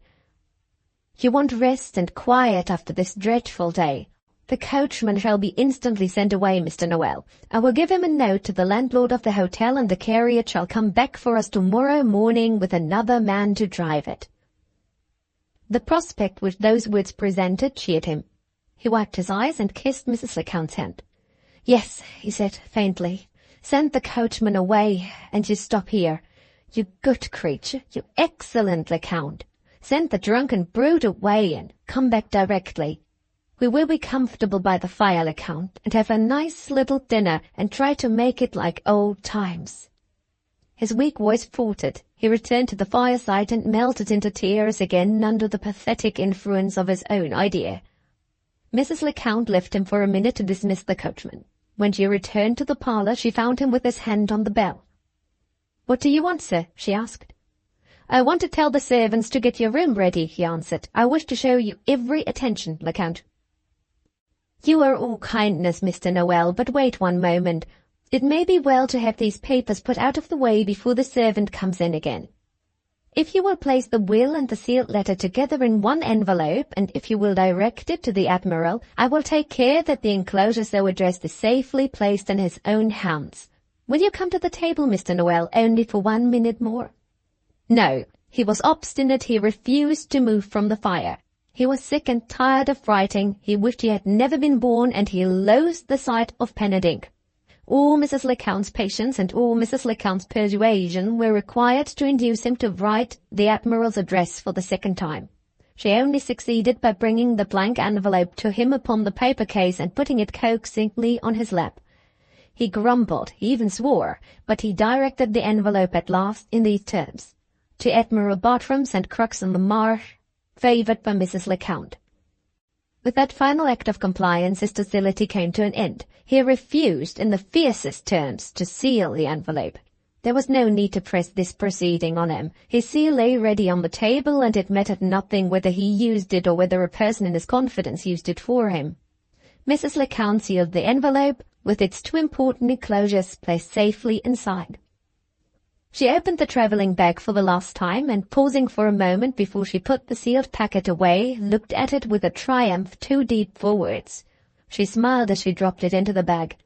Not the shadow of a suspicion that the will might contain superfluous phrases and expressions which no practical lawyer would have used, not the vestige of a doubt whether the letter was quite as complete a document as a practical lawyer might have made it, troubled her mind.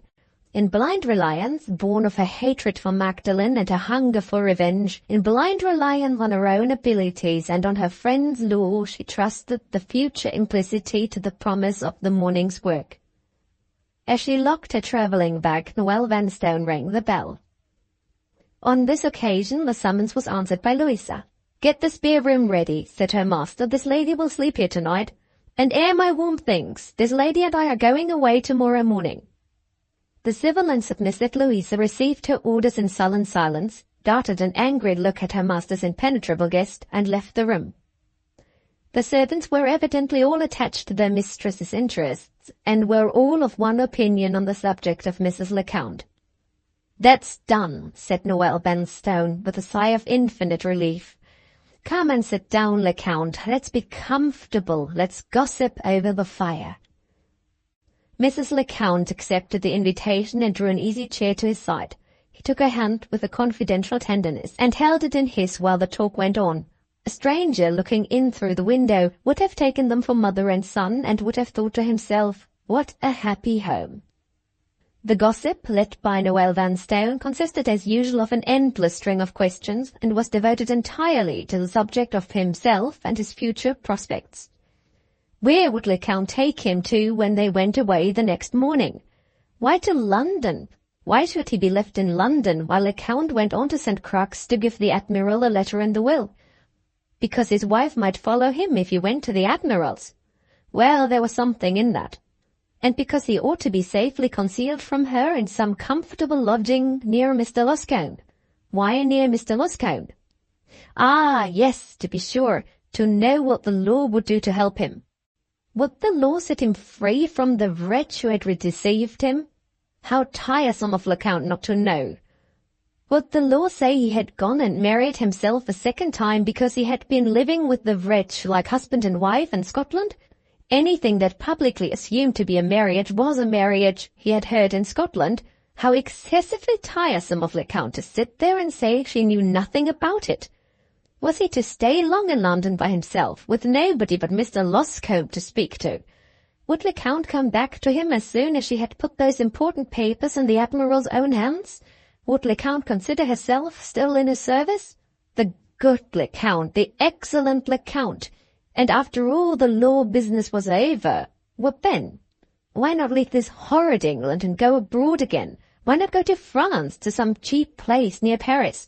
Say Versailles? Say Saint-Germain? In a nice little French house, cheap, with a nice French bonne to cook who wouldn't waste his substance in the grease pot. With a nice little garden where he could work himself and get health and save the expense of keeping a gardener. It wasn't a bad idea, and it seemed to promise well for the future, didn't it, Lecount? So he ran on, the poor weak creature, the abject, miserable little man. As the darkness gathered at the close of the short November day, he began to grow drowsy. As Keith's questions came to an end at last, he fell asleep. The wind outside sang its mournful winter song. The tramp of passing footsteps, the roll of passing wheels on the road ceased in dreary silence. He slept on quietly. The firelight rose and fell on his wizened little face and his nervous, drooping hands. Mrs. Lecount had not pitied him yet. She began to pity him now. Her point was gained. Her interest in his will was secured. He had put his future life of his own accord under her fostering care. The fire was comfortable. The circumstances were favourable to the growth of Christian feeling. "Poor wretch," said Mrs. Lecount, looking at him with a grave compassion. "Poor wretch." The dinner hour roused him. He was cheerful at dinner. He reverted to the idea of the cheap little house in France. He smirked and simpered and talked French to Mrs. Lecount, while the housemaid and Louisa waited turn and turn about under protest. When dinner was over, he returned to his comfortable chair before the fire, and Mrs. Lecount followed him. He resumed the conversation, which meant in his case repeating his questions. But he was not so quick and ready with them as he had been earlier in the day. They began to flag. They continued at longer and longer intervals. They ceased altogether. Toward 9 o'clock he fell asleep again. It was not a quiet sleep this time. He muttered and ground his teeth and rolled his head from side to side of the chair. Mrs. Lecount purposely made noise enough to rouse him. He woke with a vacant eye and a flushed cheek. He walked about the room restlessly with a new idea in his mind, the idea of writing a terrible letter, a letter of eternal farewell to his wife. How was it to be written? In what language should he express his feelings? The powers of Shakespeare himself would be unequal to the emergency. He had been the victim of an outrage entirely without parallel. A wretch had crept into his bosom. A viper had hidden herself at his fireside. Where could words be found to brand her with the infamy she deserved? He stopped with a suffocating sense in him of his own impotent rage. He stopped and shook his fist tremulously in the empty air. Mrs. Lecount interfered with an energy and a resolution inspired by serious alarm. After the heavy strain that had been laid on his weakness already, such an outbreak of passionate agitation as was now bursting from him might be the destruction of his rest that night and of his strength to travel the next day. With infinite difficulty, with endless promises to return to the subject and to advise him about it in the morning, she prevailed on him at last to go upstairs and compose himself for the night. She gave him her arm to assist him. On the way upstairs, his attention, to her great relief, became suddenly absorbed by a new fancy. He remembered a certain warm and comfortable mixture of wine, eggs, sugar and spices, which she had often been accustomed to make for him in former times, and which he thought he should relish exceedingly before he went to bed. Mrs. Lecount helped him on with his dressing-gown, then went downstairs again to make his warm drink for him at the parlour fire. She rang the bell and ordered the necessary ingredients for the mixture in Noel Vanstone's name. The servants, with the small ingenious malice of their race, brought up the materials one by one, and kept her waiting for each of them as long as possible. She had got the saucepan, and the spoon, and the tumbler, and the nutmeg grater, and the wine, but not the egg, the sugar, or the spices, when she heard him above walking backward and forward noisily in his room, exciting himself on the old subject again beyond all doubt. She went upstairs once more, but he was too quick for her. He heard her outside the door, and when she opened it, she found him in his chair with his back cunningly turned towards her. Knowing him too well to attempt any remonstrance, she merely announced the speedy arrival of the warm drink and turned to leave the room. On her way out, she noticed a table in a corner with an inkstand and a paper case on it, and tried, without attracting his attention, to take the writing materials away. He was too quick for her again. He asked angrily if she doubted his promise. She put the writing materials back on the table for fear of offending him, and left the room. In half an hour more the mixture was ready. She carried it up to him, foaming and fragrant, in a large tumbler. "He will sleep after this," she thought to herself as she opened the door. "I have made it stronger than usual on purpose." He had changed his place. He was sitting at the table in the corner, still with his back to her, writing. This time his quick ears had not served him. This time she caught him in the fact. "Oh, Mr. Noel, Mr. Noel," she said reproachfully, "what is your promise worth?" He made no answer. He was sitting with his left elbow on the table and with his head resting on his left hand. His right hand lay back on the paper with a pen lying loose in it. "You drink, Mr. Noel," she said in a kinder tone, feeling unwilling to offend him. He took no notice of her. She went to the table to rouse him. Was he deep in thought? He was dead. The end of the 5th scene. Between the scenes. Progress of the story through the post. 1. From Mrs. Noel Vanstone to Mr. Loscombe. Park Terrace, St. John's Wood, November the 5th. Dear Sir, I came to London yesterday for the purpose of seeing a relative, leaving Mr. Vanstone at Balliol Cottage and proposing to return to him in the course of the week. I reached London late last night and drove to these lodgings, having written to secure accommodation beforehand. This morning's post has brought me a letter from my own maid, whom I left at Balliol Cottage with instructions to write to me if anything extraordinary took place in my absence. You will find the girl's letter enclosed in this. I have had some experience of her, and I believe she is to be strictly depended on to tell the truth. I purposely abstain from troubling you by any useless allusions to myself. When you have read my maid's letter, you will understand the shock which the news contained and it has caused me. I can only repeat that I place implicit belief in her statement. I am firmly persuaded that my husband's former housekeeper has found him out, has practised on his weakness in my absence, and has prevailed on him to make another will. From what I know of this woman, I feel no doubt that she has used her influence over Mr. Vanstone to deprive me, if possible, of all future interests in my husband's fortune. Under such circumstances as these, It is in the last degree important, for more reasons than I need mention here, that I should see Mr. Vanstone and come to an explanation with him at the earliest possible opportunity. You will find that my maid thoughtfully kept her letter open until the last moment before post time, without, however, having any later news to give me than that Mrs. Lecount was to sleep at the cottage last night, and that she and Mr. Vanstone were to leave together this morning. But for that last piece of intelligence, I should have been on my way back to Scotland before now. As it is, I cannot decide for myself what I ought to do next. My going back to Dumfries after Mr. Vanstone has left it seems like taking a journey for nothing, and my staying in London appears to be almost equally useless. Will you kindly advise me in this difficulty? I will come to you at Lincoln's Inn at any time this afternoon or tomorrow which you may appoint. My next few hours are engaged. As soon as this letter is dispatched, I am going to Kensington with the object of ascertaining whether certain doubts I feel about the means by which Mrs. Lecount may have accomplished her discovery are well founded or not. If you will let me have your answer by return of post, I will not fail to get back to St. John's Wood in time to receive it. Believe me, dear sir, yours sincerely, Magdalen Vanstone. 2. From Mr. Loscombe to Mrs. Noel Vanstone. Lincoln's Inn, November the 5th.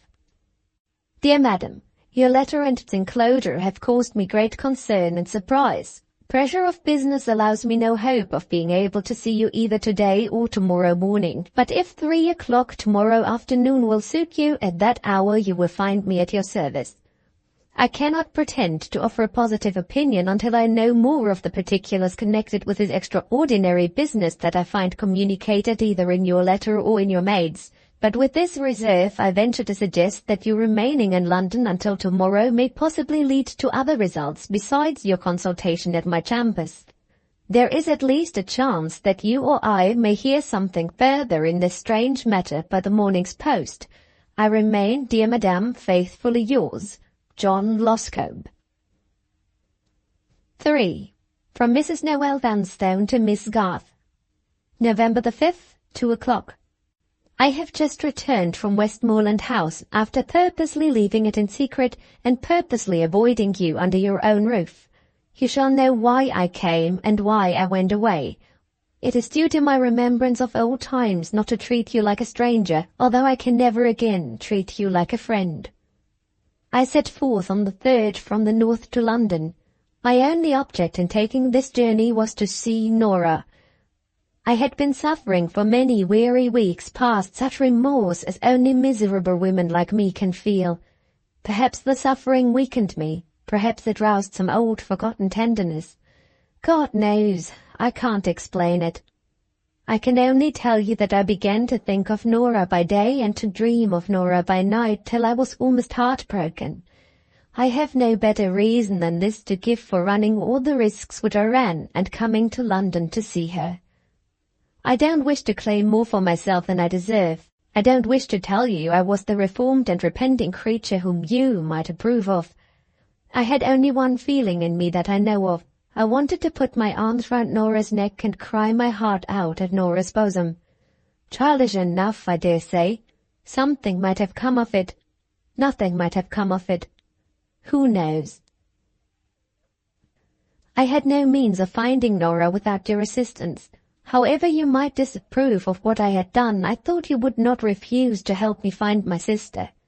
When I lay down last night in my strange bed, I said to myself, I will ask Miss Garth, for my father's sake and my mother's sake, to tell me. You don't know what a comfort I felt in that thought. How should you? What do good women like you know of miserable sinners like me? All you know is that you pray for us at church. Well, I fell asleep happily that night for the first time since my marriage. When the morning came, I paid the penalty of daring to be happy only for one night. When the morning came, a letter came with it, which told me that my bitterest enemy on earth, you have meddled sufficiently with my affairs to know what enemy I mean, had revenged herself on me in my absence. In following the impulse which led me to my sister, I had gone to my ruin. The mischief was beyond all present remedy when I received the news of it. Whatever had happened, whatever might happen, I made up my mind to persist in my resolution of seeing Norah before I did anything else. I suspected you of being concerned in the disaster which had overtaken me, because I felt positively certain at Aldborough that you and Mrs. Lecount had written to each other. But I never suspected Norah. If I lay on my deathbed at this moment, I could say with a safe conscience, I never suspected Norah. So I went this morning to Westmoreland House to ask you for my sister's address, and to acknowledge plainly that I suspected you of being again in correspondence with Mrs. Lecount. When I inquired for you at the door, they told me you had gone out, but that you were expected back before long. They asked me if I would see your sister, who was then in the schoolroom. I desired that your sister should on no account be disturbed. My business was not with her, but with you. I begged to be allowed to wait in a room by myself until you returned. They showed me into the double room on the ground floor, divided by curtains, as it was when I last remember it. There was a fire in the outer division of the room, but none in the inner, and for that reason I supposed the curtains were drawn. The servant was very civil and attentive to me. I have learned to be thankful for civility and attention, and I spoke to her as cheerfully as I could. I said to her, I shall see Miss Garth here as she comes up to the door, and I can beckon her in through the long window. The servant said I could do so if you came that way, but that you let yourself in sometimes with your own key by the back garden gate, and if you did this, she would take care to let you know of my visit. I mention these trifles to show you that there was no premeditated deceit in my mind when I came to the house. I waited a weary time, and you never came. I don't know whether my impatience made me think so, or whether the large fire burning made the room really as hot as I felt it to be. I only know that, after a while, I passed through the curtains into the inner room to try the cooler atmosphere. I walked to the long window which leads into the back garden to look out, and almost at the same time I heard the door opened, the door of the room I had just left, and your voice and the voice of some other woman, a stranger to me, talking. The stranger was one of the parlour boarders, I dare say. I gathered from the first words you exchanged together that you had met in the passage, she on her way downstairs and you on your way in from the back garden. The next question and your next answer informed me that this person was a friend of my sister's who felt a strong interest in her, and who knew that you had just returned from a visit to Norah. So far I only hesitated to show myself because I shrank in my painful situation from facing a stranger. But when I heard my own name immediately afterwards on your lips and on hers, then I purposely came nearer to the curtain between us, and purposely listened. A mean action, you will say. Call it mean if you like. What better can you expect from such a woman as I am? You were always famous for your memory. There is no necessity for my repeating the words you spoke to your friend and the words your friend spoke to you hardly an hour since. When you read these lines you will know, as well as I know, what those words told me. I ask for no particulars. I will take all your reasons and all your excuses for granted. It is enough for me to know that you and Mr. Pendrell have been searching for me again, and that Norah is in the conspiracy this time to reclaim me in spite of myself. It is enough to me to know that my letter to my sister has been turned into a trap to catch me, and that Mrs. Lecount's revenge has accomplished its object by means of information received from Norah's lips. Shall I tell you what I suffered when I heard these things? No, it would only be a waste of time to tell you. Whatever I suffer, I deserve it, don't I?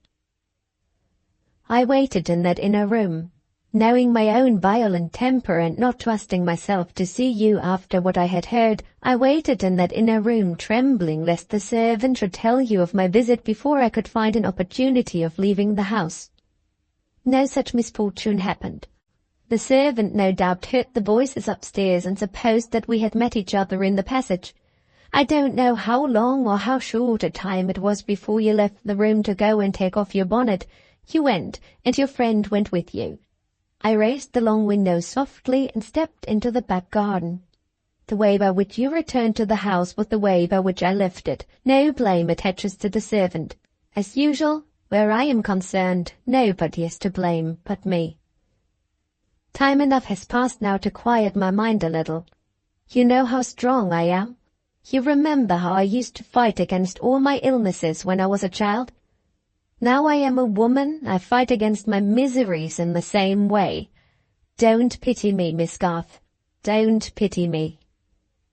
I have no harsh feeling against Norah. The hope I had of seeing her is a hope taken from me. The consolation I had in writing to her is a consolation denied me for the future. I am cut to the heart, but I have no angry feeling towards my sister. She means well, poor soul. I dare say she means well. It would distress her if she knew what has happened. Don't tell her. Conceal my visit and burn my letter. A last word to yourself, and I have done. If I rightly understand my present situation, your spies are still searching for me to just as little purpose as they searched at York. Dismiss them. You are wasting your money to no purpose. If you discovered me tomorrow, what could you do? My position has altered. I am no longer the poor outcast girl, the vagabond public performer whom you once hunted after. I have done what I told you I would do. I have made the general sense of propriety my accomplice this time. Do you know who I am? I am a respectable married woman, accountable for my actions to nobody under heaven but my husband. I have got a place in the world, and a name in the world at last. Even the law, which is the friend of all you respectable people, has recognized my existence and has become my friend too. The Archbishop of Canterbury gave me his license to be married, and the Vicar of Aldborough performed the service. If I found your spies following me in the street, and if I chose to claim protection from them, the law would acknowledge my claim. You forget what wonders my wickedness has done for me. It has made nobody's child somebody's wife.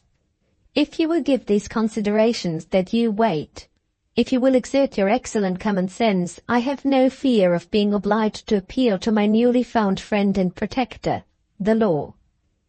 You will feel by this time that you have meddled with me at last to some purpose. I am estranged from Norah. I am discovered by my husband. I am defeated by Mrs. Lecount. You have driven me to the last extremity. You have strengthened me to fight the battle of my life with a resolution which only a lost and friendless woman can feel. Badly as your schemes have prospered, they have not proved totally useless after all. I have no more to say. If you ever speak about me to Norah, tell her that a day may come when she will see me again, the day when we two sisters have recovered our natural rights, the day when I put Norah's fortune into Norah's hand. Those are my last words. Remember them the next time you feel tempted to meddle with me again. Magdalen Vanstone. 4. From Mr. Loscombe to Mrs. Noel Vanstone, Lincoln's Inn, November the 6th. Dear Madam, this morning's post has doubtless brought you the same shocking news which it has brought to me. You must know by this time that a terrible affliction has befallen you, the affliction of your husband's sudden death. I am on the point of starting to the north, to make all needful inquiries and to perform whatever duties I may with propriety undertake as solicitor to the deceased gentleman. Let me earnestly recommend you not to follow me to Balliol Cottage until I have had time to write to you first, and to give you such advice as I cannot, through ignorance of all the circumstances, pretend to offer now. You may rely on my writing after my arrival in Scotland by the first post. I remain, dear Madam, faithfully yours, John Loscombe. 5. From Mr. Pendrell to Miss Garth. Searle Street, November the 6th. Dear Miss Garth, I return you Mrs. Noel Vanstone's letter. I can understand your mortification at the tone in which it is written, and your distress at the manner in which this unhappy woman has interpreted the conversation that she overheard at your house. I cannot honestly add that I lament what has happened. My opinion has never altered since the Combe-Raven time. I believe Mrs. Noel Vanstone to be one of the most reckless, desperate, and perverted women living, and any circumstances that estrange her from her sister are circumstances which I welcome for her sister's sake. There cannot be a moment's doubt on the course you ought to follow in this matter. Even Mrs. Noel Vanstone herself acknowledges the propriety of sparing her sister additional and unnecessary distress, By all means keep Miss Vanstone in ignorance of the visit to Kensington and of the letter which has followed it. It would be not only unwise but absolutely cruel to enlighten her. If we had any remedy to apply or even any hope to offer, we might feel some hesitation in keeping our secret. But there is no remedy and no hope. Mrs. Noel Vanstone is perfectly justified in the view she takes of her position. Neither you nor I can assert the smallest right to control her. I have already taken the necessary measures for putting an end to our useless inquiries. In a few days I will write to Miss Vanstone and will do my best to tranquilize her mind on the subject of her sister. If I can find no sufficient excuse to satisfy her, it will be better she should think we have discovered nothing than that she should know the truth. Believe me most truly yours, William Pendrell. 6. From Mr. Loscombe to Mrs. Noel Vanstone. Lincoln's Inn, November the 15th.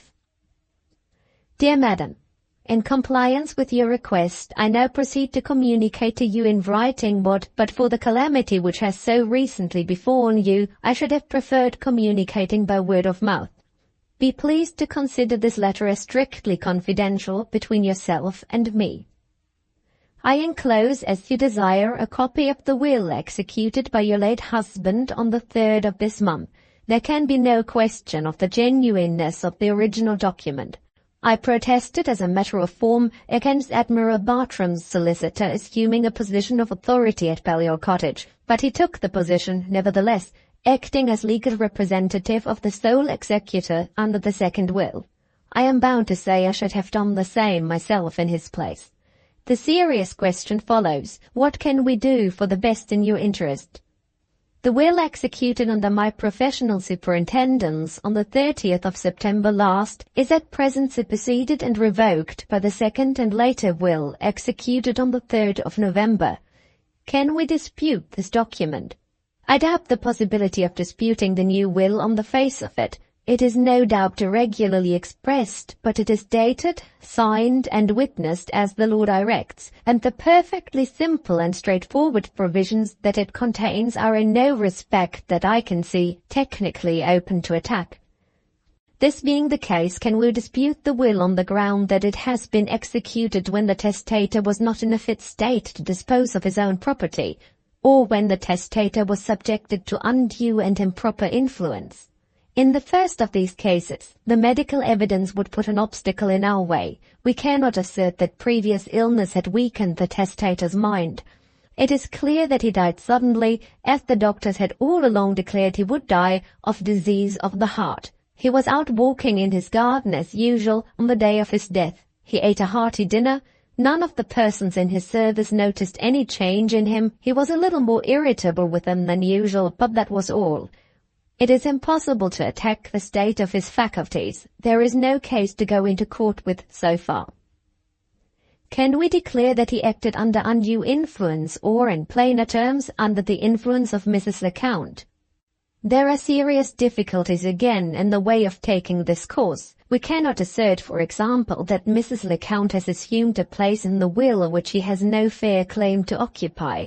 She has cunningly limited her own legacy not only to what is fairly due her, but to what the late Mr. Michael Vanstone himself had the intention of leaving her. If I were examined on the subject, I should be compelled to acknowledge that I had heard him express this intention myself. It is only the truth to say that I have heard him express it more than once. There is no point of attack in Mrs. Lecount's legacy, and there is no point of attack in your late husband's choice of an executor. He has made the wise choice, and the natural choice, of the oldest and trustiest friend he had in the world.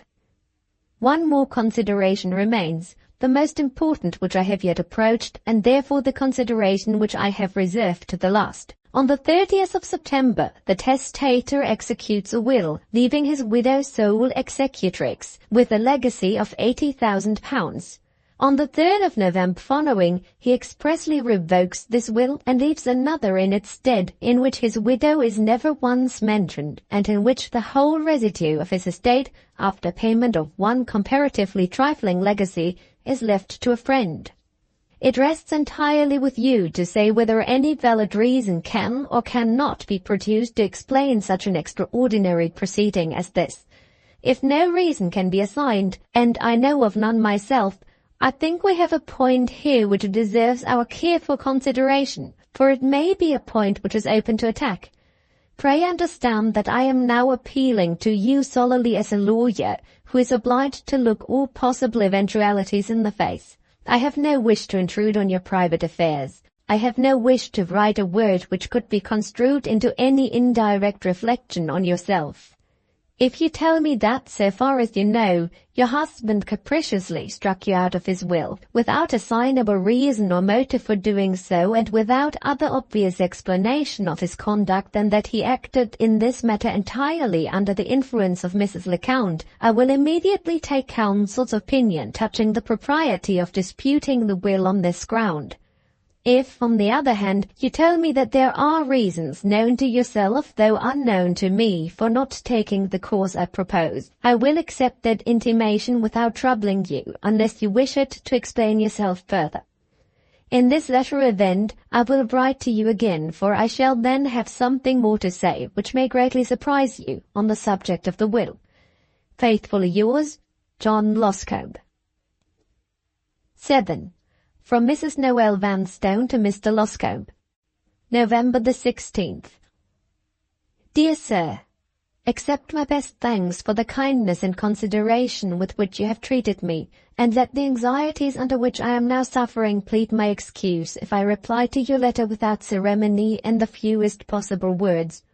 I have my own reasons for not hesitating to answer your question in the negative. It is impossible for us to go to law, as you propose, on the subject of the will. Believe me, dear sir, yours gratefully, Magdalen Vanstone. 8. From Mr. Loscombe to Mrs. Noel Vanstone, Lincoln's Inn, November the 17th. Dear Madam, I beg to acknowledge the receipt of your letter, answering my proposal in the negative, for reasons of your own. Under these circumstances, on which I offer no comment, I beg to perform my promise of again communicating with you on the subject of your late husband's will. Be so kind as to look at your copy of the document.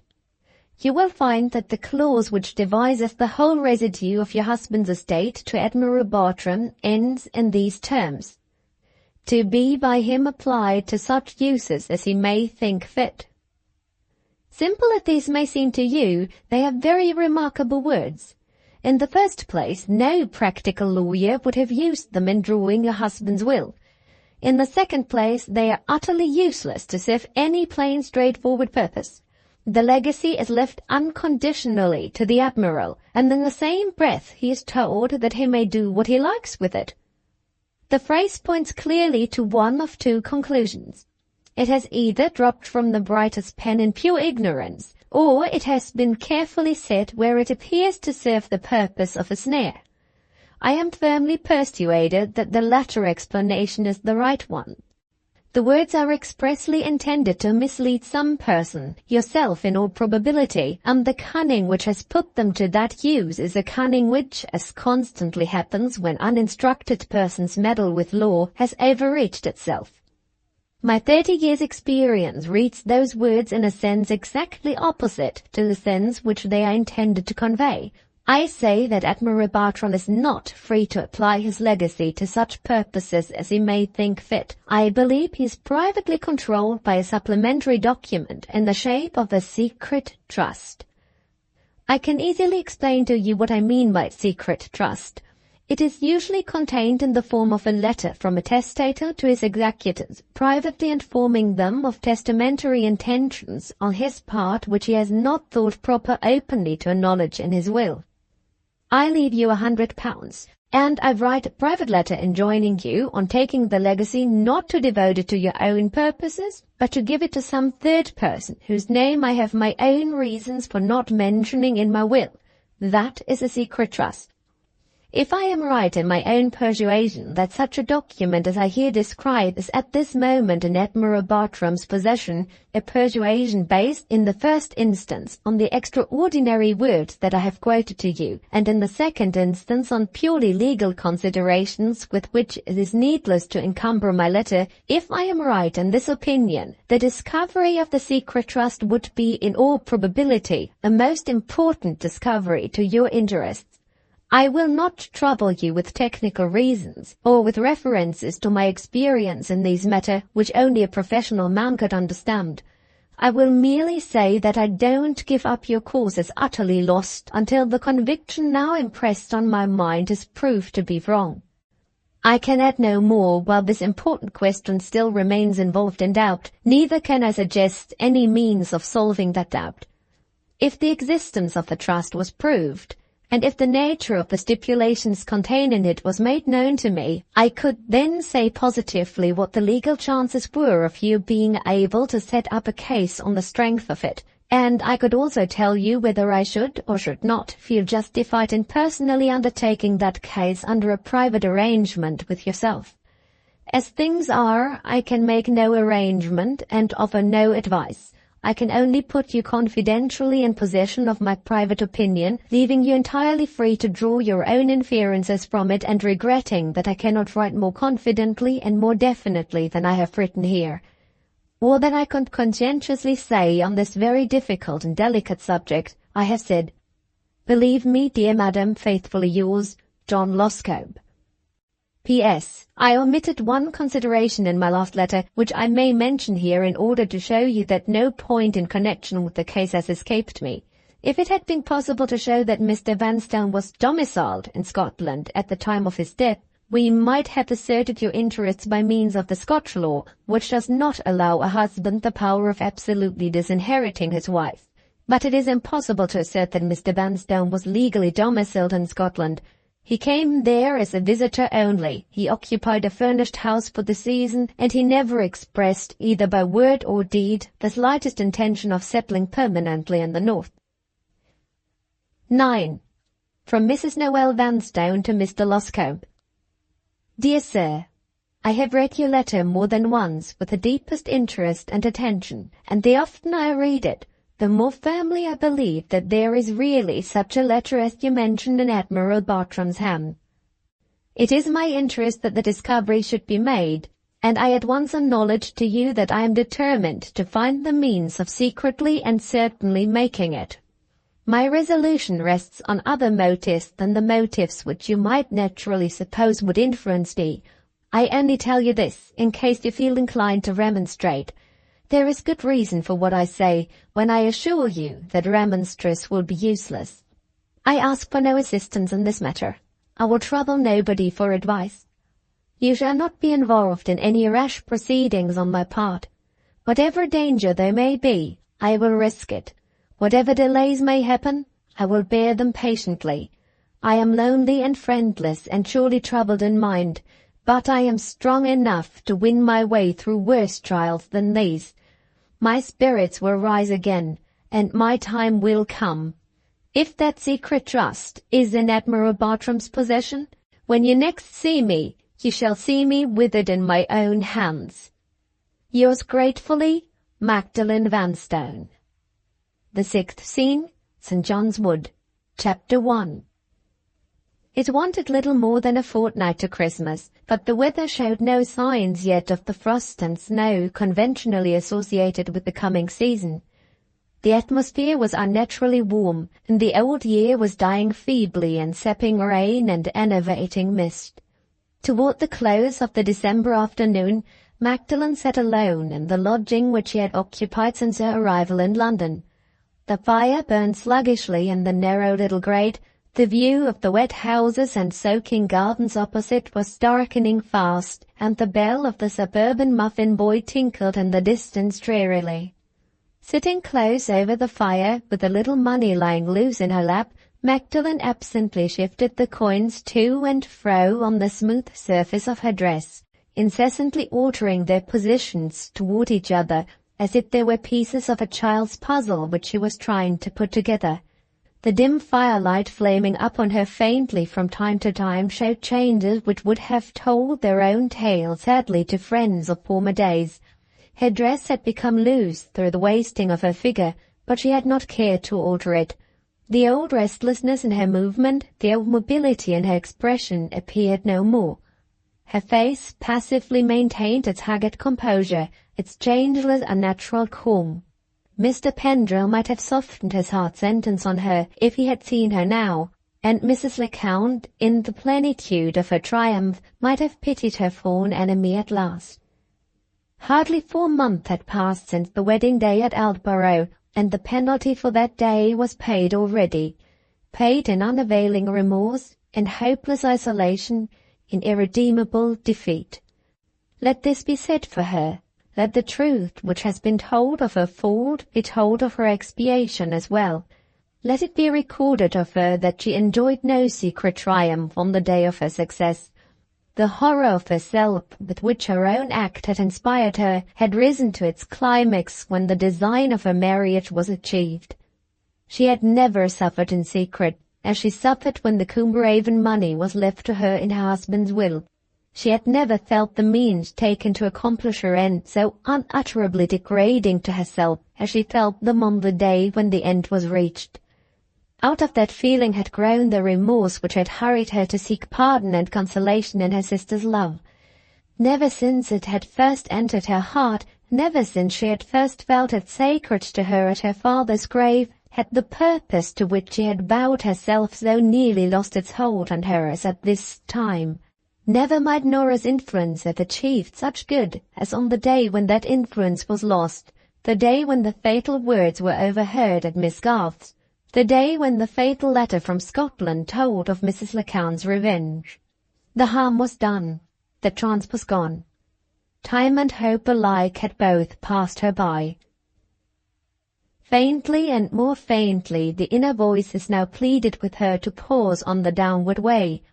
The discovery which had poisoned her heart with its first distrust of her sister, the tidings which had followed it of her husband's death, the sting of Mrs. Lecount's triumph felt through all, had done their work.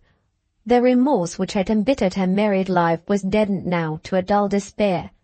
It was too late to make the atonement of confession, too late to lay bare to the miserable husband the deeper secrets that had once lurked in the heart of the miserable wife. Innocent of all thought of the hideous treachery which Mrs. Lecount had imputed to her, she was guilty of knowing how his health was broken when she married him, guilty of knowing when he left her the Combe money that the accident of a moment, harmless to other men, might place his life in jeopardy and effect her release. His death had told her this, had told her plainly what she had shrunk in his lifetime from openly acknowledging to herself. From the dull torment of that reproach, from the dreary wretchedness of doubting everybody, even to Norah herself, from the bitter sense of her defeated schemes, from the blank solitude of her friendless life, what refuge was left? But one refuge now. She turned to the relentless purpose which was hurrying her to her ruin, and cried to it with the daring of her despair, "Drive me on." For days and days together she had bent her mind on the one object which occupied it since she had received the lawyer's letter. For days and days together she had toiled to meet the first necessity of her position, to find a means of discovering the secret trust. There was no hope this time of assistance from Captain Wragge. Long practice had made the old militiaman an adept in the art of vanishing. The plough of the moral agriculturist left no furrows, not a trace of him was to be found. Mr. Loscombe was too cautious to commit himself to an active course of any kind. He passively maintained his opinions and left the rest to his client. He desired to know nothing until the trust was placed in his hands. Magdalen's interests were now in Magdalen's own sole care. Risk or no risk, what she did next she must do by herself. The prospect had not daunted her. Alone she had calculated the chances that might be tried. Alone she was now determined to make the attempt. "The time has come," she said to herself as she sat over the fire. I must sound Louisa first. She collected the scattered coins in her lap and placed them in a little heap on the table, then rose and rang the bell. The landlady answered it. "Is my servant downstairs?" inquired Magdalen. "Yes, ma'am, she's having her tea." "When she has done, say I want her up here. Wait a moment. You will find your money on the table, the money I owe you for last week. Can you find it, or would you like to have a candle?" "It's rather dark, ma'am." Magdalen lit a candle. "What notice must I give you?" she asked as she put the candle on the table. "Before I leave?" "A week is the usual notice, ma'am. I hope you have no objection to make to the house." "None whatever. I only asked the question because I may be obliged to leave these lodgings rather sooner than I anticipated. Is the money right?" "Quite right, ma'am. Here's your receipt." "Thank you. Don't forget to send Louisa to me as soon as she has done her tea." The landlady withdrew. As soon as she was alone again, Magdalen extinguished the candle and drew an empty chair close to her own chair on the hearth. This done, she resumed her former place and waited until Louisa appeared. There was doubt in her face as she sat looking mechanically into the fire. A poor chance, she thought to herself. But poor as it is, a chance that I must try. In 10 minutes more, Louisa's meek knock was softly audible outside. She was surprised, on entering the room, to find no other light in it than the light of the fire. "Will you have the candles, ma'am?" she inquired respectfully. "We will have candles if you wish for them yourself," replied Magdalen. "Not otherwise. I have something to say to you. When I have said it, you shall decide whether we sit together in the dark or in the light." Louisa waited near the door and listened to those strange words in silent astonishment. "Come here," said Magdalen, pointing to the empty chair. "Come here and sit down." Louisa advanced and timidly removed the chair from its position at her mistress's side. Magdalen instantly drew it back again. "No," she said. "Come closer. Come close by me." After a moment's hesitation, Louisa obeyed. "I ask you to sit near me," pursued Magdalen, "because I wish to speak to you on equal terms. Whatever distinctions there might once have been between us are now at an end. I am a lonely woman thrown helpless on my own resources, without rank or place in the world. I may or may not keep you as my friend. As mistress and maid, the connection between us must come to an end." "Oh, ma'am, don't say that," pleaded Louisa faintly. Magdalen sorrowfully and steadily went on. "When you first came to me," she resumed, "I thought I should not like you. I have learned to like you. I have learned to be grateful to you. From first to last you have been faithful and good to me. The least I can do in return is not to stand in the way of your future prospects." "Don't send me away, ma'am," said Louisa imploringly. "If you can only help me with a little money now and then, I'll wait for my wages. I will indeed." Magdalen took her hand and went on as sorrowfully and as steadily as before. "My future life is all darkness, all uncertainty," she said.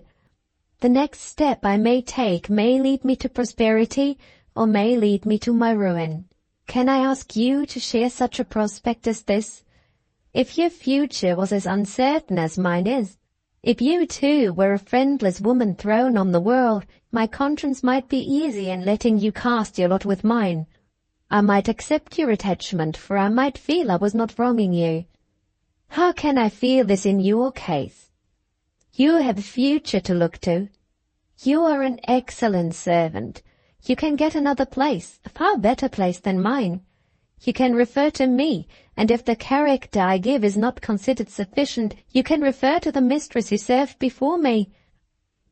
At the instant when that reference to the girl's last employer escaped Magdalen's lips, Louisa snatched her hand away and started up affrightedly from her chair. There was a moment's silence. Both mistress and maid were equally taken by surprise. Magdalen was the first to recover herself.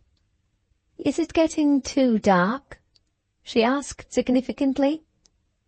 "Are you going to light the candles after all?" Louisa drew back into the dimmest corner of the room. "You suspect me, ma'am," she answered out of the darkness in a breathless whisper. "Who's told you? How did you find out?" She stopped and burst into tears. "I deserve your suspicion," she said, struggling to compose herself. "I can't deny it to you. You've treated me so kindly. You've made me so fond of you. Forgive me, Mrs. Vanstone. I'm a wretch. I have deceived you." "Come here and sit down by me again," said Magdalen. "Come, or I will get up myself and bring you back." Louisa slowly returned to her place. Dim as the firelight was, she seemed to fear it. She held her handkerchief over her face and shrank from her mistress as she seated herself again in the chair. "You are wrong in thinking that anyone has betrayed you to me," said Magdalen. "All that I know of you is what your own looks and ways have told me. You've had some secret trouble weighing on your mind ever since you have been in my service. I confess I have spoken with the wish to find out more of you and your past life than I have found out yet, not because I'm curious, but because I have my secret troubles too. Are you an unhappy woman like me? If you are, I will take you into my confidence.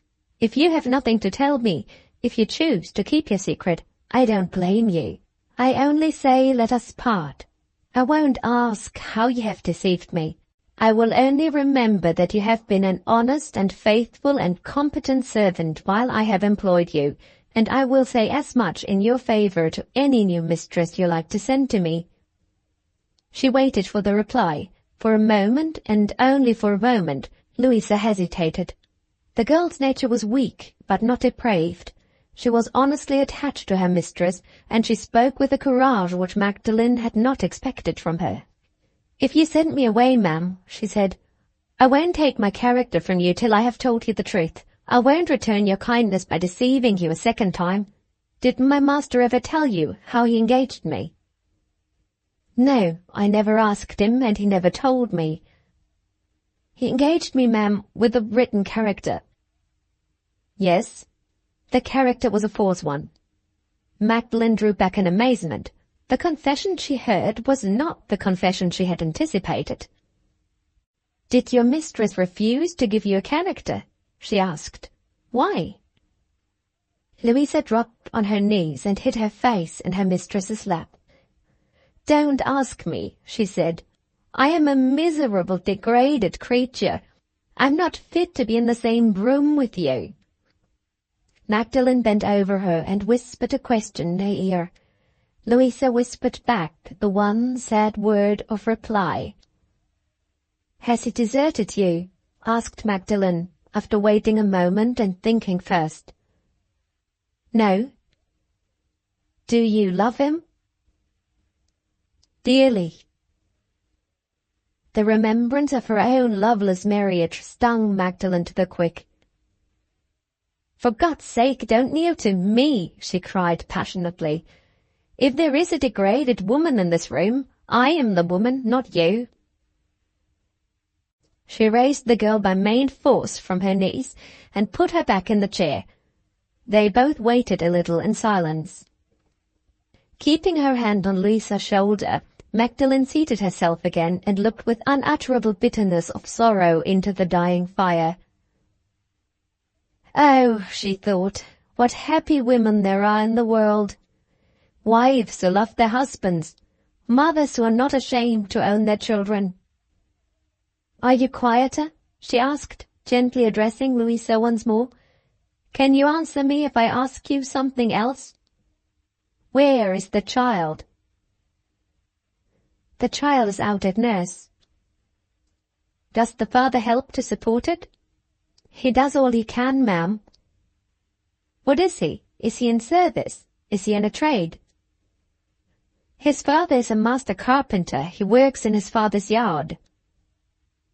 "If he has got work, why has he not married you?" "It is his father's fault, ma'am, not his. His father has no pity on us. He would be turned out of house and home if he married me. Can he get no work elsewhere? It is hard to get good work in London, ma'am. There are so many in London. They take the bread out of each other's mouths. If we had only had the money to emigrate, he would have married me long since. Would he marry you if you had the money now? I am sure he would, ma'am. He could get plenty of work in Australia and double and treble the wages he gets here. He's trying hard, and I'm trying hard to save a little toward it. I put by all I can spare from my child, but it is so little.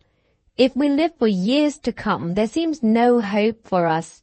I know I've done wrong every way. I know I don't deserve to be happy. But how could I let my child suffer? I was obliged to go to service. My mistress was hard on me, and my health broke down in trying to live by my needle. I would never have deceived anybody by a false character if there had been another chance for me. I was alone and helpless, ma'am, and I can only ask you to forgive me. Ask better women than I am, said Magdalen sadly. I am only fit to feel for you, and I do feel for you with all my heart. In your place I should have gone into service with a false character too. Say no more of the past. You don't know how you hurt me in speaking of it. Talk of the future. I think I can help you, and do you no harm. I think you can help me, and do me the greatest of all services in return. Wait, and you shall hear what I mean. Suppose you were married.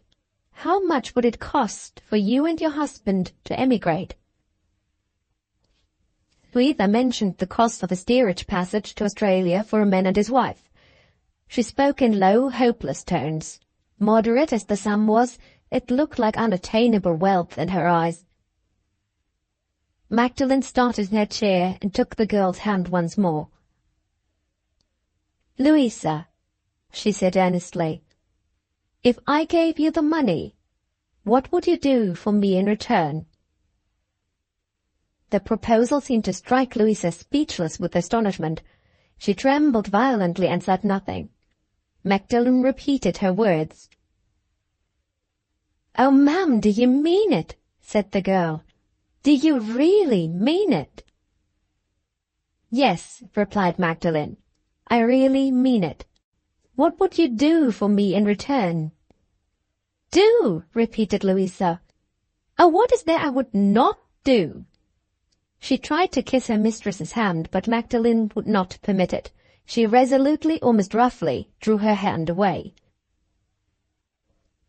"I am laying you under no obligation," she said. "We are serving each other, that is all. Sit quiet and let me think." For the next 10 minutes there was silence in the room. At the end of that time, Magdalen took out her watch and held it close to the grate. There was just firelight enough to show her the hour. It was close on 6 o'clock. "Are you composed enough to go downstairs and deliver a message?" she asked, rising from her chair as she spoke to Louisa again. "It is a very simple message. It is only to tell the boy that I want a cab as soon as he can get me one.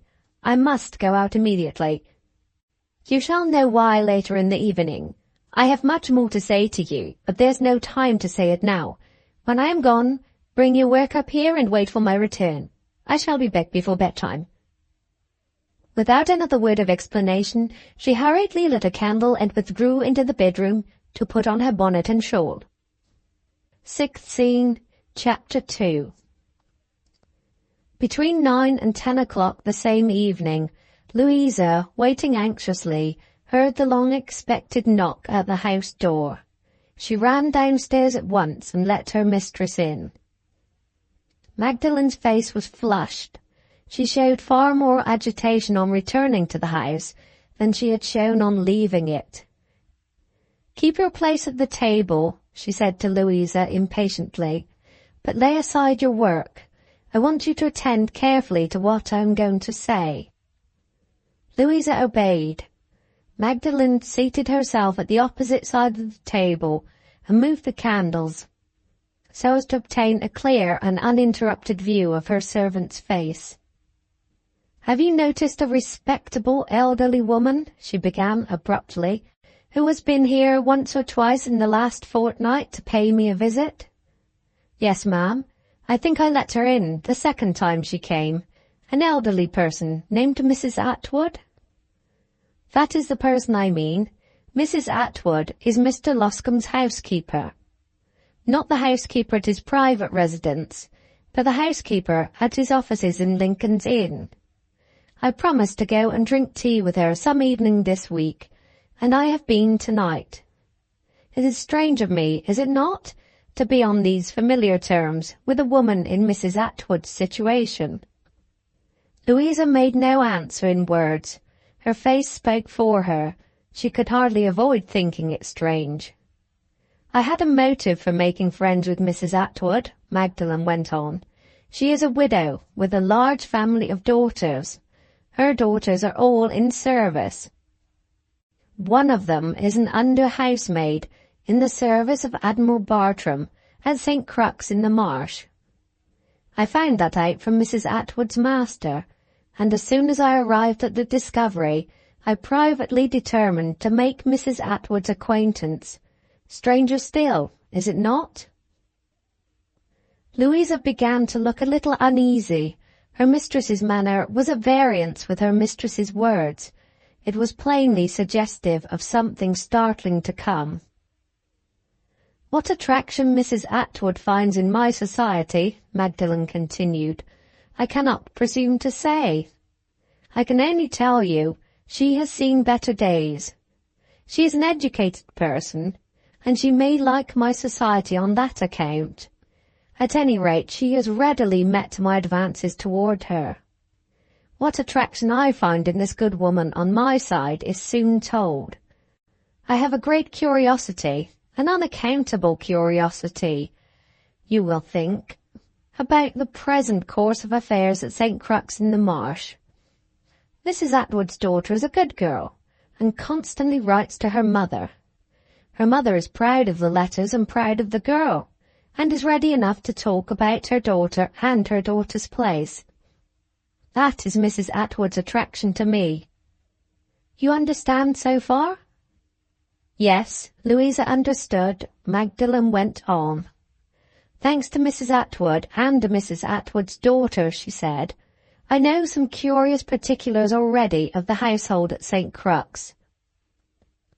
Servants' tongues and servants' letters, as I need not tell you, are oftener occupied with their masters and mistresses than their masters and mistresses suppose. The only mistress at St. Crux is the housekeeper, but there is a master, Admiral Bartram. He appears to be a strange old man, whose whims and fancies amuse his servants as well as his friends. One of his fancies, the only one we need trouble ourselves to notice, is that he had men enough about him when he was living at sea, and that now he is living on shore, he will be waited on by women servants alone. The one man in the house is an old sailor, who has been all his life with his master. He's a kind of pensioner at St. Crux, and has little or nothing to do with the housework. The other servants indoors are all women, and instead of a footman to wait on him at dinner, the Admiral has a parlour-maid. The parlour-maid now at St. Crux is engaged to be married, and as soon as her master can suit himself, she is going away. These discoveries I made some days since, but when I saw Mrs. Atwood tonight, she had received another letter from her daughter in the interval, and that letter has helped me to find out something more. The housekeeper is at her wit's end to find a new servant. Her master insists on youth and good looks. He leaves everything else to the housekeeper, but he will have that. All the inquiries made in the neighbourhood have failed to produce the sort of parlour-maid whom the Admiral wants. If nothing can be done in the next fortnight, or 3 weeks, the housekeeper will advertise in the Times, and will come to London herself to see the applicants, and to make strict personal inquiry into their characters." Louisa looked at her mistress more attentively than ever. The expression of perplexity left her face, and a shade of disappointment appeared there in its stead. "Bear in mind what I have said," pursued Magdalen, "and wait a minute more while I ask you some questions. Don't think you understand me yet. I can assure you you don't understand me. Have you always lived in service as a lady's maid?" "No, ma'am." "Have you ever lived as parlour maid?" "Only in one place, ma'am, and not for long there." "I suppose you lived long enough to learn your duties?" "Yes, ma'am." "What were your duties, besides waiting at table?" "I had to show visitors in." "Yes, and what else?" "I had the plate and the glass to look after, and the table linen was all under my care. I had to answer all the bells, except in the bedrooms. There were other little odds and ends sometimes to do." "But your regular duties were the duties you have just mentioned?" "Yes, ma'am." "How long ago is it since you lived in service as a parlour maid?" "A little better than 2 years, ma'am." "I suppose you have not forgotten how to wait at table and clean plate and the rest of it in that time?" At this question Louisa's attention, which had been wandering more and more during the progress of Magdalen's inquiries, wandered away altogether. Her gathering anxieties got the better of her discretion, and even of her timidity. Instead of answering her mistress, she suddenly and confusedly ventured on a question of her own. "I do beg your pardon, ma'am," she said. "Did you mean me to offer for the parlour maid's place at St. Crux?" "You?" replied Magdalen. "Certainly not. Have you forgotten what I said to you in this room before I went out? I mean you to be married, and go to Australia with your husband and your child. You have not waited, as I told you, to hear me explain myself. You have drawn your own conclusions, and you have drawn them wrong. I asked a question just now which you have not answered. I asked if you had forgotten your parlour maid's duties." "Oh, no, ma'am." Louisa had replied rather unwillingly thus far. She answered readily and confidently now. "Could you teach the duties to another servant?" asked Magdalen. "Yes, ma'am, easily, if she was quick and attentive." "Could you teach the duties to me?" Louisa started and changed colour. "You, ma'am?" she exclaimed, half in incredulity, half in alarm. "Yes," said Magdalen. "Could you qualify me to take the parlour maid's place at St. Crux?" Plain as these words were, the bewilderment which they produced in Louisa's mind seemed to render her incapable of comprehending her mistress's proposal. "You, ma'am?" she repeated vacantly. "I shall perhaps help you to understand this extraordinary project of mine," said Magdalen, "if I tell you plainly what the object of it is. Do you remember what I said to you about Mr. Vanstone's will when you came here from Scotland to join me?" "Yes, ma'am." "You told me you had been left out of the will altogether. I'm sure my fellow servant would never have been one of the witnesses if she had known." "Never mind that now. I don't blame your fellow servant. I blame nobody but Mrs. Lecount. Let me go on with what I was saying. It is not at all certain that Mrs. Lecount can do me the mischief which Mrs. Lecount intended.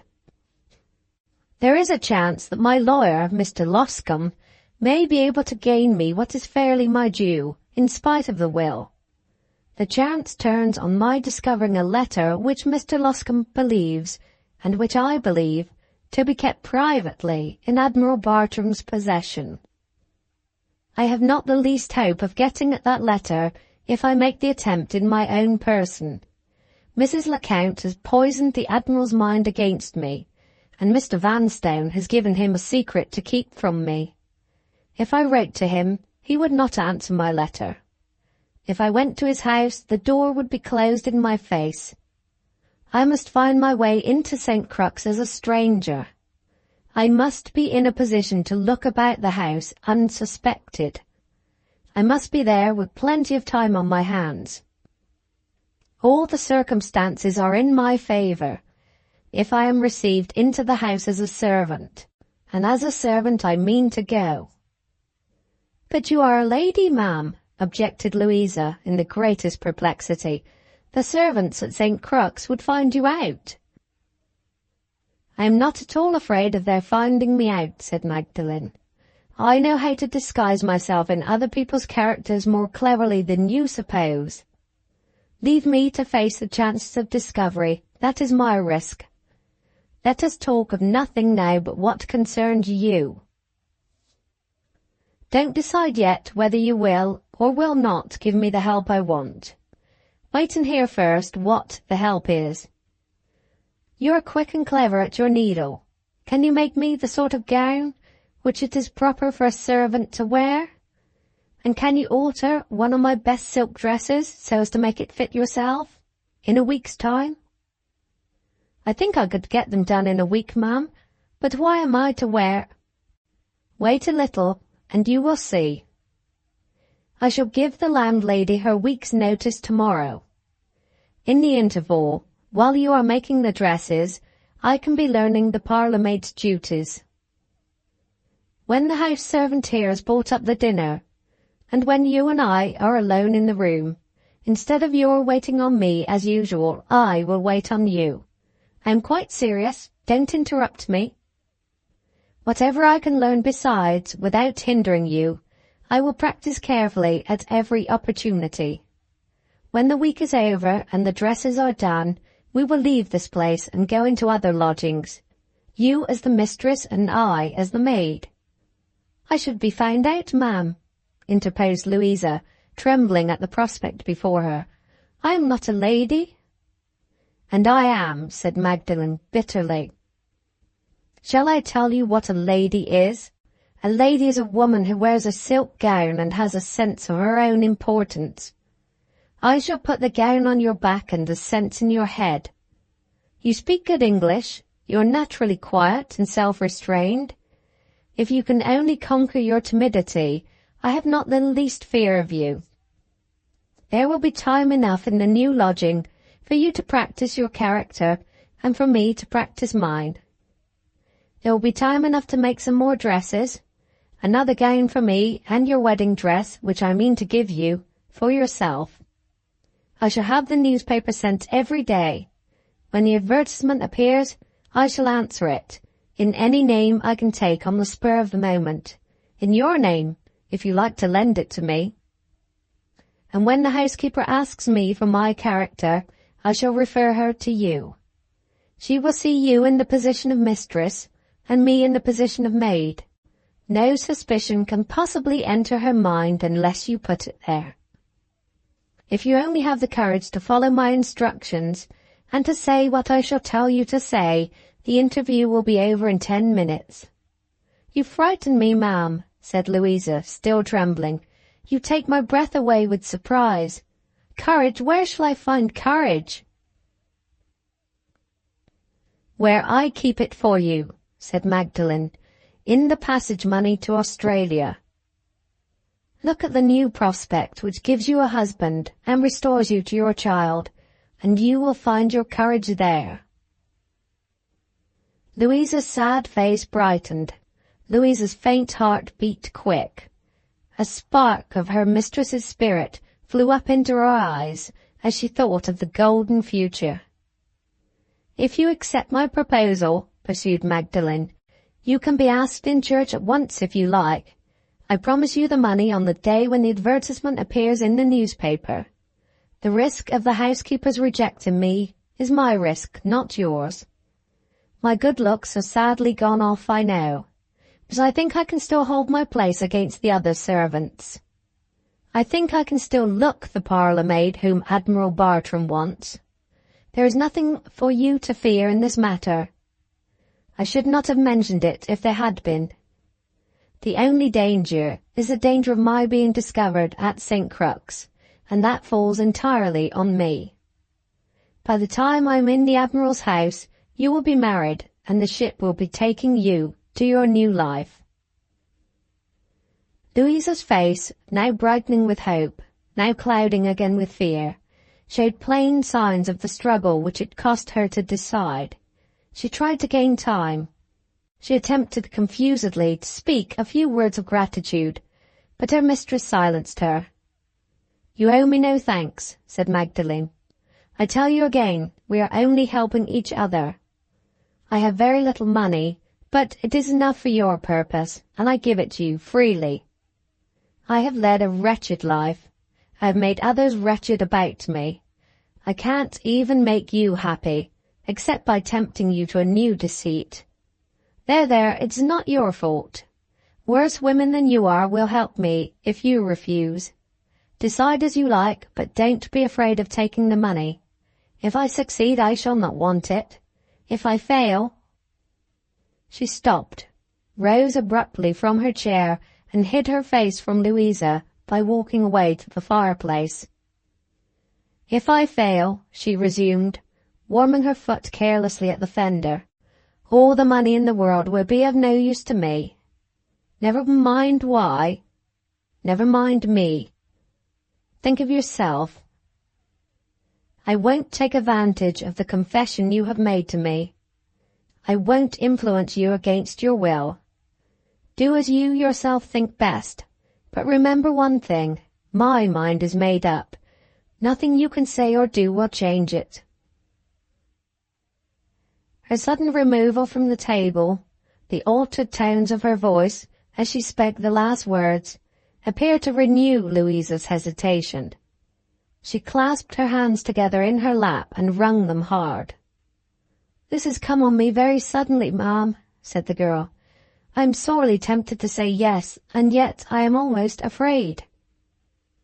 "Take the night to consider it," interposed Magdalen, keeping her face persistently turned toward the fire, "and tell me what you have decided to do when you come into my room tomorrow morning. I shall want no help tonight. I can undress myself. You are not so strong as I am. You are tired, I dare say. Don't sit up on my account. Good night, Louisa, and pleasant dreams." Her voice sank lower and lower as she spoke these kind words. She sighed heavily, and leaning her arm on the mantelpiece, laid her head on it, with a reckless weariness miserable to see. Louisa had not left the room as she supposed. Louisa came softly to her side and kissed her hand. Magdalen started, but she made no attempt this time to draw her hand away. The sense of her own horrible isolation subdued her at the touch of the servant's lips. Her proud heart melted, her eyes filled with burning tears. "Don't distress me," she said faintly.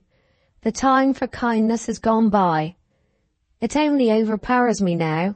Good night." When the morning came, the affirmative answer which Magdalen had anticipated was the answer given. On that day the landlady received her week's notice to quit, and Louisa's needle flew fast through the stitches of the parlour-maid's dresses. Between the scenes. Progress of the story through the post. 1. From Miss Calf to Mr. Pendrell. Westmoreland House, January 3rd, 1848.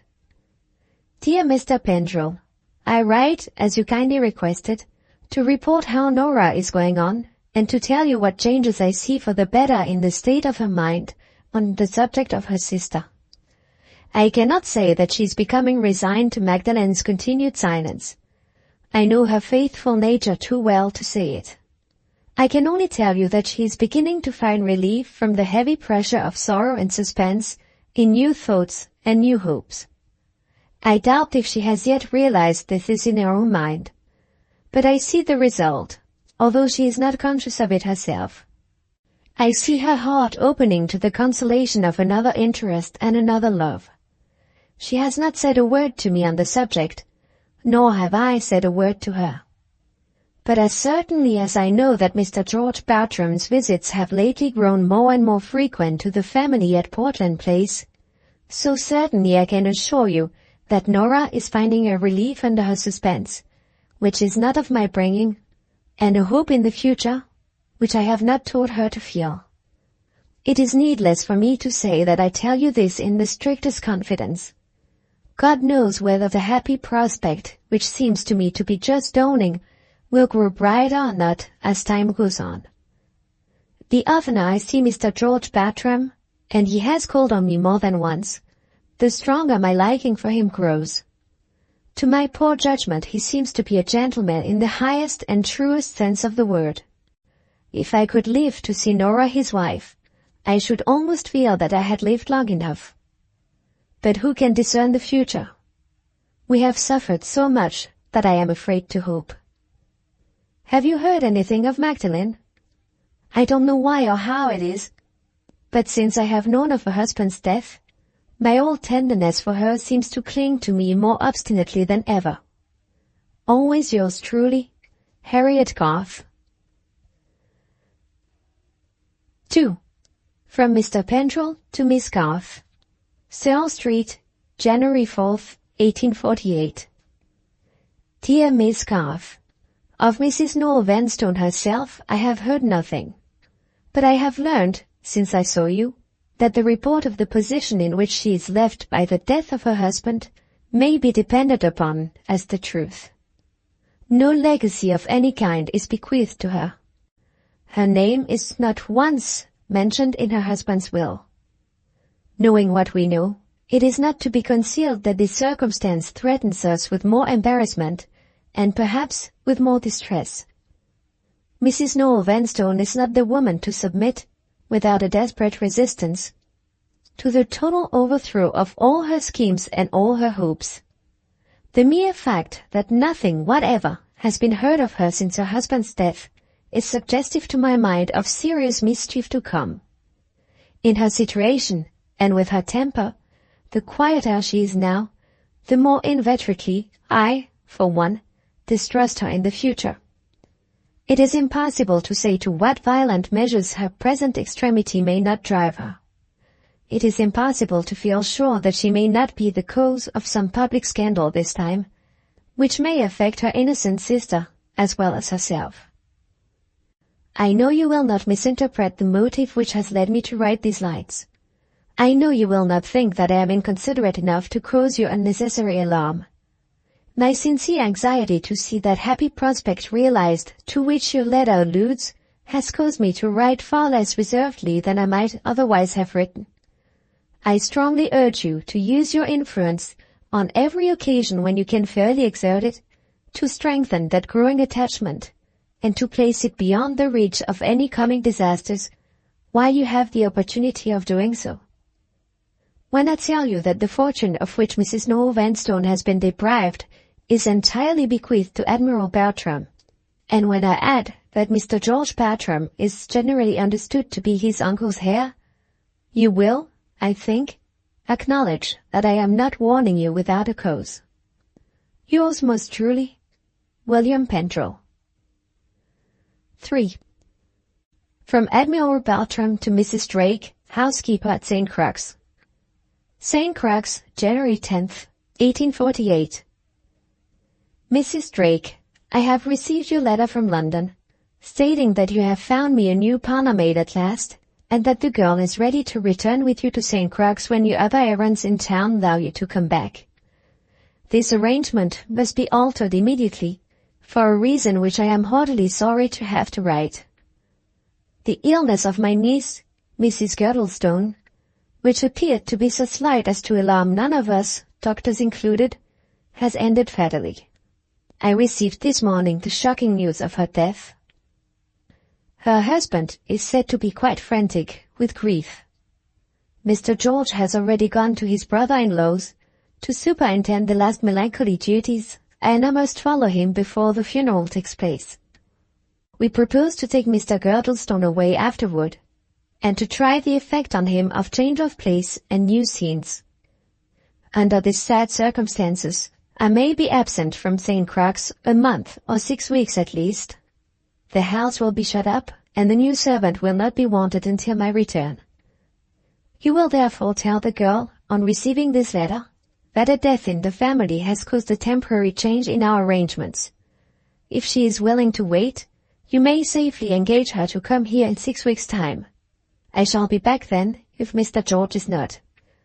If she refuses, pay her what compensation is right, and so have done with her. Yours, Arthur Bartram. 4. From Mrs. Drake to Admiral Bartram. January 11th. Honored Sir, I hope to get my errands done and to return to St. Crux tomorrow, but write to save you anxiety in case of delay. The young woman whom I have engaged, Louisa by name, is willing to wait your time, and her present mistress, taking an interest in her welfare, will provide for her during the interval. She understands that she is to enter on her new service in 6 weeks from the present date, namely, on the 25th of February next. Begging you will accept my respectful sympathy under the sad bereavement which has befallen the family, I remain, honored sir, your humble servant, Sophia Drake. St. Crux in the Marsh. Chapter 1. This is where you are to sleep. Put yourself tidy, and then come down again to my room. The Admiral has returned, and you will have to begin by waiting on him at dinner today. With those words, Mrs. Drake, the housekeeper, closed the door, and the new parlour-maid was left alone in her bedchamber at St. Crux. That day was the eventful 25th of February, and barely 4 months from the time when Mrs. Lecount had placed her master's private instructions in his executor's hands. The one combination of circumstances against which it had been her first and foremost object to provide was exactly the combination which had now taken place. Mr. Noel Vanstone's widow and Admiral Bartram's secret trust were together in the same house. Thus far, events had declared themselves without an exception in Magdalen's favor. Thus far, the path which had led her to St. Crux had been a path without an obstacle. Louisa, whose name she had now taken, had sailed 3 days since for Australia, with her husband and her child. She was the only living creature whom Magdalen had trusted with her secret, and she was by this time out of sight of the English land. The girl had been careful, reliable, and faithfully devoted to her mistress's interests to the last. She had passed the ordeal of her interview with the housekeeper, and had forgotten none of the instructions by which she had been prepared to meet it. She had herself proposed to turn the 6 weeks' delay, caused by the death in the Admiral's family, to good account, by continuing the all-important practice of those domestic lessons, on the perfect acquirement of which her mistress's daring stratagem depended for its success. Thanks to the time thus gained, when Louisa's marriage was over and the day of parting had come, Magdalen had learned and mastered in the nicest detail everything that her former servant could teach her. On the day when she passed the doors of St. Crux, she entered on her desperate venture, strong in the ready presence of mind under emergencies which her later life had taught her, stronger still in the trained capacity that she possessed for the assumption of a character not her own, strongest of all in her 2 months' daily familiarity with the practical duties of the position which she had undertaken to fill. As soon as Mrs. Drake's departure had left her alone, she unpacked her box and dressed herself for the evening. She put on a lavender-colored stuff gown, half mourning for Mrs. Girdlestone, ordered for all the servants, under the Admiral's instructions, a white muslin apron and a neat white cap and collar, with ribbons to match the gown.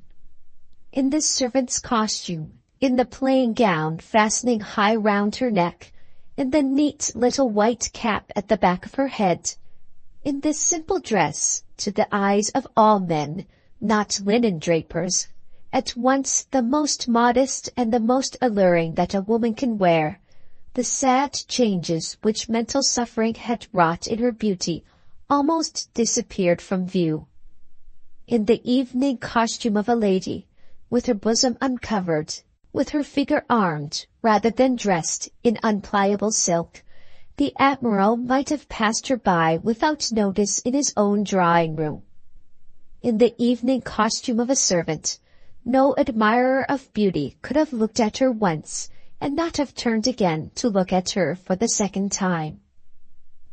Descending the stairs, on her way to the housekeeper's room, she passed by the entrances to 2 long stone corridors, with rows of doors opening on them, one corridor situated on the second, and one on the first floor of the house.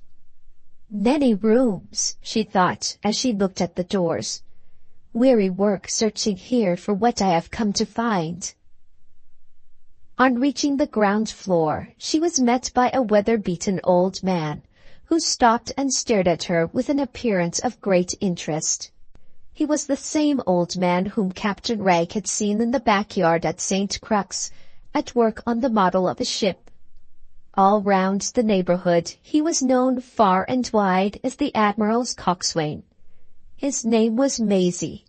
60 years had written their story of hard work at sea and hard drinking on shore on the veteran's grim and wrinkled face. 60 years had proved his fidelity and had brought his battered old carcass at the end of the voyage into port in his master's house. Seeing no one else of whom she could inquire, Magdalen requested the old man to show her the way that led to the housekeeper's room. "I'll show you, my dear," said old Maisie, speaking in the high and hollow voice peculiar to the deaf. "You're the new maid, eh? And a fine-grown girl, too.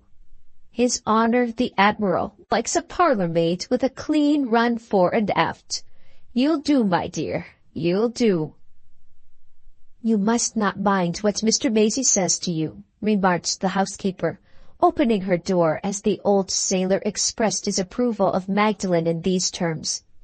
"He is privileged to talk as he pleases, and he is very tiresome and slovenly in his habits, but he means no harm." With that apology for the veteran, Mrs. Drake led Magdalen first to the pantry and next to the linen-room, installing her, with all due formality, in her own domestic dominions.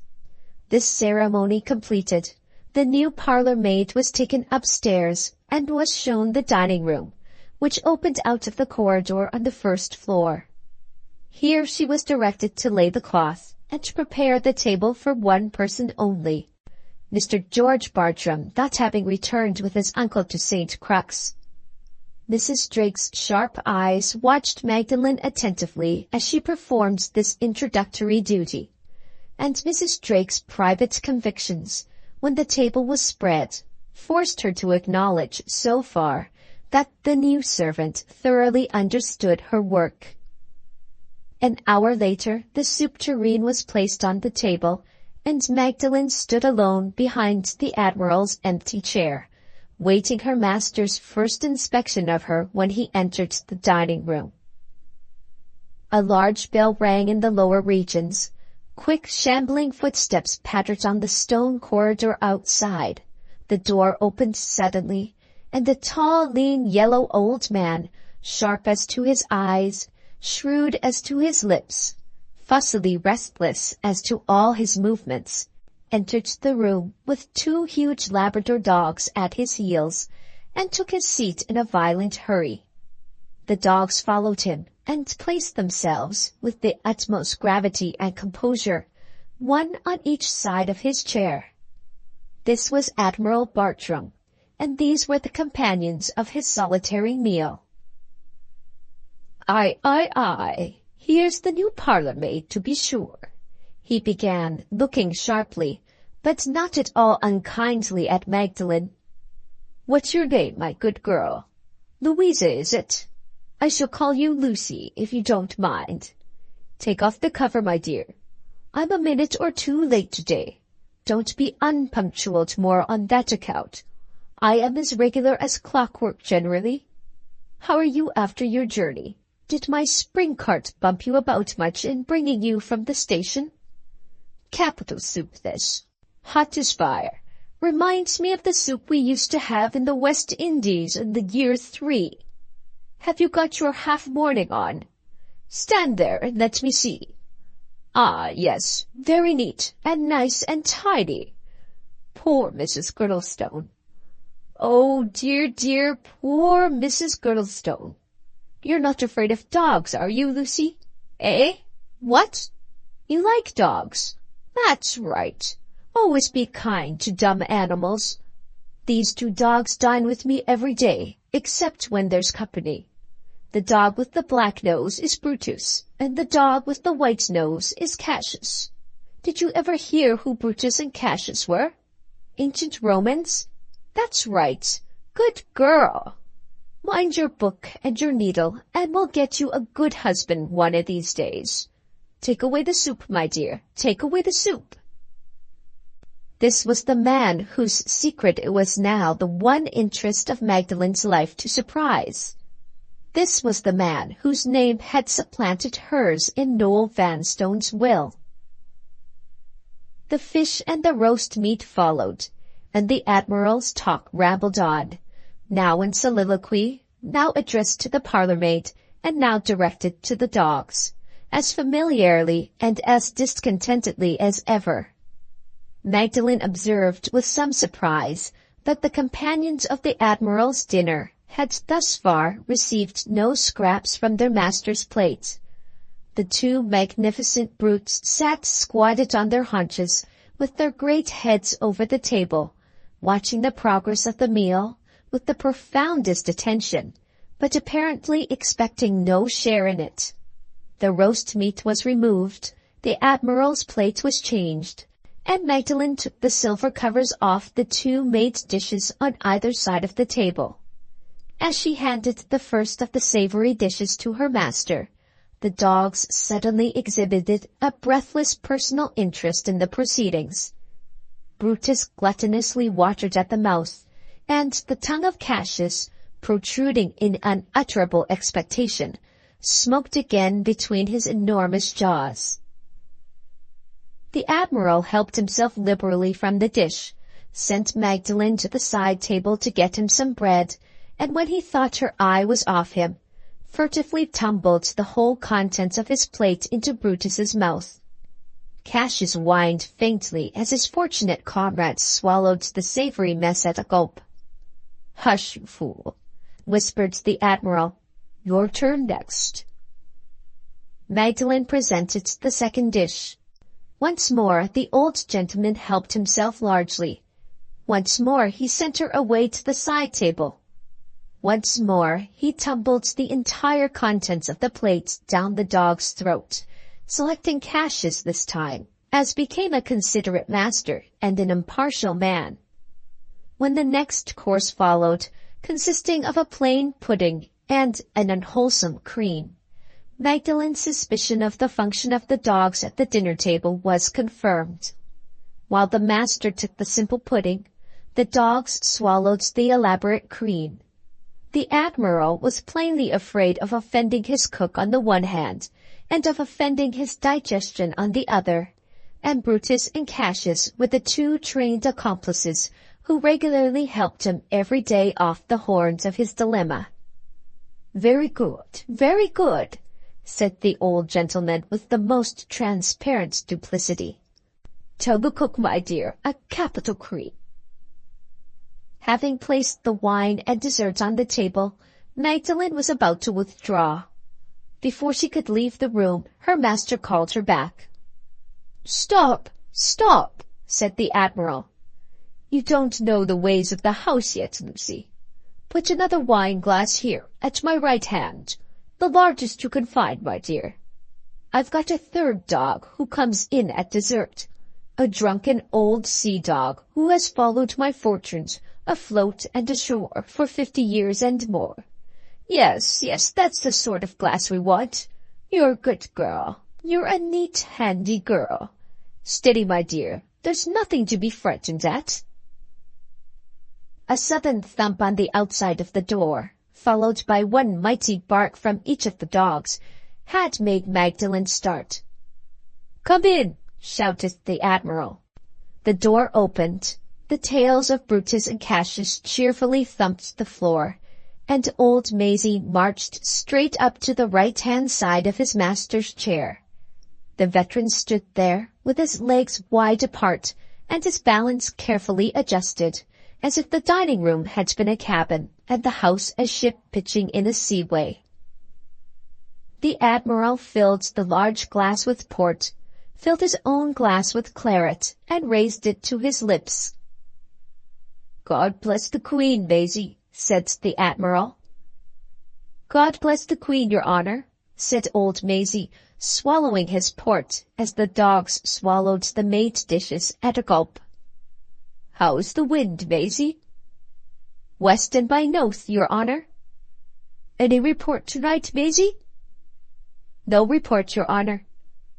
"Good evening, Maisie." "Good evening, your honour." The after-dinner ceremony thus completed, old Maisie made his bow and walked out of the room again. Brutus and Cassius stretched themselves on the rug to digest mushrooms and made gravies in the lubricating heat of the fire. "For what we have received, the Lord make us truly thankful," said the Admiral. "Go downstairs, my good girl, and get your supper. A light meal, Lucy, if you take my advice. A light meal, or you will have the nightmare. Early to bed, my dear, and early to rise, makes a parlour-maid healthy and wealthy and wise. That's the wisdom of your ancestors. You mustn't laugh at it. Good night." In those words, Magdalen was dismissed, and so her first day's experience of Admiral Bartram came to an end. After breakfast the next morning, the Admiral's directions to the new parlour-maid included among them one particular order which, in Magdalen's situation, it was especially her interest to receive.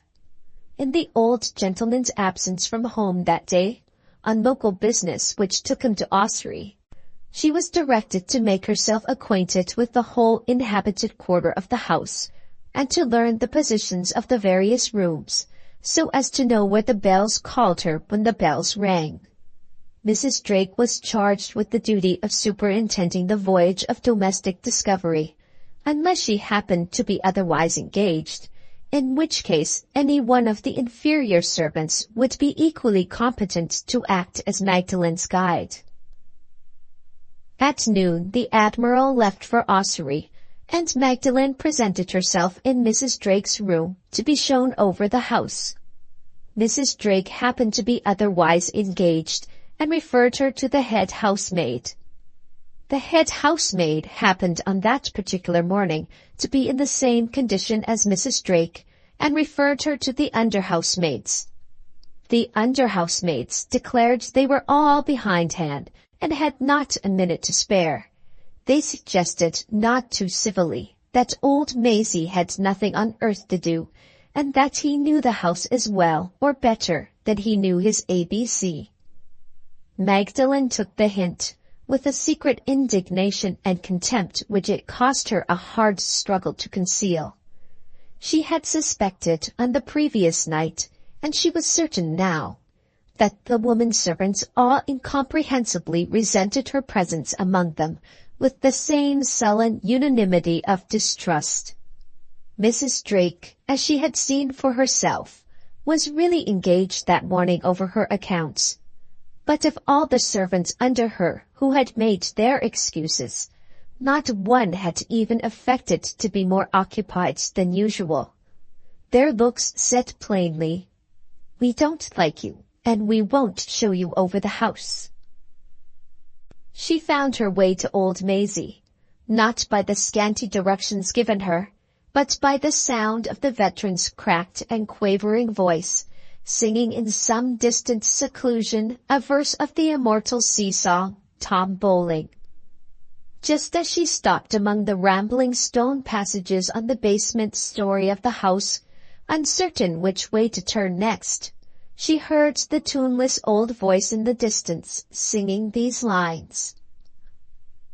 His form was of the manliest beauty, his heart was kind and soft. Faithful below, Tom did his duty, but now he's gone aloft. But now he's gone aloft. Magdalen followed in the direction of the quavering voice and found herself in a little room looking out on the backyard. There sat old Maisie with his spectacles low on his nose and his knotty old hands blundering over the rigging of his model ship. There were Brutus and Cassius digesting before the fire again and snoring as if they thoroughly enjoyed it. There was Lord Nelson on one wall in flaming watercolors, and there on the other was a portrait of Admiral Bartram's last flagship, in full sail on a sea of slate, with a salmon-colored sky to complete the illusion. "What? They won't show you over the house, won't they?" said old Maisie. "I will, then. That head housemaid's a sour one, my dear, if ever there was a sour one yet. You're too young and good-looking to please 'em. That's what you are." He rose, took off his spectacles, and feebly mended the fire. "She's as straight as a poplar," said old Maisie, considering Magdalen's figure in drowsy soliloquy.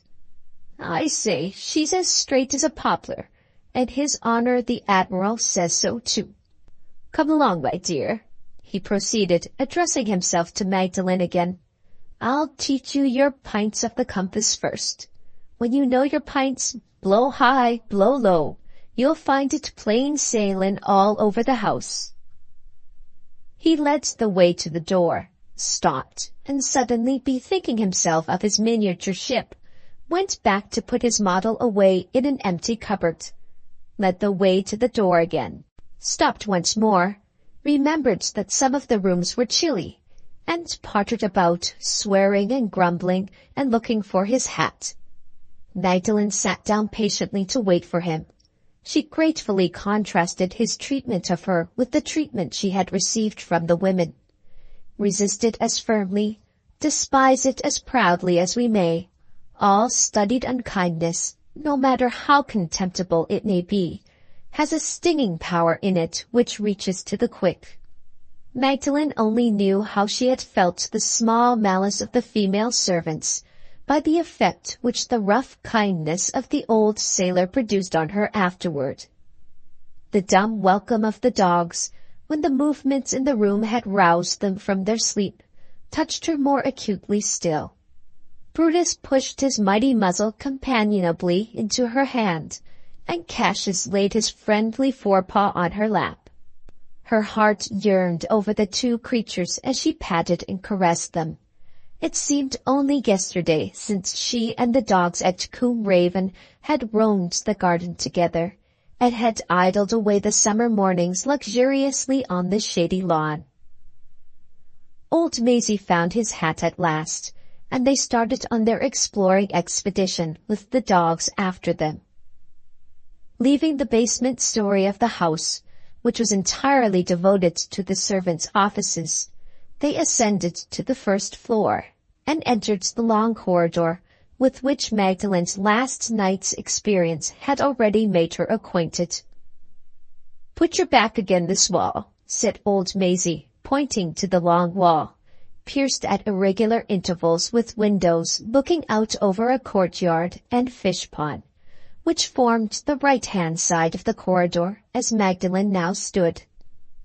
"Put your back here," said the veteran, "and look straight afore you. What do you see?" "The opposite wall of the passage," said Magdalen. "Aye, aye. What else?" "The doors leading into the rooms." "What else?" "I see nothing else." Old Maisie chuckled, winked, and shook his knotty forefinger at Magdalen impressively. "You see one of the pints of the compass, my dear.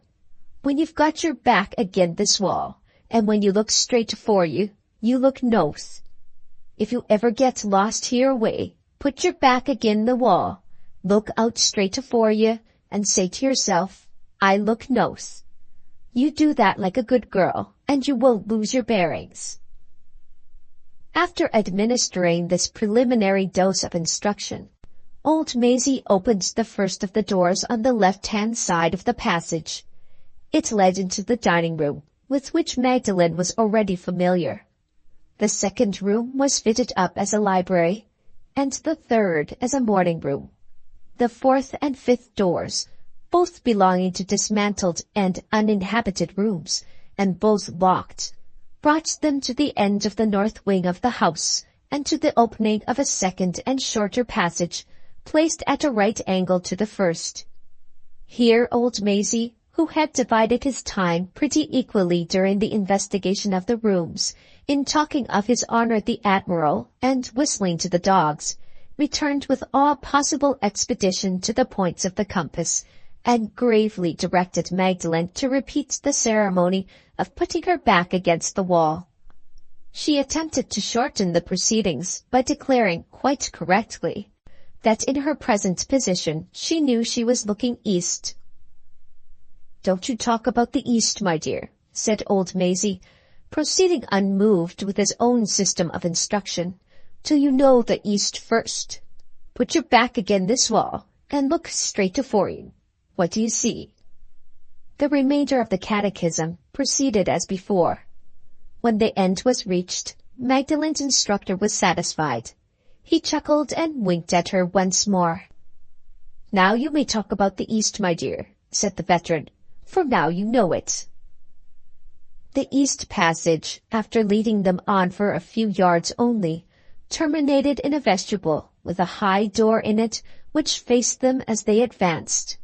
The door admitted them to a large and lofty drawing-room, decorated, like all the other apartments, with valuable old-fashioned furniture. Leading the way across this room, Magdalen's conductor pushed back a heavy sliding door opposite the door of entrance. "Put your apron over your head," said old Maisie. "We are coming to the banqueting hall now. The floor's mortal cold, and the damp sticks to the place like cockroaches to a collier. His Honor the Admiral calls it the Arctic Passage. I've got my name for it, too. I call it Freeze Your Bones." Magdalen passed through the doorway and found herself in the ancient banqueting hall of St. Crux. On her left hand she saw a row of lofty windows, set deep in embrasures, and extending over a frontage of more than 100 feet in length. On her right hand, ranged in one long row from end to end of the opposite wall, hung a dismal collection of black, begrimed old pictures, rotting from their frames, and representing battle scenes by sea and land. Below the pictures, midway down the length of the wall, yawned a huge cavern of a fireplace, surmounted by a towering mantelpiece of black marble. The one object of furniture, if furniture it might be called, visible far or near in the vast emptiness of the place, was a gaunt ancient tripod of curiously chased metal, standing lonely in the middle of the hall, and supporting a wide circular pan, filled deep with ashes from an extinct charcoal fire. The high ceiling, once finely carved and gilt, was foul with dirt and cobwebs.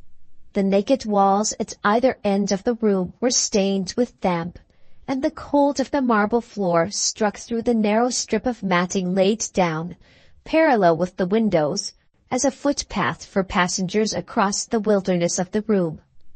No better name for it could have been devised than the name which old Maisie had found. Freeze Your Bones accurately described, in 3 words, the banqueting hall at St. Crux. "Do you never light a fire in this dismal place?" asked Magdalen. "It all depends on which side of Freeze Your Bones His Honor the Admiral lives," said old Maisie. "His Honor likes to shift his quarters, sometimes to one side of the house, sometimes to the other. If he lives north of Freeze Your Bones, which is where you've just come from, we don't waste our coals here.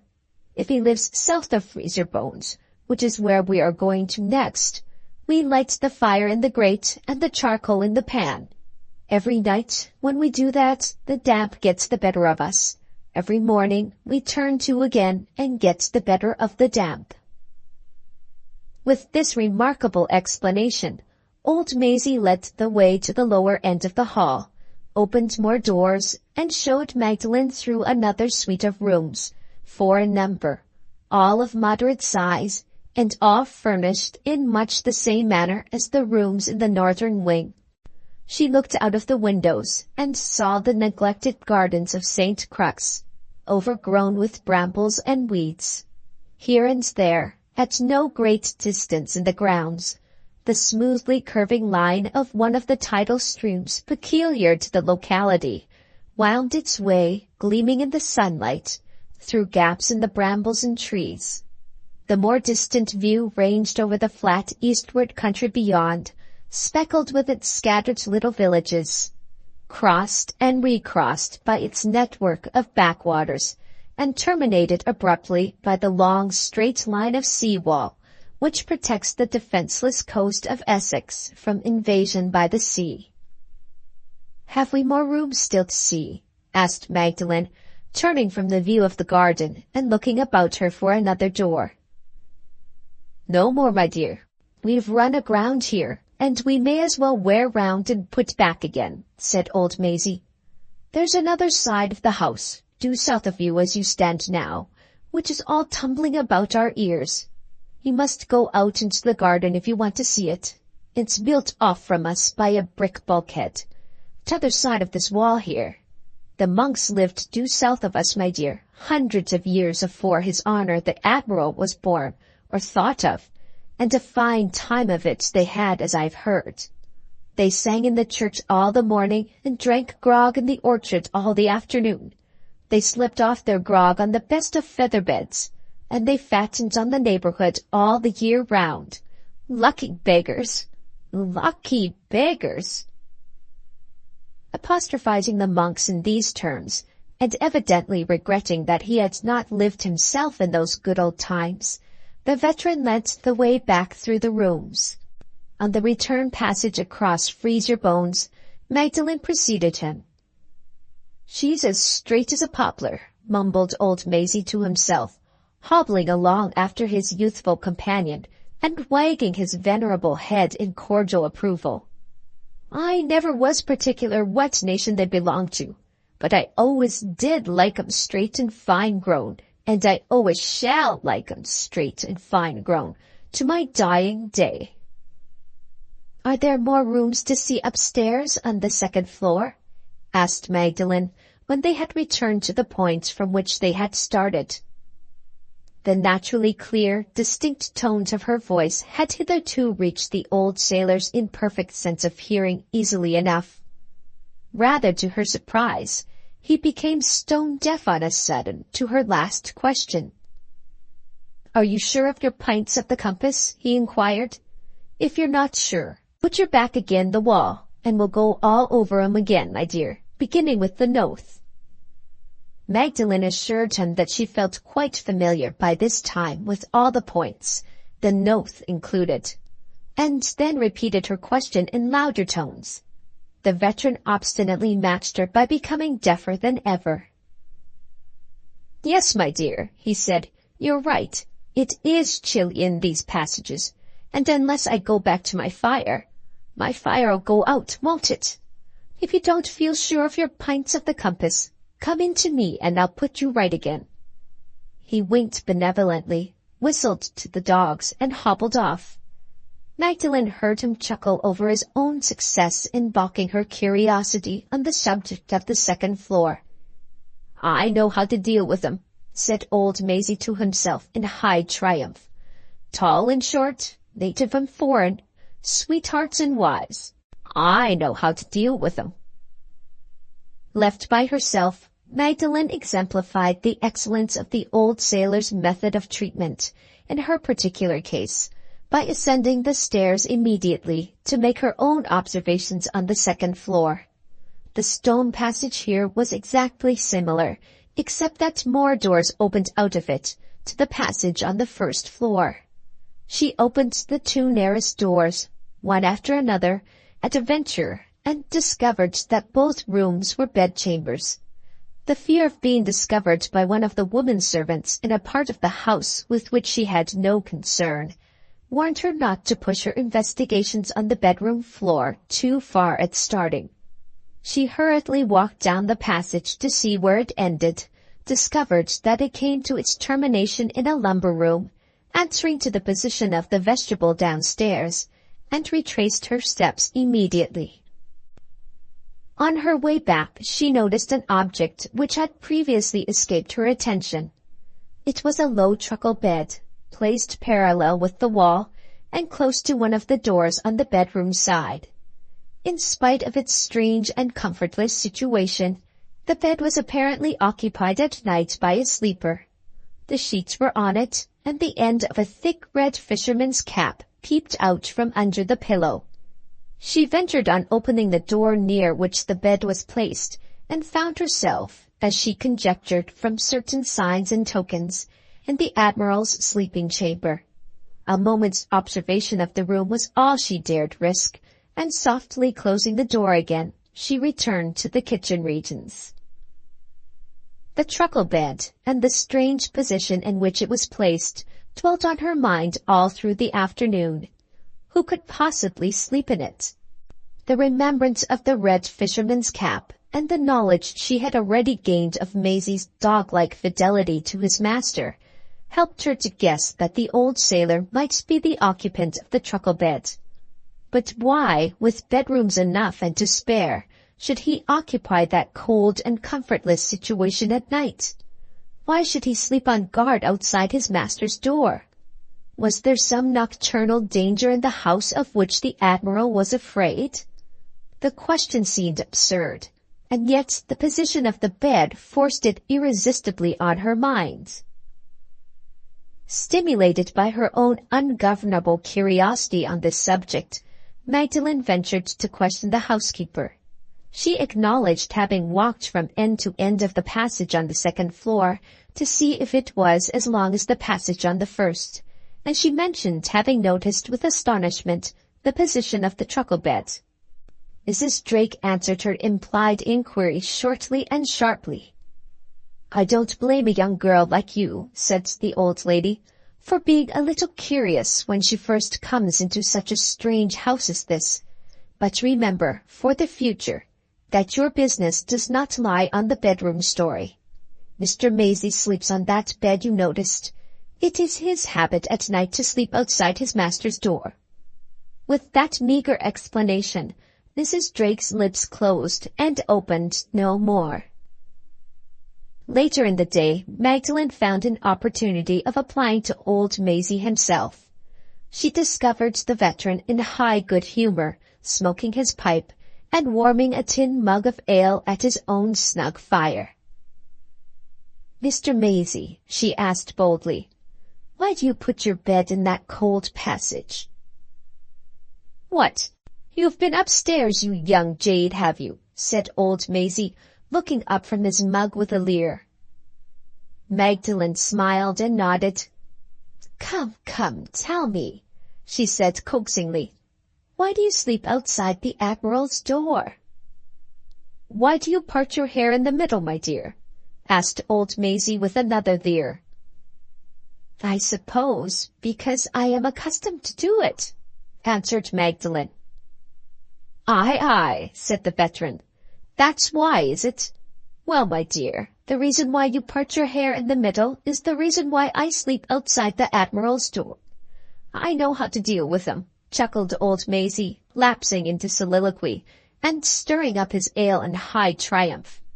"Tall and short, native and foreign, sweethearts and wives, I know how to deal with them." Magdalen's third and last attempt at solving the mystery of the truckle bed was made while she was waiting on the Admiral at dinner. The old gentleman's questions gave her an opportunity of referring to the subject without any appearance of presumption or disrespect, but he proved to be quite as impenetrable in his way as old Maisie and Mrs. Drake had been in theirs. "It doesn't concern you, my dear," said the Admiral bluntly. "Don't be curious. Look in your Old Testament when you go downstairs, and see what happened in the Garden of Eden through curiosity. Be a good girl, and don't imitate your mother Eve." Late at night, as Magdalen passed the end of the second-floor passage, proceeding alone on her way up to her own room, she stopped and listened. A screen was placed at the entrance of the corridor, so as to hide it from the view of persons passing on the stairs. The snoring she heard on the other side of the screen encouraged her to slip round it and to advance a few steps.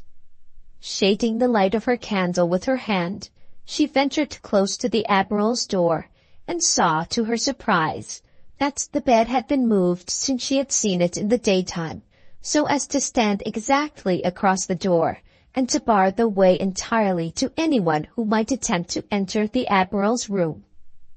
After this discovery, old Maisie himself, snoring lustily with the red fisherman's cap pulled down to his eyebrows and the blankets drawn up to his nose, became an object of secondary importance only by comparison with his bed.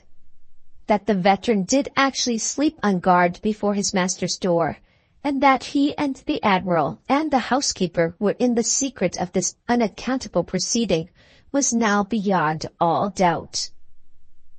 "A strange end," thought Magdalen, pondering over her discovery as she stole upstairs to her own sleeping room. "A strange end to a strange day." 7th scene, Chapter 2. The first week passed. The second week passed, and Magdalen was, to all appearance, no nearer to the discovery of the secret trust than on the day when she first entered on her service at St. Crux. But the fortnight, uneventful as it was, had not been a fortnight lost. Experience had already satisfied her on one important point. Experience had shown that she could set the rooted distrust of the other servants safely at defiance. Time had accustomed the women to her presence in the house, without shaking the vague conviction which possessed them all alike, that the newcomer was not one of themselves. All that Magdalen could do in her own defense was to keep the instinctive female suspicion of her confined within those purely negative limits which it had occupied from the first, and this she accomplished. Day after day the women watched her with the untiring vigilance of malice and distrust, and day after day not the vestige of a discovery rewarded them for their pains.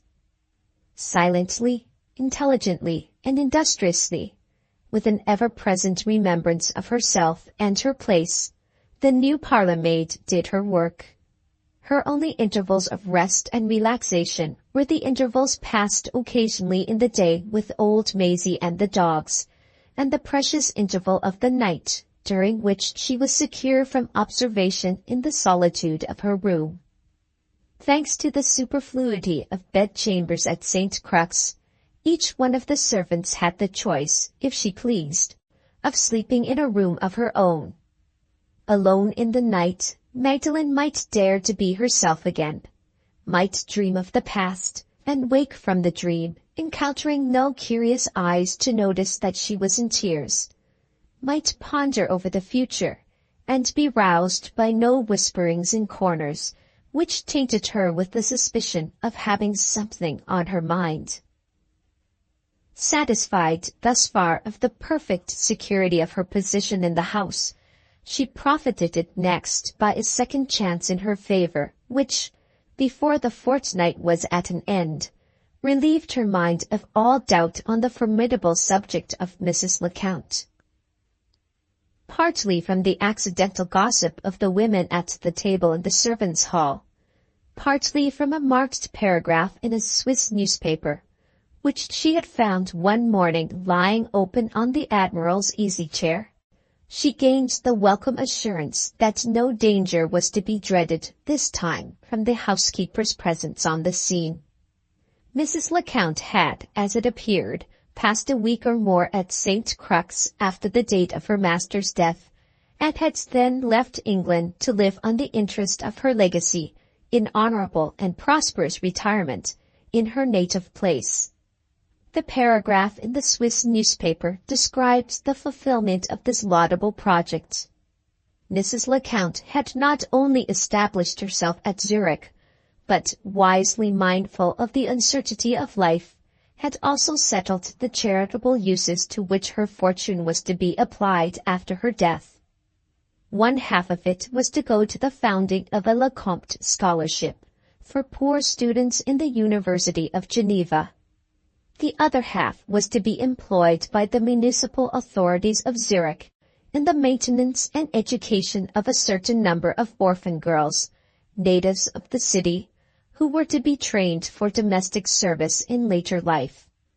The Swiss journalists adverted to these philanthropic bequests in terms of extravagant eulogy.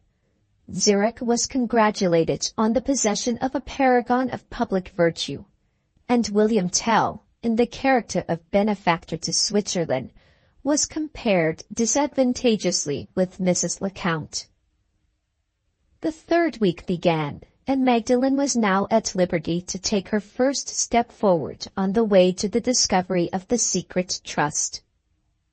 She ascertained from old Maisie that it was his master's custom, during the winter and spring months, to occupy the rooms in the north wing, and during the summer and autumn to cross the Arctic passage of Freezer Bones and live in the eastward apartments which looked out on the garden.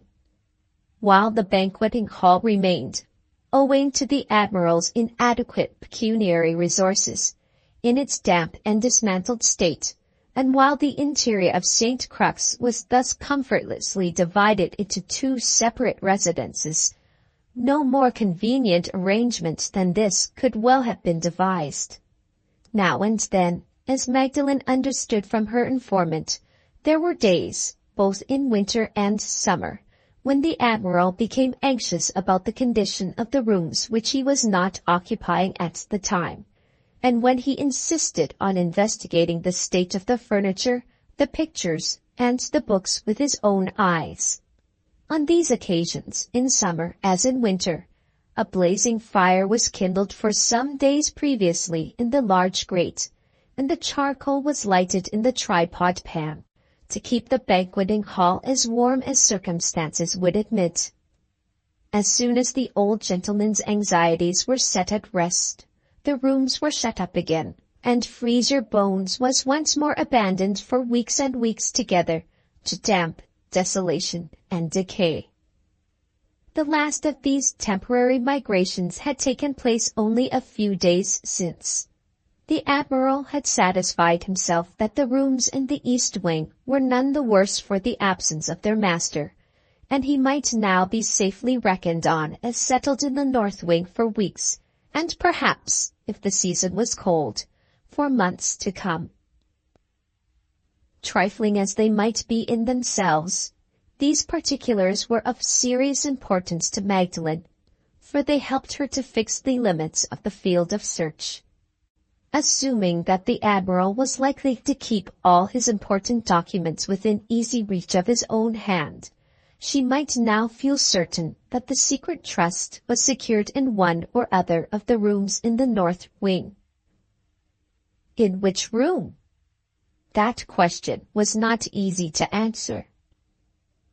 Of the 4 inhabitable rooms which were all at the Admiral's disposal during the day, that is to say, of the dining room, the library, the morning room, and the drawing room opening out of the vestibule, the library appeared to be the apartment in which, if he had a preference, he passed the greater part of his time. There was a table in this room, with drawers that locked. There was a magnificent Italian cabinet, with doors that locked. There were 5 cupboards under the bookcases, every one of which locked. There were receptacles similarly secured in the other rooms, and in all or any of these papers might be kept. She had answered the bell, and had seen him locking and unlocking, now in one room, now in another, but oftenest in the library.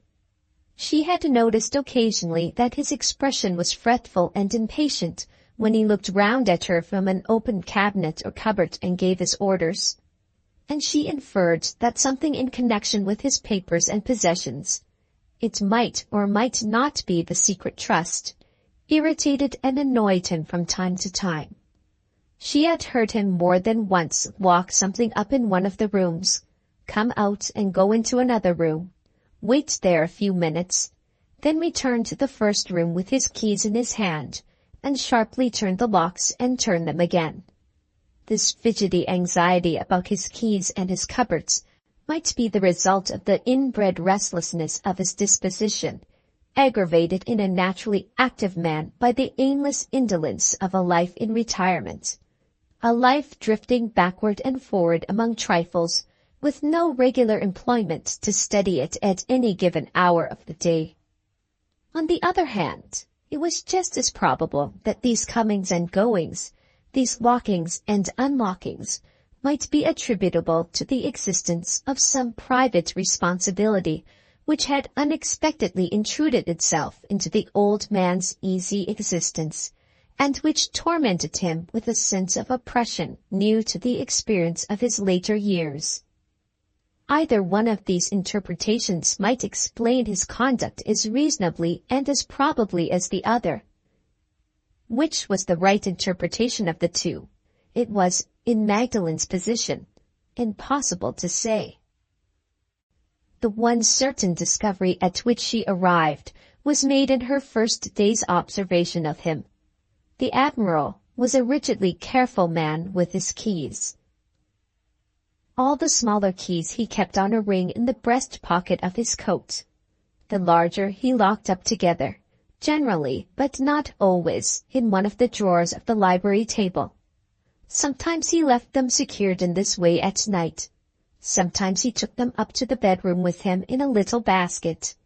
He had no regular times for leaving them or for taking them away with him. He had no discoverable reason for now securing them in the library table drawer, and now again locking them up in some other place.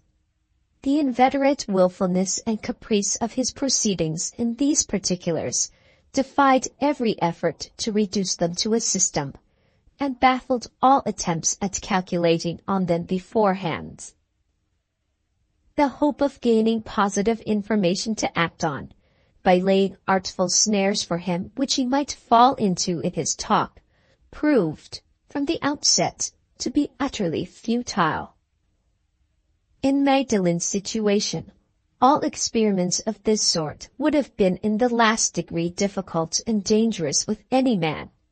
With the Admiral, they were simply impossible. His tendency to veer about from one subject to another, his habit of keeping his tongue perpetually going, so long as there was anybody, no matter whom, within reach of the sound of his voice, his comical want of all dignity and reserve with his servants, promised in appearance much, and performed in reality nothing. No matter how diffidently or how respectfully Magdalen might presume on her master's example, and on her master's evident liking for her, the old man instantly discovered the advance she was making from her proper position, and instantly put her back in it again, with a quaint good humor which inflicted no pain, but with a blunt straightforwardness of purpose which permitted no escape. Contradictory as it may sound, Admiral Bartram was too familiar to be approached.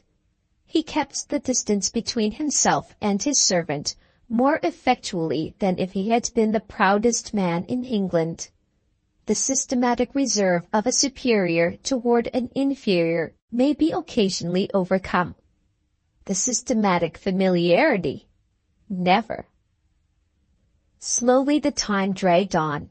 The fourth week came, and Magdalen had made no new discoveries. The prospect was depressing in the last degree.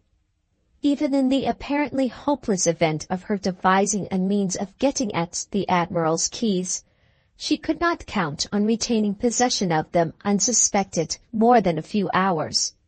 Hours which might be utterly wasted through her not knowing in what direction to begin the search. The trust might be locked up in any one of some 20 receptacles for papers, situated in 4 different rooms. And which room was the likeliest to look in? Which receptacle was the most promising to begin with? Which position among other heaps of papers the one paper needful might be expected to occupy was more than she could say. Hemmed in by immeasurable uncertainties on every side, condemned, as it were, to wander blindfold on the very brink of success, she waited for the chance that never came, for the event that never happened, with a patience which was sinking already into the patience of despair. Night after night she looked back over the vanished days, and not an event rose on her memory to distinguish them one from the other. The only interruptions to the weary uniformity of the life at St. Crux were caused by the characteristic delinquencies of old Maisie and the dogs. At certain intervals, the original wildness broke out in the natures of Brutus and Cassius. The modest comforts of home, the savory charms of made dishes, the decorous joy of digestions accomplished on hearthrugs, lost all their attractions, and the dogs ungratefully left the house to seek dissipation and adventure in the outer world. On these occasions, the established after-dinner formula of question and answer between old Maisie and his master varied a little in one particular. "God bless the Queen, Maisie," and "How's the wind, Maisie?" were followed by a new inquiry. "Where are the dogs, Maisie?" "Out on the loose, your honor, and be damned to," was the veteran's unvarying answer. The Admiral always sighed and shook his head gravely at the news, as if Brutus and Cassius had been sons of his own, who treated him with a want of proper filial respect. In 2 or 3 days' time, the dogs always returned, lean, dirty, and heartily ashamed of themselves. For the whole of the next day they were invariably tied up in disgrace. On the day after, they were scrubbed clean, and were formally readmitted to the dining-room. There, civilization, acting through the subtle medium of the saucepan, recovered its hold on them, and the Admiral's 2 prodigal sons, when they saw the covers removed, watered at the mouth as copiously as ever. Old Maisie, in his way, proved to be just as disreputably inclined on certain occasions as the dogs. At intervals, the original wildness in his nature broke out. He too lost all relish for the comforts of home, and ungratefully left the house. He usually disappeared in the afternoon, and returned at night as drunk as liquor could make him. He was by many degrees too seasoned a vessel to meet with any disasters on these occasions. His wicked old legs might take roundabout methods of progression, but they never failed him. His wicked old eyes might see double, but they always showed him the way home. Try as hard as they might, the servants could never succeed in persuading him that he was drunk. He always scorned the imputation. He even declined to admit the idea privately into his mind until he had first tested his condition by an infallible criterion of his own. It was his habit, in these cases of bacchanalian emergency, to stagger obstinately into his room on the ground floor, to take the model ship out of the cupboard, and to try, if he could, proceed with the never-to-be-completed employment of setting up the rigging. When he had smashed the tiny spars and snapped asunder the delicate ropes, then, and not till then, the veteran admitted facts as they were, on the authority of practical evidence. "Aye, he used to say confidentially to himself, "the women are right. Drunk again, Maisie, drunk again." Having reached this discovery, it was his habit to wait cunningly in the lower regions until the Admiral was safe in his room, and then to ascend in discreet list slippers to his post. Too wary to attempt getting into the truckle-bed, which would have only been inviting the catastrophe of a fall against his master's door, he always walked himself sober, up and down the passage. More than once Magdalen had peeped round the screen, and had seen the old sailor unsteadily keeping his watch, and fancying himself once more at his duty on board ship. "This is an uncommonly lively vessel in a seaway," he used to mutter under his breath when his legs took him down the passage in zigzag directions, or left him for the moment studying the pints of the compass on his own system, with his back against the wall. "A nasty night, mind you," he would maunder on, taking another turn. "As dark as your pocket, and the wind heading us again from the old quarter." On the next day, old Maisie, like the dogs, was kept downstairs in disgrace. On the day after, like the dogs again, he was reinstated in his privileges, and another change was introduced in the after-dinner formula. On entering the room, the old sailor stopped short, and made his excuses in this brief yet comprehensive form of words, with his back against the door. "Please, your honor, I'm ashamed of myself." So the apology began and ended. "This mustn't happen again, Maisie," the Admiral used to answer. "It shan't happen again, your honor." "Very good. Come here and drink your glass of wine." "God bless the Queen, Maisie." The veteran tossed off his port, and the dialogue ended as usual. So the days passed, with no incidents more important than these to relieve their monotony, until the end of the 4th week was at hand. On the last day, an event happened. On the last day, the long-deferred promise of the future unexpectedly began to dawn. While Magdalen was spreading the cloth in the dining room as usual, Mrs. Drake looked in and instructed her on this occasion, for the first time, to lay the table for 2 persons. The Admiral had received a letter from his nephew. Early that evening, Mr. George Bartram was expected to return to St. Crux. 7th Scene, Chapter 3. After placing the second cover, Magdalen awaited the ringing of the dinner bell, with an interest and impatience which she found it no easy task to conceal. The return of Mr. Bartram would, in all probability, produce a change in the life of the house, and from change of any kind, no matter how trifling, something might be hoped. The nephew might be accessible to influences which had failed to reach the uncle. In any case, the two would talk of their affairs over their dinner, and through that talk, proceeding day after day in her presence, the way to discovery, now absolutely invisible, might sooner or later show itself. At last the bell rang, the door opened, and the 2 gentlemen entered the room together. Magdalen was struck, as her sister had been struck, by George Bartram's resemblance to her father, judging by the portrait at Combe Raven, which presented the likeness of Andrew Vanstone in his younger days.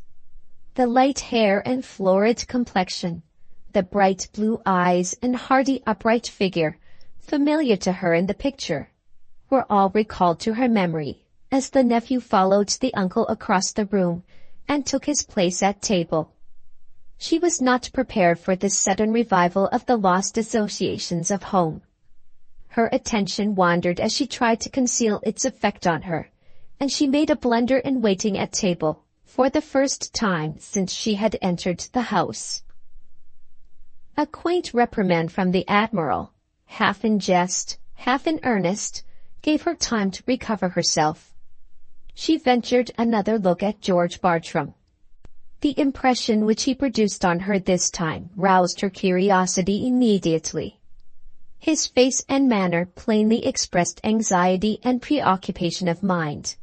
He looked oftener at his plate than at his uncle, and at Magdalen herself, except one passing inspection of the new parlour-maid when the Admiral spoke to her. He never looked at all. Some uncertainty was evidently troubling his thoughts. Some oppression was weighing on his natural freedom of manner. What uncertainty? What oppression? Would any personal revelations come out, little by little, in the course of conversation at the dinner table? No.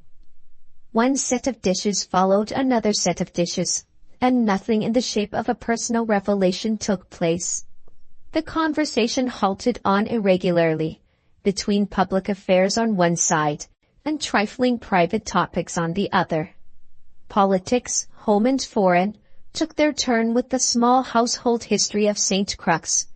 The leaders of the revolution which expelled Louis-Philippe from the throne of France marched side by side in the dinner-table review with old Maisie and the dogs. The dessert was put on the table. The old sailor came in, drank his loyal toast, paid his respects to Master George, and went out again. Magdalen followed him on her way back to the servants' offices, having heard nothing in the conversation of the slightest importance to the furtherance of her own design, from the first word of it to the last. She struggled hard not to lose heart and hope on the first day. They could hardly talk again tomorrow. They could hardly talk again the next day of the French Revolution and the dogs. Time might do wonders yet, and time was all her own. Left together over their wine, the uncle and nephew drew their easy chairs on either side of the fire, and in Magdalen's absence began the very conversation which it was Magdalen's interest to hear. "Claret, George," said the Admiral, pushing the bottle across the table. "You look out of spirits." "I am a little anxious, sir," replied George, leaving his glass empty and looking straight into the fire. "I am glad to hear it," rejoined the Admiral. "I am more than a little anxious myself, I can tell you.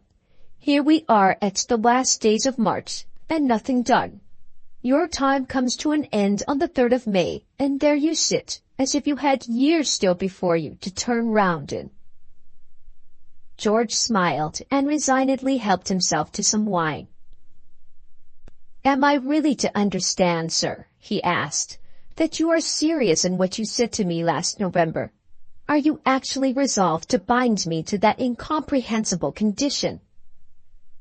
"I don't call it incomprehensible," said the Admiral irritably. "Don't you, sir? I am to inherit your estate unconditionally, as you have generously settled it from the first. But I am not to touch a farthing of the fortune poor Noel left you unless I am married within a certain time. The house and lands are to be mine, thanks to your kindness, under any circumstances. But the money with which I might improve them both is to be arbitrarily taken away from me if I am not a married man on the 3rd of May. I am sadly wanting in intelligence, I dare say, but a more incomprehensible proceeding I never heard of." "No snapping and snarling, George. Say your say out. We don't understand sneering in Her Majesty's Navy." "I mean no offence, sir, but I think it's a little hard to astonish me by a change of proceeding on your part, entirely foreign to my experience of your character, and then, when I naturally ask for an explanation, to turn round coolly and leave me in the dark. If you and Noel came to some private arrangement together before he made his will, why not tell me? Why set up a mystery between us where no mystery need be?" "I won't have it, George," cried the Admiral, angrily drumming on the table with the nutcrackers. "You are trying to draw me like a badger, but I won't be drawn.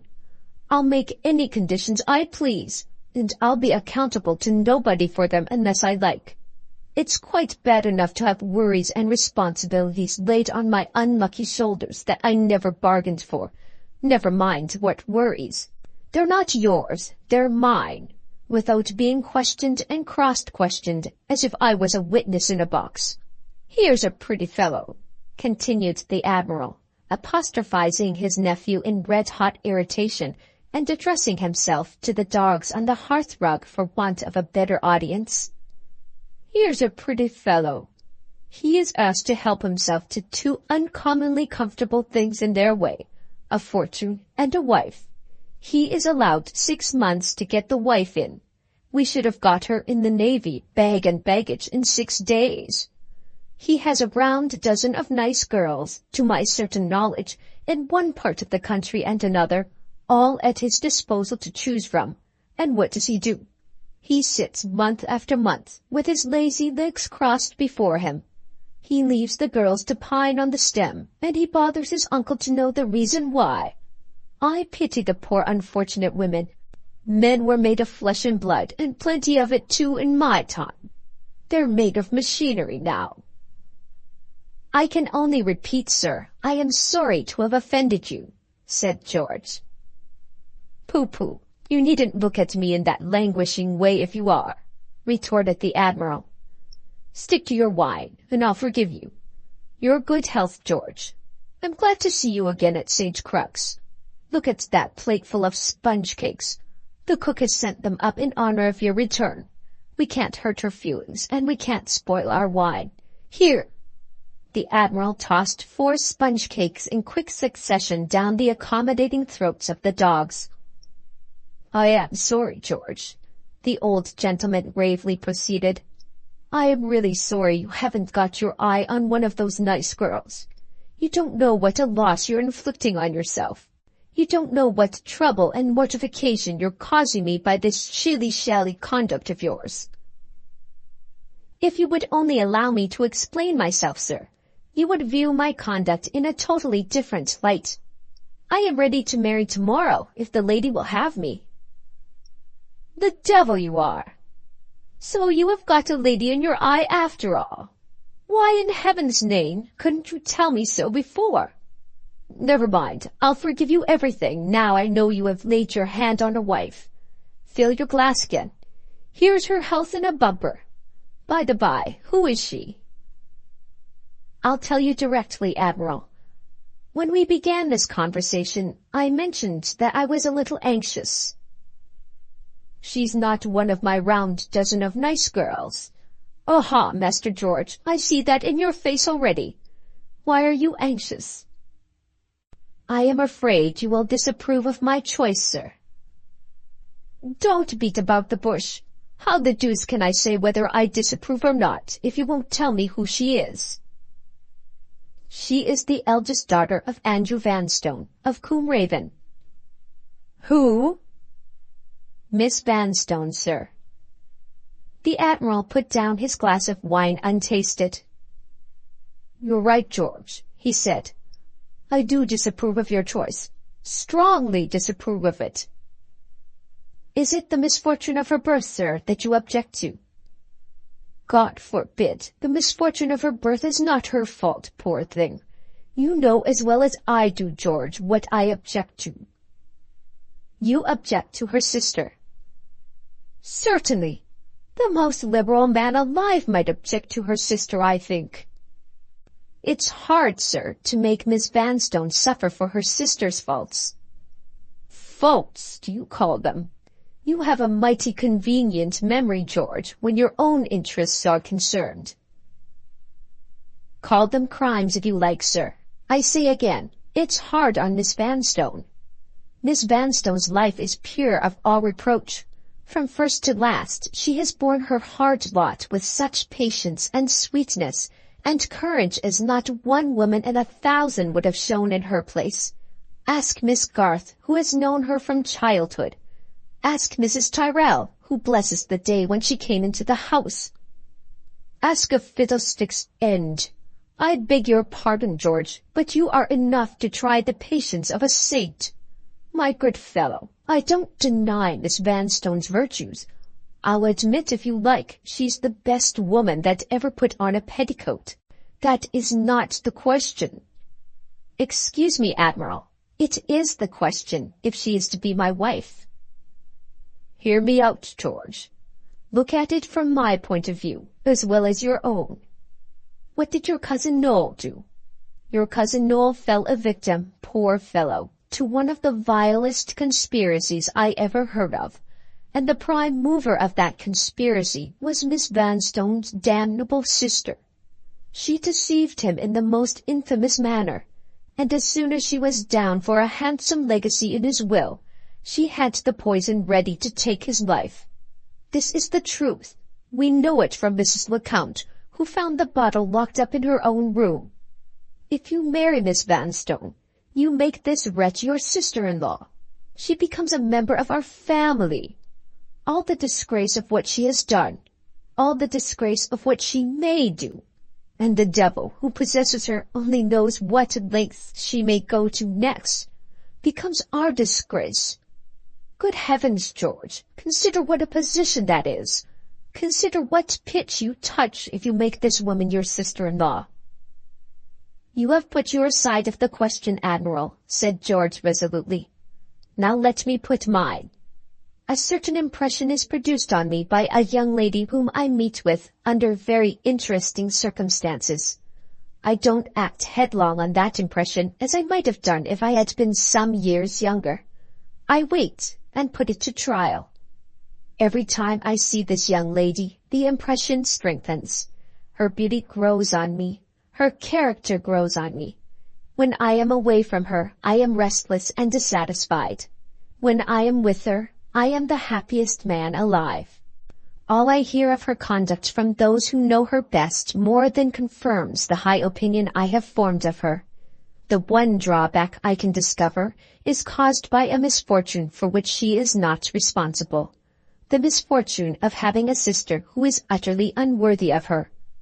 Does this discovery, an unpleasant discovery I grant you, destroy all those good qualities in Miss Vanstone for which I love and admire her? Nothing of the sort. It only makes her good qualities all the more precious to me by contrast. If I am to have a drawback to contend with, and who expects anything else in this world, I would infinitely rather have the drawback attached to my wife's sister than to my wife. My wife's sister is not essential to my happiness, but my wife is. In my opinion, sir, Mrs. Noel Vanstone has done mischief enough already. I don't see the necessity of letting her do more mischief by depriving me of a good wife. Right or wrong, that is my point of view.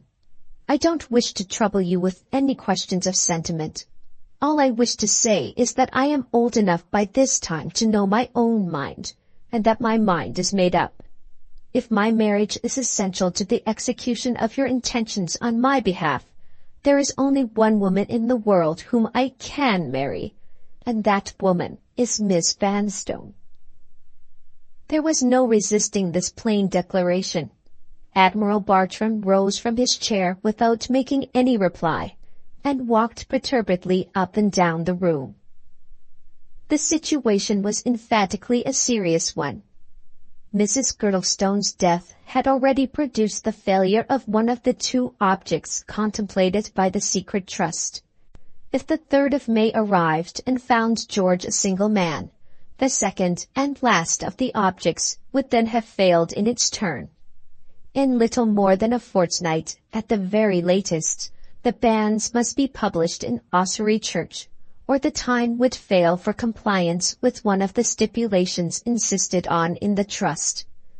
Obstinate as the Admiral was by nature, strongly as he felt the objections which attached to his nephew's contemplated alliance, he recoiled in spite of himself as he paced the room and saw the facts on either side immovably staring him in the face. "Are you engaged to Miss Vanstone?" he asked suddenly. "No, sir," replied George. "I thought it due to your uniform kindness to me to speak to you on the subject first." "Much obliged, I'm sure. And you have put off speaking to me to the last moment, just as you put off everything else. Do you think Miss Vanstone will say yes when you ask her?" George hesitated. "The devil take your modesty," shouted the Admiral. "This is not a time for modesty. This is a time for speaking out. Will she or won't she?" "I think she will, sir." The Admiral laughed sardonically and took another turn in the room. He suddenly stopped, put his hands in his pockets, and stood still in a corner, deep in thought. After an interval of a few minutes, his face cleared a little. It brightened with the dawning of a new idea. He walked round briskly to George's side of the fire and laid his hand kindly on his nephew's shoulder. "You're wrong, George," he said, "but it is too late now to set you right. On the 16th of next month, The banns must be put up in Ossory Church, or you will lose the money. Have you told Miss Vanstone the position you stand in? Or have you put that off to the 11th hour, like everything else? The position is so extraordinary, sir, and it might lead to so much misapprehension of my motives, that I have felt unwilling to allude to it. I hardly know how I can tell her of it at all. Try the experiment of telling her friends. Let them know it's a question of money, and they will overcome her scruples if you can't. But that is not what I had to say to you. How long do you propose stopping here this time? I thought of staying a few days, and then of going back to London and making your offer, I suppose. Will a week give you time enough to pick your opportunity with Miss Vanstone? A week out of the fortnight or so that you have to spare? I will stay here a week, Admiral, with pleasure if you wish it. I don't wish it. I want you to pack up your traps and be off tomorrow. George looked at his uncle in silent astonishment. You found some letters waiting for you when you got here, proceeded the Admiral. Was one of those letters from my old friend Sir Franklin Brock? Yes, sir. Was it an invitation to you to go and stay at the Grange? Yes, sir. To go at once? At once, if I could manage it. Very good. I want you to manage it. I want you to start for the Grange tomorrow. George looked back at the fire and sighed impatiently. I understand you now, Admiral, he said. You are entirely mistaken in me. My attachment to Miss Vanstone is not to be shaken in that manner. Admiral Bartram took his quarter-deck walk again, up and down the room. One good turn deserves another, George, said the old gentleman. If I am willing to make concessions on my side, the least you can do is to meet me halfway and make concessions on yours. I don't deny it, sir. Very well. Now listen to my proposal.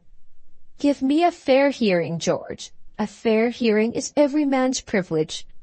I will be perfectly just to begin with. I won't attempt to deny that you honestly believe Miss Vanstone is the only woman in the world who can make you happy. I don't question that. What I do question is whether you really know your own mind in this matter quite so well as you think you know it yourself. You can't deny, George, that you have been in love with a good many women in your time. Among the rest of them, you have been in love with Miss Brock. No longer ago than this time last year, there was a sneaking kindness between you and that young lady, to say the least of it. And quite right, too. Miss Brock is one of that round dozen of darlings I mentioned over our first glass of wine. You are confusing an idle flirtation, sir, with a serious attachment, said George. You are altogether mistaken. You are indeed. Likely enough. I don't pretend to be infallible. I leave that to my juniors. But I happen to have known you, George, since you were the height of my old telescope, and I want to have this serious attachment of yours put to the test. If you can satisfy me that your whole heart and soul are as strongly set on Miss Vanstone as you suppose them to be, I must knock under to necessity and keep my objections to myself. But I must be satisfied first. Go to the Grange tomorrow and stay there a week in Miss Brock's society. Give that charming girl a fair chance of lighting up the old flame again if she can, and then come back to St. Crux and let me hear the result. If you tell me, as an honest man, that your attachment to Miss Vanstone still remains unshaken, you will have heard the last of my objections from that moment.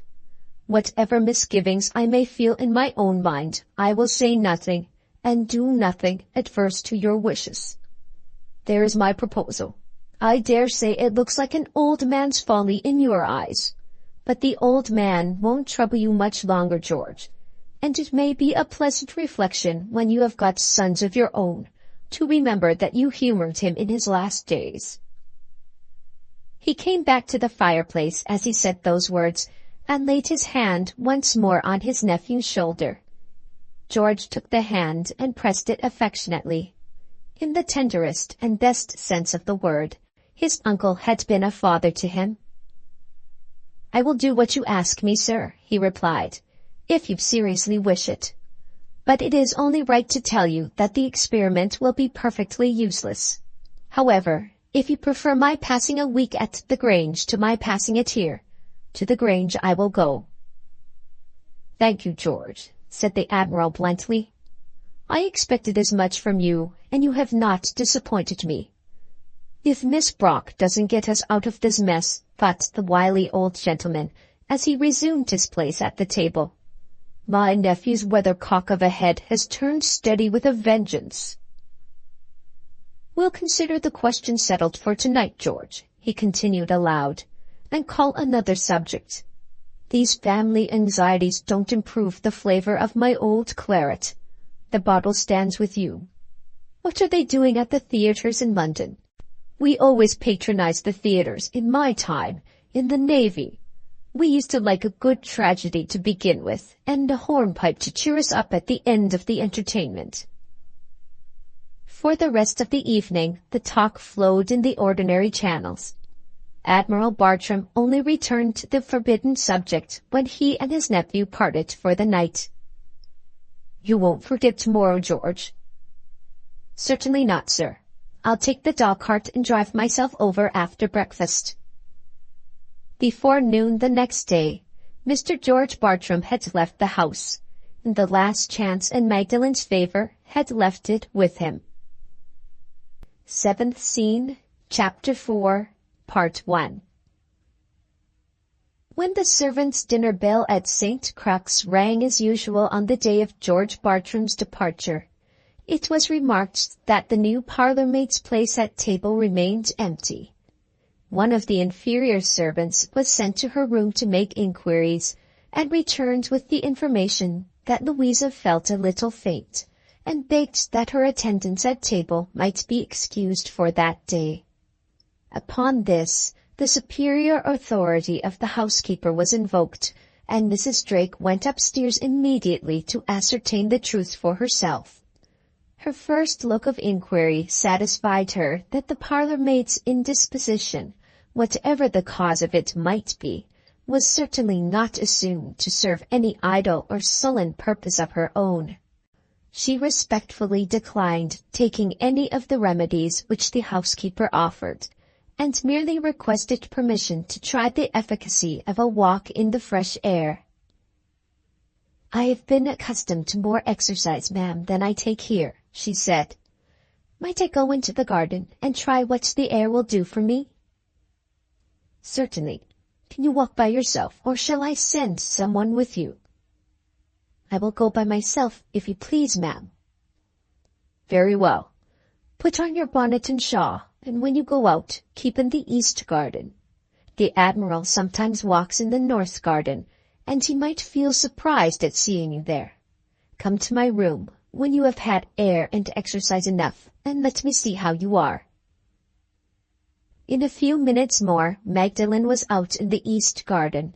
The sky was clear and sunny, but the cold shadow of the house rested on the garden walk and chilled the midday air. She walked toward the ruins of the old monastery, situated on the south side of the more modern range of buildings. Here there were lonely open spaces to breathe in freely. Here the pale March sunshine stole through the gaps of desolation and decay, and met her invitingly with the genial promise of spring. She ascended 3 or 4 ribbon stone steps, and seated herself on some ruined fragments beyond them, full in the sunshine. The place she had chosen had once been the entrance to the church. In centuries long gone by, the stream of human sin and human suffering had flowed, day after day, to the confessional, over the place where she now sat.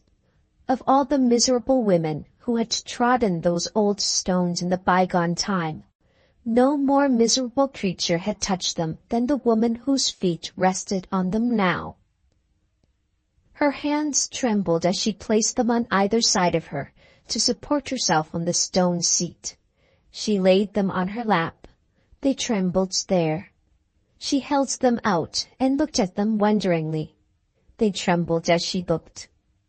"Like an old woman," she said faintly, and let them drop again at her side.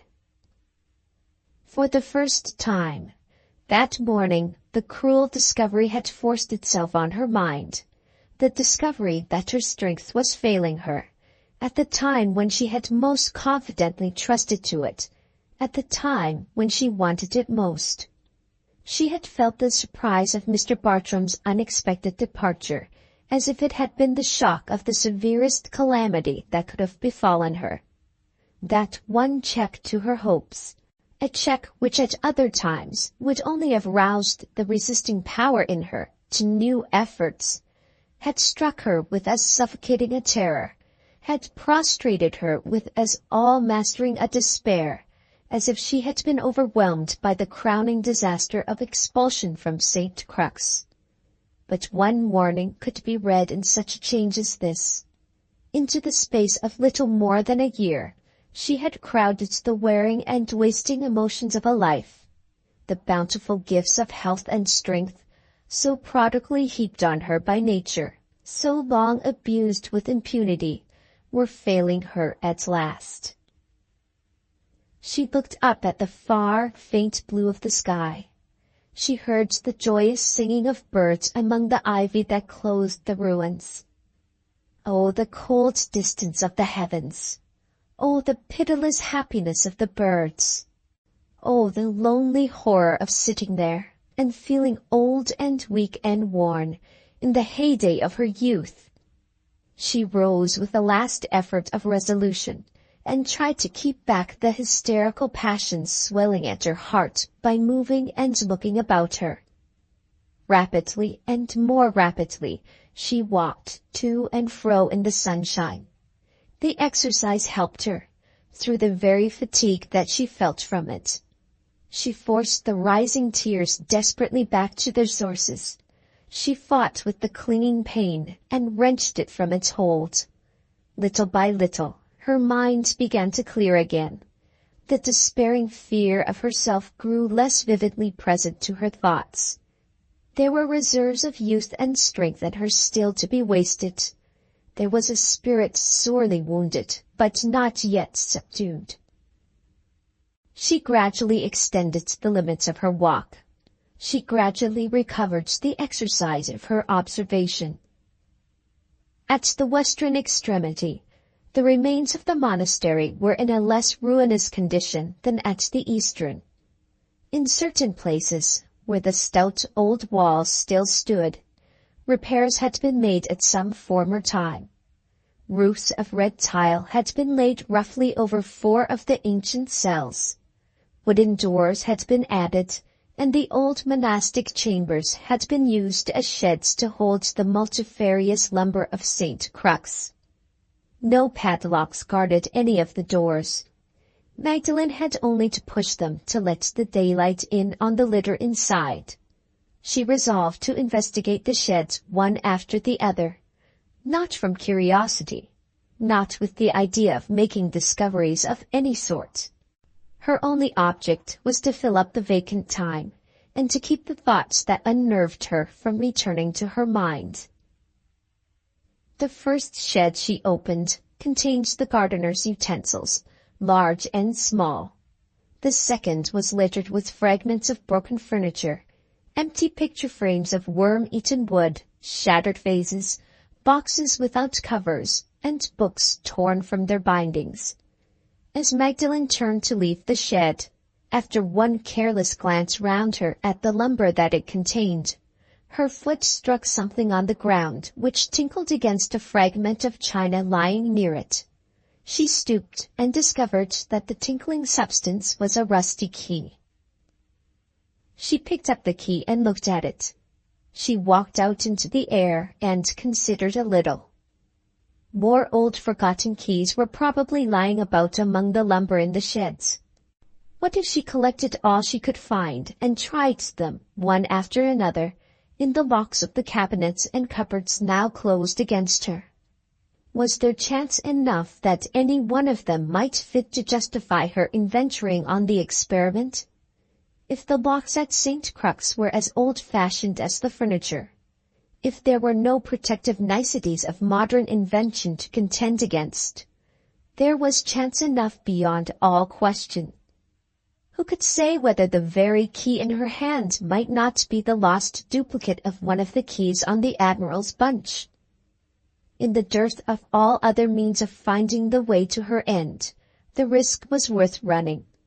A flash of the old spirit sparkled in her weary eyes as she turned and re-entered the shed. Half an hour more brought her to the limits of the time which she could venture to allow herself in the open air. In that interval she had searched the sheds from first to last, and found 5 more keys. 5 more chances, she thought to herself, as she hid the keys and hastily returned to the house. After first reporting herself in the housekeeper's room, she went upstairs to remove her bonnet and shawl, taking that opportunity to hide the keys in her bedchamber until night came. They were crusted thick with rust and dirt, but she dared not attempt to clean them until bedtime secluded her from the prying eyes of the servants in the solitude of her room. When the dinner hour brought her, as usual, into personal contact with the Admiral, she was at once struck by a change in him. For the first time in her experience, the old gentleman was silent and depressed. He ate less than usual, and he hardly said 5 words to her from the beginning of the meal to the end.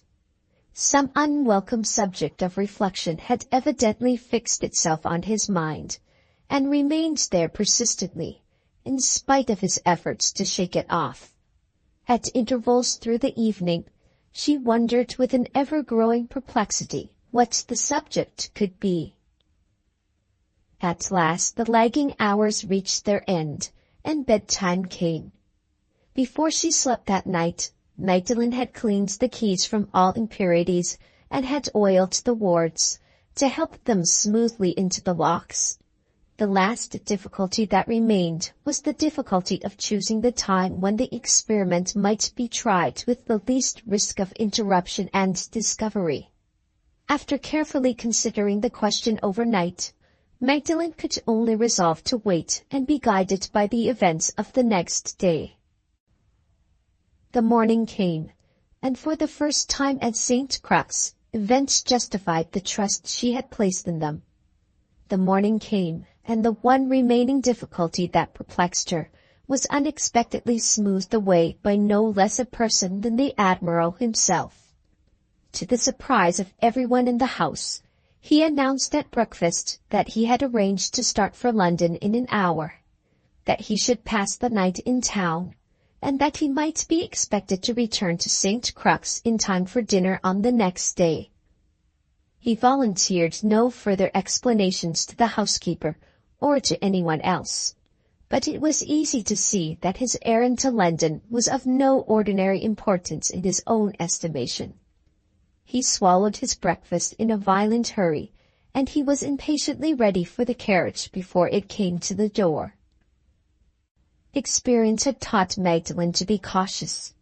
She waited a little after Admiral Bartram's departure before she ventured on trying her experiment with the keys. It was well she did so. Mrs. Drake took advantage of the Admiral's absence to review the condition of the apartments on the first floor. The results of the investigation by no means satisfied her. Brooms and dusters were set to work, and the housemaids were in and out of the rooms perpetually, as long as the daylight lasted.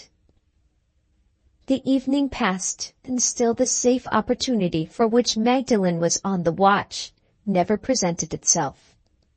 Bedtime came again, and found her placed between the 2 alternatives of trusting to the doubtful chances of the next morning, or of trying the keys boldly in the dead of night. In former times she would have made her choice without hesitation. She hesitated now, but the wreck of her old courage still sustained her, and she determined to make the venture at night. They kept early hours at St. Crux. If she waited in her room until 11:30, she would wait long enough. At that time she stole out onto the staircase with the keys in her pockets and the candle in her hand. On passing the entrance to the corridor on the bedroom floor, she stopped and listened. No sound of snoring, no shuffling of infirm footsteps was to be heard on the other side of the screen. She looked round it distrustfully. The stone passage was a solitude, and the truckle bed was empty. Her own eyes had shown her old Maisie on his way to the upper regions, more than an hour since, with a candle in his hand. Had he taken advantage of his master's absence to enjoy the unaccustomed luxury of sleeping in a room? As the thought occurred to her, a sound from the further end of the corridor just caught her ear. She softly advanced toward it, and heard through the door of the last and remotest of the spare bedchambers the veteran's lusty snoring in the room inside. The discovery was startling, in more senses than one. It deepened the impenetrable mystery of the truckle bed, for it showed plainly that old Maisie had no barbarous preference of his own for passing his nights in the corridor. He occupied that strange and comfortless sleeping place purely and entirely on his master's account. It was no time for dwelling on the reflections which this conclusion might suggest. Magdalen retraced her steps along the passage and descended to the first floor. Passing the doors nearest to her, she tried the library first. On the staircase and in the corridors, she had felt her heart throbbing fast with an unutterable fear, but a sense of security returned to her when she found herself within the four walls of the room, and when she had closed the door on the ghostly quiet outside. The first lock she tried was the lock of the table drawer. None of the keys fitted it.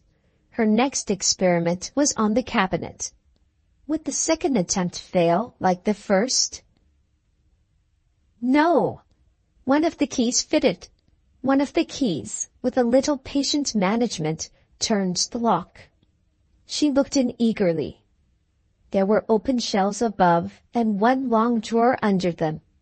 The shelves were devoted to specimens of curious minerals, neatly labeled and arranged. The drawer was divided into compartments. Two of the compartments contained papers. In the first, she discovered nothing but a collection of receipted bills. In the second, she found a heap of business documents, but the writing, yellow with age, was enough of itself to warn her that the trust was not there. She shut the doors of the cabinet, and after locking them again with some little difficulty, proceeded to try the keys in the bookcase cupboards next, before she continued her investigations in the other rooms. The bookcase cupboards were unassailable. The drawers and cupboards in all the other rooms were unassailable. One after another, she tried them patiently in regular succession. It was useless. The chance which the cabinet in the library had offered in her favor was the first chance and the last. She went back to her room, seeing nothing but her own gliding shadow, hearing nothing but her own stealthy footfall in the midnight stillness of the house. After mechanically putting the keys away in their former hiding place, she looked toward her bed and turned away from it, shuddering. The warning remembrance of what she had suffered that morning in the garden was vividly present to her mind. Another chance tried, she thought to herself, and another chance lost. I shall break down again if I think of it, and I shall think of it if I lie awake in the dark. She had brought a work-box with her to St. Crux, as one of the many little things which in her character of a servant it was desirable to possess, and she now opened the box and applied herself resolutely to work. Her want of dexterity with her needle assisted the object she had in view. It obliged her to pay the closest attention to her employment. It forced her thoughts away from the two subjects of all others which she now dreaded most, herself and the future. The next day, as he had arranged, The Admiral returned. His visit to London had not improved his spirits. The shadow of some unconquerable doubt still clouded his face. His restless tongue was strangely quiet, while Magdalen waited on him at his solitary meal. That night the snoring resounded once more on the inner side of the screen, and old Maisie was back again in the comfortless truckle bed. 3 more days passed. April came. On the 2nd of the month, returning as unexpectedly as he had departed a week before, Mr. George Bartram reappeared at St. Crux. He came back early in the afternoon, and had an interview with his uncle in the library. The interview over, he left the house again, and was driven to the railway by the groom in time to catch the last train to London that night.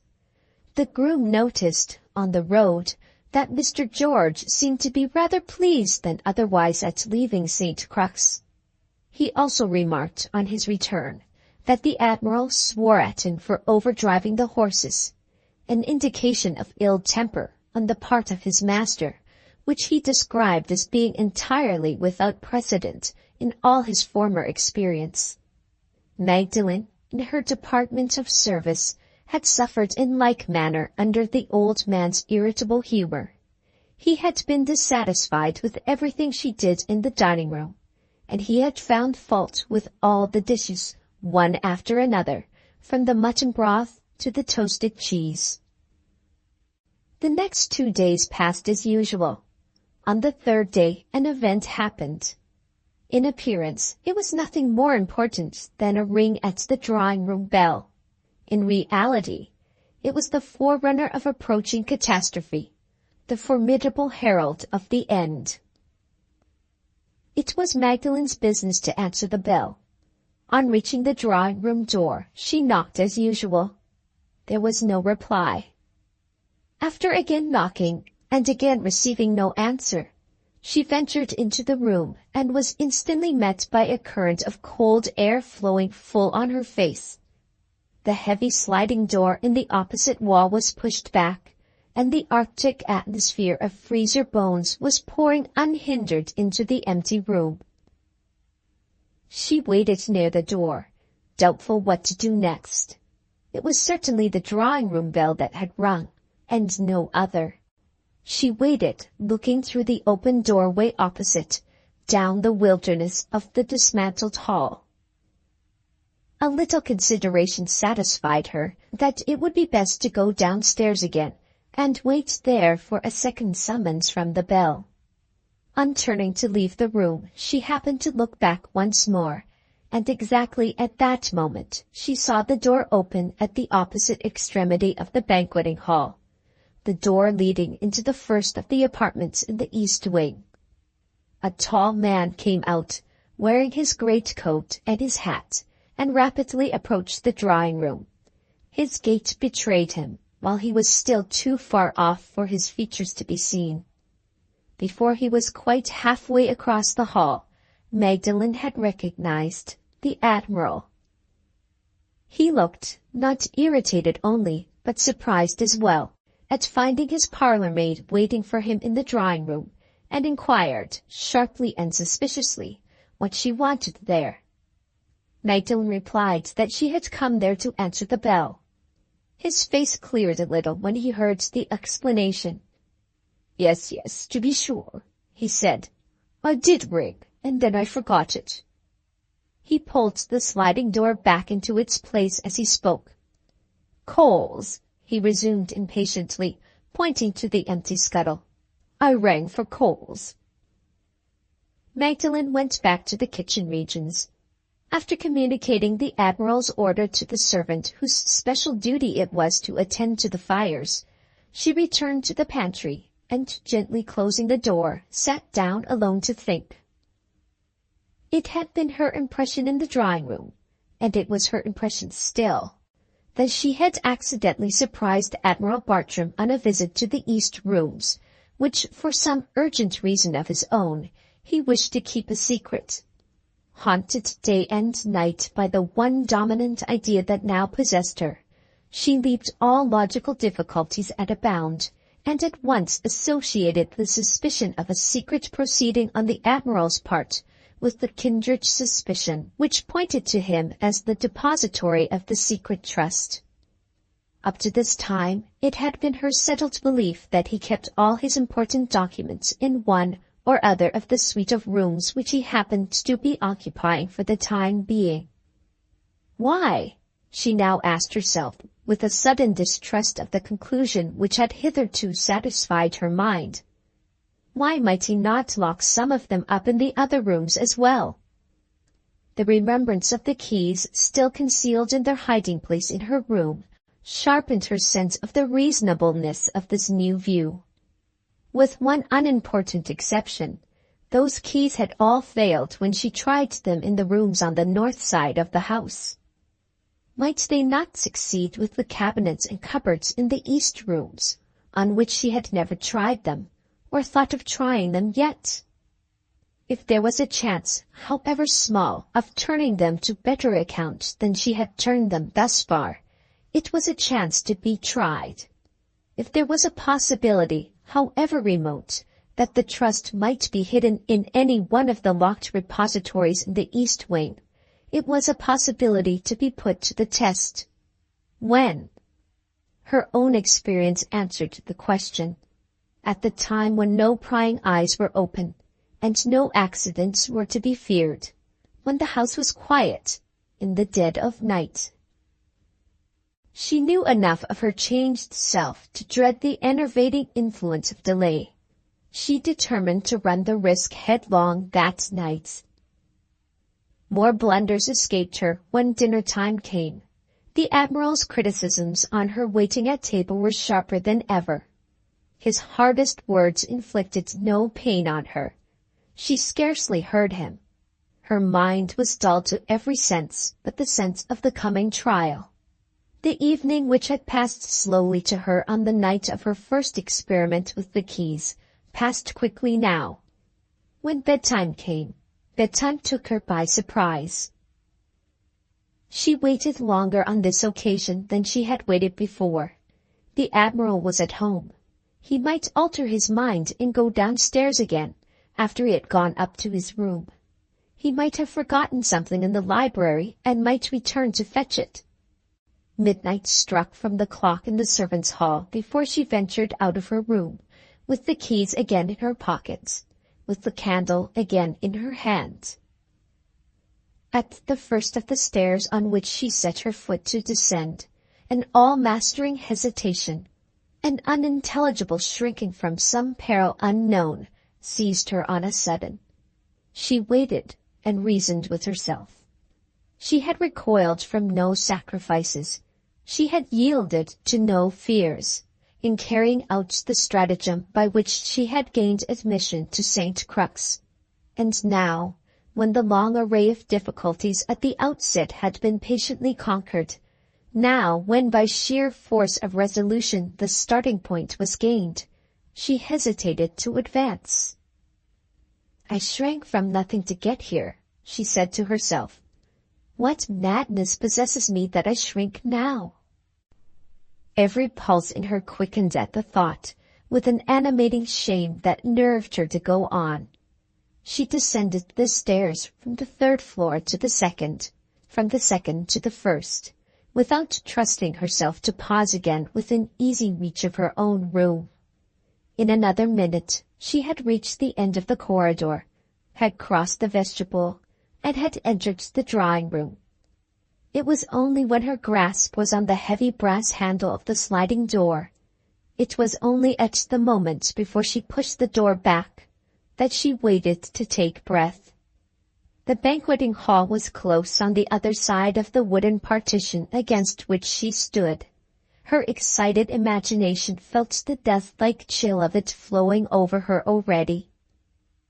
She pushed back the sliding door a few inches, and stopped in momentary alarm.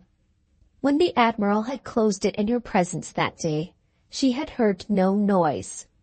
When old Maisie had opened it to show her the rooms in the east wing, she had heard no noise.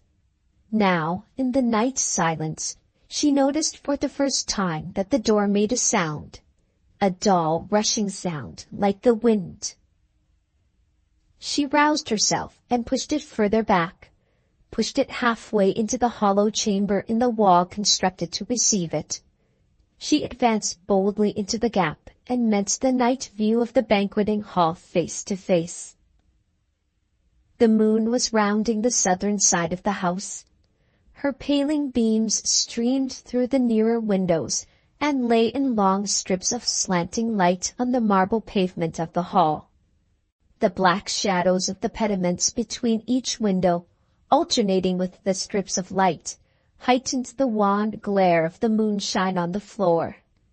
Toward its lower end, the hall melted mysteriously into darkness. The ceiling was lost to view.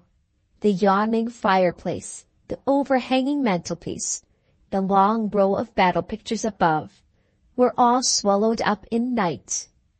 But one visible object was discernible, besides the gleaming windows and the moon-striped floor. Midway in the last and furthest of the strips of light, the tripod rose erect on its gaunt black legs, like a monster called to life by the moon. A monster rising through the lights and melting invisibly into the upper shadows of the hall. Far and near, all sound lay dead, drowned in the stagnant cold. The soothing hush of night was awful here. The deep abysses of darkness hid abysses of silence more immeasurable still. She stood motionless in the doorway, with straining eyes, with straining ears. She looked for some moving thing. She listened for some rising sound, and looked and listened in vain. A quick, ceaseless shivering ran through her from head to foot. The shivering of fear, or the shivering of cold? The bare doubt roused her resolute will. Now, she thought, advancing a step through the doorway, or never. I'll count the strips of moonlight 3 times over and cross the hall. 1, 2, 3, 4, 5. 1, 2, 3, 4, 5. 1, 2, 3, 4, 5. As the final number passed her lips, at the 3rd time of counting, she crossed the hall. Looking for nothing, listening for nothing, one hand holding the candle, the other mechanically grasping the folds of her dress, she sped, ghost-like, down the length of the ghostly place. She reached the door of the first of the eastern rooms, opened it, and ran in. The sudden relief of attaining a refuge, the sudden entrance into a new atmosphere, overpowered her for the moment. She had just time to put the candle safely on a table before she dropped giddy and breathless into the nearest chair. Little by little, she felt the rest quieting her. In a few minutes, she became conscious of the triumph of having won her way to the east rooms. In a few minutes, she was strong enough to rise from the chair, to take the keys from her pocket, and to look round her. The first objects of furniture in the room which attracted her attention were an old bureau of carved oak and a heavy buhl table with a cabinet attached. She tried the bureau first. It looked the likeliest receptacle for papers of the 2. 3 of the keys proved to be of a size to enter the lock, but none of them would turn it. The bureau was unassailable. She left it and paused to trim the wick of the candle before she tried the buhl cabinet next. At the moment when she raised her hand to the candle, she heard the stillness of the banqueting hall shudder with the terror of a sound faint and momentary, like the distant rushing of the wind. The sliding door in the drawing-room had moved. Which way had it moved? Had an unknown hand pushed it back in its socket further than she had pushed it, or pulled it to again and closed it? The horror of being shut out all night by some undiscoverable agency from the life of the house was stronger in her than the horror of looking across the banqueting hall. She made desperately for the door of the room. It had fallen to silently after her when she had come in, but it was not closed. She pulled it open and looked. The sight that met her eyes rooted her, panic-stricken, to the spot. Close to the first of the row of windows, counting from the drawing-room, and full in the gleam of it, she saw a solitary figure. It stood motionless, rising out of the furthest strip of moonlight on the floor. As she looked, it suddenly disappeared. In another instant she saw it again in the second strip of moonlight, lost it again, saw it in the third strip, lost it once more, and saw it in the fourth. Moment by moment it advanced, now mysteriously lost in the shadow, now suddenly visible again in the light, until it reached the fifth and nearest strip of moonlight. There it paused and strayed aside slowly to the middle of the hall. It stopped at the tripod and stood, shivering audibly in the silence, with its hands raised over the dead ashes in the action of warming them at a fire. It turned back again, moving down the path of the moonlight, stopped at the fifth window, turned once more, and came on softly through the shadow straight to the place where Magdalen stood. Her voice was dumb. Her will was helpless. Every sense in her but the seeing sense was paralyzed. The seeing sense, held fast in the fetters of its own terror, looked unchangeably straight forward, as it had looked from the first. There she stood in the doorway, full in the path of the figure advancing on her through the shadow, nearer and nearer, step by step. It came close. The bonds of horror that held her burst asunder when it was within arm's length. She started back. The light of the candle on the table fell full on its face and showed her Admiral Bartram. A long grey dressing gown was wrapped round him. His head was uncovered. His feet were bare. In his left hand he carried his little basket of keys. He passed Magdalen slowly, his lips whispering without intermission, his open eyes staring straight before him with the glassy stare of death. His eyes revealed to her the terrifying truth. He was walking in his sleep. The terror of seeing him as she saw him now was not the terror she had felt when her eyes first lighted on him, an apparition in the moonlight, a spectre in the ghostly hall. This time she could struggle against the shock. She could feel the depth of her own fear. He passed her and stopped in the middle of the room. Magdalen ventured near enough to him to be within reach of his voice as he muttered to himself. She ventured nearer still, and heard the name of her dead husband fall distinctly from the sleepwalker's lips. "No," he said in the low, monotonous tones of a dreamer talking in his sleep. "My good fellow, no. Take it back again. It worries me day and night. I don't know where it's safe. I don't know where to put it. Take it back, no. Take it back." As those words escaped him, he walked to the buhl cabinet. He sat down in the chair placed before it, and searched in the basket among his keys. Magdalen softly followed him, and stood behind his chair, waiting with the candle in her hand. He found the key, and unlocked the cabinet. Without an instant's hesitation, he drew out a drawer, the second of a row. The one thing in the drawer was a folded letter. He removed it and put it down before him on the table. "Take it back, Noel," he repeated mechanically. "Take it back." Magdalen looked over his shoulder and read these lines, traced in her husband's handwriting, at the top of the letter.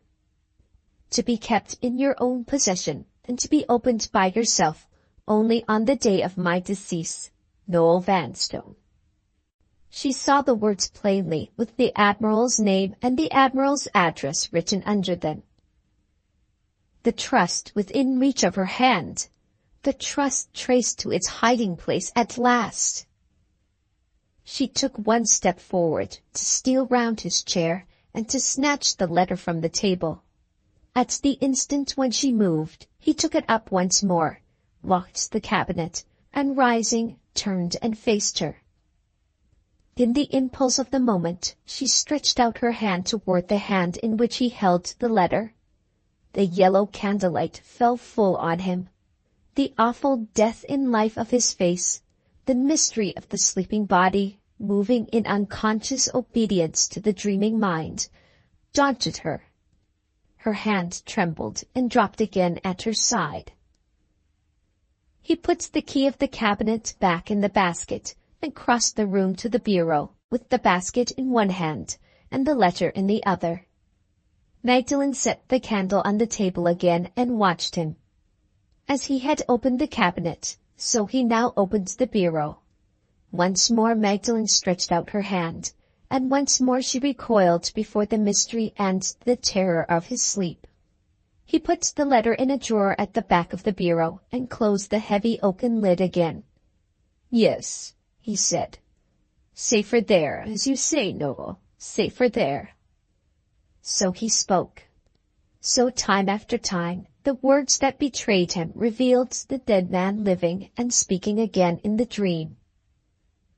Had he locked the bureau? Magdalen had not heard the lock turn. As he slowly moved away, walking back once more toward the middle of the room, she tried the lid. It was locked. That discovery made, she looked to see what he was doing next. He was leaving the room again, with the basket of keys in his hand. When her first glance overtook him, he was crossing the threshold of the door. Some inscrutable fascination possessed her. Some mysterious attraction drew her after him, in spite of herself. She took up the candle and followed him mechanically, as if she too were walking in her sleep. One behind the other, in slow and noiseless progress, they crossed the banqueting hall. One behind the other, they passed through the drawing-room, and along the corridor, and up the stairs. She followed him to his own door. He went in and shut it behind him softly. She stopped and looked toward the truckle bed. It was pushed aside at the foot, some little distance away from the bedroom door. Who had moved it? She held the candle close and looked toward the pillow with a sudden curiosity and a sudden doubt. The truckle bed was empty. 7th Scene, Chapter 4, Part 2. The discovery startled her for the moment, and for the moment only. Plain as the inferences were to be drawn from it, she never drew them. Her mind, slowly recovering the exercise of its faculties, was still under the influence of the earlier and the deeper impressions produced on it. Her mind followed the Admiral into his room, as her body had followed him across the banqueting hall. Had he lain down again in his bed? Was he still asleep? She listened at the door. Not a sound was audible in the room. She tried the door, and finding it not locked, softly opened it a few inches and listened again. The rise and fall of his low, regular breathing instantly caught her ear. He was still asleep. She went into the room, and shading the candlelight with her hand, approached the bedside to look at him. The dream was past. The old man's sleep was deep and peaceful. His lips were still. His quiet hand was laid over the coverlet in motionless repose. He lay with his face turned toward the right-hand side of the bed. A little table stood there within reach of his hand. 4 objects were placed on it: his candle, his matches, his customary night drink of lemonade, and his basket of keys. The idea of possessing herself of his keys that night, if an opportunity offered when the basket was not in his hand, had first crossed her mind when she saw him go into his room. She had lost it again for the moment, in the surprise of discovering the empty truckle bed. She now recovered it the instant the table attracted her attention. It was useless to waste time in trying to choose the one key wanted from the rest. The one key was not well enough known to her to be readily identified. She took all the keys from the table, in the basket as they lay, and noiselessly closed the door behind her on leaving the room.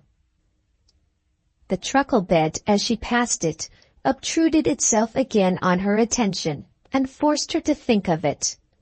After a moment's consideration, she moved the foot of the bed back to its customary position across the door. Whether he was in the house or out of it, the veteran might return to his deserted post at any moment. If he saw the bed moved from its usual place, he might suspect something wrong. He might rouse his master, and the loss of the keys might be discovered.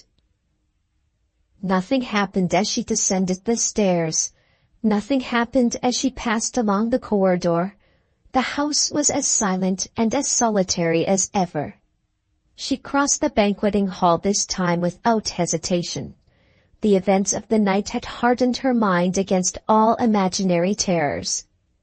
"Now I have got it," she whispered to herself, in an irrepressible outburst of exultation, as she entered the first of the east rooms and put her candle on the top of the old bureau. Even yet, there was a trial in store for her patience. Some minutes elapsed, minutes that seemed hours, before she found the right key and raised the lid of the bureau. At last she drew out the inner drawer. At last she had the letter in her hand. It had been sealed, but the seal was broken.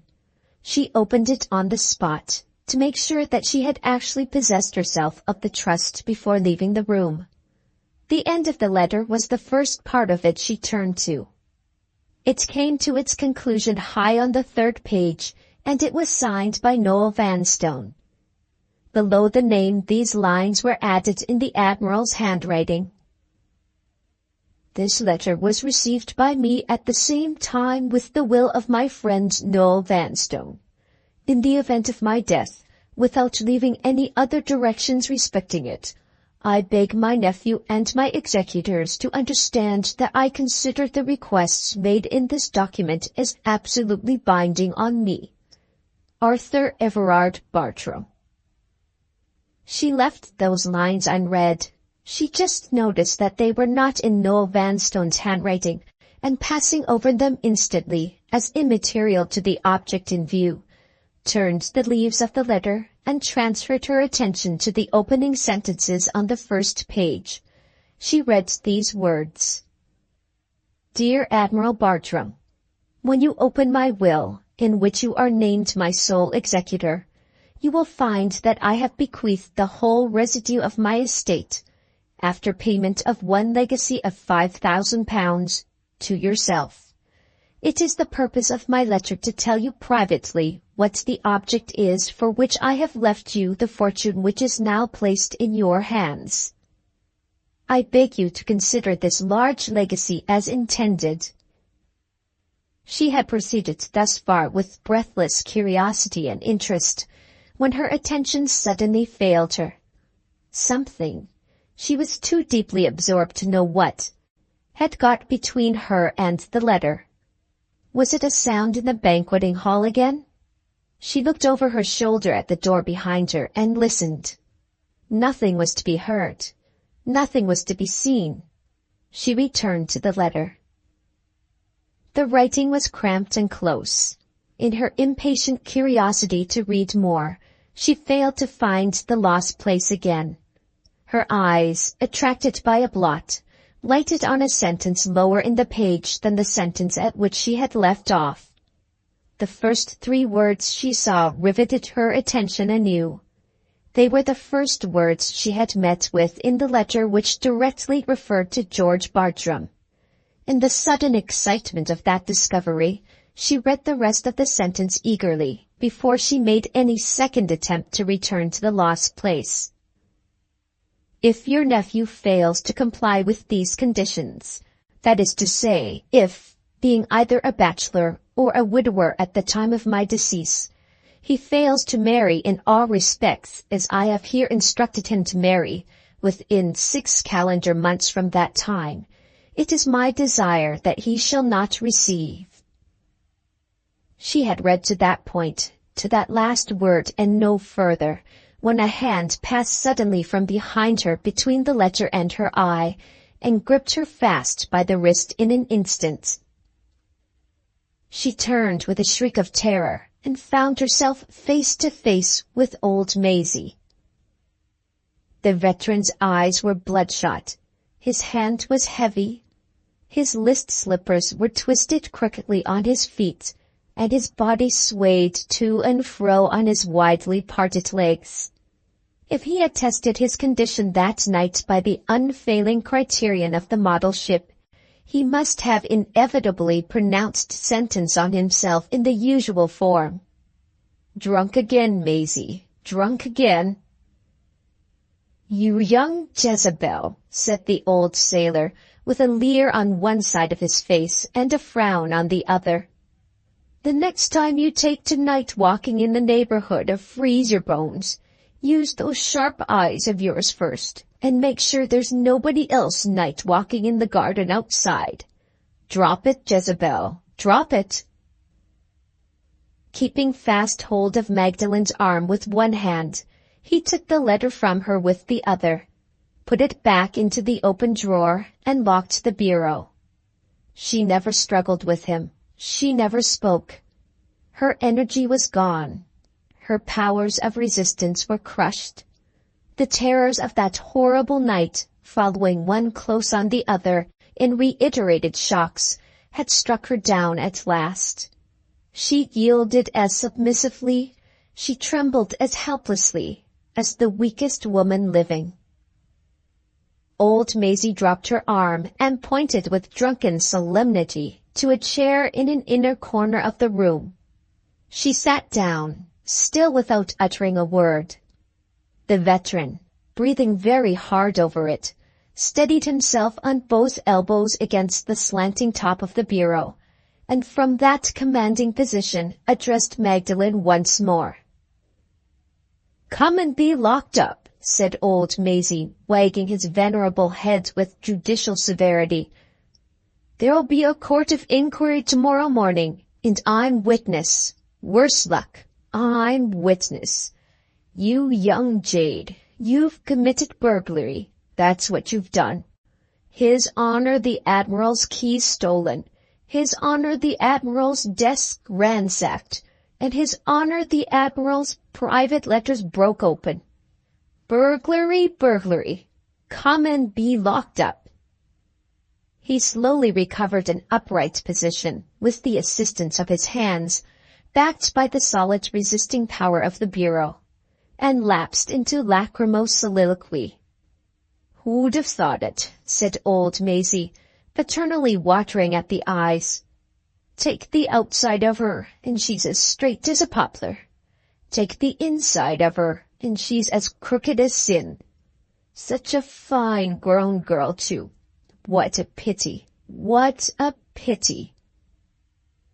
"Don't hurt me," said Magdalen faintly, as old Maisie staggered up to the chair and took her by the wrist again. "I'm frightened, Mr. Maisie. I'm dreadfully frightened." "Hurt you?" repeated the veteran. "I'm a deal too fond of you, and more shame for me at my age to hurt you. If I let go of your wrist, will you walk straight before me where I can see you all the way? Will you be a good girl and walk straight up to your own door?" Magdalen gave the promise required of her, gave it with an eager longing to reach the refuge of her room. She rose and tried to take the candle from the bureau, but old Maisie's cunning hand was too quick for her. "Let the candle be," said the veteran, winking in momentary forgetfulness of his responsible position. "You're a trifle quicker on your legs than I am, my dear, and you might leave me in the lurch if I don't carry the light." They returned to the inhabited side of the house, staggering after Magdalen with the basket of keys in one hand and the candle in the other. Old Maisie sorrowfully compared her figure with the straightness of the poplar, and her disposition with the crookedness of sin, all the way across Freeze Your Bones, and all the way upstairs to her own door. Arrived at that destination, he peremptorily refused to give her the candle until he had first seen her safely inside the room. The conditions being complied with, he resigned the light with one hand and made a dash with the other at the key, drew it from the inside of the lock, and instantly closed the door. Magdalen heard him outside, chuckling over his own dexterity, and fitting the key into the lock again with infinite difficulty. At last he secured the door with a deep grunt of relief. "There she is safe," Magdalen heard him say in regretful soliloquy. "As fine a girl as ever I sat eyes on. What a pity! What a pity!" The last sounds of his voice died out in the distance, and she was left alone in her room. Holding fast by the banister, old Maisie made his way down to the corridor on the second floor, in which a night light was always burning. He advanced to the truckle bed, and steadying himself against the opposite wall, looked at it attentively. Prolonged contemplation of his own resting place for the night apparently failed to satisfy him. He shook his head ominously, and taking from the side pocket of his greatcoat a pair of old patched slippers, surveyed them with an aspect of illimitable doubt. "I'm all abroad tonight," he mumbled to himself. "Troubled in my mind. That's what it is. Troubled in my mind." The old patched slippers and the veteran's existing perplexities happened to be intimately associated one with the other, in the relation of cause and effect. The slippers belonged to the Admiral, who had taken one of his unreasonable fancies to this particular pair, and who still persisted in wearing them long after they were unfit for his service. Early that afternoon, old Maisie had taken the slippers to the village cobbler to get them repaired on the spot, before his master called for them the next morning. He sat superintending the progress and completion of the work until evening came, when he and the cobbler betook themselves to the village inn to drink each other's healths at parting. They had prolonged this social ceremony till far into the night, and they had parted, as a necessary consequence, in a finished and perfect state of intoxication on either side. If the drinking bout had led to no other result than those night wanderings in the grounds of St. Crux, which had shown old Maisie the light in the east windows, his memory would unquestionably have presented it to him the next morning in the aspect of one of the praiseworthy achievements of his life. But another consequence had sprung from it, which the old sailor now saw dimly through the interposing bewilderment left in his brain by the drink. He had committed a breach of discipline, and a breach of trust. In plainer words, he had deserted his post. The one safeguard against Admiral Bartram's constitutional tendency to somnambulism was the watch and ward which his faithful old servant kept outside his door. No entreaties had ever prevailed on him to submit to the usual precaution taken in such cases. He peremptorily declined to be locked into his room. He even ignored his own liability, whenever a dream disturbed him, to walk in his sleep. Over and over again, old Maisie had been roused by the Admiral's attempts to push past the truckle bed, or to step over it in his sleep. And over again, when the veteran had reported the fact the next morning, his master had declined to believe him. As the old sailor now stood, staring in vacant inquiry at the bedchamber door, these incidents of the past rose confusedly on his memory, and forced on him the serious question whether the Admiral had left his room during the earlier hours of the night. If by any mischance the sleepwalking fit had seized him, the slippers in old Maisie's hand pointed straight to the conclusion that followed. His master must have passed barefoot in the cold night over the stone stairs and passages of St. Crux. "Lord send he's been quiet," muttered old Maisie, daunted, bold as he was and drunk as he was, by the bare contemplation of that prospect. "If his honour's been walking tonight, it will be the death of him." He roused himself for the moment by main force, strong in his dog-like fidelity to the Admiral, though strong in nothing else. and fought off the stupor of the drink. He looked at the bed with steadier eyes and a clearer mind. Magdalen's precaution in returning it to its customary position presented it to him necessarily in the aspect of a bed which had never been moved from its place. He next examined the counterpane carefully. Not the faintest vestige appeared of the indentation which must have been left by footsteps passing over it. There was the plain evidence before him, the evidence recognizable at last by his own bewildered eyes, that the Admiral had never moved from his room. "I'll take the pledge tomorrow," mumbled old Maisie in an outburst of grateful relief. The next moment the fumes of the liquor floated back insidiously over his brain, and the veteran, returning to his customary remedy, paced the passage in zigzag as usual, and kept watch on the deck of an imaginary ship. Soon after sunrise, Magdalen suddenly heard the grating of the key from outside in the lock of the door. The door opened, and old Maisie reappeared on the threshold. The first fever of his intoxication had cooled, with time, into a mild, penitential glow. He breathed harder than ever, in a succession of low growls, and wagged his venerable head at his own delinquencies without intermission. "How are you now, you young land-shark in petticoats?" inquired the old sailor. "Has your conscience been quiet enough to let you go to sleep?" "I have not slept," said Magdalen, drawing back from him in doubt of what he might do next. "I have no remembrance of what happened after you locked the door. I think I must have fainted. Don't frighten me again, Mr. Maisie. I feel miserably weak and ill. What do you want?" "I want to say something serious," replied old Maisie with impenetrable solemnity. "It's been on my mind to come here and make a clean breast of it for the last hour or more.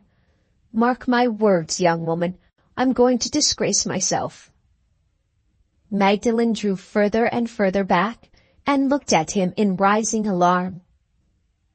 "I know my duty to His Honor the Admiral," proceeded old Maisie, waving his hand drearily in the direction of his master's door.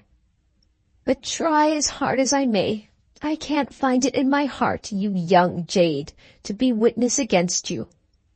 I liked the make of you, especially about the waist, when you first came into the house, and I can't help liking the make of you still, though you have committed burglary, and though you are as crooked as sin.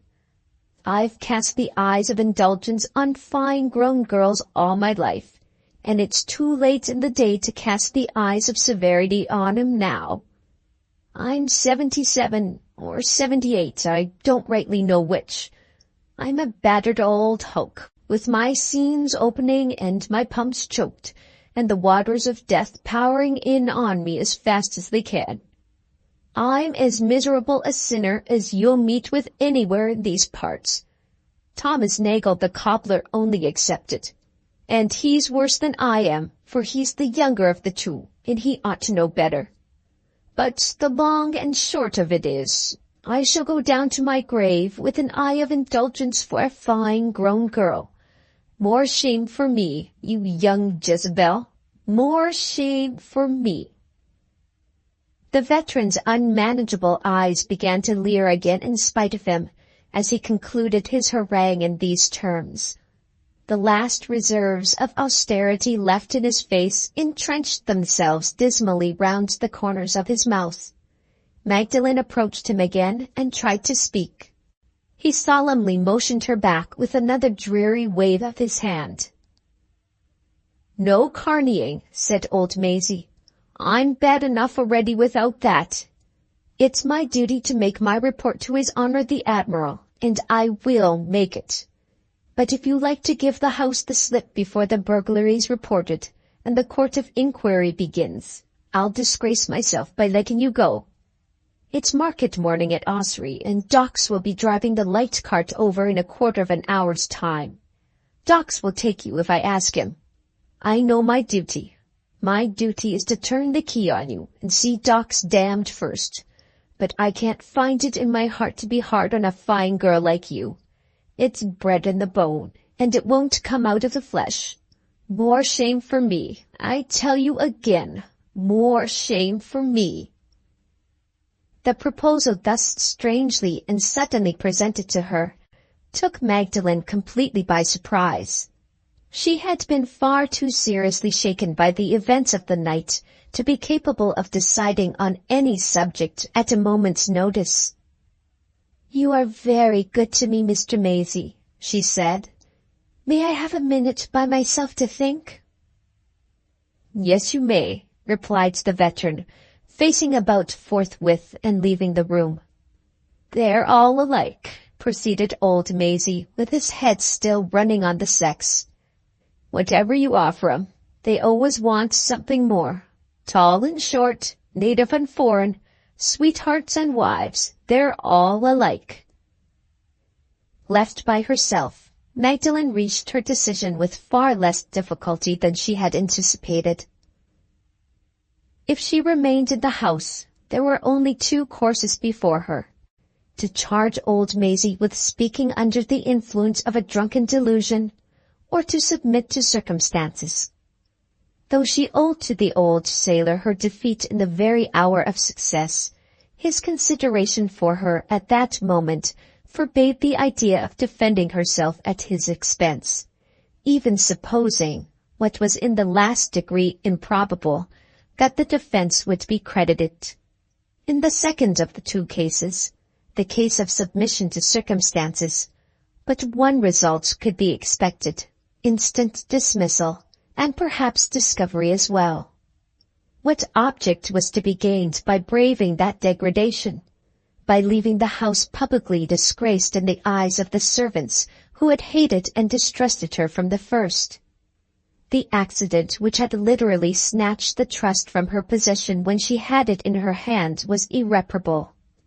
The one apparent compensation under the disaster, in other words, the discovery that the trust actually existed, and that George Bartram's marriage within a given time was one of the objects contained in it, was a compensation which could only be estimated at its true value by placing it under the light of Mr. Loscombe's experience. Every motive of which she was conscious was a motive which urged her to leave the house secretly while the chance was at her disposal. She looked out into the passage and called softly to old Maisie to come back. "I accept your offer thankfully, Mr. Maisie," she said. "You don't know what hard measure you dealt out to me when you took that letter from my hand.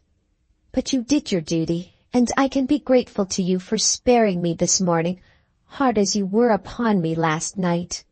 I am not such a bad girl as you think me. I am not, indeed."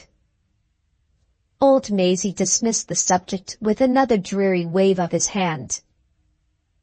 "Let it be," said the veteran. "Let it be. It makes no difference, my girl, to such an old rascal as I am. If you were 50 times worse than you are, I should let you go all the same. Put on your bonnet and shawl and come along. I'm a disgrace to myself and a warning to others. That's what I am. No luggage, mind. Leave all your rattletraps behind you, to be overhauled if necessary, at His Honor the Admiral's discretion. I can be hard enough on your boxes, you young Jezebel, if I can't be hard on you." With these words, old Maisie led the way out of the room. "The less I see of her the better, especially about the waist," he said to himself, as he hobbled downstairs with the help of the banisters. The cart was standing in the backyard when they reached the lower regions of the house, and Dawkes, otherwise the farm bailiff's man, was fastening the last buckle of the horse's harness. The hoar frost of the morning was still white in the shade. The sparkling points of it glistened brightly on the shaggy coats of Brutus and Cassius as they idled about the yard, waiting with steaming mouths and slowly wagging tails to see the cart drive off. Old Maisie went out alone and used his influence with Dawkes, who, staring in stolid amazement, put a leather cushion on the cart seat for his fellow traveller. Shivering in the sharp morning air, Magdalen waited, while the preliminaries of departure were in progress, conscious of nothing but a giddy bewilderment of thought and a helpless suspension of feeling. The events of the night confused themselves hideously with the trivial circumstances passing before her eyes in the courtyard. She started with the sudden terror of the night when old Maisie reappeared to summon her out to the cart. She trembled with the helpless confusion of the night when the veteran cast the eyes of indulgence on her for the last time, and gave her a kiss on the cheek at parting. The next minute she felt him help her into the cart and pat her on the back. The next, she heard him tell her in a confidential whisper that, sitting or standing, she was as straight as a poplar either way. Then there was a pause, in which nothing was said, and nothing done, and then the driver took the reins in hand and mounted to his place. She roused herself at the parting moment and looked back. The last sight she saw at St. Crux was old Maisie wagging his head in the courtyard, with his fellow profligates, the dogs, keeping time to him with their tails. The last words she heard were the words in which the veteran paid his farewell tribute to her charms. "Burglary or no burglary," said old Maisie, "she's a fine grown girl, if ever there was a fine one yet. What a pity, what a pity." Between the seventh and last scenes. Progress of the story through the post. 1. From George Bartram to Admiral Bartram. London, April 3rd, 1848. My dear Uncle, one hasty line to inform you of a temporary obstacle, which we neither of us anticipated when we took leave of each other at St. Crux. While I was wasting the last days of the week at the Grange, the Tyrrells must have been making their arrangements for leaving London. I have just come from Portland Place. The house is shut up, and the family, Miss Vanstone of course included, left England yesterday to pass the season in Paris. Pray, don't let yourself be annoyed by this little check at starting. It is of no serious importance whatever. I have got the address at which the Tyrrells are living, and I mean to cross the Channel after them by the mail tonight. I shall find my opportunity in Paris just as soon as I could have found it in London. The grass shall not grow under my feet, I promise you. For once in my life, I will take time as fiercely by the forelock as if I was the most impetuous man in England, and rely on it, the moment I know the result, you shall know the result too. Affectionately yours, George Bartram. 2. From George Bartram to Miss Garth. Paris, April 13th. Dear Miss Garth, I have just written with a heavy heart to my uncle, and I think I owe it to your kind interest in me not to omit writing next to you. You will feel for my disappointment, I am sure, when I tell you, in the fewest and plainest words, that Miss Vanstone has refused me. My vanity may have grievously misled me, but I confess I expected a very different result. My vanity may be misleading me still, for I must acknowledge to you privately that I think Miss Vanstone was sorry to refuse me. The reason she gave for her decision, no doubt a sufficient reason in her estimation, did not at the time, and does not now, seem sufficient to me. She spoke in the sweetest and kindest manner, but she firmly declared that her family misfortunes left her no honorable alternative but to think of my own interests as I had not thought of them myself, and gratefully to decline accepting my offer. She was so painfully agitated that I could not venture to plead my own cause as I might otherwise have pleaded it. At the first attempt I made to touch the personal question, she entreated me to spare her and abruptly left the room. I am still ignorant whether I am to interpret the family misfortunes which have set up this barrier between us, as meaning the misfortune for which her parents alone are to blame, or the misfortune of her having such a woman as Mrs. Noel Vanstone for her sister. In whichever of these circumstances the obstacle lies, it is no obstacle in my estimation. Can nothing remove it? Is there no hope? Forgive me for asking these questions. I cannot bear up against my bitter disappointments. Neither she, nor you, nor anyone but myself can know how I love her. Ever most truly yours, George Bartram. P.S. I shall leave for England in a day or two, passing through London on my way to St. Crux. There are family reasons, connected with the hateful subject of money, which make me look forward with anything but pleasure to my next interview with my uncle. If you address your letter to Long's Hotel, it will be sure to reach me. 3. From Miss Garth to George Bartram. Westmoreland House, April 16th. Dear Mr. Bartram, you only did me justice in supposing that your letter would distress me. If you had supposed that it would make me excessively angry as well, you would not have been far wrong. I have no patience with the pride and perversity of the young women of the present day.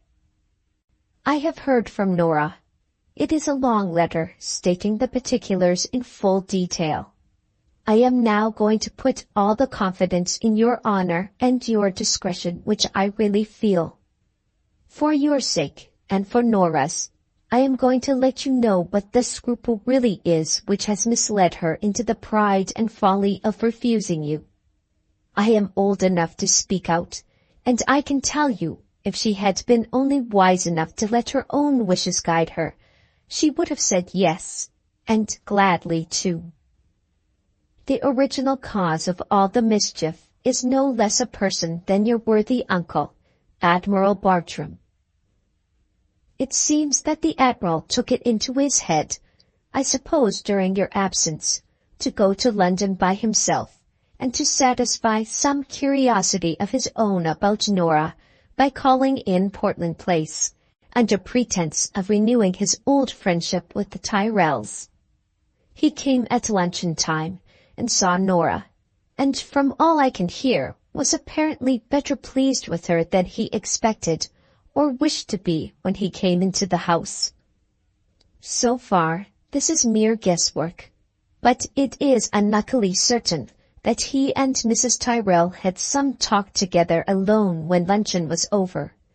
Your name was not mentioned, but when their conversation fell on Norah, you were in both their minds, of course.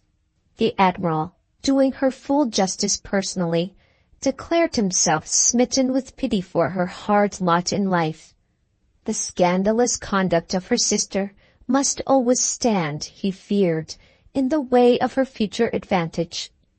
Who could marry her without first making it a condition that she and her sister were to be absolute strangers to each other? And even then, the objection would remain, the serious objection to the husband's family, of being connected by marriage with such a woman as Mrs. Noel Vanstone. It was very sad. It was not the poor girl's fault, but it was none the less true that her sister was her rock ahead in life.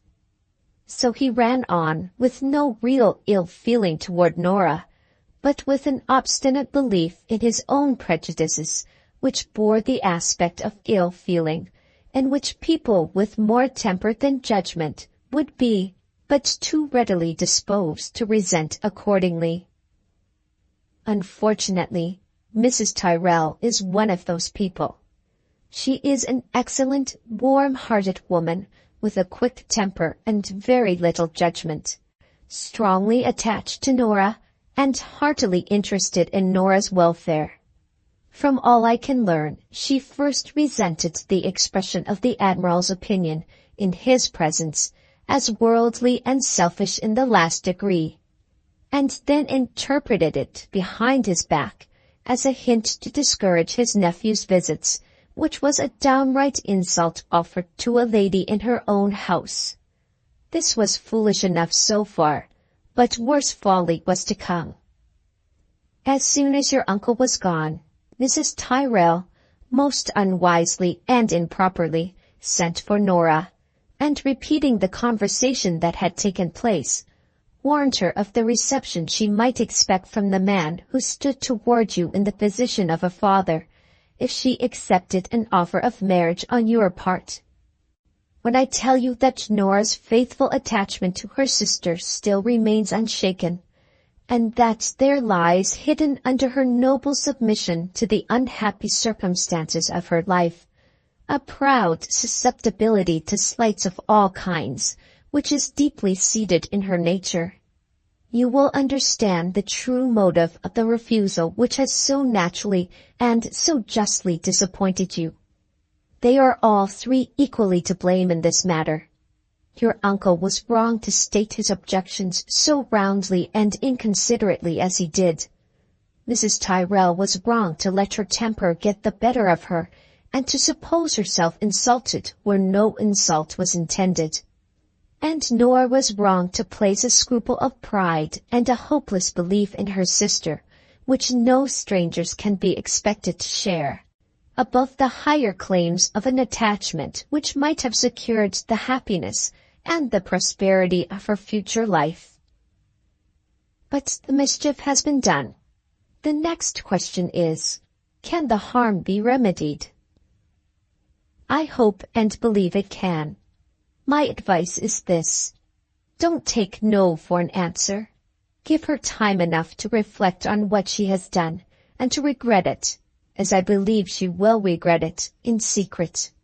Trust to my influence over her to plead your cause for you at every opportunity I can find.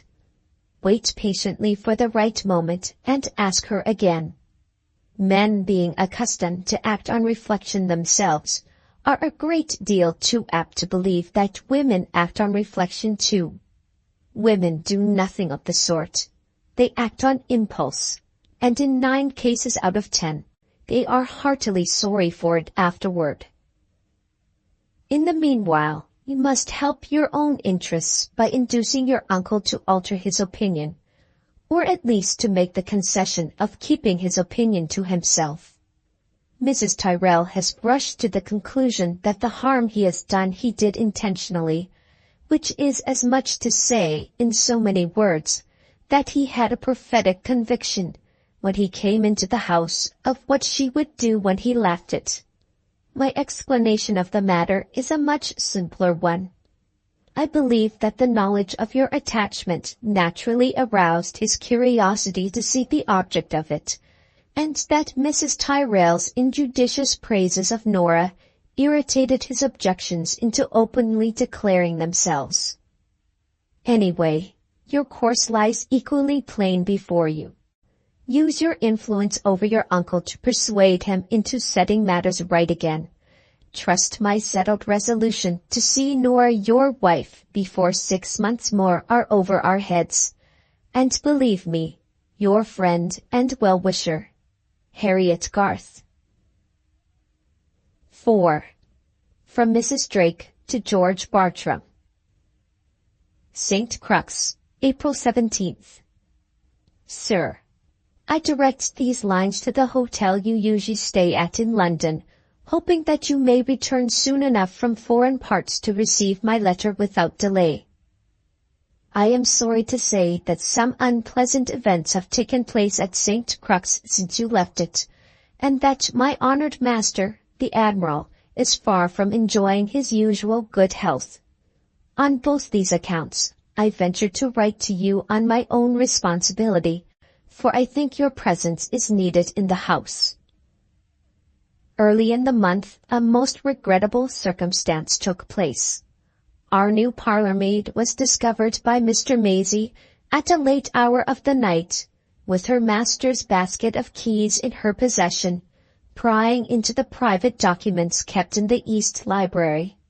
The girl removed herself from the house the next morning before we were any of us astir, and she has not been heard of since.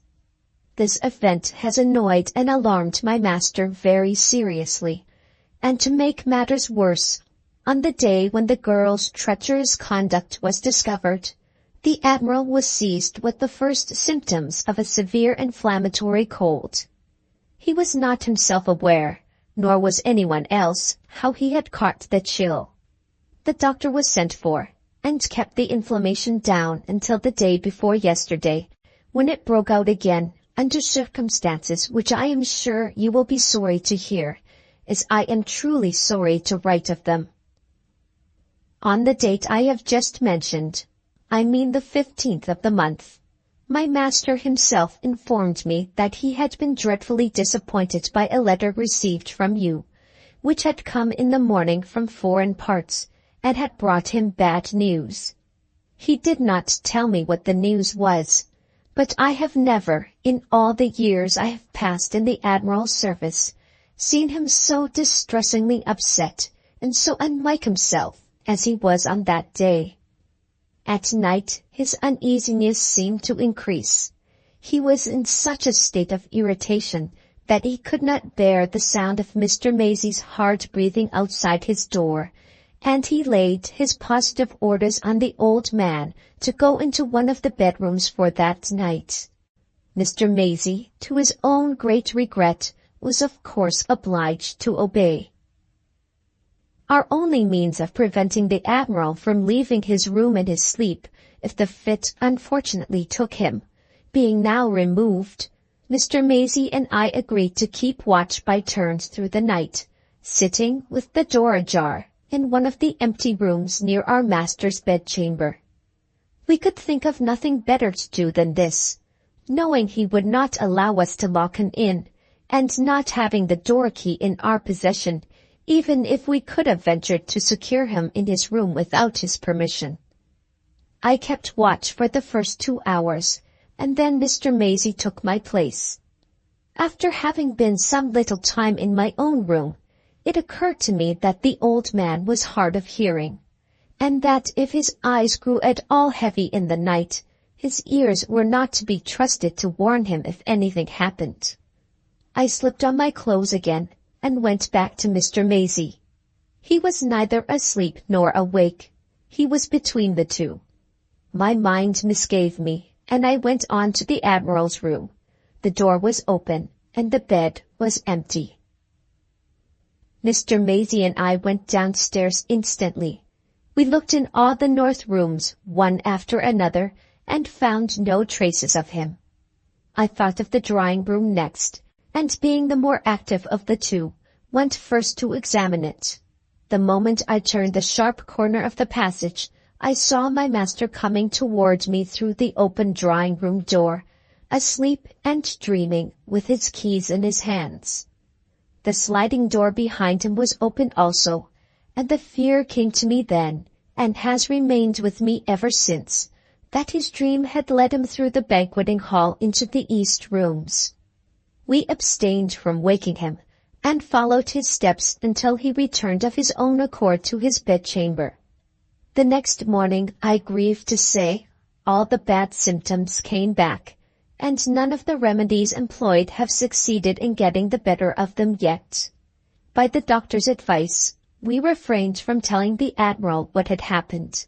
He is still under the impression that he passed the night as usual in his own room.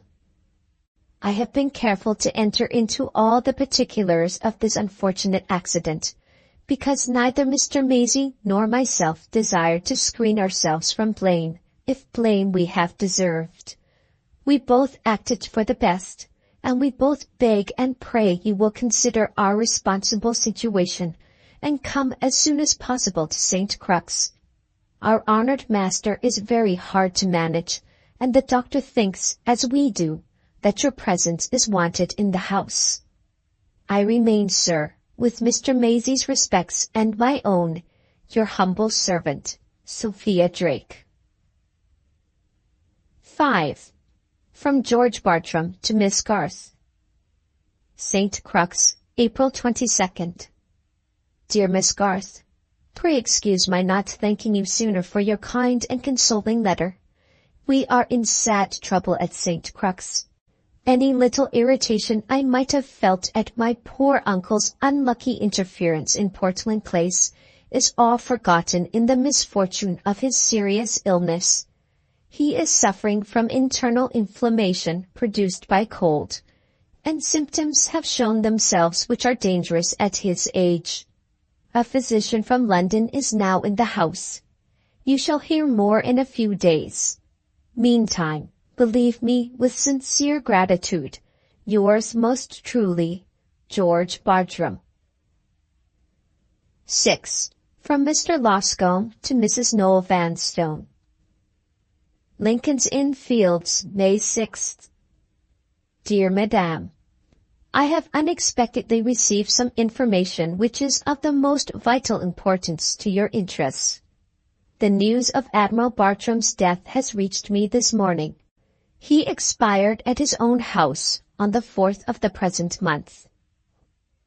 This event at once disposes of the considerations which I had previously endeavored to impress on you in relation to your discovery at St. Crux. The wisest course we can now follow is to open communications at once with the executors of the deceased gentleman, addressing them through the medium of the Admiral's legal adviser in the first instance. I have dispatched a letter this day to the solicitor in question. It simply warns him that we have lately become aware of the existence of a private document controlling the deceased gentleman in his use of the legacy devised to him by Mr. Noel Vanstone's will. My letter assumes that the document will be easily found among the Admiral's papers, and it mentions that I am the solicitor appointed by Mrs. Noel Vanstone to receive communications on her behalf.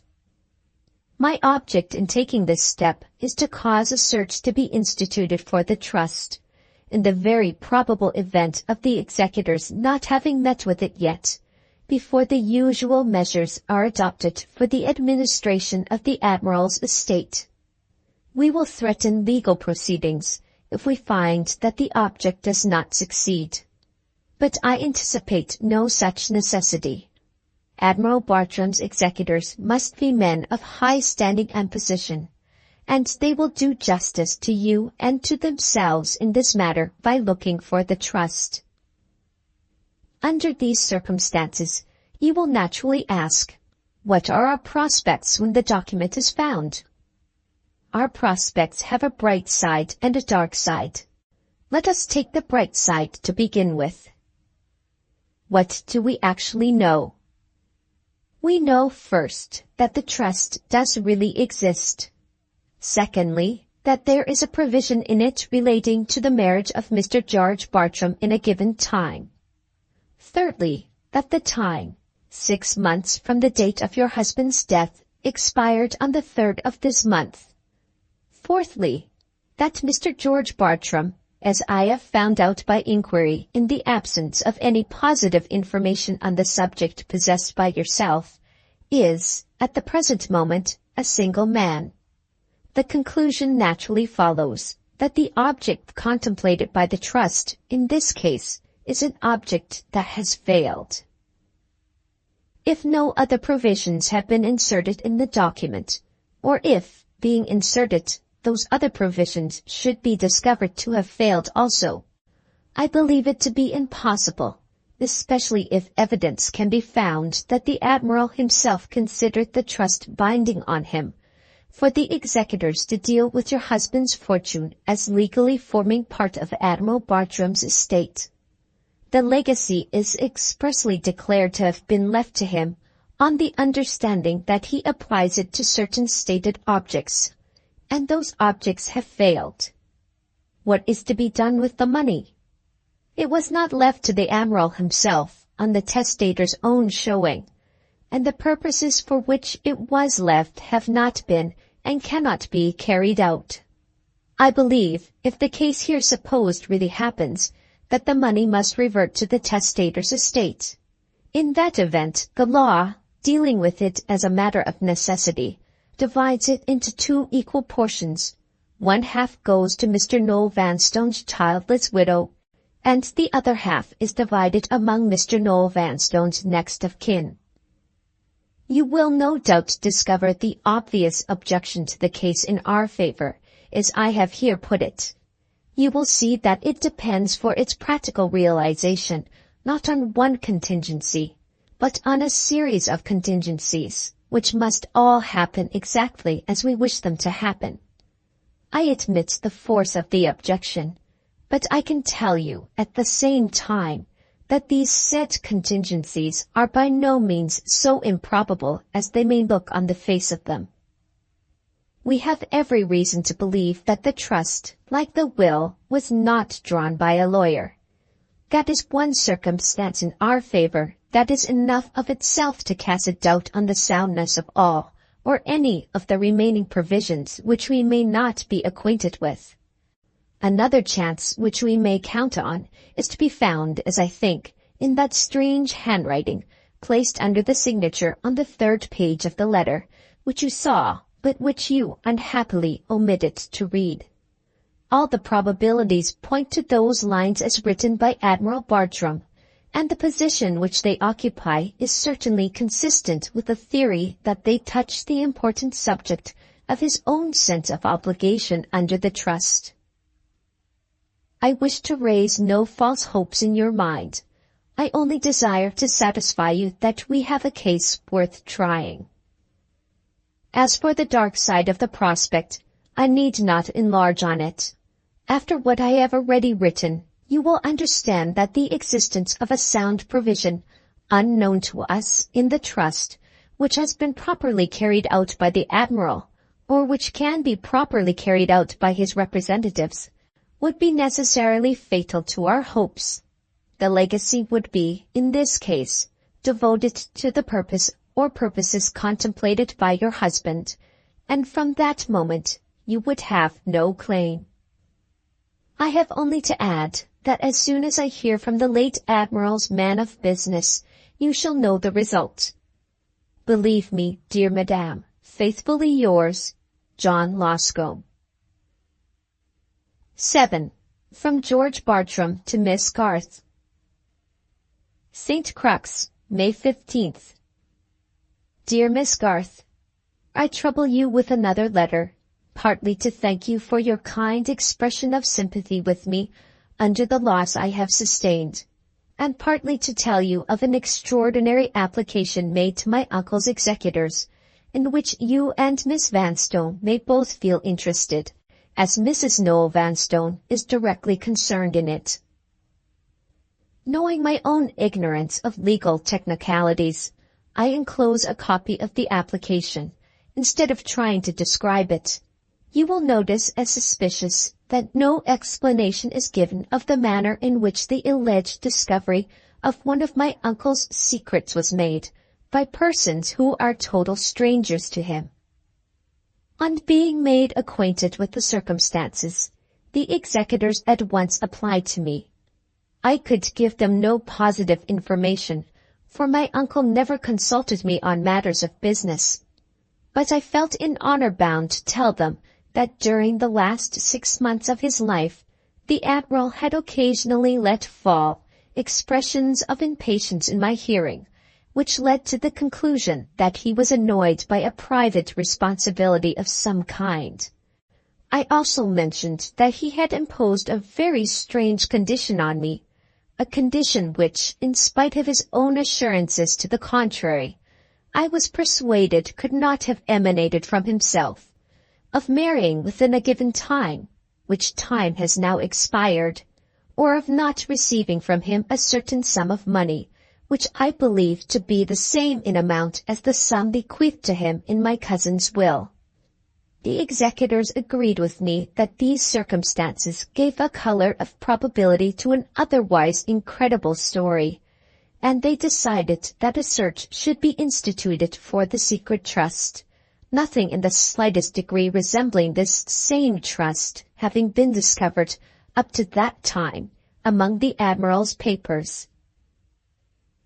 The search, no trifle in such a house as this, has now been in full progress for a week. It is superintended by both the executors and by my uncle's lawyer, who is personally, as well as professionally, known to Mr. Loscombe. Mrs. Noah Vanstone's solicitor, and who has been included in the proceedings at the express request of Mr. Loscombe himself. Up to this time, nothing whatever has been found. Thousands and thousands of letters have been examined, and not one of them bears the remotest resemblance to the letter we are looking for. Another week will bring the search to an end. It is only at my express request that it will be persevered with so long. But as the Admiral's generosity has made me sole heir to everything he possessed, I feel bound to do the fullest justice to the interests of others, however hostile to myself those interests may be. With this view, I have not hesitated to reveal to the lawyer a constitutional peculiarity of my poor uncle's, which was always kept a secret among us at his own request. I mean his tendency to somnambulism. I mentioned that he had been discovered by the housekeeper and his old servant walking in his sleep about 3 weeks before his death, and that the part of the house in which he had been seen, and the basket of keys which he was carrying in his hand, suggested the inference that he had come from one of the rooms in the east wing, and that he might have opened some of the pieces of furniture in one of them.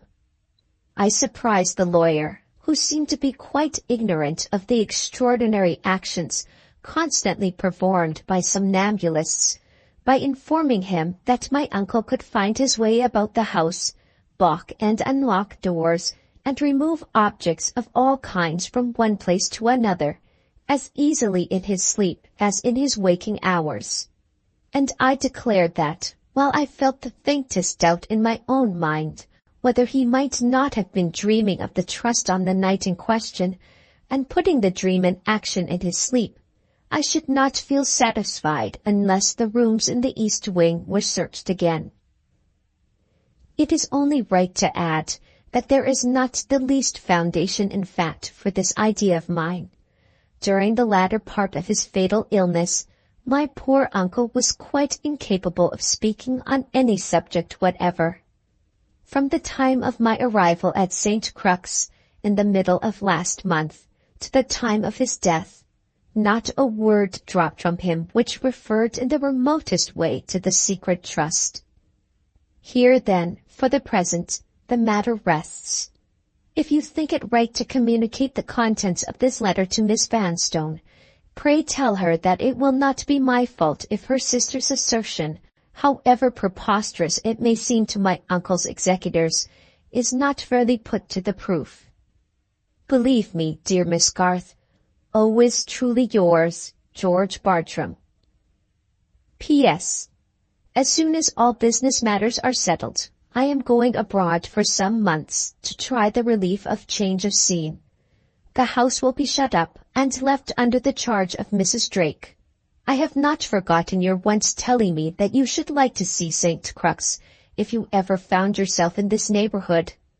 If you are at all likely to be in Essex during the time when I am abroad, I have provided against the chance of your being disappointed by leaving instructions with Mrs. Drake to give you and any friends of yours the freest admission to the house and grounds.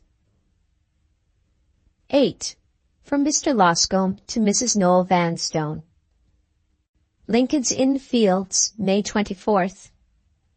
Dear Madame, after a whole fortnight's search, conducted, I am bound to admit, with the most conscientious and unrelaxing care, no such document as the secret trust has been found among the papers left at St. Crux by the late Admiral Bartram.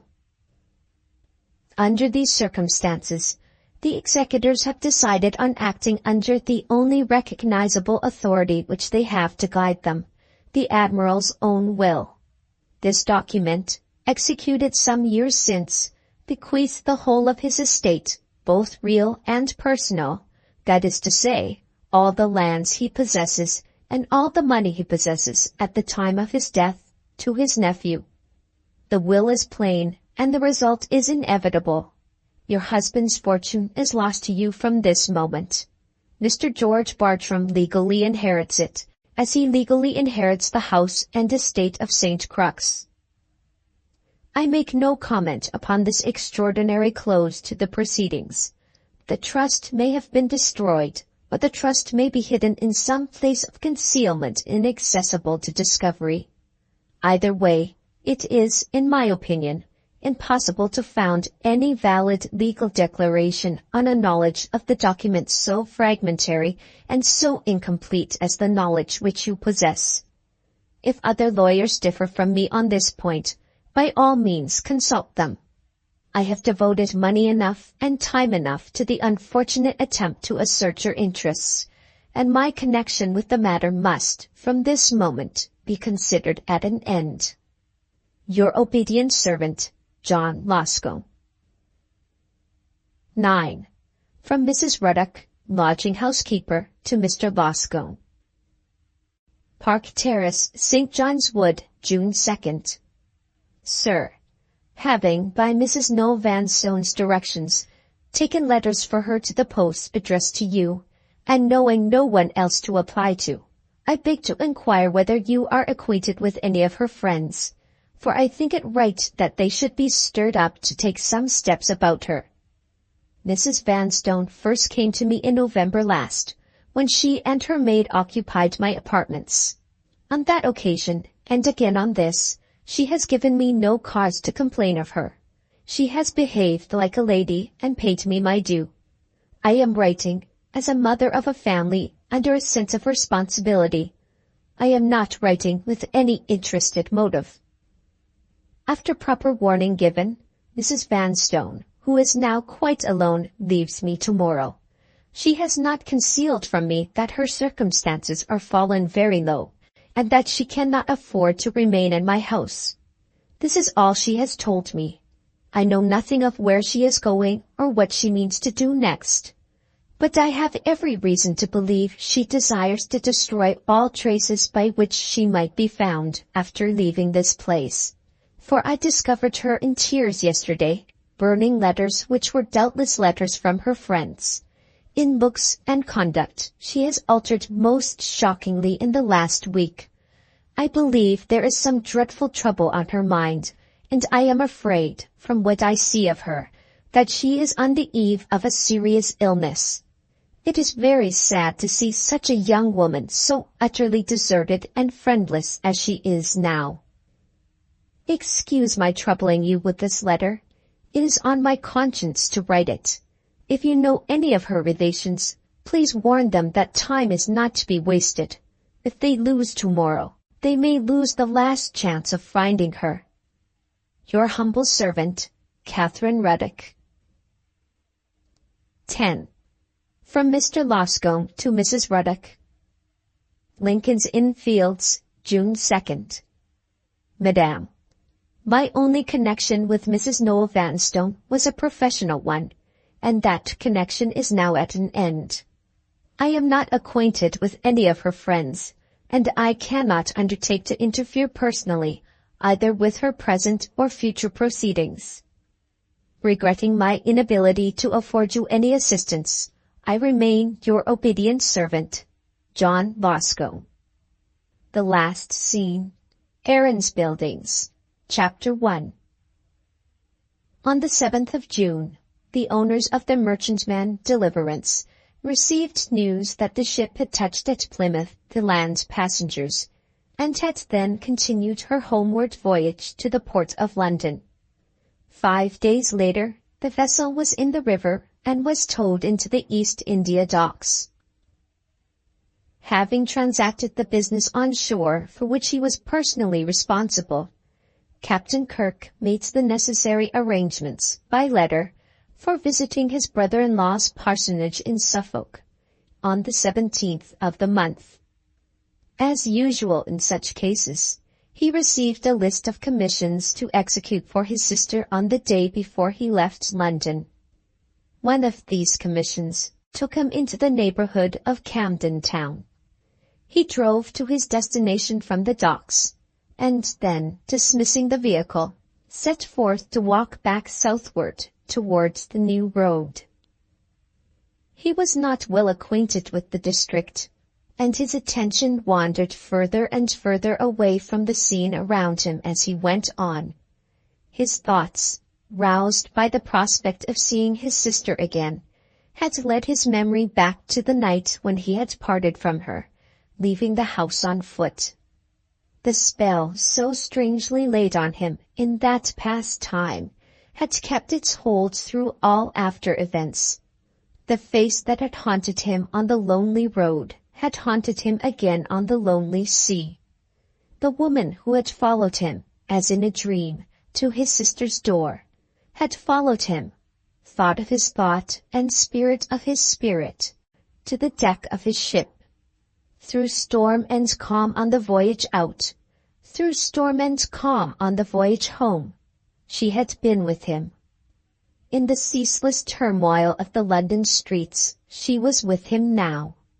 He knew what the first question on his lips would be when he had seen his sister and her boys. "I shall try to talk of something else," he thought, "but when Lizzie and I am alone, it will come out in spite of me." The necessity of waiting to let a string of carts pass at a turning before he crossed awakened him to present things. He looked about in a momentary confusion. The street was strange to him. He had lost his way. The first foot passenger of whom he inquired appeared to have no time to waste in giving information, hurriedly directing him to cross to the other side of the road, to turn down the first street he came to on his right hand, and then to ask again. The stranger unceremoniously hastened on without waiting to be thanked. Kirk followed his directions and took the turning on his right. The street was short and narrow, and the houses on either side were of the poorer order. He looked up as he passed the corner to see what the name of the place might be. It was called Aaron's Buildings. Low down on the side of the buildings along which he was walking, a little crowd of idlers was assembled round two cabs, both drawn up before the door of the same house. Kirk advanced to the crowd to ask his way of any civil stranger among them who might not be in a hurry this time. On approaching the cabs, he found a woman disputing with the drivers, and heard enough to inform him that two vehicles had been sent for by mistake, where only one was wanted. The house door was open, and when he turned that way next, he looked easily into the passage, over the heads of the people in front of him. The sight that met his eyes should have been shielded in pity from the observation of the street. He saw a slatternly girl with a frightened face, standing by an old chair placed in the middle of the passage, and holding a woman on the chair, too weak and helpless to support herself.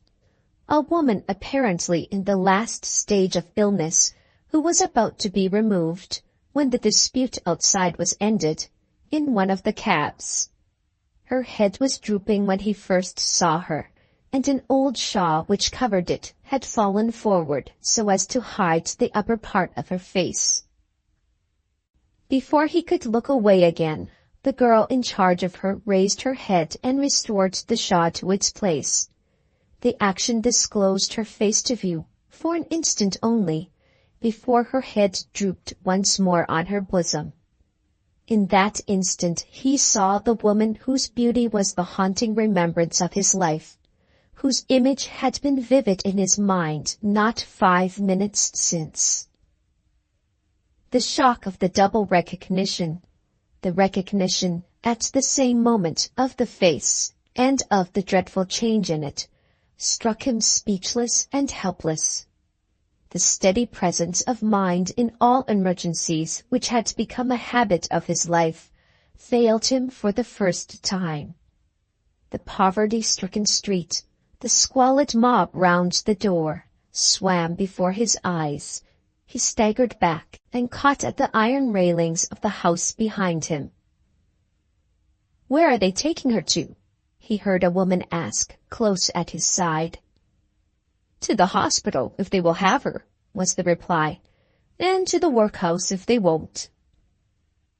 That horrible answer roused him. He pushed his way through the crowd and entered the house.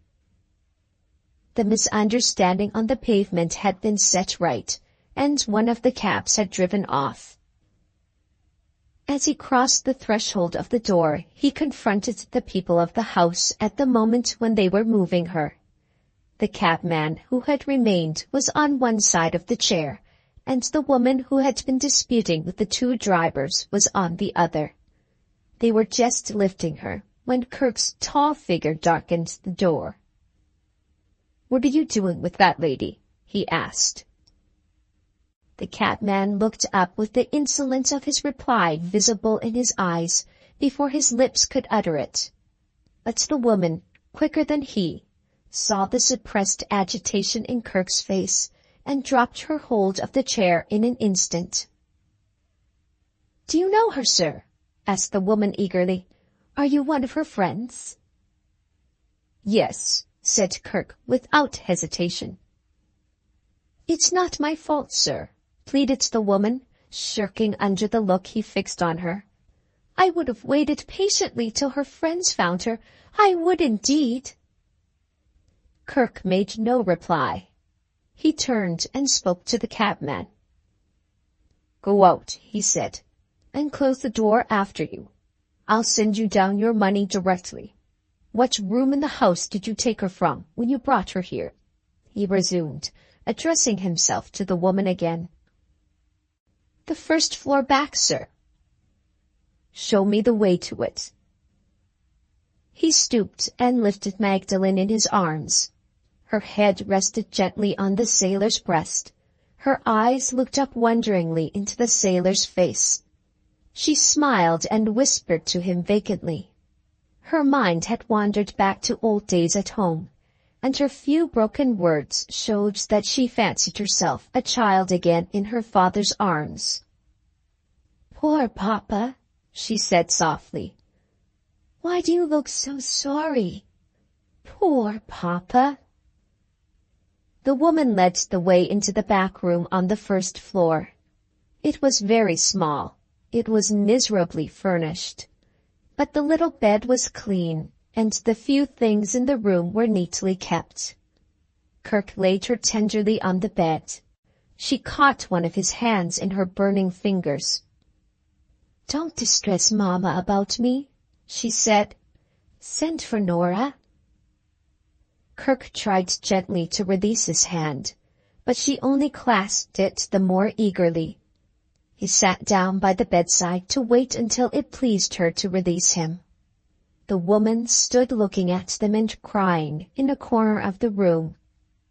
Kirk observed her attentively. "Speak," he said after an interval, in low, quiet tones. "Speak in her presence and tell me the truth." With many words, with many tears, the woman spoke. She had let her first floor to the lady a fortnight since. The lady had paid a week's rent and had given the name of Gray. She had been out from morning till night for the first 3 days, and had come home again on every occasion with a wretchedly weary, disappointed look. The woman of the house had suspected that she was in hiding from her friends under a false name, and that she had been vainly trying to raise money, or to get some employment, on the 3 days when she was out for so long, and when she looked so disappointed on coming home. However that might be, on the 4th day she had fallen ill, with shivering fits and hot fits, turn and turn about. On the 5th day she was worse, and on the 6th she was too sleepy at one time and too light-headed at another to be spoken to. The chemist, who did the doctoring in those parts, had come and looked at her, and had said he thought it was a bad fever. He had left a saline draught, which the woman of the house had paid for out of her own pocket, and had administered without effect. She had ventured on searching the only box which the lady had brought with her, and had found nothing in it but a few necessary articles of linen. No dresses, no ornaments, not so much as the fragment of a letter which might help in discovering her friends. Between the risk of keeping her under these circumstances and the barbarity of turning a sick woman into the street, the landlady herself had not hesitated. She would willingly have kept her tenant on the chance of the lady's recovery and on the chance of her friends turning up. But not half an hour since, her husband, who never came near the house except to take her money, had come to rob her of her little earnings as usual. She had been obliged to tell him that no rent was in hand for the first floor, and that none was likely to be in hand until the lady recovered or her friends found her. On hearing this, he had mercilessly insisted, well or ill, that the lady should go. There was the hospital to take her to, and if the hospital shut its doors, there was the workhouse to try next. If she was not out of the place in an hour's time, he threatened to come back and take her out himself. His wife knew but too well that he was brute enough to be as good as his word, and no other choice had been left her but to do as she had done, for the sake of the lady herself. The woman told her shocking story with every appearance of being honestly ashamed of it. Towards the end, Kirk felt the clasp of the burning fingers slackening round his hand. He looked back at the bed again. Her weary eyes were closing, and with her face still turned toward the sailor, she was sinking into sleep. "Is there anyone in the front room?" said Kirk in a whisper. "Come in there. I have something to say to you." The woman followed him through the door of communication between the rooms. "How much does she owe you?" he asked. The landlady mentioned the sum. Kirk put it down before her on the table. "Where is your husband?" was his next question. "Waiting at the public house, sir, till the hour is up." "You can take him the money or not, as you think right," said Kirk quietly. "I have only one thing to tell you, as far as your husband is concerned. If you want to see every bone in his skin broken, let him come to the house while I am in it. Stop! I have something more to say. Do you know of any doctor in the neighborhood who can be depended on?" "Not in our neighborhood, sir, but I know of one within half an hour's walk of us." "Take the cab at the door, and if you find him at home, bring him back in it. Say I am waiting here for his opinion on a very serious case. He shall be well paid, and you shall be well paid. Make haste."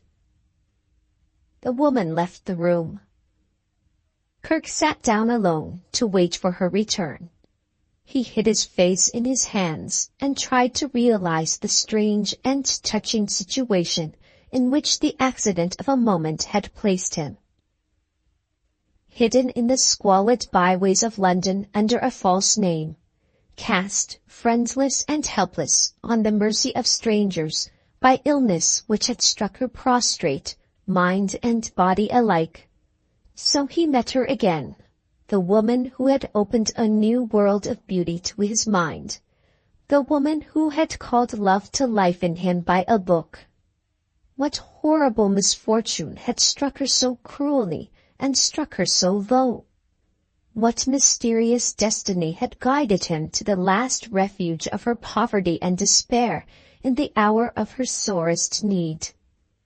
"If it is ordered that I am to see her again, I shall see her." Those words came back to him now, the memorable words that he had spoken to his sister at parting. With that thought in his heart, he had gone where his duty called him. Months and months had passed. Thousands and thousands of miles, protracting their desolate length on the unresting waters, had rolled between them. And through the lapse of time, and over the waste of oceans, day after day, and night after night, as the winds of heaven blew, and the good ship toiled on before them, he had advanced nearer and nearer to the end that was waiting for him. He had journeyed blindfold to the meeting on the threshold of that miserable door. "What has brought me here?" he said to himself in a whisper. "The mercy of chance. No, the mercy of God." He waited, unregardful of the place, unconscious of the time, until the sound of footsteps on the stairs came suddenly between him and his thoughts. The door opened, and the doctor was shown into the room. "Dr. Merrick," said the landlady, placing a chair for him. "Mr. Merrick," said the visitor, smiling quietly as he took the chair. "I am not a physician. I am a surgeon in general practice." Physician or surgeon? There was something in his face and manner which told Kirk at a glance that he was a man to be relied on. After a few preliminary words on either side, Mr. Merrick sent the landlady into the bedroom to see if his patient was awake or asleep.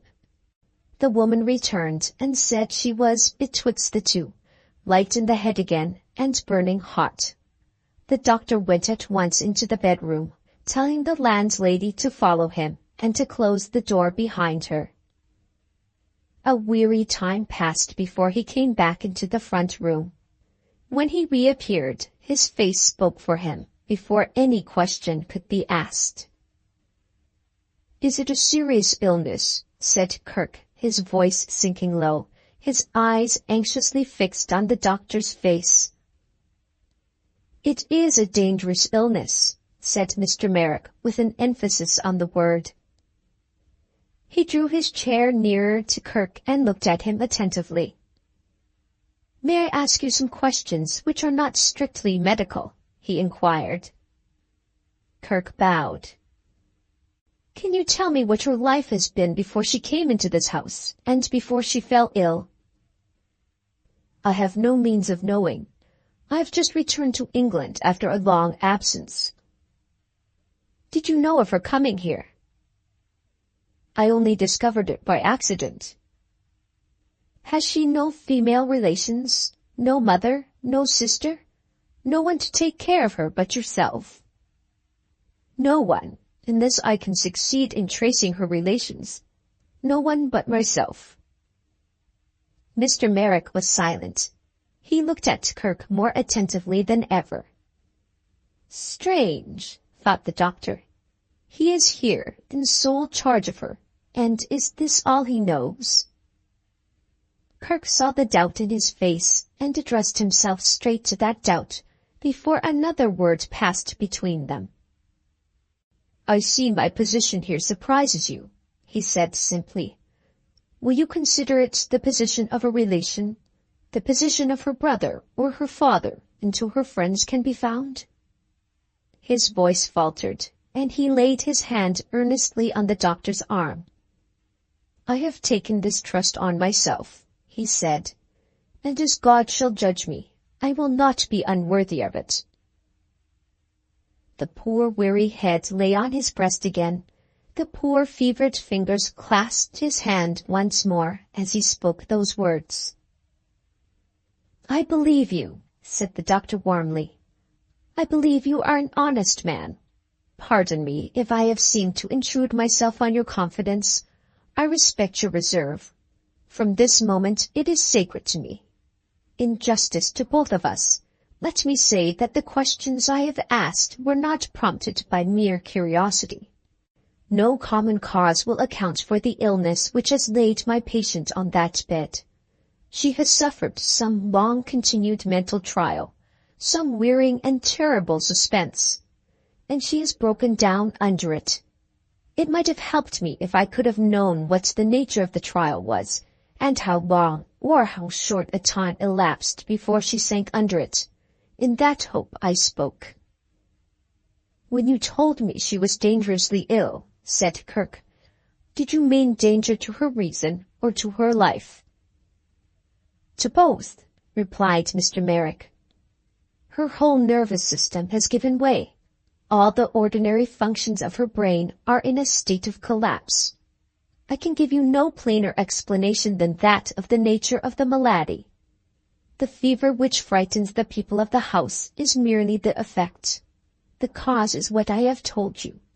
She may lie on that bed for weeks to come, passing alternately, without a gleam of consciousness, from a state of delirium to a state of repose. You must not be alarmed if you find her sleep lasting far beyond the natural time. That sleep is a better remedy than any I can give, and nothing must disturb it. All our art can accomplish is to watch her, to help her with stimulants from time to time, and to wait for what nature will do. Must she remain here? Is there no hope of our being able to remove her to a better place? No hope whatever, for the present. She has already been disturbed, as I understand, and she is seriously the worse for it. Even if she gets better, even if she comes to herself again, it would still be a dangerous experiment to move her too soon. The least excitement or alarm would be fatal to her. You must make the best of this place as it is.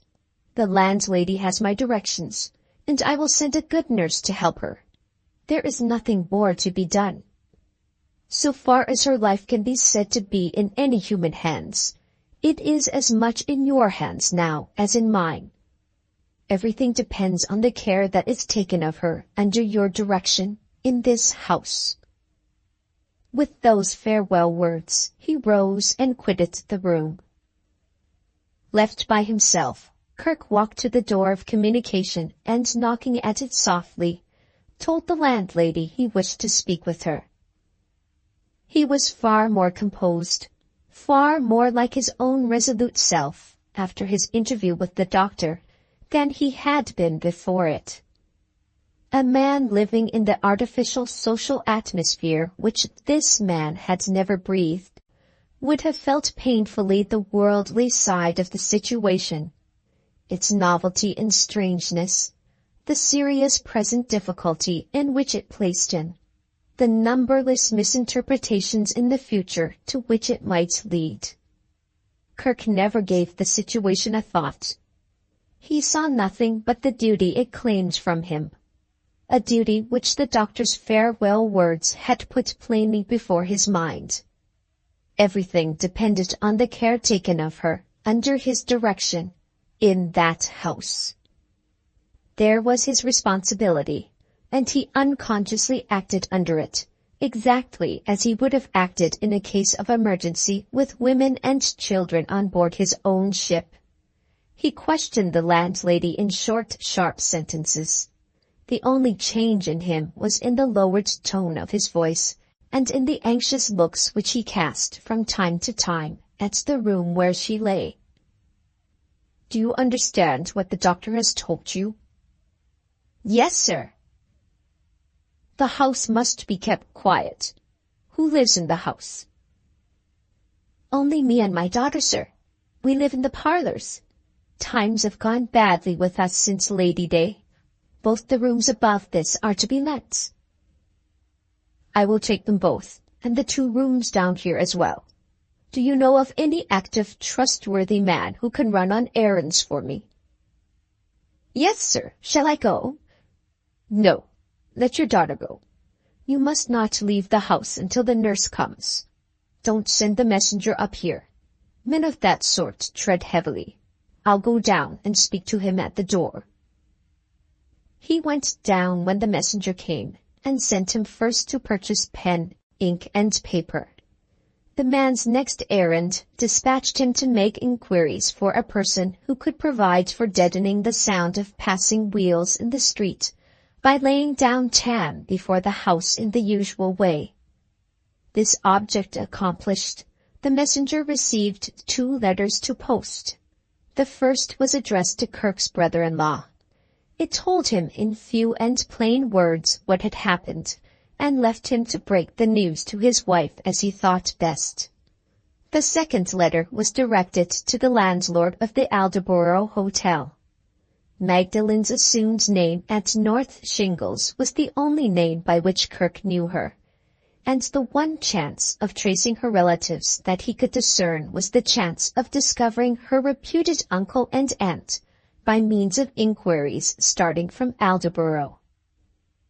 Toward the close of the afternoon, a decent middle-aged woman came to the house, with a letter from Mr. Merrick. She was well known to the doctor as a trustworthy and careful person who had nursed his own wife, and she would be assisted from time to time by a lady who was a member of a religious sisterhood in the district and whose compassionate interest had been warmly aroused in the case. Toward 8 o'clock that evening, the doctor himself would call and see that his patient wanted for nothing. The arrival of the nurse and the relief of knowing that she was to be trusted left Kirk free to think of himself. His luggage was ready packed for his contemplated journey to Suffolk the next day. It was merely necessary to transport it from the hotel to the house in Aaron's Buildings. He stopped once only on his way to the hotel to look at a toy shop in one of the great thoroughfares. The miniature ships in the window reminded him of his nephew. "My little namesake will be sadly disappointed at not seeing me tomorrow," he thought. "I must make it up to the boy by sending him something from his uncle." He went into the shop and bought one of the ships. It was secured in a box and packed and directed in his presence. He put a card on the deck of the miniature vessel before the cover of the box was nailed on, bearing this inscription: "A ship for the little sailor, with the big sailor's love." "Children like to be written to, ma'am," he said apologetically to the woman behind the counter. "Send the box as soon as you can. I am anxious the boy should get it tomorrow." Toward the dusk of the evening, he returned with his luggage to Aaron's Buildings. He took off his boots in the passage and carried his trunk upstairs himself, stopping as he passed the first floor to make his inquiries. Mr. Merrick was present to answer them. "She was awake and wandering," said the doctor, "a few minutes since. But we have succeeded in composing her, and she is sleeping now." "Have no words escaped her, sir, which might help us to find her friends?" Mr. Merrick shook his head. "Weeks and weeks may pass yet," he said, "and that poor girl's story may still be a sealed secret to all of us. We can only wait." So the day ended, the first of many days that were to come. Last scene, Chapter 2. The warm sunlight of July shining softly through a green blind. An open window with fresh flowers set on the sill. A strange bed in a strange room. A giant figure of the female sex, like a dream of Mrs. Ragg, towering aloft on one side of the bed and trying to clap its hands. Another woman, quickly, stopping the hands before they could make any noise. A mild, expostulating voice, like a dream of Mrs. Ragg again, breaking the silence in these words: "She knows me, ma'am, she knows me. If I mustn't be happy, it will be the death of me." Such were the first sights, such were the first sounds, to which, after 6 weeks of oblivion, Magdalen suddenly and strangely awoke. After a little, the sights grew dim again, and the sounds sank into silence. Sleep, the merciful, took her once more and hushed her back to repose. Another day, and the sights were clearer, the sounds were louder. Another, and she heard a man's voice through the door, asking for news from the sick room. The voice was strange to her. It was always cautiously lowered to the same quiet tone. It inquired after her, in the morning when she woke, at noon when she took her refreshment, in the evening before she dropped to sleep again. "Who is so anxious about me?" That was the first thought her mind was strong enough to form. Who is so anxious about me? More days, and she could speak to the nurse at her bedside. She could answer the questions of an elderly man who knew far more about her than she knew about herself, and who told her he was Mr. Merrick, the doctor. She could sit up in bed, supported by pillows, wondering what had happened to her and where she was. She could feel a growing curiosity about that quiet voice, which still asked after her, morning, noon, and night, on the other side of the door. Another day's delay, and Mr. Merrick asked her if she was strong enough to see an old friend. A meek voice behind him, articulating high in the air, said, "It's only me." The voice was followed by the prodigious bodily apparition of Mrs. Ragg, with her cap all awry, and one of her shoes in the next room. "Oh, look at her! Look at her!" cried Mrs. Ragg, in an ecstasy, dropping on her knees at Magdalen's bedside, with a thump that shook the house. "Bless her heart, she's well enough to laugh at me already. Cheer, boys, cheer. I beg your pardon, doctor. My conduct isn't ladylike, I know. It's my head, sir. It isn't me. I must give vent somehow, or my head will burst."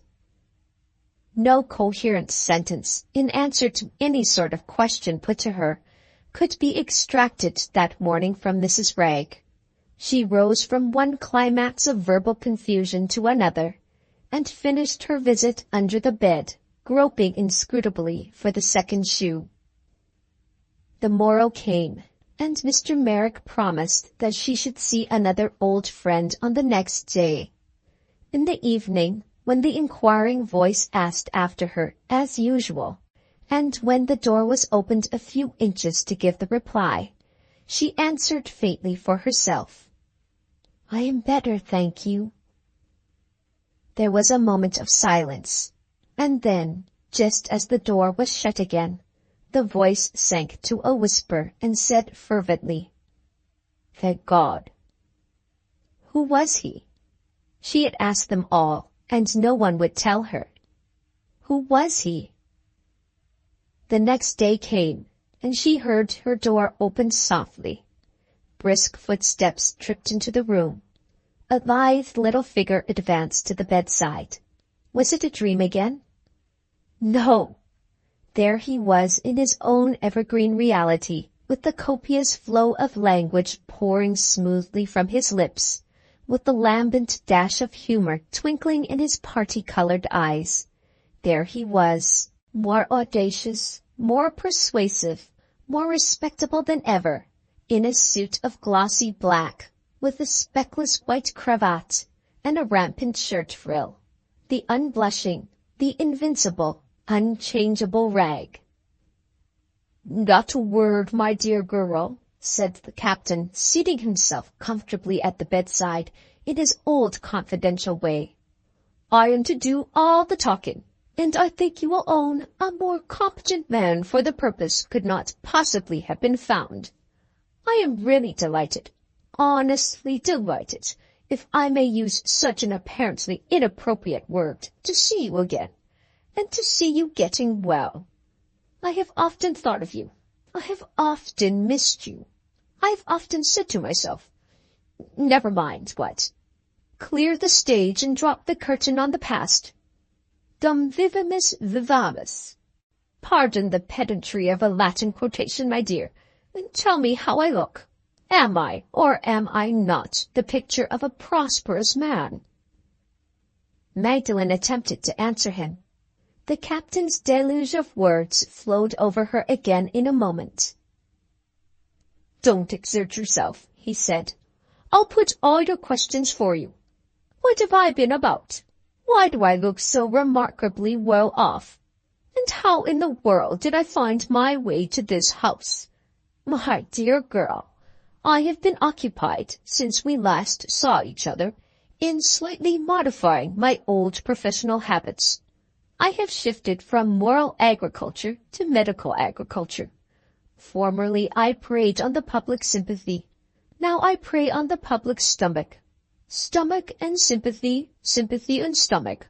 Look them both fairly in the face when you reach the wrong side of 50, and you will agree with me that they come to much the same thing.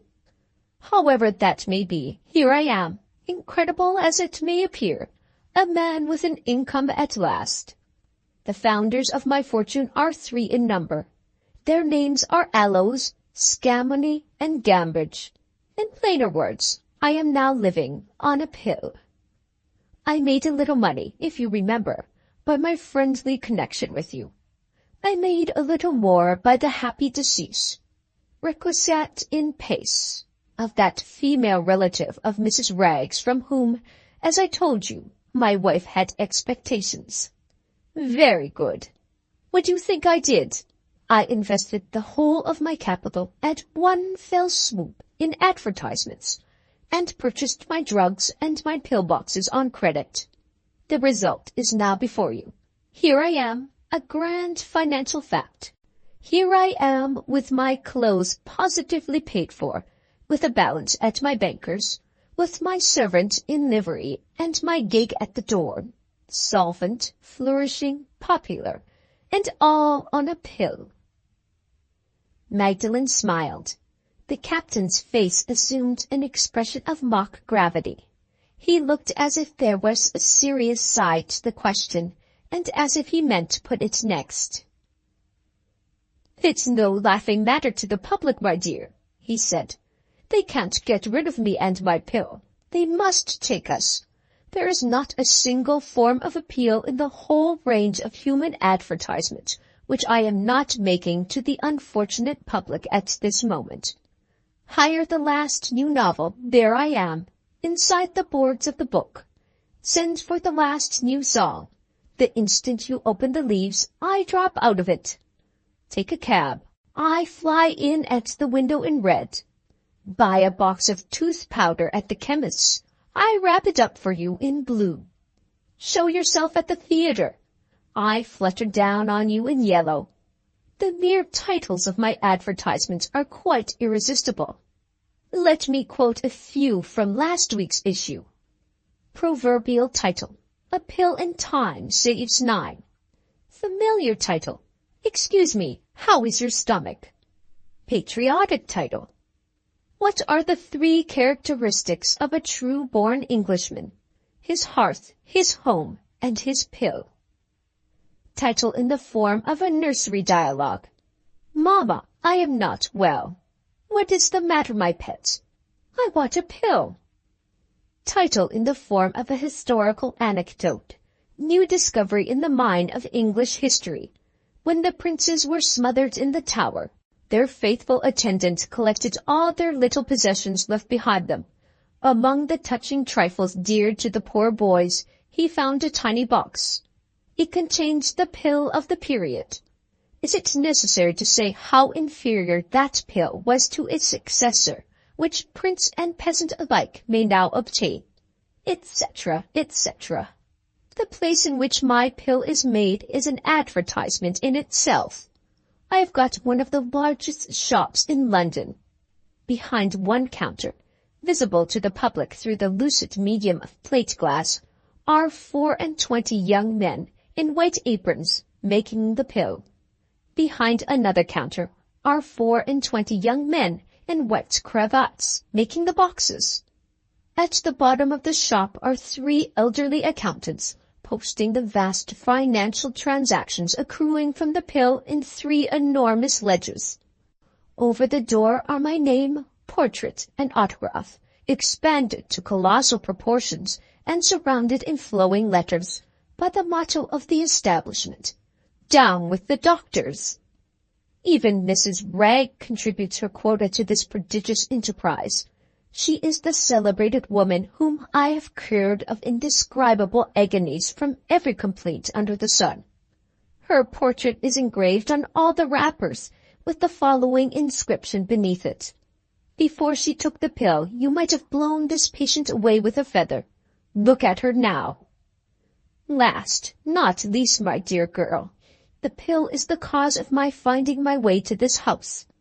My department in the prodigious enterprise already mentioned is to scour the United Kingdom in a gig, establishing agencies everywhere. While founding one of those agencies, I heard of a certain friend of mine who had lately landed in England after a long sea voyage. I got his address in London. He was a lodger in this house. I called on him forthwith and was stunned by the news of your illness. Such, in brief, is the history of my existing connection with British medicine. And so it happens that you see me at the present moment, sitting in the present chair, now as ever. Yours truly, Horatio Wragge. In these terms, the captain brought his personal statement to a close. He looked more and more attentively at Magdalen, the nearer he got to the conclusion.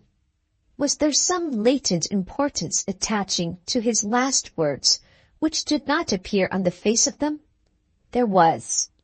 His visit to the sick room had a serious object, and that object he now approached. In describing the circumstances under which he had become acquainted with Magdalen's present position, Captain Wragge had skirted, with his customary dexterity, round the remote boundaries of truth. Emboldened by the absence of any public scandal in connection with Noah Vanstone's marriage, or with the event of his death as announced in the newspaper obituary, the captain, roaming the Eastern Circuit, had ventured back to Aldborough a fortnight since, to establish an agency there for the sale of his wonderful pill. No one had recognized him but the landlady of the hotel, who at once insisted on his entering the house and reading Kirk's letter to her husband. The same night Captain Wragge was in London, and was closeted with the sailor in the second-floor room at Aaron's Buildings.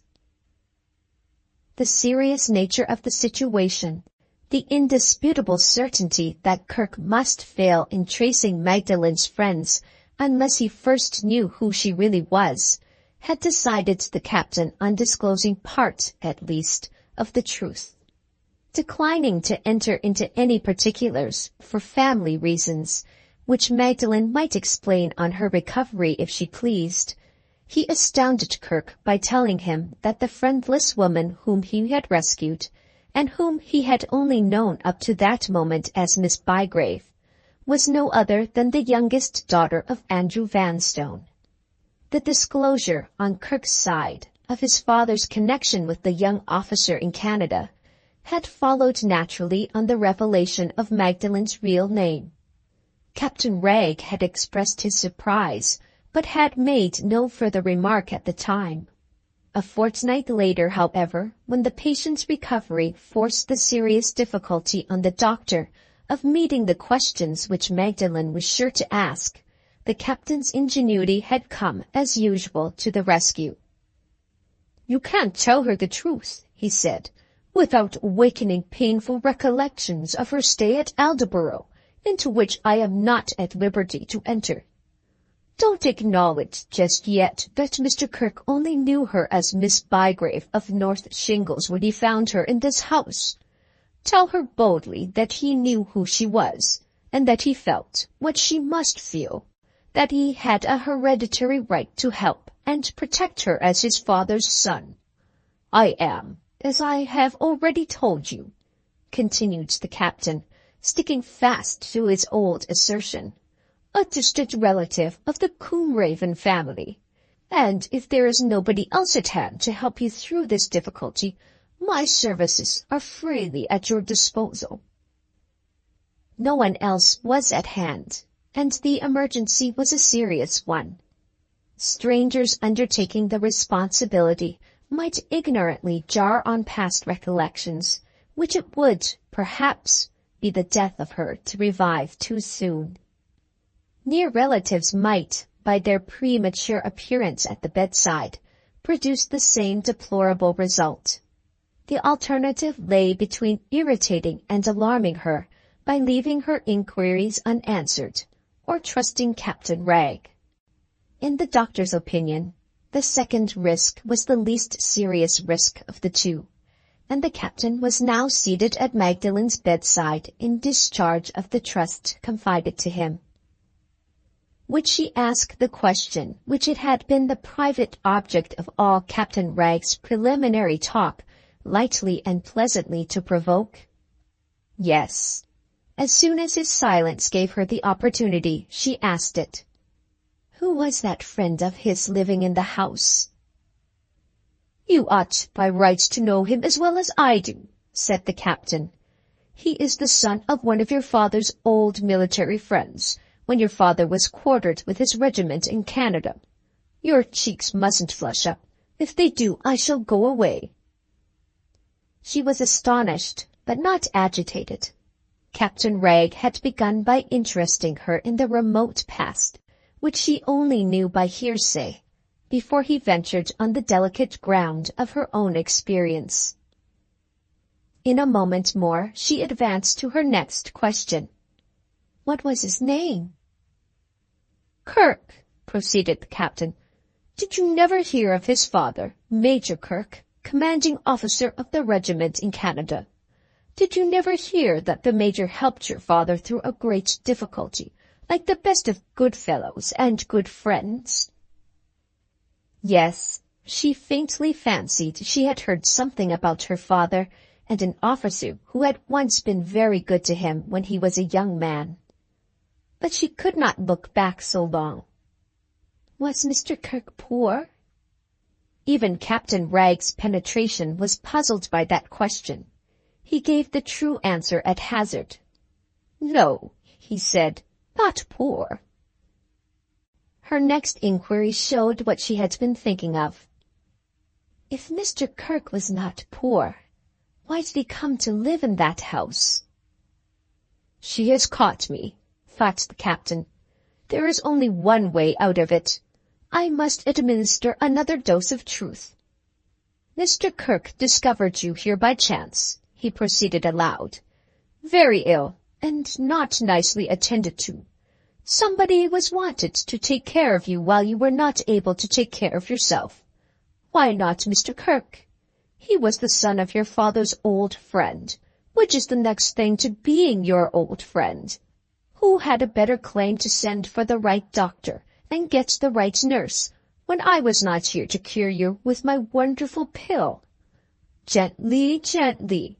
You mustn't take hold of my superfine black coat sleeve in that unceremonious manner."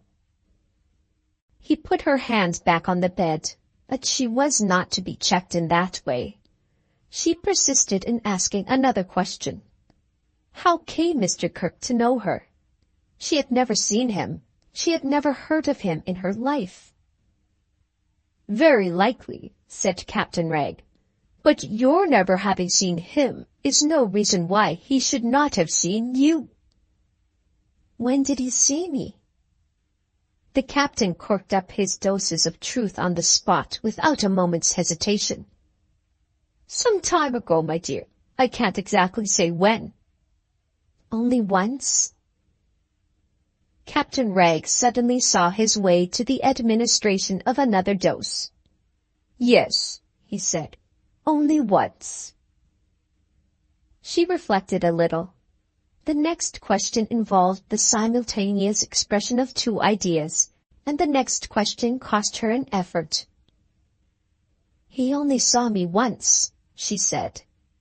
"And he only saw me some time ago. How came he to remember me when he found me here?" "Aha!" said the captain. "Now you have hit the right nail on the head at last. You can't possibly be more surprised at his remembering you than I am. A word of advice, my dear.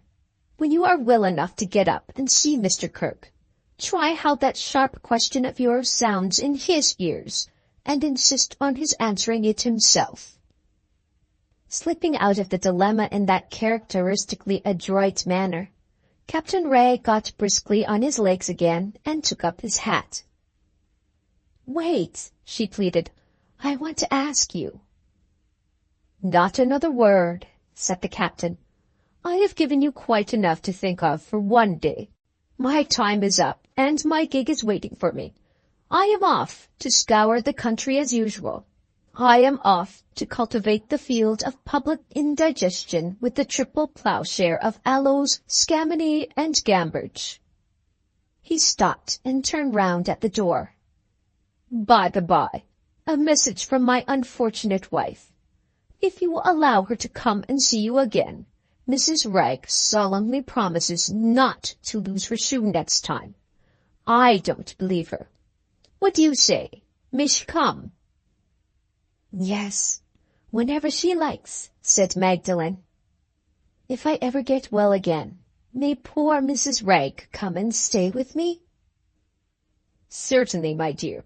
If you have no objection, I will provide her beforehand with a few thousand impressions in red, blue, and yellow of her own portrait. You might have blown this patient away with a feather before she took the pill. Look at her now.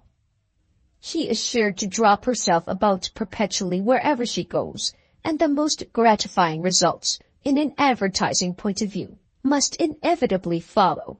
Don't think me a mercenary. I merely understand the age I live in. He stopped on his way out for the second time, and turned round once more at the door. You have been a remarkably good girl, he said, and you deserve to be rewarded for it. I'll give you a last piece of information before I go. Have you heard anybody inquiring after you for the last day or two outside your door? Ah, I see you have. A word in your ear, my dear. That's Mr. Kirk. He tripped away from the bedside as briskly as ever. Magdalen heard him advertising himself to the nurse before he closed the door. If you are ever asked about it, he said in a confidential whisper, the name is Bragg, and the pill is to be had in neat boxes. Price, 13p halfpenny, government stamp included. Take a few copies of the portrait of a female patient, whom you might have blown away with a feather before she took the pill, and whom you are simply requested to contemplate now. Many thanks. Good morning. The door closed, and Magdalen was alone again. She felt no sense of solitude. Captain Ragg had left her with something new to think of. Hour after hour, her mind dwelt wonderingly on Mr. Kirk, until the evening came, and she heard his voice again through the half-opened door. I am very grateful, she said to him before the nurse could answer his inquiries. Very, very grateful for all your goodness to me. Try to get well, he replied kindly. You will more than reward me if you try to get well. The next morning Mr. Merrick found her impatient to leave her bed and be moved to the sofa in the front room. The doctor said he supposed she wanted to change. Yes, she replied. I want to see Mr. Kirk. The doctor consented to move her on the next day, but he positively forbade the additional excitement of seeing anybody until the day after. She attempted a remonstrance. Mr. Merrick was impenetrable. She tried, when he was gone, to win the nurse by persuasion. The nurse was impenetrable too. On the next day, they wrapped her in shawls and carried her to the sofa and made her a little bed on it. On the table near at hand were some flowers and a number of an illustrated paper. She immediately asked who had put them there. The nurse, failing to notice a warning look from the doctor, said Mr. Kirk had thought that she might like the flowers, and that the pictures in the paper might amuse her. After that reply, her anxiety to see Mr. Kirk became too ungovernable to be trifled with. The doctor left the room at once to fetch him.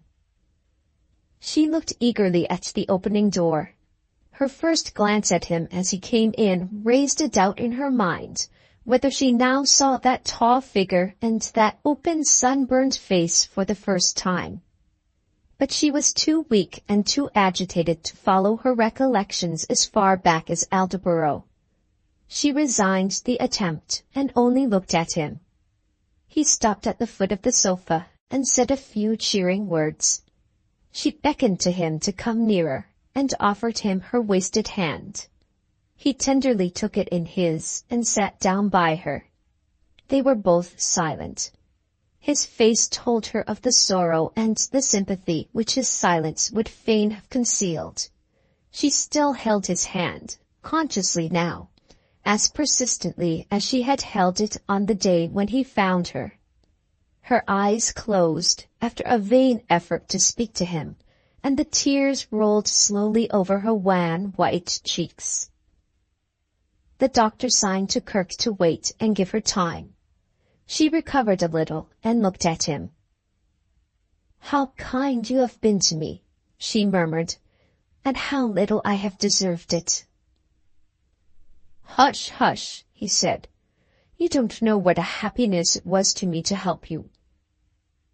The sound of his voice seemed to strengthen her and to give her courage. She lay looking at him with an eager interest, with a gratitude which artlessly ignored all the conventional restraints that interpose between a woman and a man. "Where did you see me?" she said suddenly, "before you found me here?" Kirk hesitated. Mr. Merrick came to his assistance.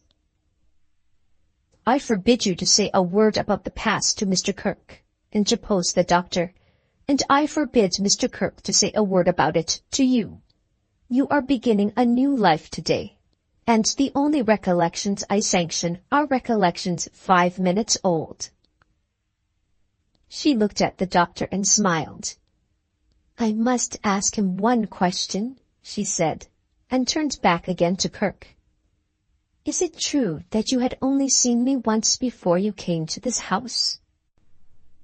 "Quite true," he made the reply with a sudden change of color, which she instantly detected. Her brightening eyes looked at him more earnestly than ever as she put her next question. "How came you to remember me after only seeing me once?" His hand unconsciously closed on hers and pressed it for the first time. He attempted to answer and hesitated at the first word.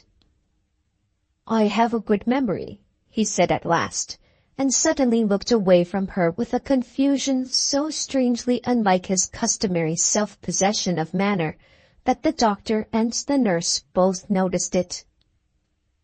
Every nerve in her body felt that momentary pressure of his hand, with the exquisite susceptibility which accompanies the first faltering advance on the way to health. She looked at his changing color.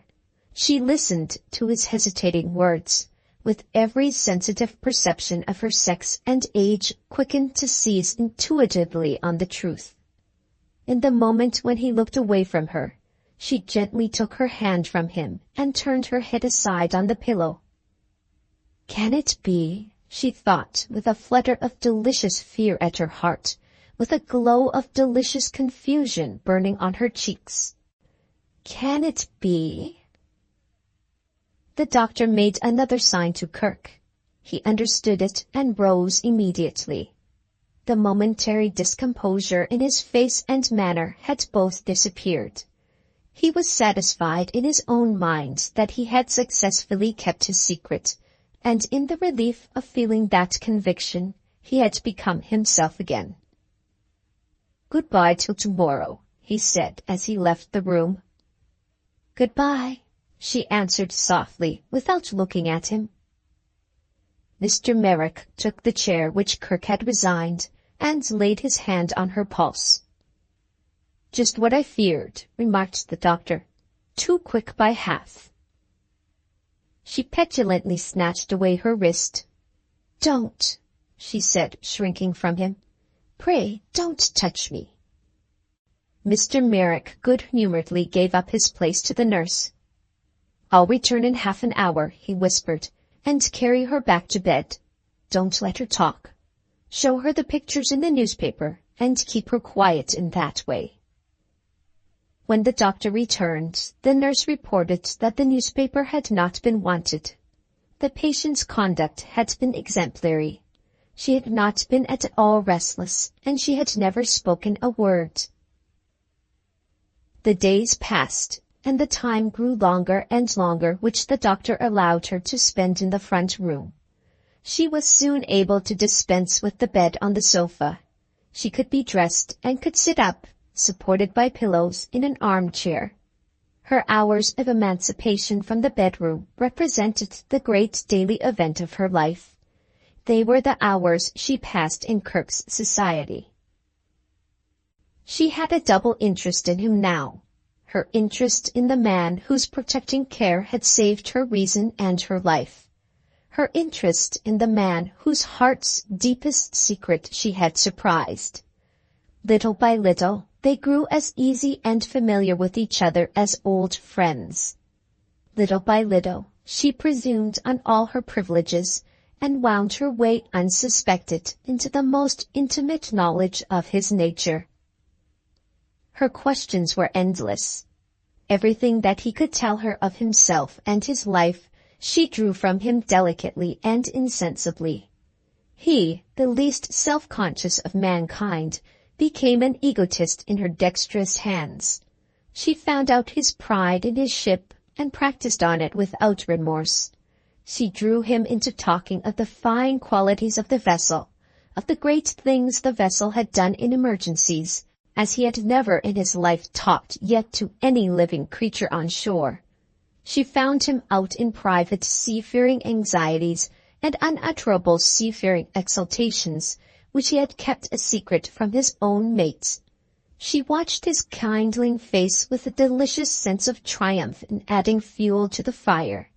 She trapped him into forgetting all considerations of time and place, and striking as hearty a stroke on the rickety little lodging-house table in the fervor of his talk, as if his hand had descended on the solid bulwark of his ship. His confusion at the discovery of his own forgetfulness secretly delighted her. She could have cried with pleasure when he penitently wondered what he could possibly have been thinking of. At other times she drew him from dwelling on the pleasures of his life and led him into talking of its perils. The perils of that jealous mistress the sea, which had absorbed so much of his existence, which had kept him so strangely innocent and ignorant of the world on shore. Twice he had been shipwrecked. Times innumerable he and all with him had been threatened with death, and had escaped their doom by the narrowness of a hairbreadth. He was always unwilling at the outset to speak of this dark and dreadful side of his life. It was only by adroitly tempting him, by laying little snares for him in his talk, that she lured him into telling her of the terrors of the great deep. She sat listening to him with a breathless interest, looking at him with a breathless wonder, as those fearful stories, made doubly vivid by the simple language in which he told them, fell one by one from his lips. His noble unconsciousness of his own heroism, the artless modesty with which he described his own acts of dauntless endurance and devoted courage, without an idea that they were anything more than plain acts of duty to which he was bound by the vocation that he followed, raised him to a place in her estimation so hopelessly high above her that she became uneasy and impatient until she had pulled down the idol again, which she herself had set up. It was on these occasions that she most rigidly exacted from him all those little familiar attentions so precious to women in their intercourse with men. This hand, she thought, with an exquisite delight in secretly following the idea while he was close to her. This hand, she thought, with an exquisite delight in secretly following the idea while he was close to her. This hand that has rescued the drowning from death is shifting my pillows so tenderly that I hardly know when they are moved.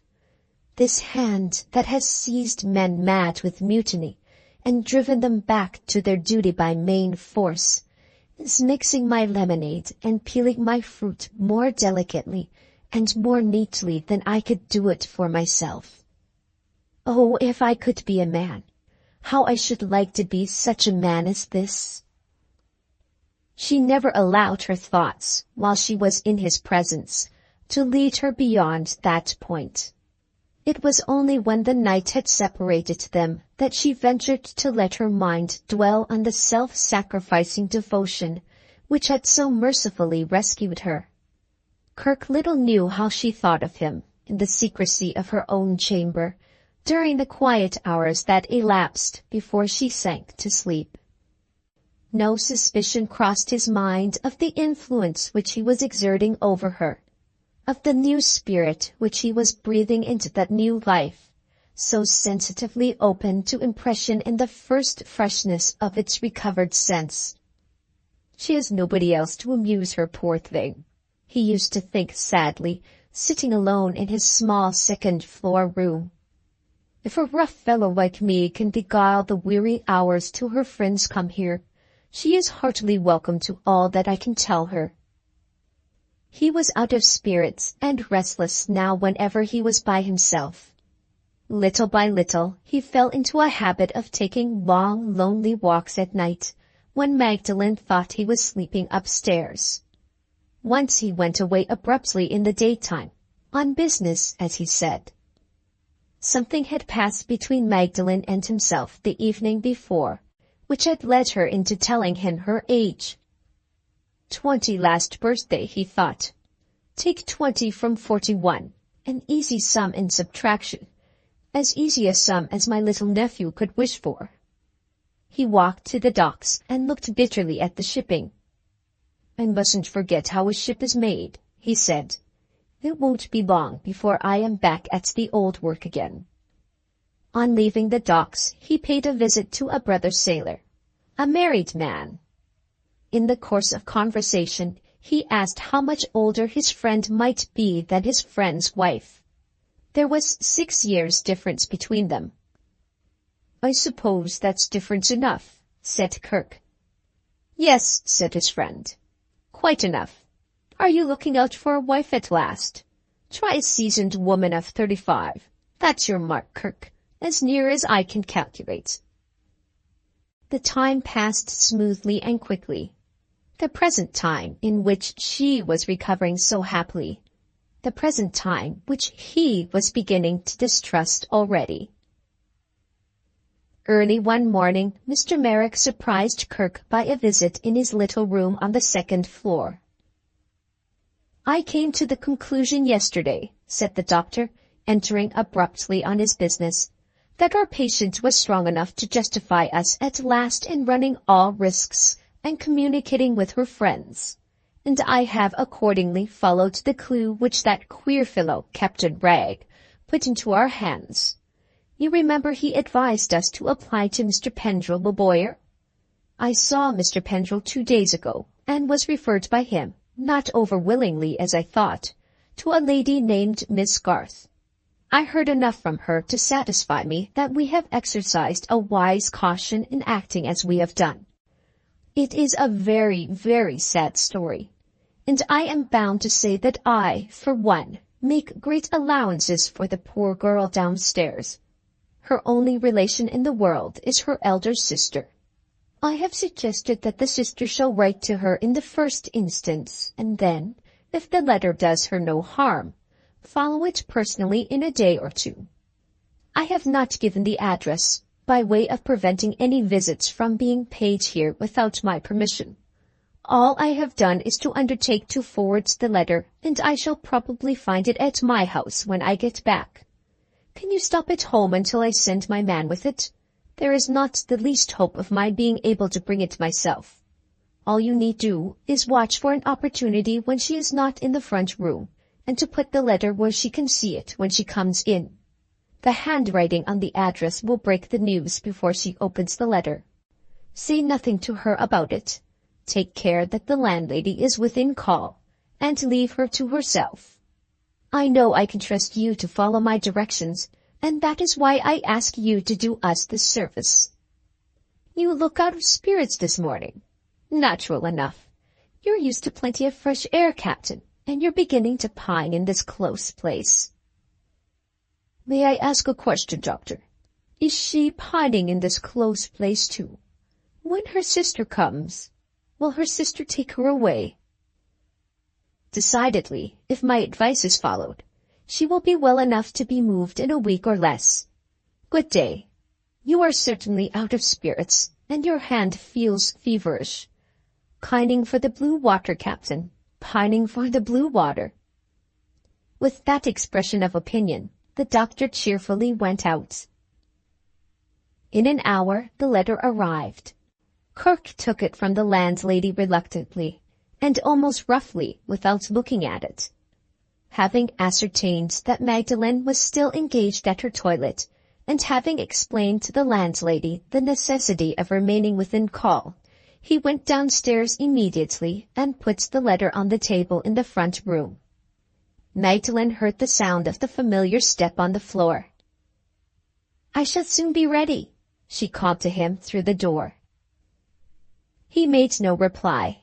He took his hat and went out.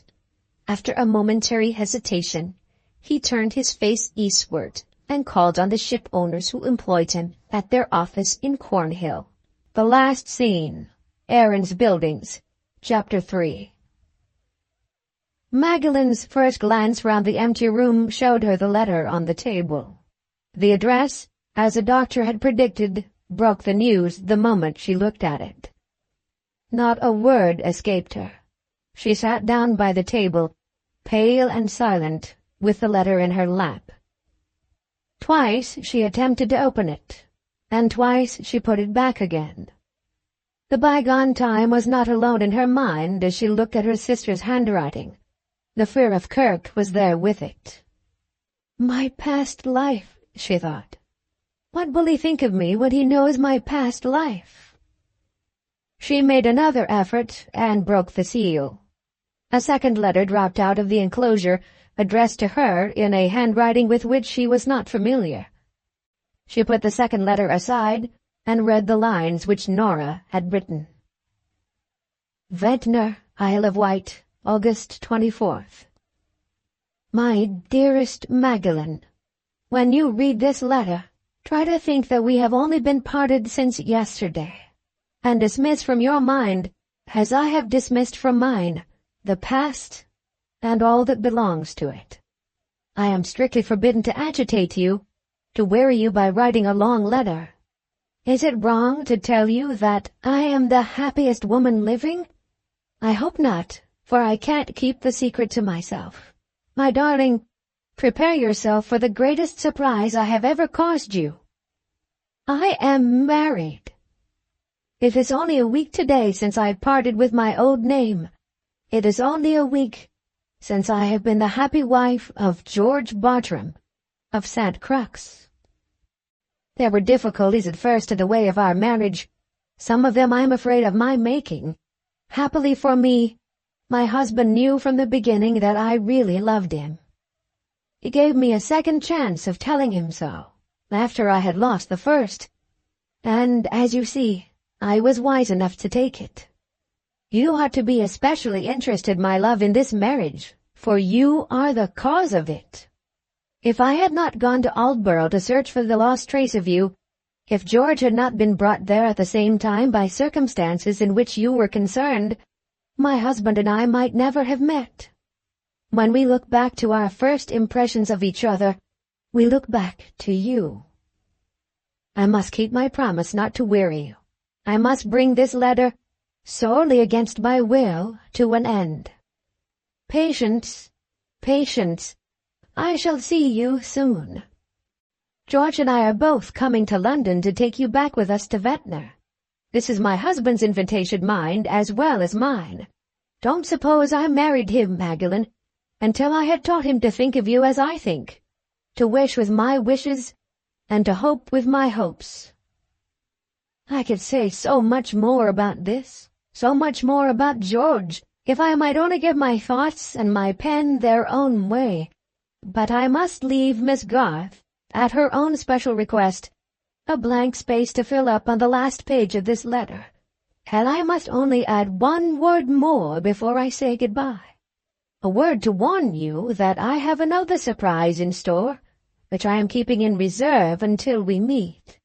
Don't attempt to guess what it is. You might guess for ages and be no nearer than you are now to the discovery of the truth. Your affectionate sister, Norah Bartram.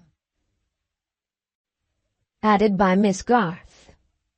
My dear child, if I had ever lost my old loving recollection of you, I should feel it in my heart again now, when I know that it has pleased God to restore you to us from the brink of the grave. I add these lines to your sister's letter, because I am not sure that you are quite so fit yet, as she thinks you, to accept her proposal. She has not said a word of her husband or herself which is not true, but Mr. Bartram is a stranger to you, and if you think you can recover more easily and more pleasantly to yourself under the wing of your old governess than under the protection of your new brother-in-law, come to me first, and trust to my reconciling Norah to the change of plans. I have secured the refusal of a little cottage at Shankland, near enough to your sister to allow your seeing each other whenever you like, and far enough away, at the same time, to secure you the privilege, when you wish it, of being alone. Send me one line before we meet to say yes or no, and I will write to Shankland by the next post.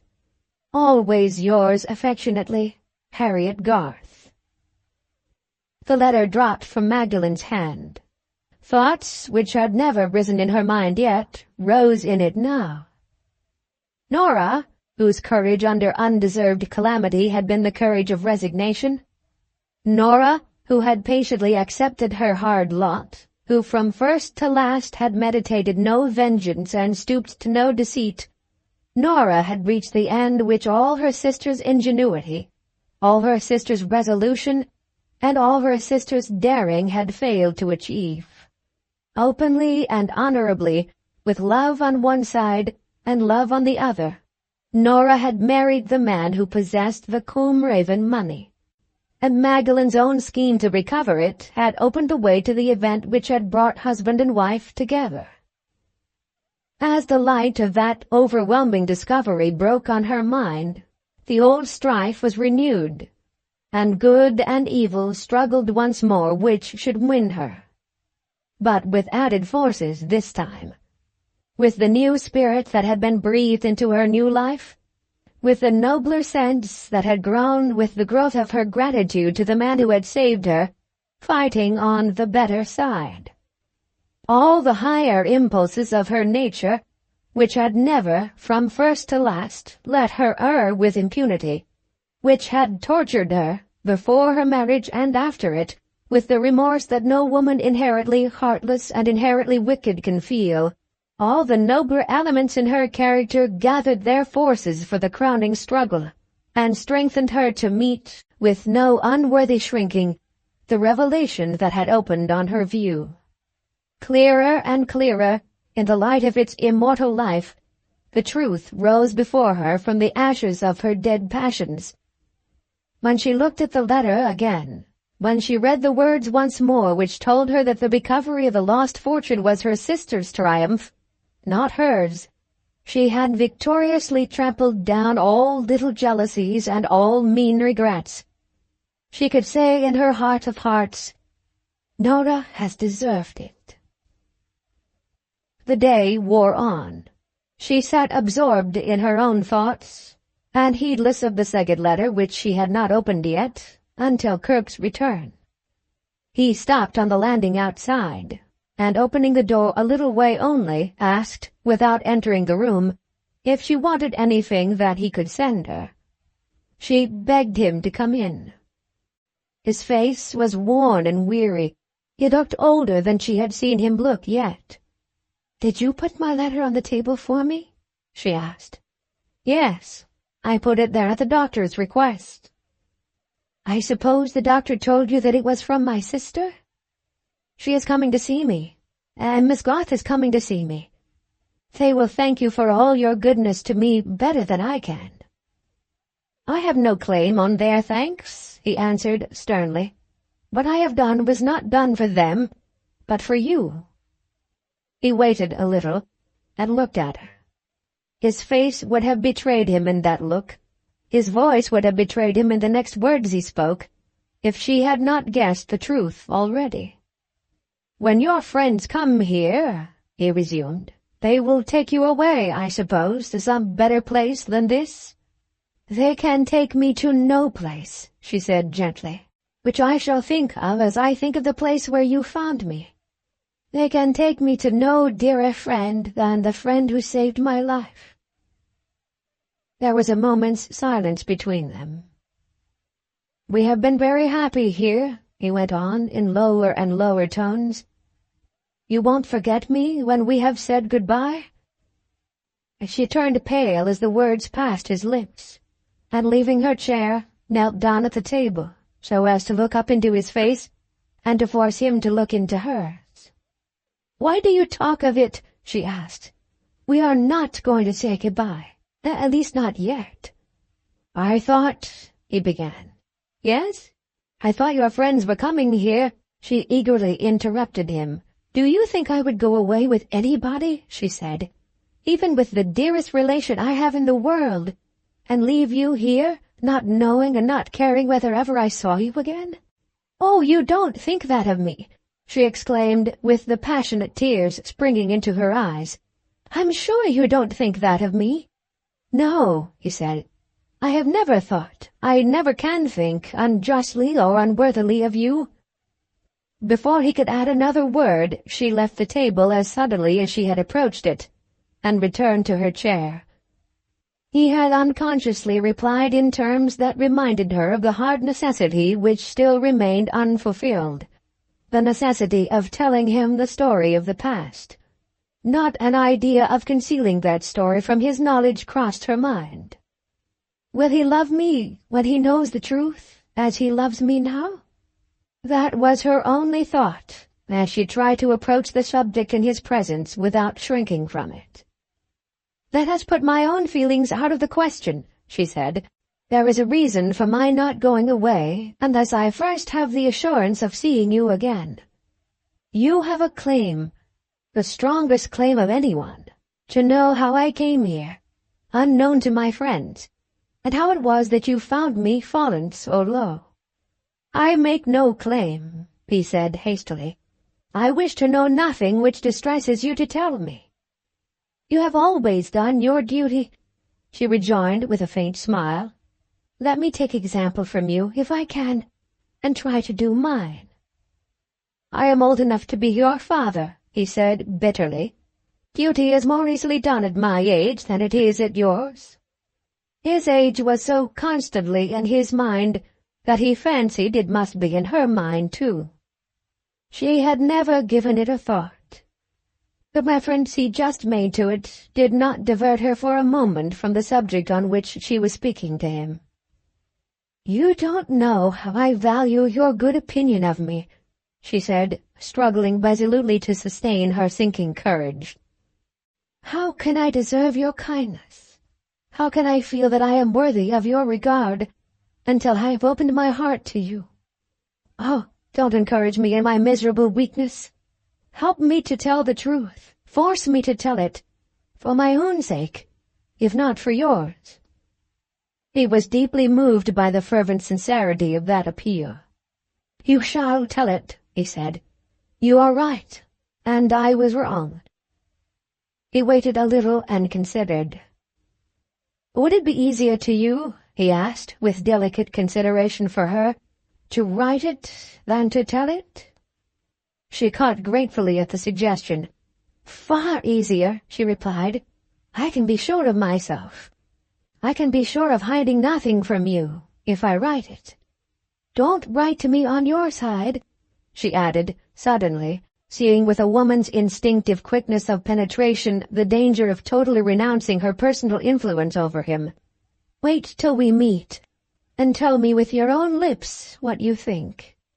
"Where shall I tell it?" "Here," she said eagerly. "Here, where you found me helpless. Here, where you have brought me back to life, and where I first learned to know you. I can bear the hardest words you say to me, if you will only say them in this room. It is impossible I can be away longer than a month. A month will be enough, then more than enough. If I come back—" She stopped confusedly. "I am thinking of myself," she said, "when I ought to be thinking of you. You have your own occupations and your own friends. Will you decide for us? Will you say how it shall be? It shall be as you wish. If you come back in a month, you will find me here. Will it cause you no sacrifice of your own comfort and your own plans?" "It will cause me nothing," he replied, "but a journey back to the city." He rose and took his hat. "I must go there at once," he added, "or I shall not be in time." "It is a promise between us?" she said, and held out her hand. "Yes," he answered, a little sadly. "It is a promise." Slight as it was, the shade of melancholy in his manner pained her. Forgetting all other anxieties in the anxiety to cheer him, she gently pressed the hand he gave her. "If that won't tell him the truth," she thought, "nothing will." It failed to tell him the truth, but it forced a question on his mind which he had not ventured to ask himself before. "Is it her gratitude or her love that is speaking to me?" he wondered. "If I was only a younger man, I might also hope it was her love." That terrible sum in subtraction which had first presented itself on the day when she told him her age began to trouble him again as he left the house. He took 20 from 41 at intervals, all the way back to the shipowner's office in Cornhill.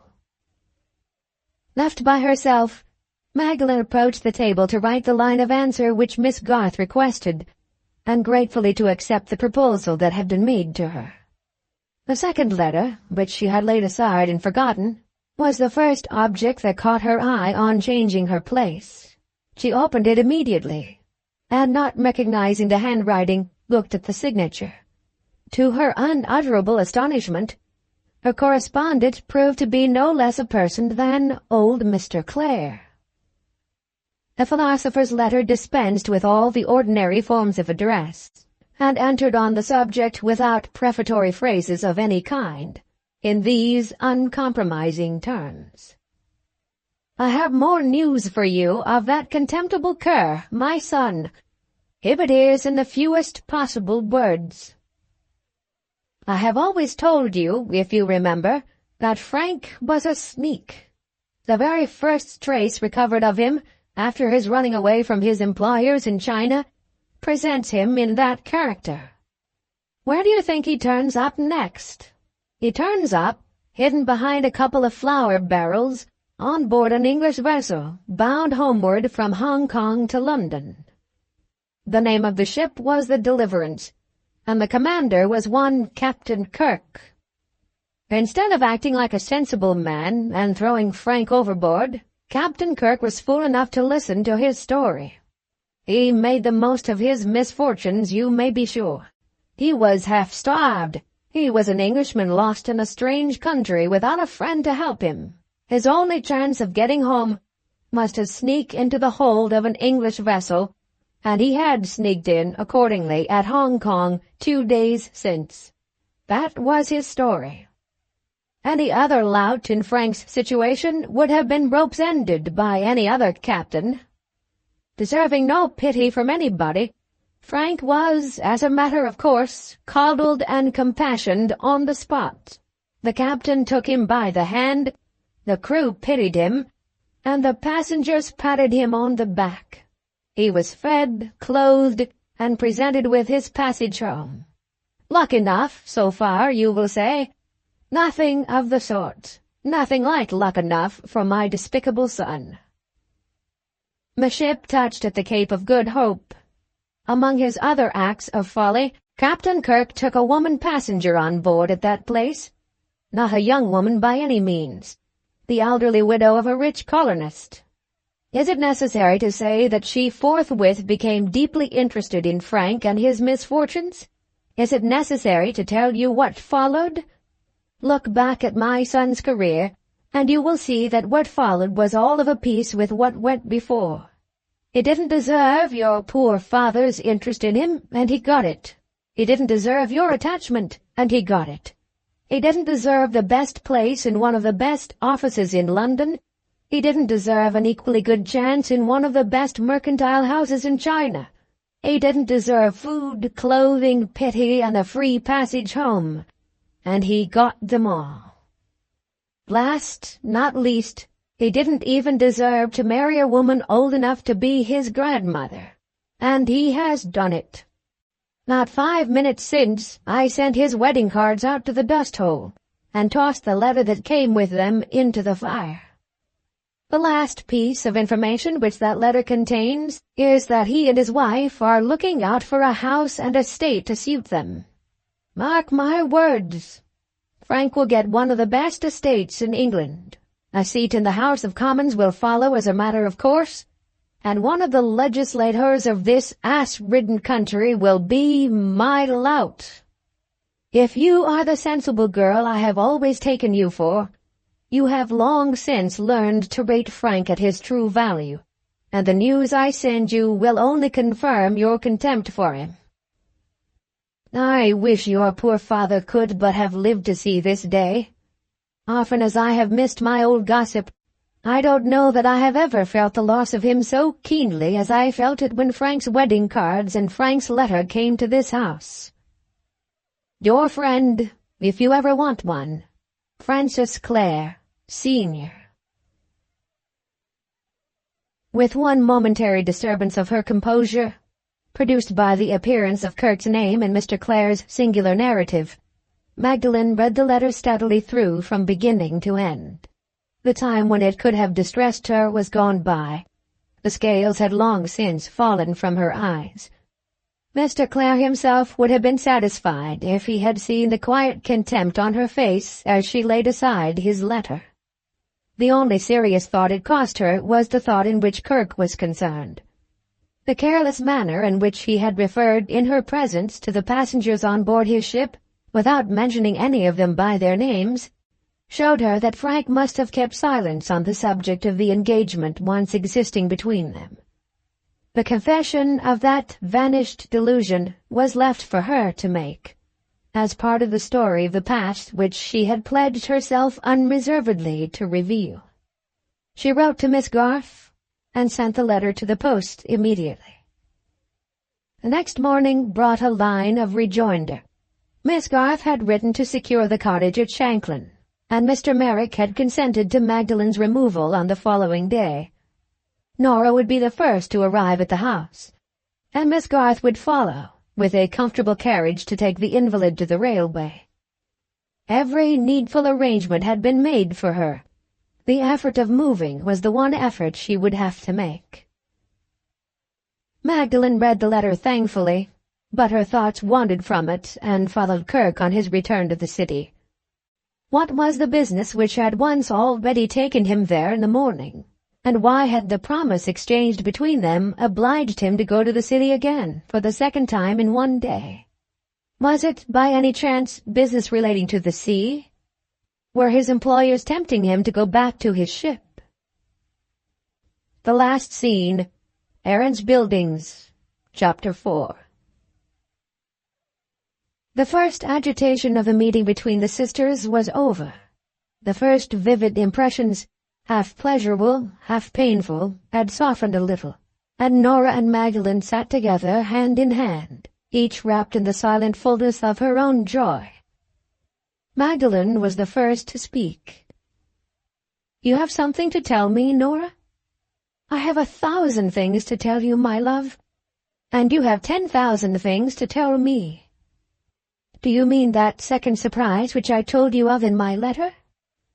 "Yes, I suppose it must concern me very nearly, or you would hardly have thought of mentioning it in your first letter." "It does concern you very nearly. You have heard of George's house in Essex. You must be familiar at least with the name of St. Crux. What is there to start at, my dear? I am afraid you are hardly strong enough for any more surprises just yet." "Quite strong enough, Norah. I have something to say to you about St. Crux. I have a surprise on my side for you. Will you tell it to me now?" "Not now. You shall know it when we are at the seaside. You shall know it before I accept the kindness which has invited me to your husband's house." "What can it be? Why not tell me at once?" "You used often to set me the example of patience, Norah, in old times. Will you set me the example now?" "With all my heart." "Shall I return to my own story as well?" "Yes." "Then we will go back to it at once. I was telling you that St. Crux is George's house in Essex, the house he inherited from his uncle. Knowing that Miss Garth had a curiosity to see the place, he left word, when he went abroad after the Admiral's death, that she and any friends who came with her were to be admitted, if she happened to find herself in the neighborhood during his absence. Miss Garth and I, and a large party of Mr. Tyrrell's friends, found ourselves in the neighborhood not long after George's departure. We had all been invited to see the launch of Mr. Tyrrell's new yacht from the builder's yard at Wivenhoe in Essex. When the launch was over, the rest of the company returned to Colchester to dine. Miss Garth and I contrived to get into the same carriage together, with nobody but my 2 little pupils for our companions. We gave the coachman his orders, and drove round by St. Crux. The moment Miss Garth mentioned her name, we were let in, and shown all over the house. I don't know how to describe it to you. It is the most bewildering place I ever saw in my life. Don't attempt to describe it, Norah. Go on with your story instead. Very well. My story takes me straight into one of the rooms at St. Crux, a room about as long as your street here, so dreary, so dirty, and so dreadfully cold, that I shiver at the bare recollection of it. Miss Garth was for getting out of it again as speedily as possible, and so was I. But the housekeeper declined to let us off without first looking at a singular piece of furniture, the only piece of furniture in the comfortless place. She called it a tripod, I think. There is nothing to be alarmed at, Magdalen. I assure you, there is nothing to be alarmed at. At any rate, it was a strange 3-legged thing, which supported a great panful of charcoal ashes at the top. It was considered by all good judges, the housekeeper told us, a wonderful piece of chasing in metal, and she especially pointed out the beauty of some scroll-work running round the inside of the pan, with Latin mottos on it, signifying, I forget what. I felt not the slightest interest in the thing myself, but I looked close at the scroll-work to satisfy the housekeeper. To confess the truth, she was rather tiresome with her mechanically learned lecture on the fine metalwork, and while she was talking, I found myself idly stirring the soft feathery white ashes backward and forward with my hand, pretending to listen, with my mind 100 miles away from her. I don't know how long or how short a time I had been playing with the ashes, when my fingers suddenly encountered a piece of crumpled paper, hidden deep among them. When I brought it to the surface, it proved to be a letter, a long letter full of cramped, close writing. You have anticipated my story, Magdalen, before I can end it. You know as well as I do that the letter which my idle fingers found was the secret trust. Hold out your hand, my dear. I have got George's permission to show it to you. And there it is. She put the trust into her sister's hand. Magdalen took it from her mechanically. You, she said, looking at her sister with the remembrance of all that she had vainly ventured, of all that she had vainly suffered at St. Crux. You have found it. Yes, said Norah gaily. The trust has proved no exception to the general perversity of all lost things. Look for them, and they remain invisible. Leave them alone, and they reveal themselves. You and your lawyer, Magdalen, were both justified in supposing that your interest in this discovery was an interest of no common kind. I spare you all our consultations after I had produced the crumpled paper from the ashes. It ended in George's lawyer being written to, and in George himself being recalled from the continent. Miss Garth and I both saw him immediately on his return. He did what neither of us could do. He solved the mystery of the trust being hidden in the charcoal ashes. Admiral Bartram, you must know, was all his life subject to fits of somnambulism. He had been found walking in his sleep not long before his death, just at the time, too, when he was sadly troubled in his mind on the subject of that very letter in your hand. George's idea is that he must have fancied he was doing in his sleep what he would have died rather than do in his waking moments, destroying the trust. The fire had been lighted in the pan not long before, and he no doubt saw it still burning in his dream. This was George's explanation of the strange position of the letter when I discovered it. The question of what was to be done with the letter itself came next, and was no easy question for a woman to understand. But I determined to master it, and I did master it, because it related to you. Let me try to master it in my turn, said Magdalen. I have a particular reason for wishing to know as much about this letter as you know yourself. What has it done for others, and what is it to do for me? My dear Magdalen, how strangely you look at it. How strangely you talk of it. Worthless as it may appear, that morsel of paper gives you a fortune. Is my only claim to the fortune the claim which this letter gives me? Yes, the letter is your only claim. Shall I try if I can explain it in 2 words? Taken by itself, the letter might, in the lawyer's opinion, have been made a matter for dispute, though I am sure George would have sanctioned no proceeding of that sort.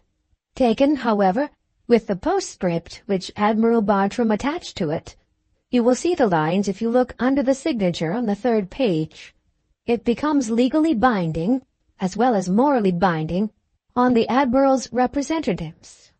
I have exhausted my small stock of legal words, and must go on in my own language instead of in the lawyer's.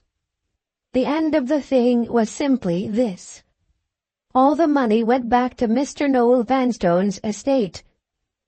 Another legal word. My vocabulary is richer than I thought. For one plain reason, that it had not been employed as Mr. Noel Vanstone directed. If Mrs. Girdlestone had lived, or if George had married me a few months earlier, results would have been just the other way. As it is, half the money has been already divided between Mr. Noel Vanstone's next of kin, which means, translated into plain English, my husband and his poor bedridden sister, who took the money formally one day to satisfy the lawyer, and gave it back again generously the next to satisfy herself. So much for one half of this legacy. The other half, my dear, is all yours. How strangely events happen, Magdalen.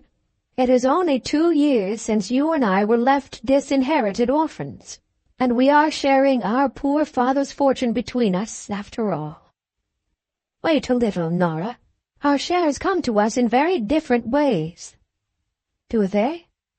Mine comes to me by my husband. Yours comes to you— She stopped confusedly and changed color. Forgive me, my own love, she said, putting Magdalen's hand to her lips. I have forgotten what I ought to have remembered. I have thoughtlessly distressed you. No, said Magdalen. You have encouraged me. Encouraged you? You shall see. With these words, she rose quietly from the sofa and walked to the open window. Before Norah could follow her, she had torn the truss to pieces and had cast the fragments into the street. She came back to the sofa and laid her head, with a deep sigh of relief, on Norah's bosom. I will owe nothing to my past life, she said. I have parted with it as I have parted with these torn morsels of paper. All the thoughts and all the hopes belonging to it are put away from me forever. Magdalen, my husband will never allow you. I will never allow you myself. Hush, hush. What your husband thinks right, Norah, you and I will think right too. I will take from you what I would never have taken if that letter had given it to me. Nothing is changed but the position I once thought we might hold toward each other. Better as it is, my love. Far, far better as it is. So she made the last sacrifice of the old perversity and the old pride. So she entered on the new and nobler life. A month had passed. The autumn sunshine was bright, even in the murky streets, and the clocks in the neighborhood were just striking 2, as Magdalen returned alone to the house in Aaron's Buildings. "Is he waiting for me?" she asked anxiously when the landlady let her in. He was waiting in the front room. Magdalen stole up the stairs and knocked at the door. He called to her carelessly and absently to come in, plainly thinking that it was only the servant who applied for permission to enter the room. "You hardly expected me so soon?" she said, speaking on the threshold, and pausing there to enjoy his surprise as he started to his feet and looked at her. The only traces of illness still visible in her face left a delicacy in its outline which added refinement to her beauty. She was simply dressed in muslin. Her plain straw bonnet had no other ornament than the white ribbon with which it was sparingly trimmed. She had never looked lovelier in her best days than she looked now, as she advanced to the table at which he had been sitting, with a little basket of flowers that she had brought with her from the country, and offered him her hand. He looked anxious and careworn when she saw him closer. She interrupted his first inquiries and congratulations to ask if he had remained in London since they had parted, if he had not even gone away for a few days only to see his friends in Suffolk. No, he had been in London ever since. He never told her that the pretty parsonage house in Suffolk wanted all those associations with herself in which the poor four walls at Aaron's Buildings were so rich. He only said he had been in London ever since. "I wonder," she asked, looking him attentively in the face, "if you are as happy to see me again as I am to see you." "Perhaps I am even happier, in my different way," he answered, with a smile. She took off her bonnet and scarf and seated herself once more in her own armchair. "I suppose this street is very ugly," she said, "and I am sure nobody can deny that the house is very small. And yet it feels like coming home again. Sit there where you used to sit. Tell me all about yourself. I want to know all that you have done, all that you have thought even while I have been away."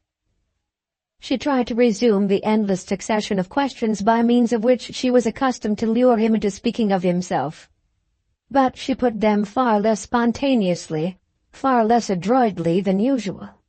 Her one all-absorbing anxiety in entering that room was not an anxiety to be trifled with. After a quarter of an hour wasted in constrained inquiries on one side, in reluctant replies on the other, she ventured near the dangerous subject at last. "Have you received the letters I wrote to you from the seaside?" she asked, suddenly looking away from him for the first time. "Yes," he said. "Oh." "Have you read them?" "Every one of them, many times over." Her heart beat as if it would suffocate her. She had kept her promise bravely.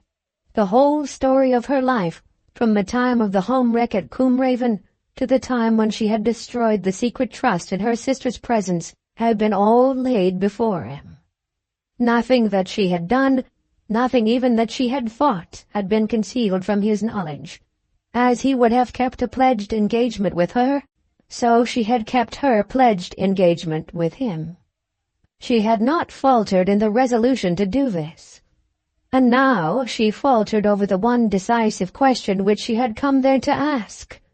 Strong as the desire in her was to know if she had lost or won him, the fear of knowing was at that moment stronger still. She waited and trembled. She waited and said no more. "May I speak to you about your letters?" he asked. "May I tell you—" If she had looked at him as he said those few words, she would have seen what he thought of her in his face. She would have seen, innocent as he was in this world's knowledge, that he knew the priceless value, the all-ennobling virtue of a woman who speaks the truth. But she had no courage to look at him, no courage to raise her eyes from her lap. "Not just yet," she said faintly. "Not quite so soon after we have met again."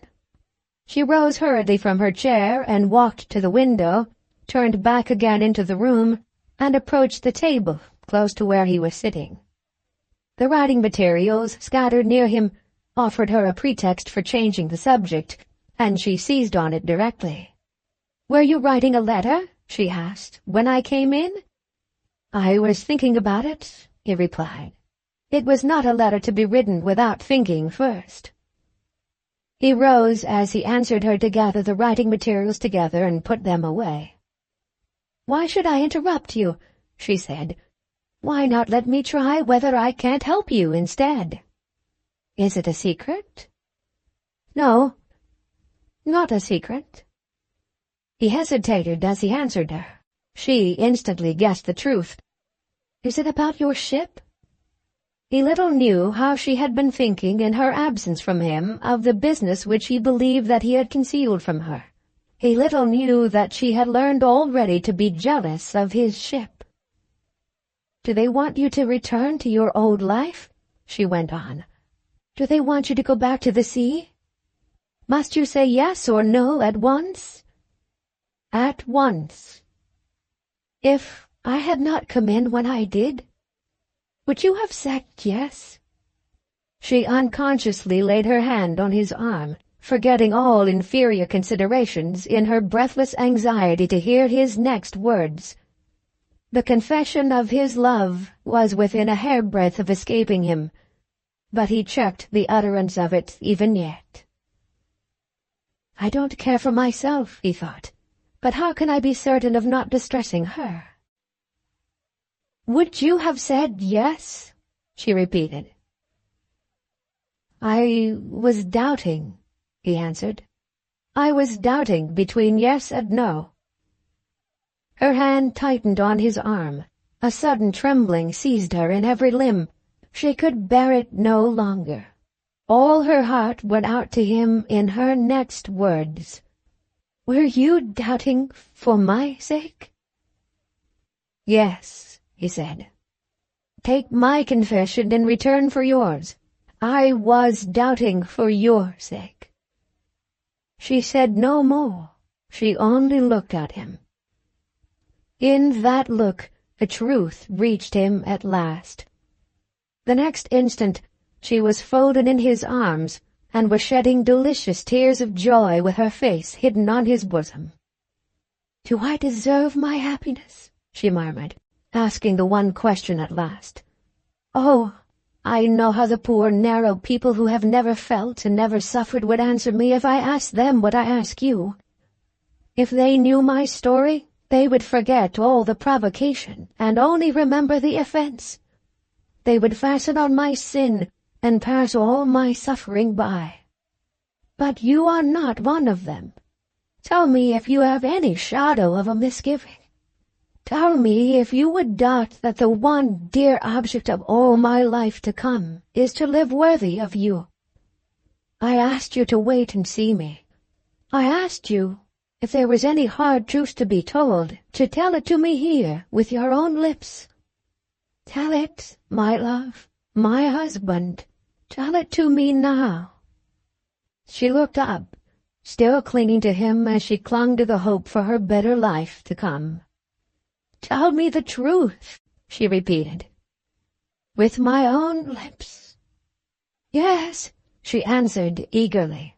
"Say what you think of me with your own lips." He stooped and kissed her.